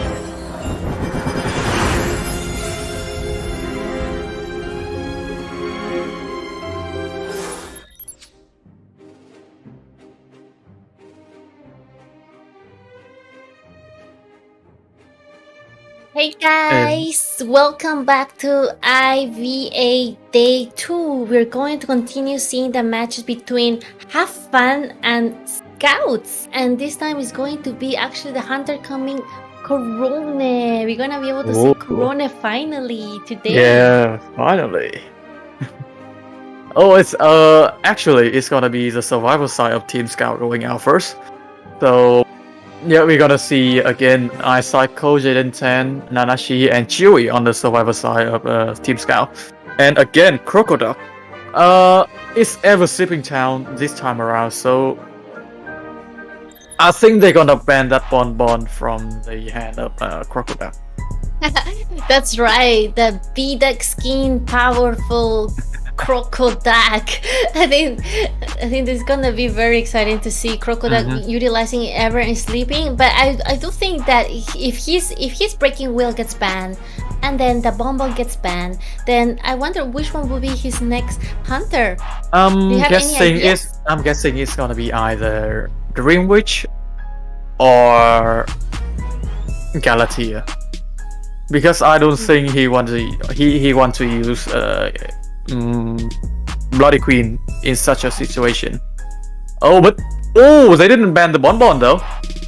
Oh, they showed respect to breaking wheel and the Dream Witch. Dream Witch, yeah, that's surprising. That's right. Yeah, Of course, the survivors must have done a little bit of research on Crocodile mains, and they feel confident enough to face his Bonbon Bidak again. Again, this map is this because it's ever shipping, it's gonna be full of building, full of high wall. I think they are relying on that for the reduction of ability to throw bomb. But there's a long corridor, there's a graveyard area, those areas that can be beneficial to Bonbon mains. So it's quite surprising that they didn't decide to ban the Bonbon over here. But let's see how the game pans out to be. Yes, I think this map will be a good pick for Bonbon, and I think it's gonna be beneficial in if he gets to kite the first survivor. Like for example, a good pick could be either mechanic or a priestess or a decoder. Like first if he can just manage to get that off the map and then go for the next break. And we see the first survivor going to be in jail is going to be the seer. And the psychologist also. Again, like you said, the only thing that can counter a camping character is a Cypher Rush. We were expecting some Cypher Rush with the team that Team Scout brought out there. But yeah, it didn't went according to plan. But they did put up a good fight. So we are seeing. Actually, it's gonna be a forward and a priestess ban. Yes, a forward. Oh, he just changed to priestess. Yes, you're right. And now the survivors will immediately pick out that mercenary. Mercenary, the best or one of the best, arguably rescuers in the game. Yeah. Oh, actually, it's a mercenary picks and the picks on Ada, a psychologist also from the survivor side of Scout. Definitely Ada it was a very risky because before she was just banned and now she comes to play, and the last survivor to be put into jail will be the forward. Now this is getting a little bit weird because Bonbon isn't that scared of Seer. So banning Seer over here, either that is a misdirection or he is planning to play another hunter. That's right, because we just saw in the last match that there was a seer utilized, and then Bombo managed to counter that quite easily. And now we see that third pick is going to be patient and for the acrobat. Yeah, this is looking like a very COA 5 type of team that we usually see in the lineup. It's still gonna be Bonbon. Probably the seer ban just for misdirection. Either Chocoduck didn't want the survivor team to know his location early in the game for rotation related stuff. Yeah, actually quite interesting because he's still gonna choose Bonbon after all those bans. He feels quite confident still, and of course it is one of his best hunters of Crocoduck. Yeah, if you let out my main, I'm just gonna pick this. Chocoduck. Crocoduck series, sorry. Crocoduck. So yes. I'm hungry. I'm thinking about food. Crocodile. The Bonbon from Crocoduck is a very scary hunter to go up against. But here, Team Scout, they are confident that they can deal with him. They can face his Bonbon again and show him who is boss. So we are seeing the actual lineup here. It's gonna be Ice Cycle using the Acrobat, Jaden with the Mercenary, Nadashi on the hand of Patient, and Chewy, the other half of the couple, with Psychologist. Yes, they're all very slippery survivors indeed, and we have Crocodile in ever sleeping town taking out the bomb against the survivors of OmeZ. Sorry, of Team Scout. Team Scouts. Yeah, Team Scouts. Let's get right into ever sleeping. Let's go. It's again the B-Duck skin that he used last match. Moving towards the middle area. I think he is trying to sniff out where the survivor is. 3 survivors are in the corner house and 1 is over at the graveyard area. I think he spotted out 2 survivors. Yes, he still put out some survivors, but he thinks he's not gonna take the bait. He thinks they're baiting him, and he just wants to. He wants to choose something that he can see with his own eyes, and now he's going to go. Oh, he saw the patient right there. Yeah, He was so sure. He has his eyes on the prize, and he goes immediately for that patient to get the first kite around the graveyard area.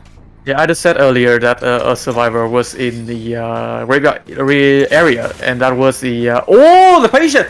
Nice bomb coming from Crocodile, able to block that hook from patient, cancel that hook from patient.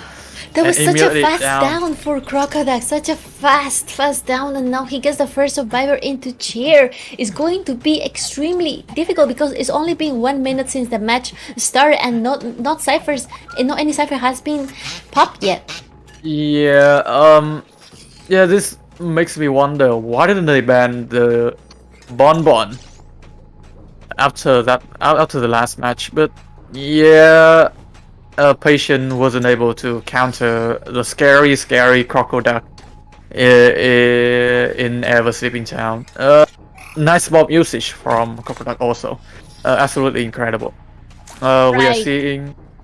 I think he's gonna do the strongest point here, camping with the remote control and trying to utilize all the camping ability that he can get. And we see the mercenary just linger around, but he's not coming close to the chair. I think he just wants to grip that ear so Crocodile won't move away from the chair, while buying a little bit more time for the teammates to cipher rush. Yeah, betting that tinnitus from the survivor side. After the patient went out of the map, I think they're gonna transition to another cipher machine just to decode. We see Icicle here going up on the tram and moving over to the fake gate. Oh, Crocodile, very decisive usage of teleportation there. We're seeing a red carpet from Crocodile, placing the red carpet for... Wasn't exactly, right. too much use, but it was able to at least take a chip damage of the acrobat here. Oh! He managed to down the acrobat immediately after using that bomb and transitioning to this area, but no, Crocodile bomb placement was so accurate and gets the second survivor on chair. And again, the same situation happens. A 5 cipher remaining with the second survivor on the chair. I think Crocodile is on top of his game right now.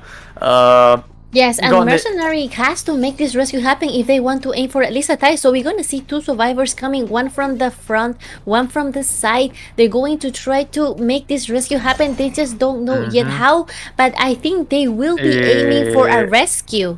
I don't think Chiu is going to be coming in for a rescue. I think it's going to be Lee Jaden coming in just for the safety, because they are still short on cipher. 3 cipher remaining now. Yeah, I think the game is still playable for the side of Team Scout, but again, the one who is controlling the game now is Crocodile, the hunter of Have Fun. Yes, Crocodile has put that bombs inside, and he didn't let anyone come closer. And even though he didn't need to cut the way for the chair because nobody was really coming close enough, so now he's just going to utilize the ear to find the next survivor, and he kind of sees some little bit of blood trail. Oh no, he just has some game sense, and he knows. And he's just guessing. Right, he's just guessing where the next survivor placement will be, and then we will see the psychologist going away, and then the mercenary is also trying to buy some extra time, trying to just make Crocodile as far away as they can, because they don't want to get any more bombs in. Oh, Crocodile looked at the shaking cipher and immediately teleport to where the psychologist is. Nice bomb placement there from Crocodile. Not the second time though, it was a little bit short. Oh, another one. You see? Another perfect bomb, but psychologist is able to dodge, and now she's just only one hit there, and then that hit connect, and now she's forced to kite away from this cipher machine that is almost prime. He's now 2 bomb hit away, or 1 normal hit away from being down. Crocodile had to be very careful in this situation. Psychologist had to be Psychologist has to be very careful in this situation. He has to, constantly dodging the matrix of bomb that Crocodile has placed, and we just saw that Psychologist was down by Crocodile there.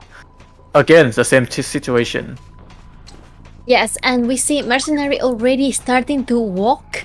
He doesn't want to see any blood trail behind him because he wants to buy as much time as possible to sneak maybe that heal onto the Psychologist. Now he just got found and he still got 2 elbow pads to utilize. He uses one of them just to move away from Crocodile. Yeah, remember that Mercenary still had that tight turner. That's right, but how about like Crocodile is deciding not to chair Psychologist just yet? Crocodile very decisive play there, trying to go for that 4K. Is he able to heal up? He is! Wow. He is able to make that heal happen, but however he gets a little bomb on him and now he's going to try to go for the wow, amazing bomb placement from Crocodile. And of course that pallet hit, actually true pallet hit onto the Mercenary. He was able to down that Mercenary immediately, and Psychologist is now the only target that he needed to chase.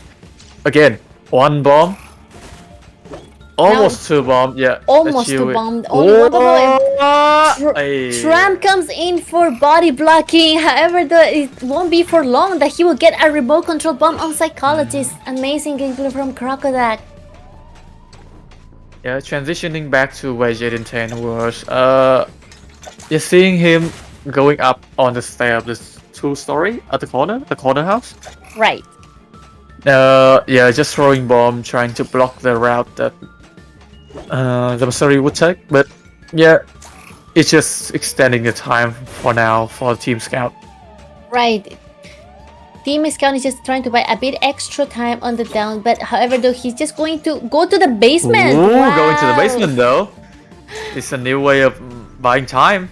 Right, the basement is a big place, but the bomb gets hit and now Mercenary is going to eventually go down. Psychologist didn't utilize his first heal and now she's going to go up and about and going to also buy some extra time for her team. Now, coming back to the middle area, Crocodile is still trying to figure out where that Psychologist is. Looking for the Titan. It is active in this area. I think he saw Crocodile. the Psychologist is making a run for the tram. Will she make it? Oh no, the bomb's placement in there. Actually, I don't think. What? Yeah. Crocodile was very careful. Saw the blood trails. Crocodile has seen the blood trails. He has a very good eyesight and now he sees the Psychologist going around this graveyard area, trying to get that bomb in. Psychologist dodged the last bomb and now she's only 1 bomb away from getting down. And now Chewie trying to running from the inevitable, which is this situation can't be reversed anymore. It is after all Crocodile's full presence bomb that we are talking about, so it is going to have to be the just time that we make into placement to see what will be the last outcome of this game. Nice bomb placement ability from Crocodile, and also the timing on those change bomb are really special. Again, another successfully changed bomb. Perfect placement on predicted moves of the survivors, and that was Crocodile for you guys. Will we see the Mercenary standing up again? I don't think so, because Mercenary already lost his self-heal.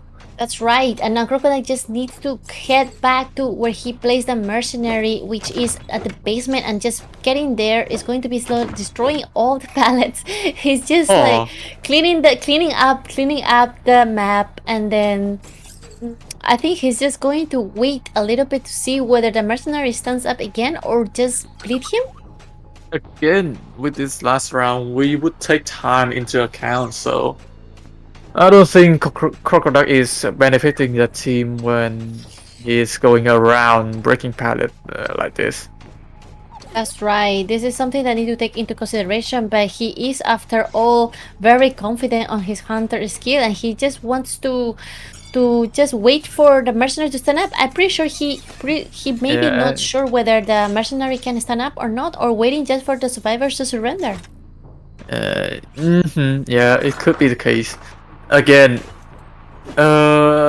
it's a final survivor, so I think Crocodile is just gonna wait for him to expire out, and a 5-point victory to have fun. Indeed, 5 points for have fun. Crocodile got an all kill. And just having some fun. He is trying to kill the tram. Run! Yes. Run, tram!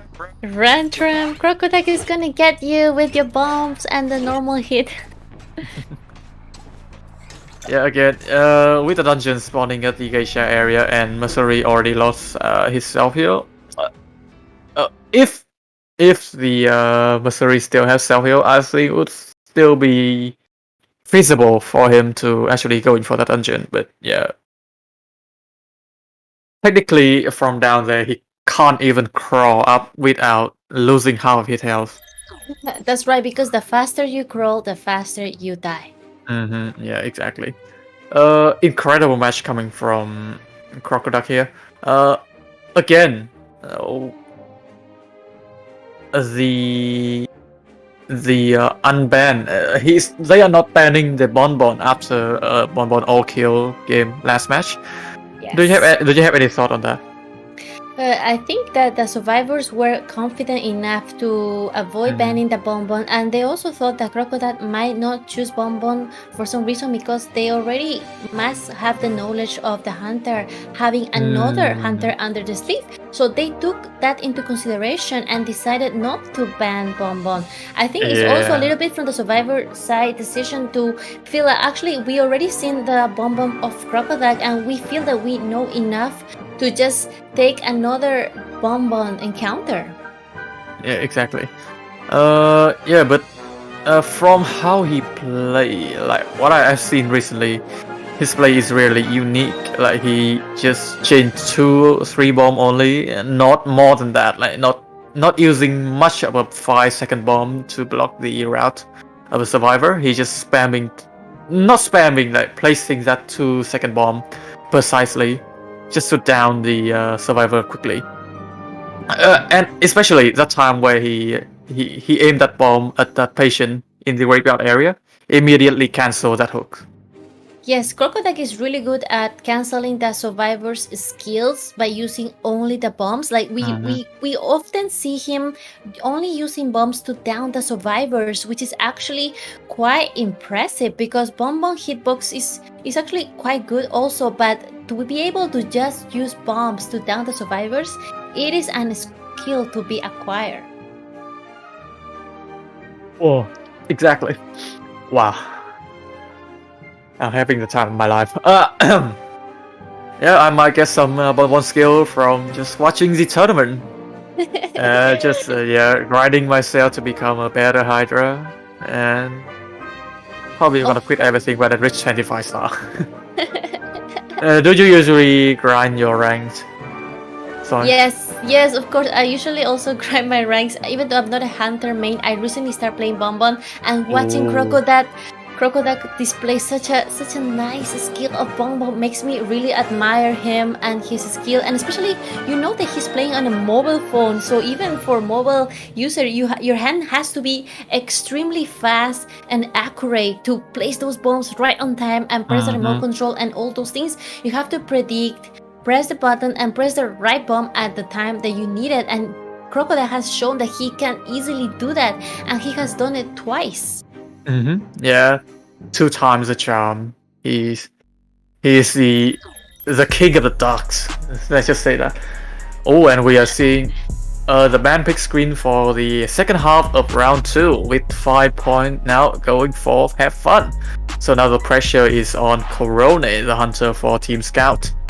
Again, the map is there with Sleeping Town. We're gonna have 2 bans on the hunter and 3 bans on the survivor. Yes, as we saw previously, Corone has shown us the breaking wheel and his dream witch, but we're gonna see Ever Sleeping. He hasn't played Ever Sleeping yet, so we're really looking forward to see whether Korone will still choose dream witch or breaking wheel in Ever Sleeping. If not, his hunter gets banned. So if his hunter gets banned, we do know that Korone has a very, very skillful Bloody Queen. So he might be forced to take the Bloody Queen out after his two mains get banned. Again, yeah, I'm expecting that pollen ban immediately from the side of the survivor. Yeah, for that second ban, what did you expect for the second ban? For the second ban, I expect that they're gonna definitely ban his Dream Witch and Breaking Wheel, and for Korone, I expect him to ban, I think maybe Seer and Mercenary. But sorry, it's but that would be it's Ever Sleeping Town. Priestess would be a better ban because of her support ability. Yes, could be a Priestess and forward ban from the side of Korone here. Again, the Hunter ban. We don't know what Have Fun are thinking right now, but I can sense a pollen ban undergoing.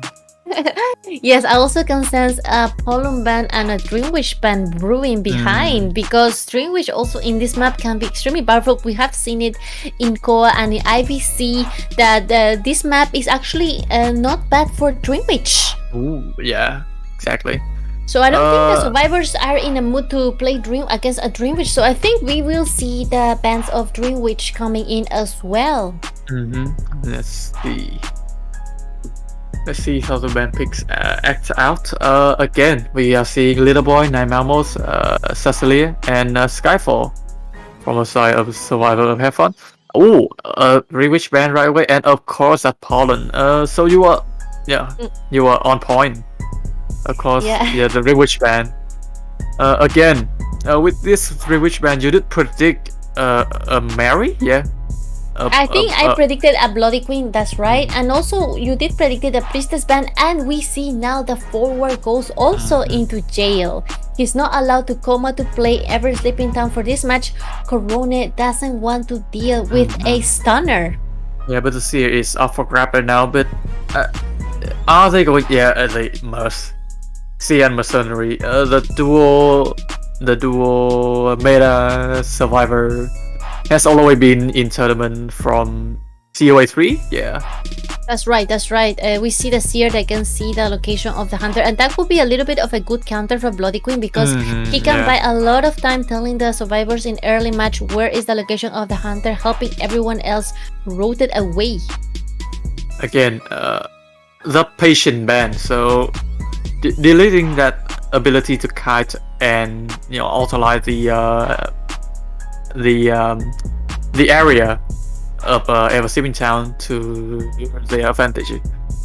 You can see that as the survivor side of Team Scout did use that patient to try some tip and trick for patient, but the bomb from Crocodile has cancelled them all. So I think the curse of the patient is still there. Yes, of course. We have still seen the curse of the patient remain, but still, Korone, I think it seems like it might be able to bring a Bloody Queen, because patient could be type of survivor that with kiting skills and hooks can easily counter Bloody Queen's early game. And we are seeing a Galatea. A Galatea from the side. Galatea from Korone, alright. Yeah, a very... I mean, it was expected. It was either Bloody Queen or Galatea, unless unless Korone was training some other hunter secretly. Again, we are seeing an acrobat and a postman to help with that decoding progress. Yes, Postman will be a very good help for the team to help them decode faster. He probably will give the first letter either to the Mercenary or to the Acrobat to make the Acrobat get his ball first, and then the Mercenary to get that speed boost of decoding going on. And then if he does get Kaida first, we will see whether he can accurately throw his pet dog to the hunter and buy some extra time to transition away. So the ideal survivor to be encountered first for Korone will be the Seer or the Postman, in my opinion.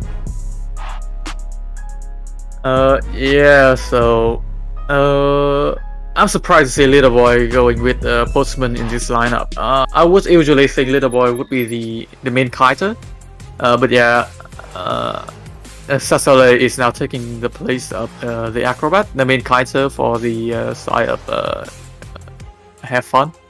Yes. Skyfall being the reliable mercenary as usual, and I'm almost with us here. We are coming into the match between HF and Scout in Ever Sleeping Town. This Ooh, is we round see- tiebreaker. We see a sculptor already heading into the middle of the map looking for the first prey. We see the mercenary already transitioning away, and because we have that seer sight from the beginning, all the survivors are moving away from the hunter and leaving some space for her to just keep lurking around the map and looking for the first survivor to prey on. It's Skyfall in front of the hunter right now.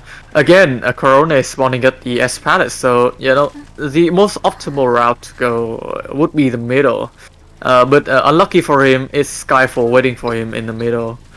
So I think they kind of planned it out already before. Ooh, but Skyfall managed to get a gets chip the damage though. first... Yes, and the elbow pad also gets cancelled at the same time. Ooh. All his 3 elbow pads have been utilized. And ooh, a nice owl coming from Nine Mammals. Mammals. Yeah, giving Mercenary another day live. Again, now moving through to the other side. I think it was The acrobat now. Yeah, an acrobat now. He was able to saw the shaking cipher. Yes, the acrobat was about to get his second ball, but Corona teleported immediately to him, and now he's going to try to target him using this area of small kiting type area for the acrobat. This area is very easy for a Galatea to actually get a statue hit. But again, such a slippery acrobat for Corona to chase right now. Able to get a cheap damage though.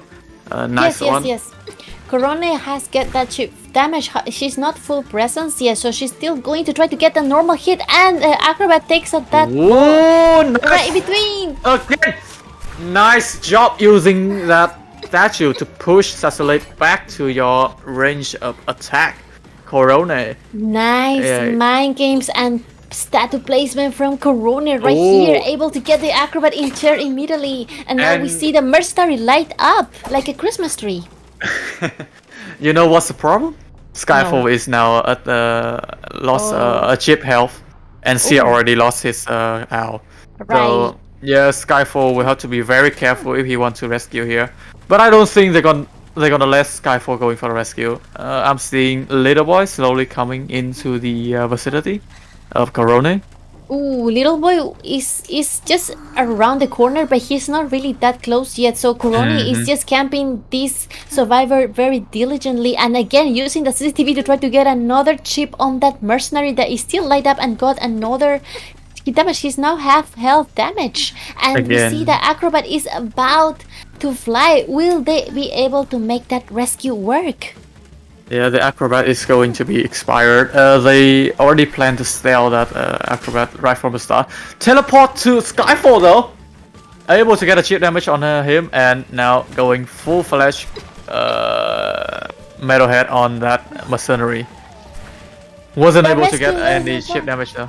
They didn't rescue, Yeah, I think it was a little bit late for the rescue, and now the mercenary will go down. Corona is on fire. There's still only one machine left for the survivors, and now Little Boy will prepare to get the rescue from the mercenary as soon as he gets chair. One cipher left, and it's 9 Mammoth cipher at the S palette area. Corona is slowly going to that. But he is now getting his hands off the cipher. Yeah. Using the statue to check, it's point to the nearest person, but it wasn't the decoder per se. Now Naimamos is still decoding that cipher at the S palette. But yeah.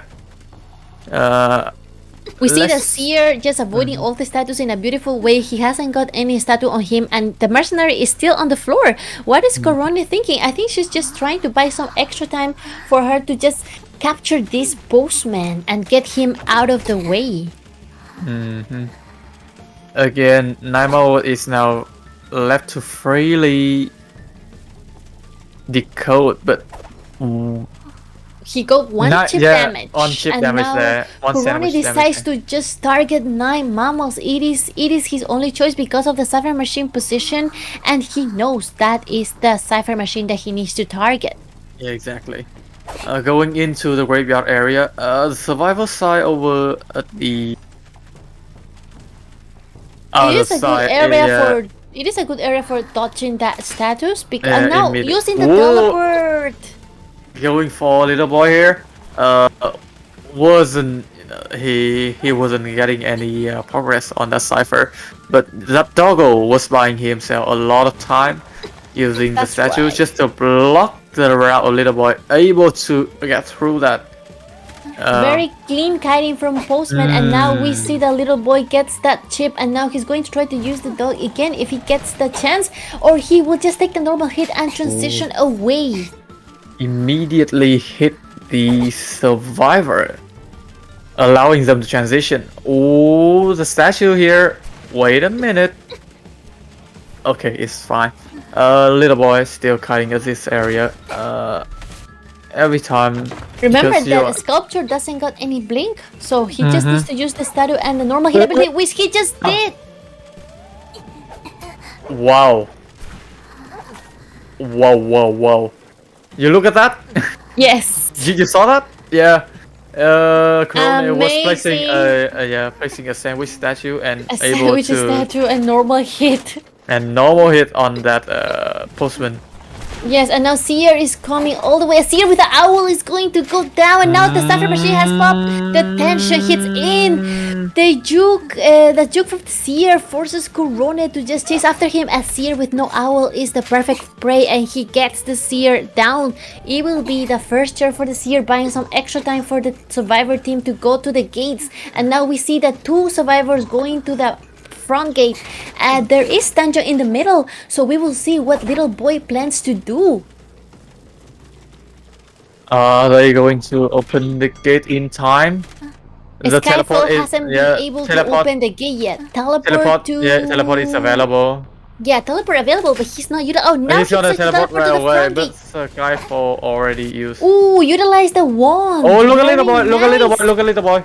Look at little boy! Little Able boy to does Seer. rescue the Seer. Amazing teamwork from little boy GH, rescuing 9 mammals right here, and now forcing Kurone to put his attention back in this gate using the CCTV camera, knowing that the teleport was just utilized. So now Kurone feels forced to just go back to this gate or just find that other survivor just lurking around. Yeah, to try to again, avoid.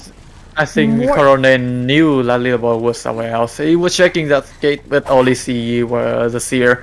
The postman from little boy transitioning from that middle area to from that gate area to the middle area was found out by Kurone in a few minutes later. And now Seer has just opened the gate, and we see a mercenary is still on the floor. Will mercenary. he be able to self-heal and run to the gate? We see the Again. postman doing some little mind games, trying to get. They both got on the tram, and we will see both Hunter and Survivor are taking a little stroll around the map. Again, it's mercenary, so it's gonna take a lot of time just to self-heal. Mercenary is now trying to, I think, moving. Who didn't manage to get the doggo in, and now Sculptor's gonna try to capitalize on that, playing some little mind games, trying to juke, and then now trying to avoid the statue. Perfect statue! Look, a little boy! Oh, he wasn't managed to get through, but easy tram, homie, helping that postman from being out picked early up. on, being picked up early on. Forcing the Seer out. Will Mercenary stand up? Let's see. Is the mercenary going to stand up? Has the mercenary expired his self-heal? Yeah, or has the Mercenary even brought exit path to the match? I don't think. I think it has been expired. Oh, yeah. That's right. you Now said this it is already. going to be a One 3-man kill for Yeah, 3-man Kurone and a 1-man escape again. for One man have escape. fun. Yeah, one man escape for have fun is enough for them to get the win in this lineup. With a total point of 6-3, yeah, for the side of Have Fun. Again, very scary sculptor again. But the survivor team are able to, extend the kite and also extend her attention across the map. She cannot cam a single cipher. She has to constantly moving with the flow of the survivor side. A bit unlucky for the survivor team at the end there. Skyfall was down and already lost his self-heal. But yeah, Naima almost getting out of the gate is enough for them to get the win in this lineup. Yes, that's right. It is going to be definitely a little bit more pressure now on the survivor side of scouts, because they did got like more benefit on their side, and now we're gonna see what do you think about the strategy that the survivors from GH utilized? Do you think it was like played safely, or they did some risky moves? From Have Fun, I think they were playing very safe because they did sacrifice the first time. It was a very safe rescue. Not rescue, it was a very safe play because, as you can see, a little boy come out right away just to give the hunter that Tinnitus. And again, giving that Tinnitus, meaning that Galatea wouldn't dare to go to other place, but was able to chip the mercenary a few hit there. Yes. Not partial, because able to down the mercenary, the Skyfall, but then she Corona immediately go for another target. Yes, that's right. Corona is such a scary sculptor in ever sleeping town, and being able to manage to get the 3 kill. I really miss a little bit when the mercenary used that self heal, and now I was wondering whether he will stand up or not. But at the end, he definitely knew that he had no choice, and he was also so far away from the dungeon, and the seer was just buying some extra time, and little boy clutch rescue did help a little bit because it did buy a little bit more time for one of the survivors to surely escape and for the gate to be open. Alright. Yeah, that is the game. Congratulations to HF, and thanks Scout for participating in this lineup. We were sure to see more of both teams. For now, we're gonna take a break for the last matchup between GT and ZT. Don't go anywhere. That's right.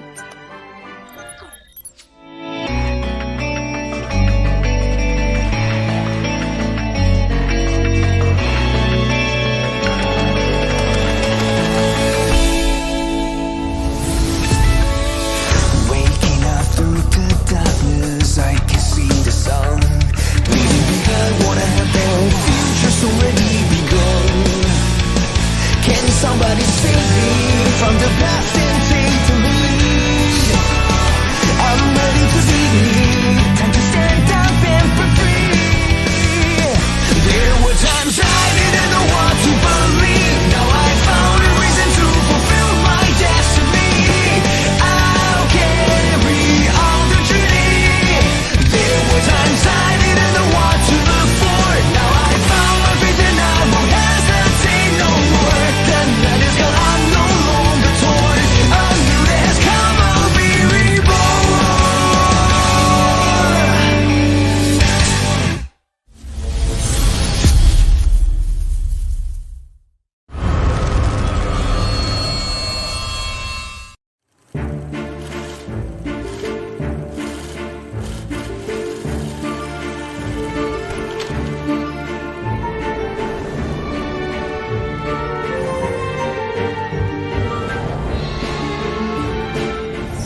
with steam dense as a veil,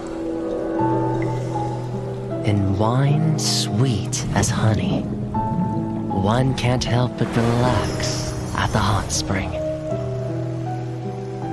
Return to basics. Surrender restraints. Relinquish thyself. Like the eagle plummeting straight down, lusting for lambs, hating all lamb souls. Bathed in the spring, we drink. We worship. We indulge.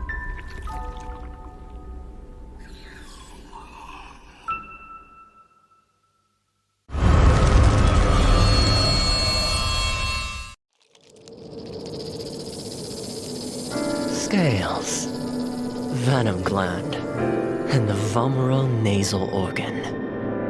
Reptiles' delicate biology is engraved with the mysteries of evolution. Researching them feels like listening to hymns of heaven and tracing the steps left by the Creator. But the end lies in unexpected malice.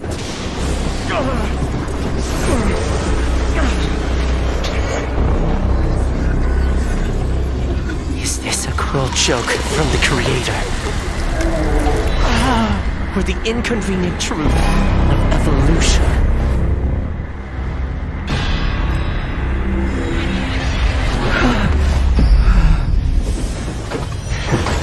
All but a small price to pay on the path to truth. And as the scales shed, I shall step over the last of my boundaries.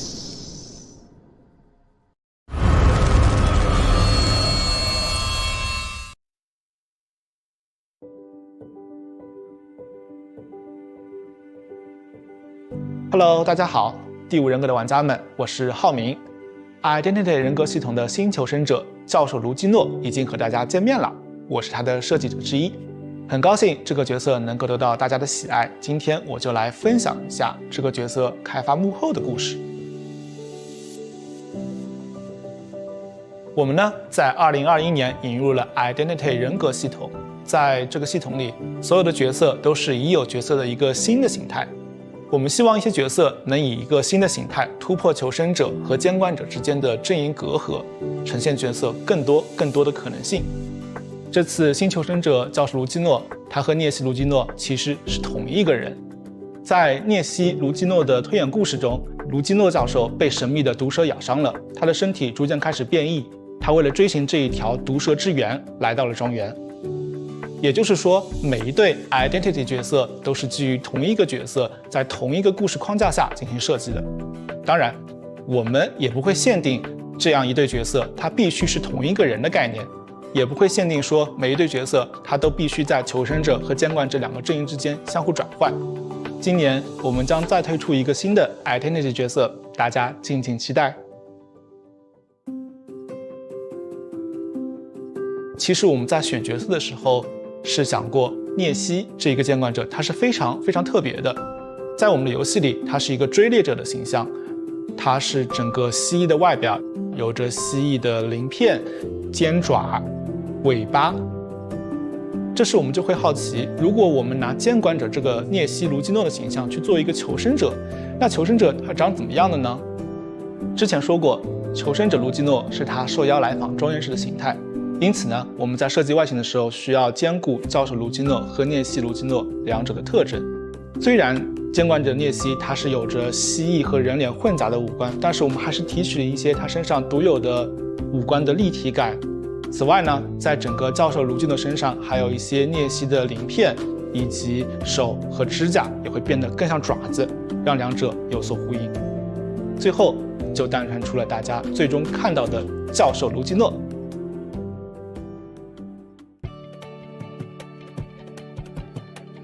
我们的设计时，首先确认了教授的核心技能是围绕反弹攻击，也就是鳞片硬化这个高难度机制展开的。玩家们需要在高度紧张的追逃过程中，同时留意对手的动作，并在瞬间抓住时机，激活技能。有时候，你甚至可以主动靠近监管者来触发鳞片硬化的技能效果。鳞片硬化可以在板窗交汇的过程中使用，避免被后来追击的监管者恐惧震慑。为了进一步加强教授的辅助能力，我们为他添加了支援其他求生者也能反弹攻击的退灵技能。以上就是我今天给大家分享的教授卢基诺开发幕后，希望能帮助玩家们更多了解卢基诺这个角色。感谢大家喜欢我们的 Identity 系统，我们后续也会为大家带来更多精心设计的游戏内容，敬请期待哦！再见。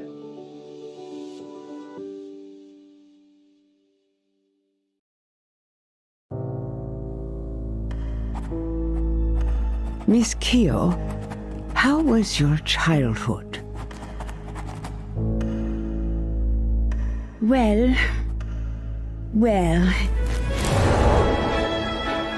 at the dinner table, Father said with a smile, "You sure love playing judge, don't you?" And then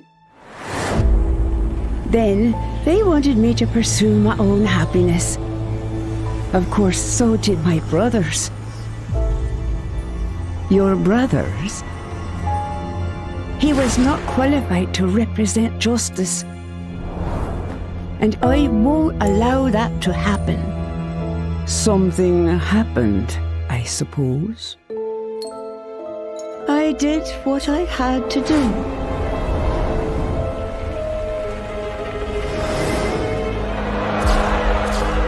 Justice needs obedience. Justice needs sacrifice. It ain't over till the fat lady sings.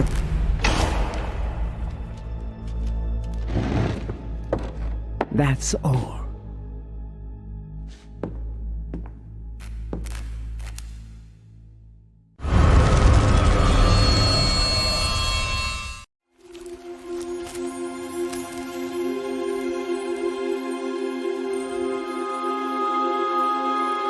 Long, long ago, when demons and gods walked amongst humanity, two sisters lived a life of creating fragrances. All that you desire shall be granted if you bring me a fragrance. Yes. Welcome back to IVA. We are heading to the conclusion of the tournament now with the Battle of the T. It's gonna be GT versus ZT now, and gonna be versus Entity anytime soon. We do see GT versus 02. We're gonna see this is the last match of the day, IVA Day 2, bringing you by NTT and Soy Milk. Ooh, I have ear now. Yeah, we're gonna see the lineup for GT teams today. As the last lineup for today, we're gonna have how to read this? PT is going to be Ermin, right? Ermin. I'm GT, Kim Miso, number 1 Kwayhong, and Rifanan as a hunter for GT. We did see Rifanan yesterday, very scary hunter, but wasn't, has a good result. Today he's gonna seek revenge with ZT with a fancy logo. Yes, ZT02. It's gonna come with Cui Xian, MX, Run, Shadow, and the hunter as Kuga. Cool sounding name. Yeah, we're gonna head towards the man pick screen. I think we might mess up the name over here. Yeah, probably something with the graphic thingy, but yeah, just don't pay much. Yeah, we're just gonna wait. We're going to see one of the high hunters, either Rai Fernan or you said from 02, the main hunter also what's his name? Wait. 02, wait a second. I'm not having such a clear mind right now. Yes, so don't worry because very soon we're going to be able to see the band phase Yeah. for GT and 02, and the map that's going to be chosen is Sacred Heart Hospital. It is the first time we see this map on today, and now Not really the first time. We just see not the the first map. time. Yeah. We just see the I map really earlier like your today. ears, by the way. It makes you look really tall. No, I'm tall. I mean, I'm tall. Of Yeah, course. it's gonna be Sacred Heart Hospital this time around, and of course with the band pick system, we don't think we're gonna see 2 survivor band, and it's gonna be Riffenman on the side of Hunter for GT round. Yes. And of course on the side of ZT02, we're gonna see Run, Use, MX, and Shadow. Ooh. Ooh, and we see the first band is a respect band for Breaking Wheel. And very interesting. It's actually a band on Dreamwitch. Sorry. Oh, Yeah. right. It's a band on Dreamwitch, and also Rai Fernand is doing a respect band for the Seer. Ellie goes to jail once again. A very popular band in this match of today, and especially. As you see, Sacred Heart Hospital, Dreamwitch is actually quite a strong hunter as well. Even though there's a second floor, it is not the ideal map, but it's still quite a strong map for Dreamwitch. The problem with banning Seer is now Riffenman is letting out that Priestess, and it's gonna be picked up right away by the survivor of 02. Alongside the Priestess, it's gonna be a forward, just to do all that rescuing. I'm curious if Riffenman is going to ban the Mercenary. Oh, he isn't going to. It's gonna be an Ada ban. Wow. So, yes. Are the survivor side of ZT gonna pick up that Mercenary? Yeah, I think at this point it will be very interesting to see what strategy are the survivors aiming for. If they do pick they pick a patient, even though Ada was banned, they still managed to.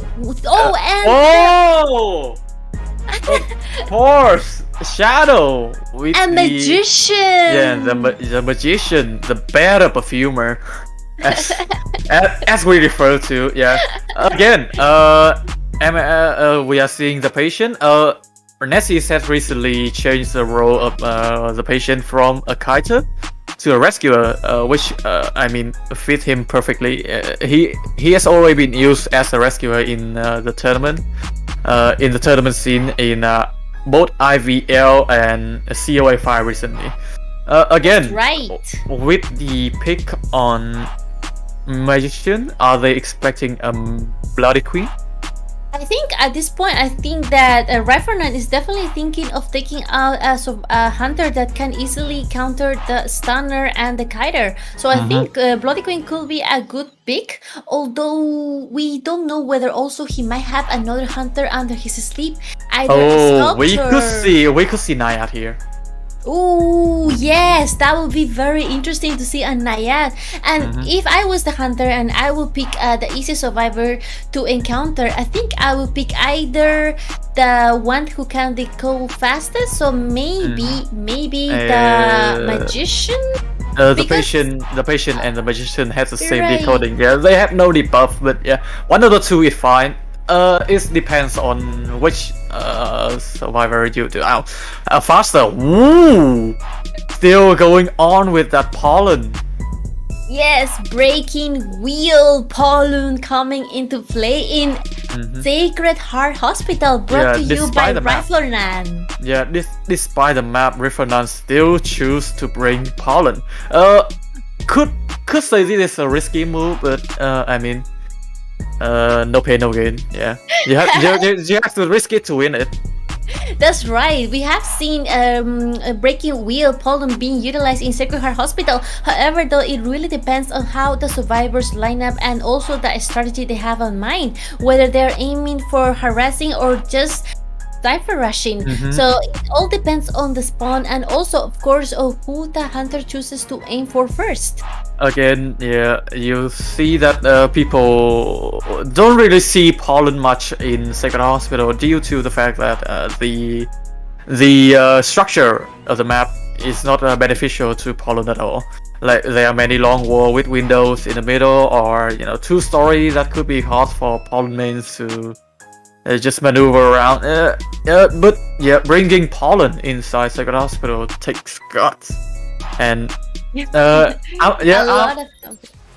lot of confidence. Yeah, a lot of confidence. I'm excited to see this matchup. Yeah, it's gonna be round on first half.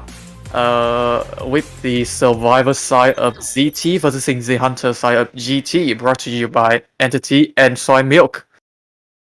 Thank you for the nice intro. And now we see Polo immediately going into wheel form and heading right into the center of the map, trying to find the first survivor, and he finds the patient. The patient, yeah, wasn't able to take a spy on him yet, but we have a lot of time trying to maneuver, trying to get that spike onto this patient. Still haven't managed to do that.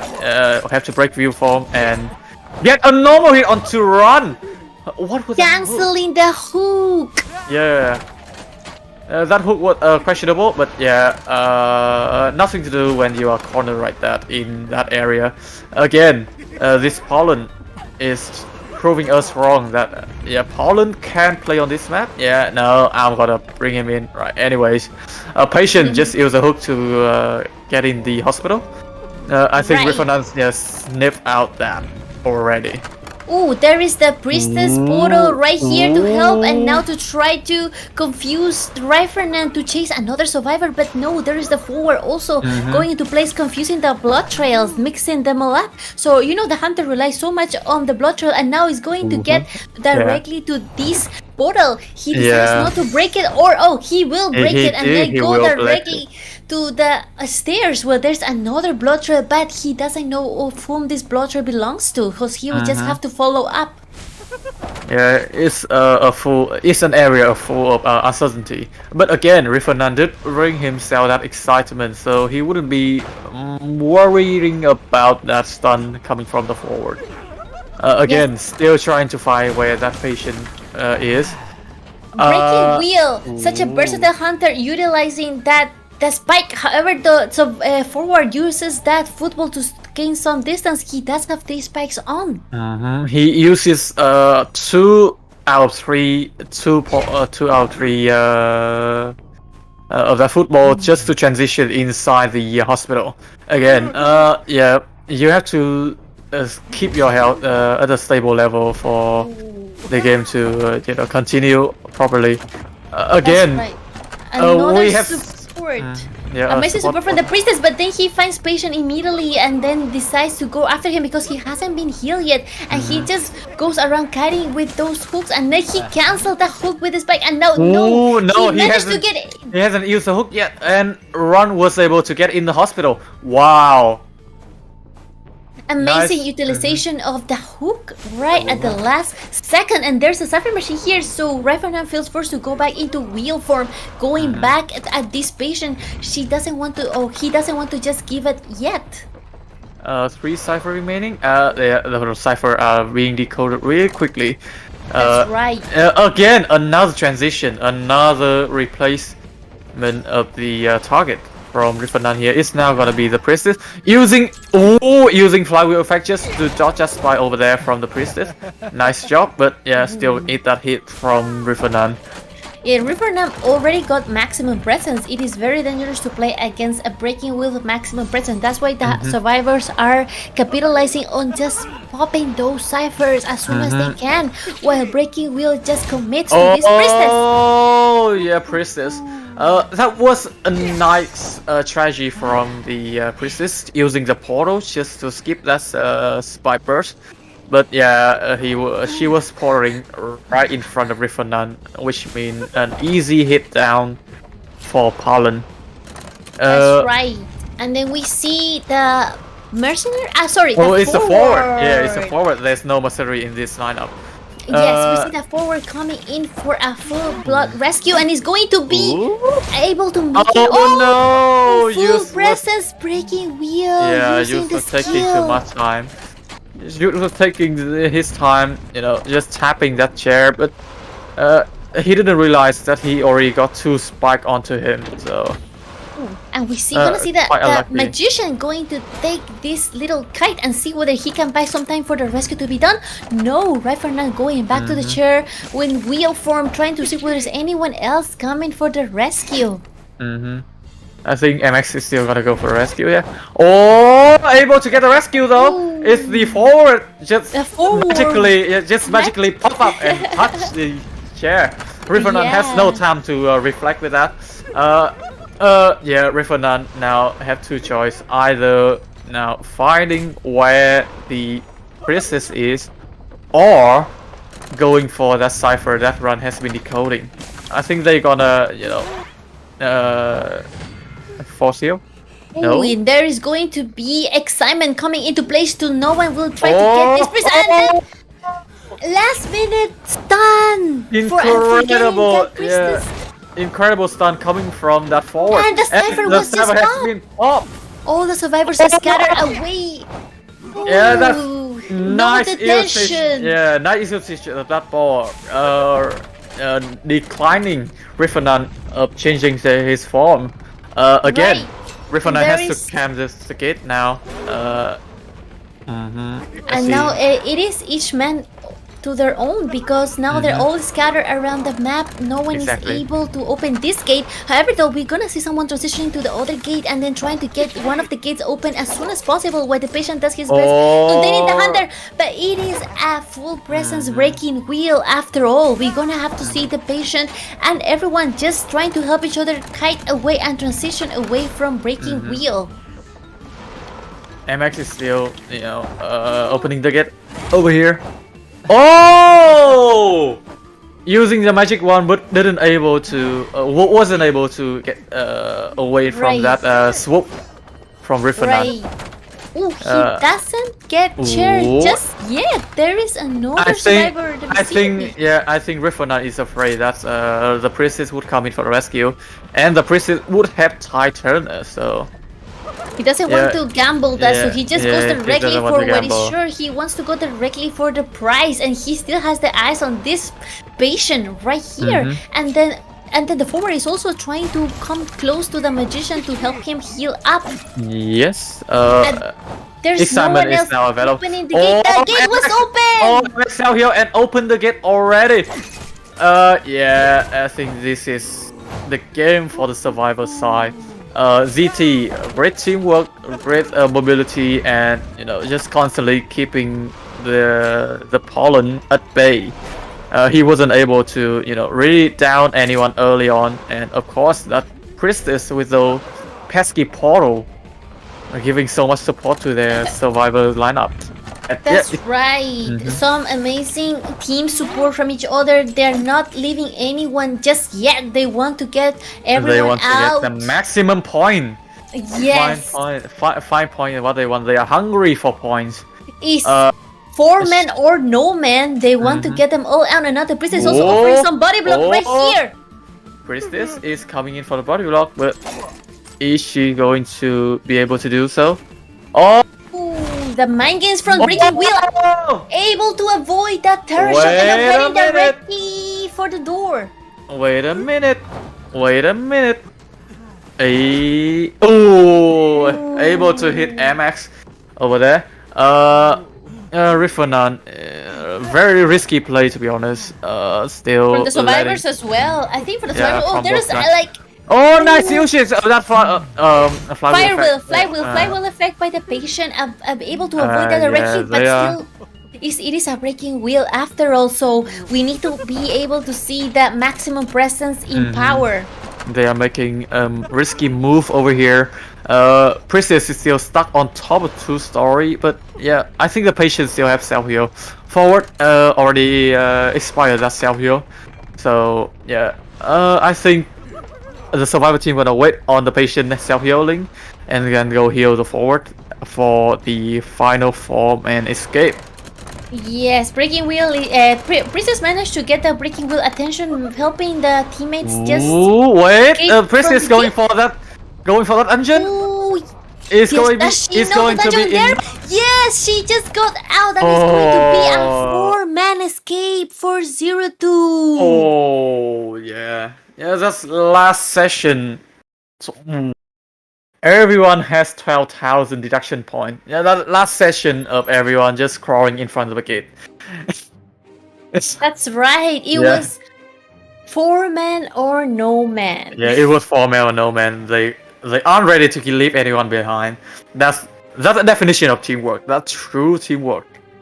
This is textbook teamwork from the survivors of 02. Amazing teamwork and amazing containment of the hunter, being able to play those strategic mind games and making him spend more time on different survivors so they get even more time for them to cipher rush and transition away. So it was really a textbook cooperation team for 02.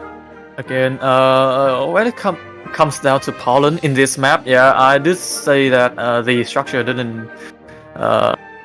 wasn't very helpful to Poland at all, and we did see the proof that right at the start. Like, the patient was able to just dodge every spike, every trap with just one hook to the hospital.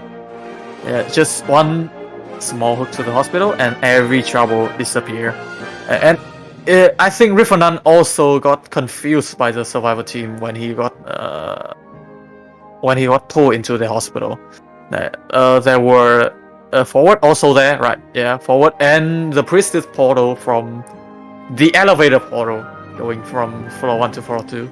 Yes, actually, it was quite impressive because at the beginning of the match, when the patient got found and he got his first hook cancelled, a lot of beginner or not very familiar patient players would get a little bit nervous and then lose confidence. Yeah. But this patient managed to get back his game on and keep going, and then he utilized his last 2 hooks perfectly.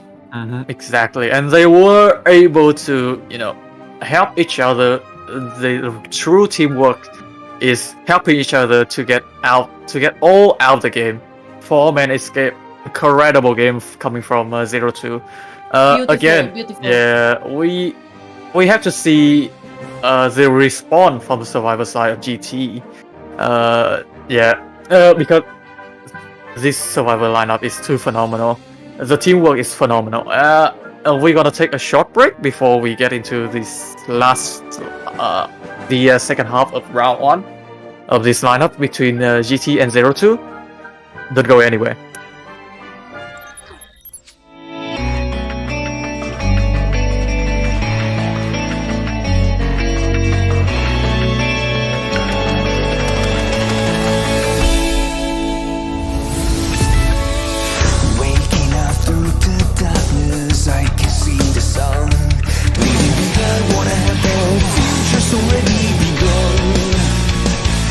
Somebody save me from the past and take the lead.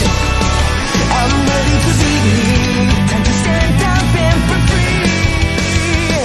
There were times I didn't know what to believe. Now I found a reason to fulfill my destiny.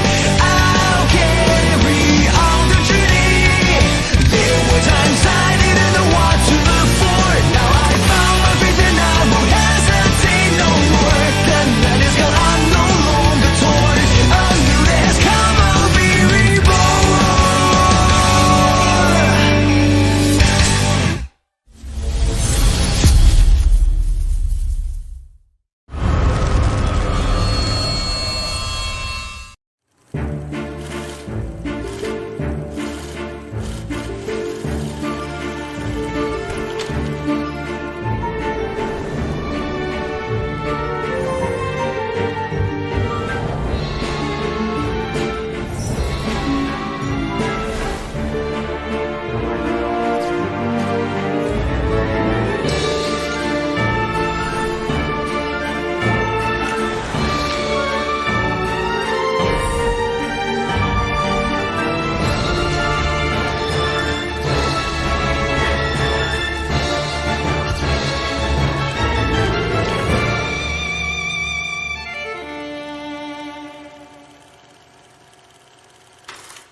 With steam dense as a veil,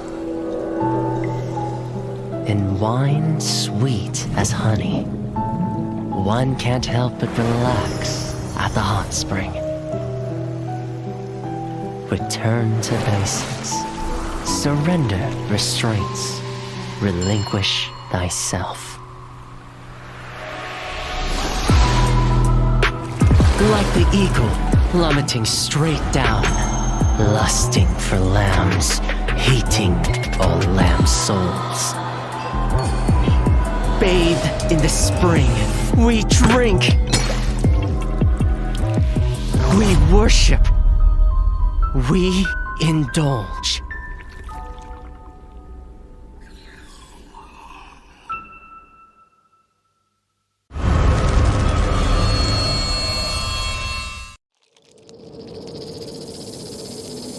Scales, venom gland, and the vomeral nasal organ. Reptiles' delicate biology is engraved with the mysteries of evolution. Researching them feels like listening to hymns of heaven and tracing the steps left by the Creator. But the end lies in unexpected malice.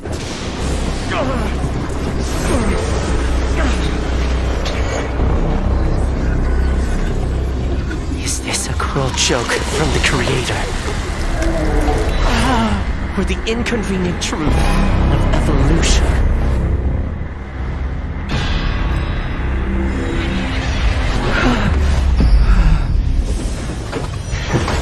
All but a small price to pay on the path to truth. And as the scales shed, I shall step over the last of my boundaries.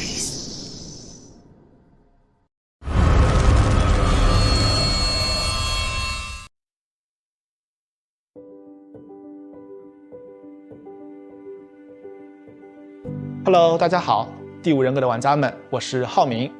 Identity 人格系统的新求生者教授卢基诺已经和大家见面了，我是他的设计者之一，很高兴这个角色能够得到大家的喜爱。今天我就来分享一下这个角色开发幕后的故事。我们呢，在2021年引入了 Identity 人格系统，在这个系统里，所有的角色。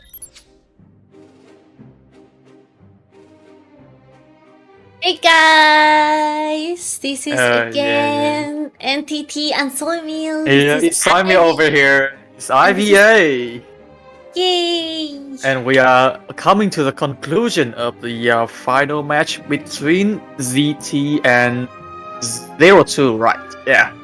The last match we did get a result of 5-0 over for the side of 02 with their absolutely phenomenal survivor performance. Any thought on that survivor lineup? I was gonna say just such a beautiful survivor coordination that we just saw, and also an amazing containment from the patient that he was able to rebound kite and use those two hooks right at the last minute, and then before he getting that damage from the breaking wheel, he managed to transition away, forcing breaking wheel to get out of the wheel form. So it was really strong mind games from the survivor side to counter Riferman's breaking wheel. It feels like the survivor were controlling Poland at that time. We are coming into the band picks of the second half of the round 1.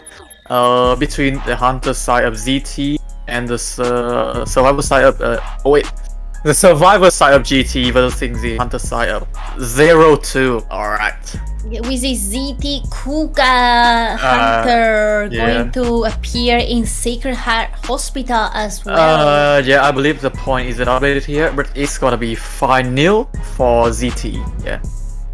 Right. Yes, it is a lot of pressure on the hunter side. ZT, the 02. So a lot of pressure on the hunter side of 02. I mean, and we are already seeing that the Witch Band, almost the same as with non matches. Yeah. I mean, you gotta respect that Dream Witch are in Sacred Heart Hospital.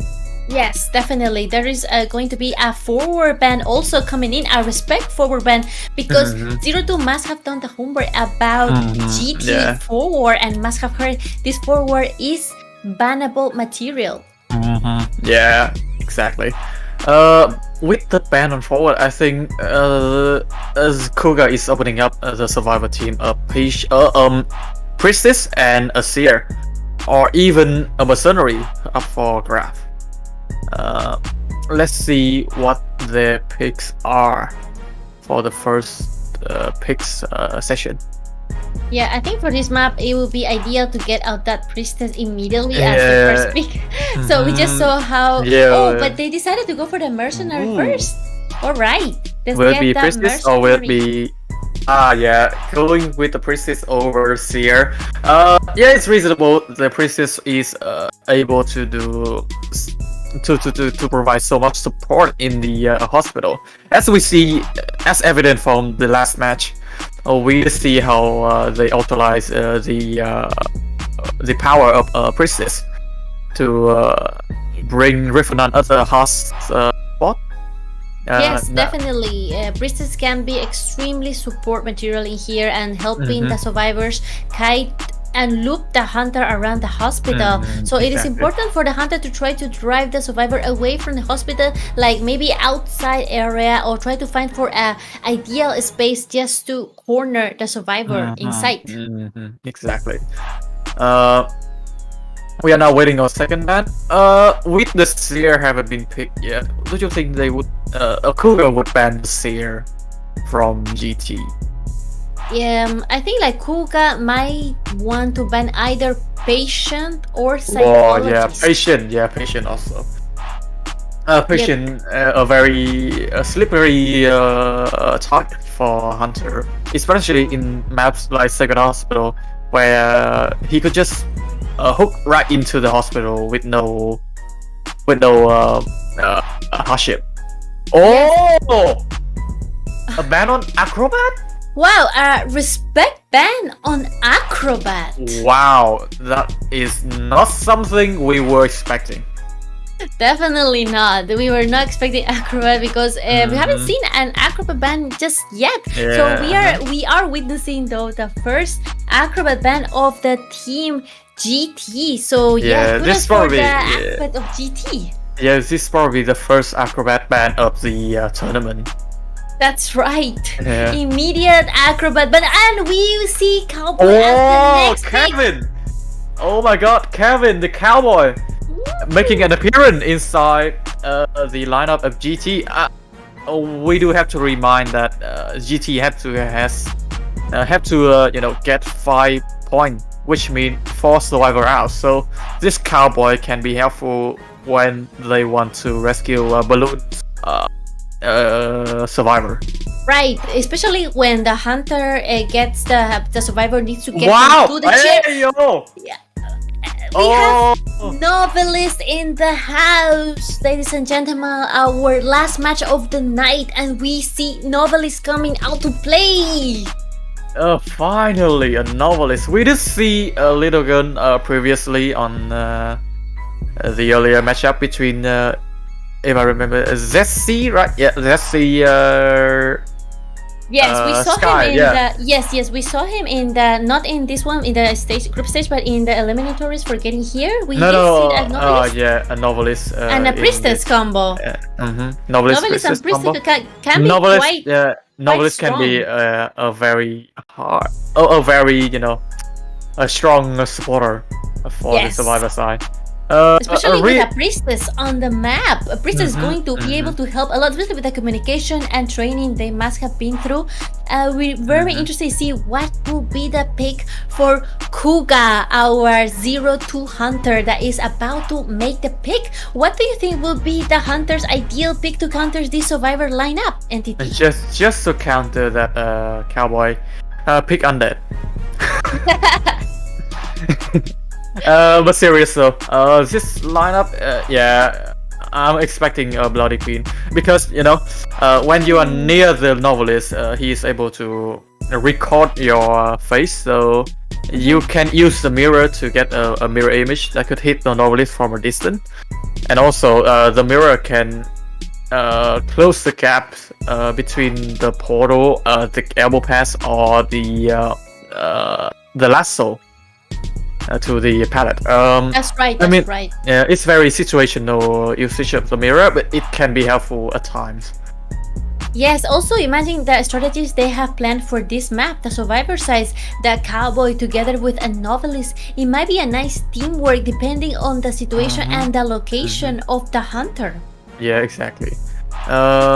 So we will jump into Sacred Heart Hospital with the lineup of a very surprising lineup, to be honest.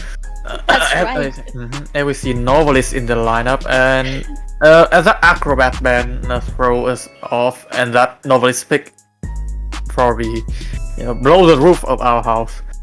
Yes, definitely. We definitely see the respect bands right here from Kuga. He has done his homework on the team, and now he knows that he needs to respect that forward and that acrobat and definitely get it out of the way for him to have a smoother path towards the win. We are seeing Remnant on the Novelist, MGT on the Cowboy. Himiso is a Priestess player, and Kwaihom taking that rescuer spot as the mercenary. Kuga with the picks on Bloody Queen. Sorry. Hey, don't worry, that's right. Let's get right into Sacred Heart Hospital, and we see Kuga already heading right to the most popular survivor spawn area, and already looking at the first prey. It's a Novelist though. Using the mirror just to close the gap, but Ramden was able to distance himself from that mirror image. Gonna be able to get at least a hit here, and immediately do you realize what Kuga just did there? He just put his face right at the mirror, right at the wall, so Novelist cannot watch him. Ooh, that's what Kuga did, and now Novelist's ability coming into play, and then Bloody Queen going away, but now going back again. to Another the mirror, prey. Remnant. Oh, Remnant using flywheel effect right into the mirror hitbox though. Unlucky for him. It is a mirror hitbox after all we are talking about, but now there's the cowboy right there waiting for the survivor to be picked up. It's a support of a cowboy. He has to make this lasso. Oh, but so Kuga. Yeah, Kuga was one step ahead of that cowboy. That's right. Kuga is an experienced hunter, and he managed to calculate that cowboy rescue from Balut immediately and putting the survivor down at the very last second. And now cowboy feels forced to just wait until the ideal time for rescuing. A very experienced hunter indeed. Cowboy is slowly getting into the vicinity of the chair, able to rescue Novelist, but without Titan though. So if Novelist is hit, he's gonna be down right away. Yes, immediately going into this Sacred Heart. Bling is available and able to get the hit on Novelist. Nice job from Kuga. Professional Bling. Also forcing the cowboy away from the area, so there is no rescue done. But now the cowboy is going to try to lasso, but indeed Kuga can calculate that and puts the survivor down at the very last second, getting the second chair for the Novelist. Kuga is a very calculated hunter. He has been, decisive on every choice. Kuga made. Right now. A mirror onto Priestess, an easy hit. Now he immediately forced the mercenary to go out, and they have to rescue. If not, 0-2 gonna take the win over here. We are 5 seconds away from the cooldown of the mirror, and I think mercenary gonna try his best to body block for that Novelist. Gets the hit on the mercenary and makes block for the Novelist, and going to force the Novelist transition away from this area, trying to buy some extra time. But there is a portal though, and utilize that body block from the mercenary, protecting the Novelist with his own life. Now, Kuga is forced to bring the mercenary on chair since Novelist already has a full book of her to use. Sorry. To authorize. We are seeing Kimiso in the facility. The mirror trying to go for the priestess, but she gets hit at the last minute and goes immediately for the rescue before half. We are slowly seeing the power of flywheel effect. Yeah. It did help her Yeah. no damage and then throw damage when she wanted, and then Yeah. she gets that rescue done, which is very important for the team right now to keep everyone alive as long as they can. A portal given by. Oh, she's being possessed by the It's a novelist kiting as a priestess now. Oh, but yeah, wasn't a long kiting session though. But remember, the cowboy is also here. Oh, that's right. Kuga has to pay attention. Oh, another one. Yeah. Kuga calculating those lasso like if she was or he was a cowboy named himself. Okay, like you said before, Kuga is so experienced. He knew where the cowboy gonna lasso. He just timed it right always. Oh, that blink was taken into account. Again, the mirror to cowboy. Oh, just short over there. Oh, and Novelist immediately controlling that Bloody Queen. Right, and now there is the cowboy got the priestess away from the vicinity, and now there is only the novelist, the closest one target. And now, Bloody Queen, will she have to commit to this last survivor? There is still 4 cipher machines remaining entities, so we need to focus. Oh, cowboy was able to lasso that novelist, but yeah, the mirror image was able to get cowboy. Unlucky for him. Yeah. It will be the first time of cowboy in chair, and now he's gonna buy some extra time for those cipher machines to be popped. Who is in the cipher machine? We see the priestess and the novelist trying to heal up, while the mercenary is trying to come for the rescue. Exactly. A nice elbow pad coming into that chair.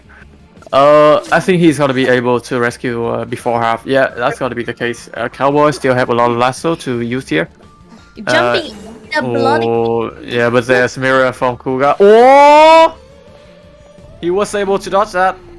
Yes, Now amazing. is Cowboy. Now is the goal. Again, another one. And he gets possessed by the novelist as well. What can't the novelist play? Yeah, should I say that? He got terror shock. Oh, it was so close, but lucky for Kuga, he gets that terror shock on point, and now we see the mercenary machine not yet prime, but still very well advanced. Player home is trying to move away from this area. I think Kuga getting a snip of where the mercenary is. Mercenary probably gonna be the one coming in for the rescue. With priestess and novelist still decoding for that last cipher. The cipher over here is practically almost done. Look at the novelist. Yes, novelist is right there. Yeah, so annoying. And trying to stalk the hunter. He is the real hunter. He's just following Kuga, trying to get his image. But now the cowboy, if he goes down, he will be going into the manor. But no, Kuga decides to go back to the cipher and pick up that mercenary. Reasonable. With mercenary, they can do wonders because that cipher that has been shaking vigorously is right beside the chair. He is able to camp the cipher, so It is Bloody Queen after all. She can literally throw her mirror any place and it will land on the survivor automatically. And now we see the novelist trying to use the skill to possess Bloody Queen once again. And then Bloody Queen feels forced to not give in. Gets the hit on. Oh, can the rescue happen? The mirror has been placed. Oh, novelist using the flywheel effect was able to dodge that mirror at this one. Utilization. Another joke. Another one. Incredible From the novelist. but novelist is now down. Yeah. And the mercenary goes away. Wait. Ooh, the priestess. Oh, just shy of a few seconds. I think with the knowledge Needs to retreat at this point using the long distance portal. The machine got popped right now, and we see a Bloody Queen with detention on the map. But yeah, with one person going out the game, it means that Kuya is now bringing home ZT the winner. That's right. It is very hard to counter a Bloody Queen with detention and full presence in this area. So the survivors are gonna try to do their best to just counter this situation by just kiting around and trying to get away as much distance as possible and buying time for the survivors to open the gate on the other side. There is still Blink, by the way. And teleport to the gate. I think. Oh! The gate was open and the priestess is Yeah. at the edge. Priestess gets forced away. There's only one survivor alive while the cowboy is still on the floor. Technically, the cowboy is still here. Able to hit the Missouri with the mirror image. I think, yeah, it's gonna be the demise of Missouri here. Cowboy can be laid down. I mean, Cougar isn't that eager to chair Cowboy here. The last chair, and at the end all the survivors remaining will fly, and there's only one survivor escape from ZT. From GT. ZT02, we're just gonna go 02. Right, 02. That's right. And yeah, absolutely phenomenal, to be honest. Yeah. From a tie game to a win game, a 3-man win game. Yeah, I think the mistake from this match is that they wasn't in their final moment protecting the novelist. Yeah, they kind of, I think a little bit like survivors got a little bit stubborn regarding the novelist, and they just wanted to take a bit on that. The problem, you can clearly see that the priestess is in the shack, right? And the Cypher is already prime. She could totally went out there and force the heal onto novelist. So if they hit the priestess, they can prime the Cypher because the Cypher is prime already. They are just not sure when to prime. Yeah, I think that mistake cost them the game. But yeah, 5-0 is a hard score to beat. So again, good game by the way. Yes, good game from 02 and GT. Yes, amazing game, very exciting indeed until the end, and also amazing pick of survivors. It was so delightful to see the novelist being utilized together with a cowboy as a combo in Sacred Heart Hospital against the Bloody Queen. Again, thanks everyone, thanks every team and every viewer who has been with us this entire live stream. Hope you guys have a great day and see ya tomorrow where we have more IVA action. See ya. Yes, see you guys tomorrow. Bye bye. Bye bye.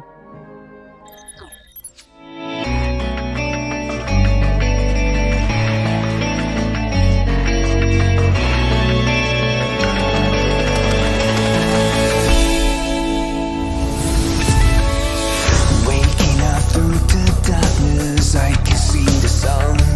Leaving behind what I have built, future's already begun. Can somebody save me from the past and take the lead? I'm ready to be, time to stand up and be free.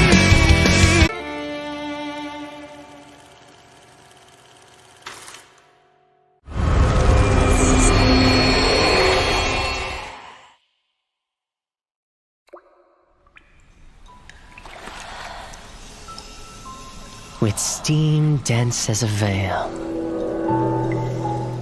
and wine sweet as honey, one can't help but relax at the hot spring. Return to basics, surrender restraints, relinquish thyself. Like the eagle plummeting straight down, lusting for lambs, hating all lamb souls. Bathed in the spring, we drink, we worship, we indulge.